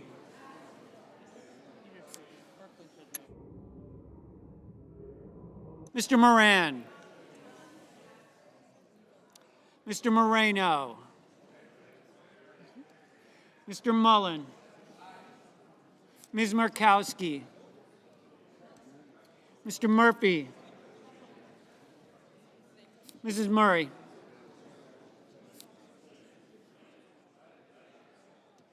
Mr. Ossoff, Mr. Padilla, Mr. Paul, Mr. Peters, Mr. Reed, Mr. Ricketts, Mr. Risch, Ms. Rosen, Mr. Rounds, Mr. Sanders,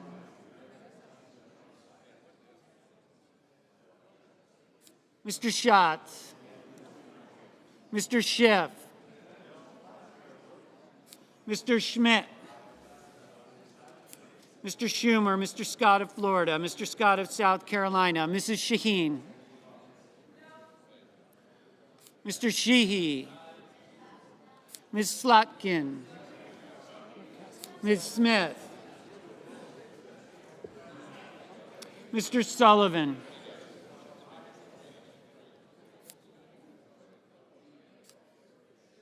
Mr. Thune, Mr. Tillis, Mr. Tuberville, Mr. Van Hollen, Mr. Warner,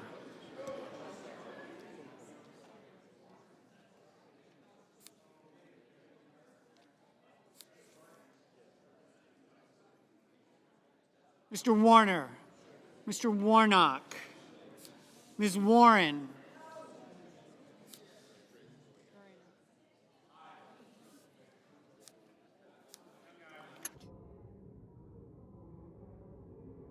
Mr. Welch, Mr. Whitehouse,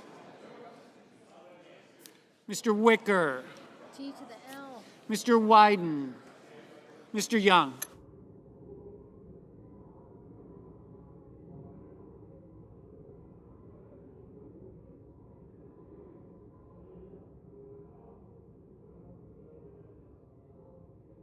Senators voting in the affirmative: Banks, Barrasso, Blackburn, Bozeman, Britt, Budd, Capito, Cassidy, Collins, Cornyn, Cotton, Kramer, Crapo, Curtis, Daines, Ernst, Fisher, Graham, Grassley, Haggerty, Hawley, Hoeven, Husted, Hyde-Smith, Johnson, Justice, Kennedy, Langford, Lee, Lummis, Marshall, McConnell, McCormick, Moody, Moran, Moreno, Mullen, Murkowski, Hall, Ricketts, Risch, Rounds, Schmidt, Scott of Florida, Scott of South Carolina, Sheehy, Sullivan, Thune, Tillis, Tuberville, Wicker, Young.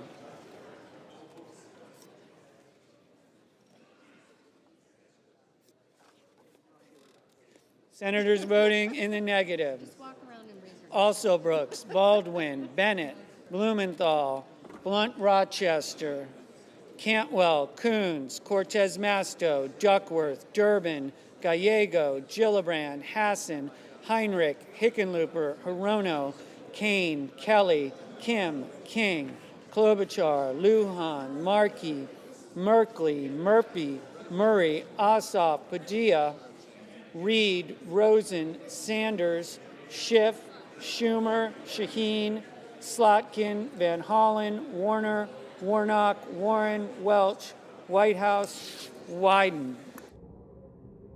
Mr. Cruz, aye.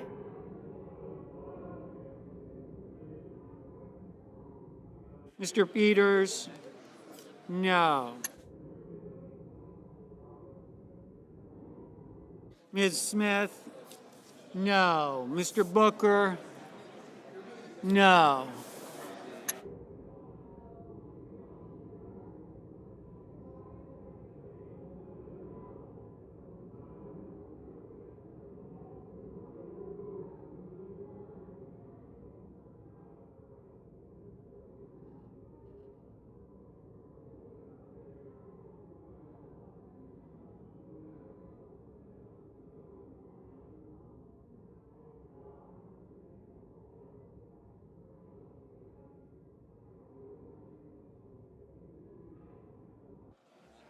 Mr. Schatz? No.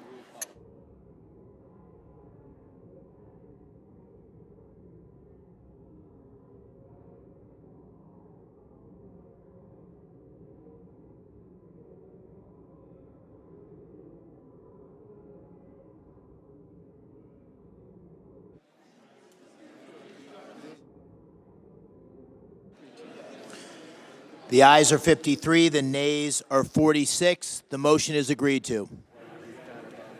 Mr. President, I move to proceed to executive session to consider calendar number 20. Questions on the motion? Yeas and nays. Is there a sufficient second? There appears to be. The clerk will call the roll. Ms. Also Brooks. Gotcha, guys. Yes, ma'am. Ms. Baldwin. Okay, wait. Baldwin. Ricketts. You're a no. Mr. Banks. Mr. Barrasso. Cruz. Johnson. Capito.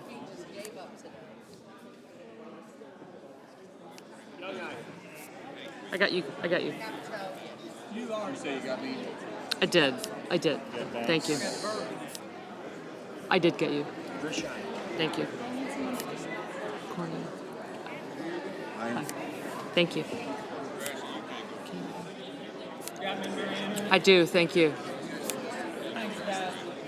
Mr. Bennett.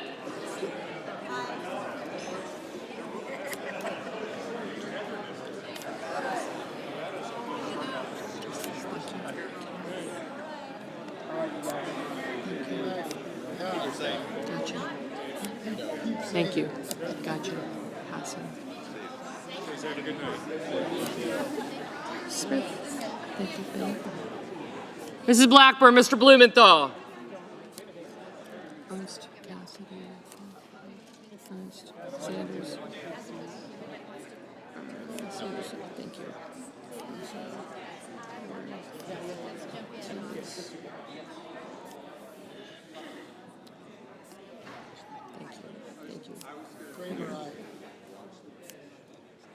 I got you.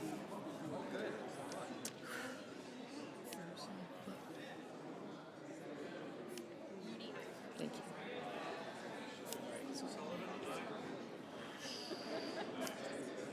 Curtis. Lee. Gotcha. Lee.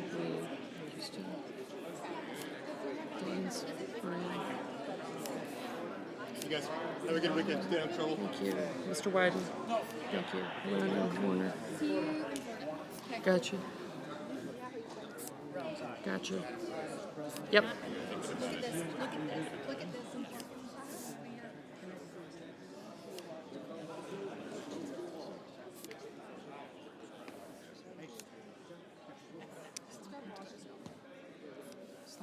Slotkin. Okay, Warnock. White House no, if you don't mind. I will. Thank you very much. Thank you. Got you.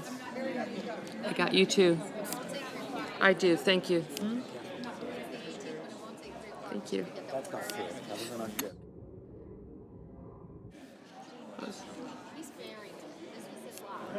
Thank you.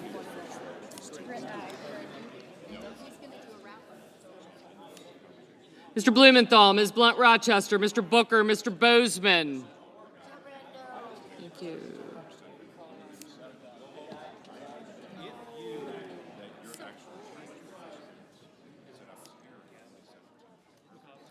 Thank you.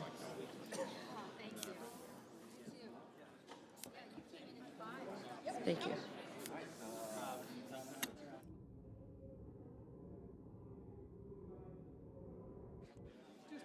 Mrs. Britt, Mr. Budd, Ms. Cantwell, Mrs. Capito, Mr. Cassidy, Ms. Collins.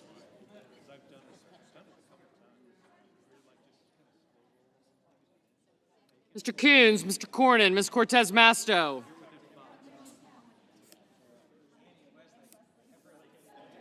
Mr. Cotton, Mr. Kramer, Mr. Crapo, Mr. Cruz. Mr. Curtis, Mr. Daines. Ms. Duckworth. Have a good weekend. Mr. Durbin. Ms. Ernst, Mr. Fetterman, Mrs. Fisher, Mr. Gallego, Mrs. Gillibrand, Mr. Graham, Mr. Grassley, Mr. Haggerty, Ms. Hassan, Mr. Hawley, Mr. Heinrich, Mr. Hickenlooper, Ms. Hirono, Mr. Hoven, Mr. Husted, Mrs. Hyde-Smith, Mr. Johnson, Mr. Justice, Mr. Kane, Mr. Kelly, Mr. Kennedy, Mr. Kim, Mr. King, Ms. Klobuchar, Mr. Lankford, Mr. Lee, Mr. Lujan, Ms. Lummis, Mr. Markey, Mr. Marshall, Mr. McConnell, Mr. McCormick, Mr. Merkley, Mrs. Moody, Mr. Moran, Mr. Moreno, Mr. Mullen, Ms. Murkowski, Mr. Murphy, Mrs. Murray, Mr. Ossoff, Mr. Padilla, Mr. Paul, Mr. Peters, Mr. Reed, Mr. Ricketts, Mr. Risch, Ms. Rosen, Mr. Rounds, Mr. Sanders, Mr. Schatz, Mr. Schiff, Mr. Schmidt, Mr. Schumer, Mr. Scott of Florida, Mr. Scott of South Carolina, Mrs. Shaheen, Mr. Sheehy,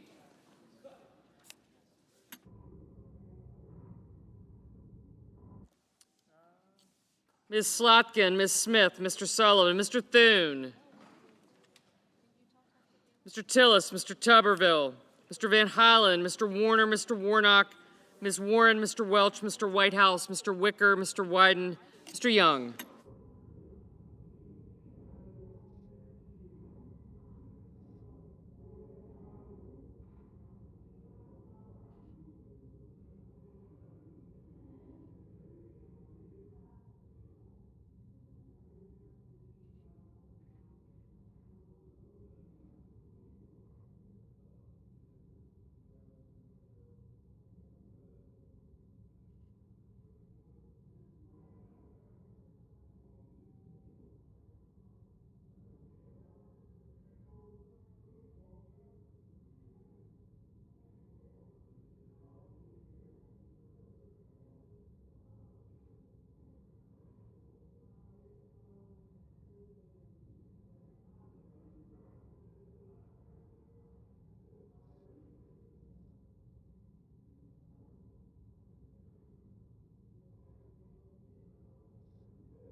Senators voting in the affirmative: Banks, Barrasso, Blackburn, Britt, Budd, Capito, Cassidy, Collins, Cornyn, Cotton, Kramer, Crapo, Cruz, Curtis, Daines, Ernst, Fisher, Graham, Grassley, Haggerty, Hawley, Hoven, Husted, Hyde-Smith, Johnson, Justice, Kennedy, Lankford, Lee, Lummis, Marshall, McConnell, McCormick, Moody, Moran, Moreno, Mullen, Murkowski, Paul, Ricketts, Risch, Rounds, I did. Schmidt, Scott of Florida, Scott of South Carolina, Sheehy, Sullivan, Thune, Tillis, Tuberville, Wicker, and Young. Senators voting in the negative: also Brooks, Baldwin, Bennett, Blumenthal, Blunt Rochester, Booker, Cantwell, Coons, Cortez Masto, Duckworth, Gallego, Gillibrand, Hassan, Heinrich, Hickenlooper, Hirono, Kane, Kelly, Kim, King, Klobuchar, Lujan, Markey, Merkley, Murphy, Murray, Ossoff, Padilla, Peters, Reed, Rosen, Sanders, Schatz, Schiff, Schumer, Shaheen, Slatkin, Smith, Van Hollen, Warner, Warnock, Warren, Welch, Whitehouse, and Wyden.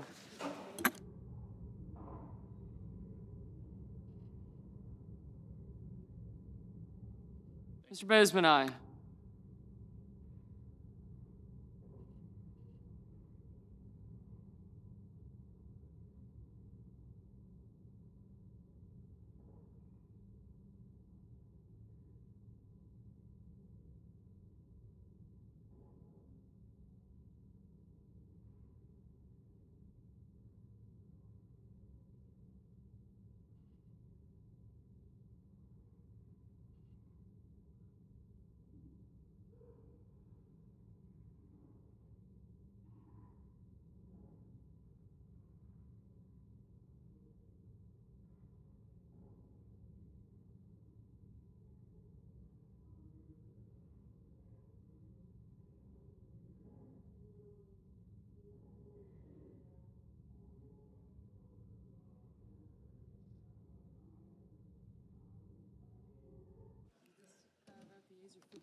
The ayes are 53, nays are 45.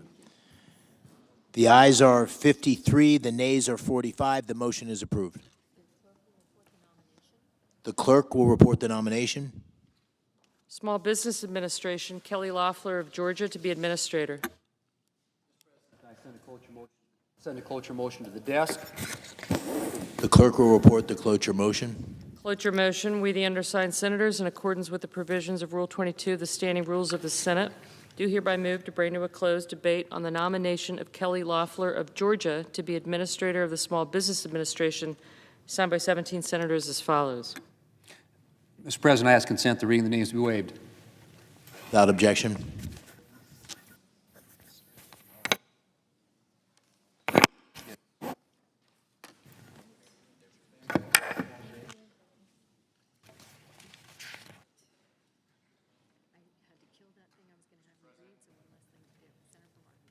Okay. Senator from Arkansas. I ask unanimous consent that the Senate resume legislative session and be in a period of morning business for debate only, with senators permitted to speak therein for up to 10 minutes each. Without objection. Mr. President, I have two requests for committees to meet during today's session of the Senate. They have the approval of the majority and minority leaders. Duly noted. Mr. President, I ask unanimous consent that the appointment at the desk appear separately in the record as if made by the chair. Without objection. I ask unanimous consent that the Senate proceed to the consideration of Senate Resolution 66, which was submitted earlier today. The clerk will report. SRES 66, supporting the goals and ideals of Career and Technical Education Month.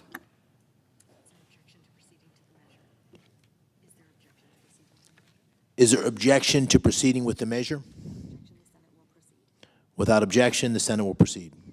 I ask unanimous consent that the resolution be agreed to, the preamble be agreed to, and that the motions to reconsider be considered made and laid upon the table with no intervening action or debate. Without objection. I understand that there is a bill at the desk, and I ask for its first reading. The clerk will read the title of the bill for the first time. H.R. 29, an act to require the Secretary of Homeland Security to take into custody aliens who have been charged in the United States with theft and for other purposes.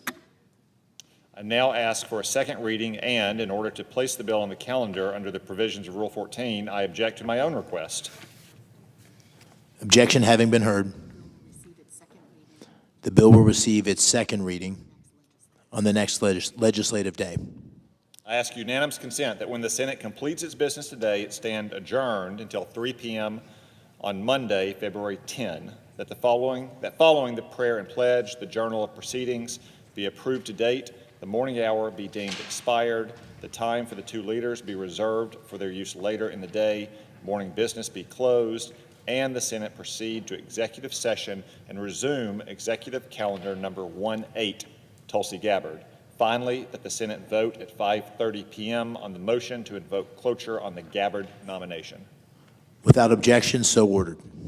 The that there is no further business to come before the Senate, I ask that it stand adjourned under the previous order. The Senate stands adjourned until 3 p.m. on Monday.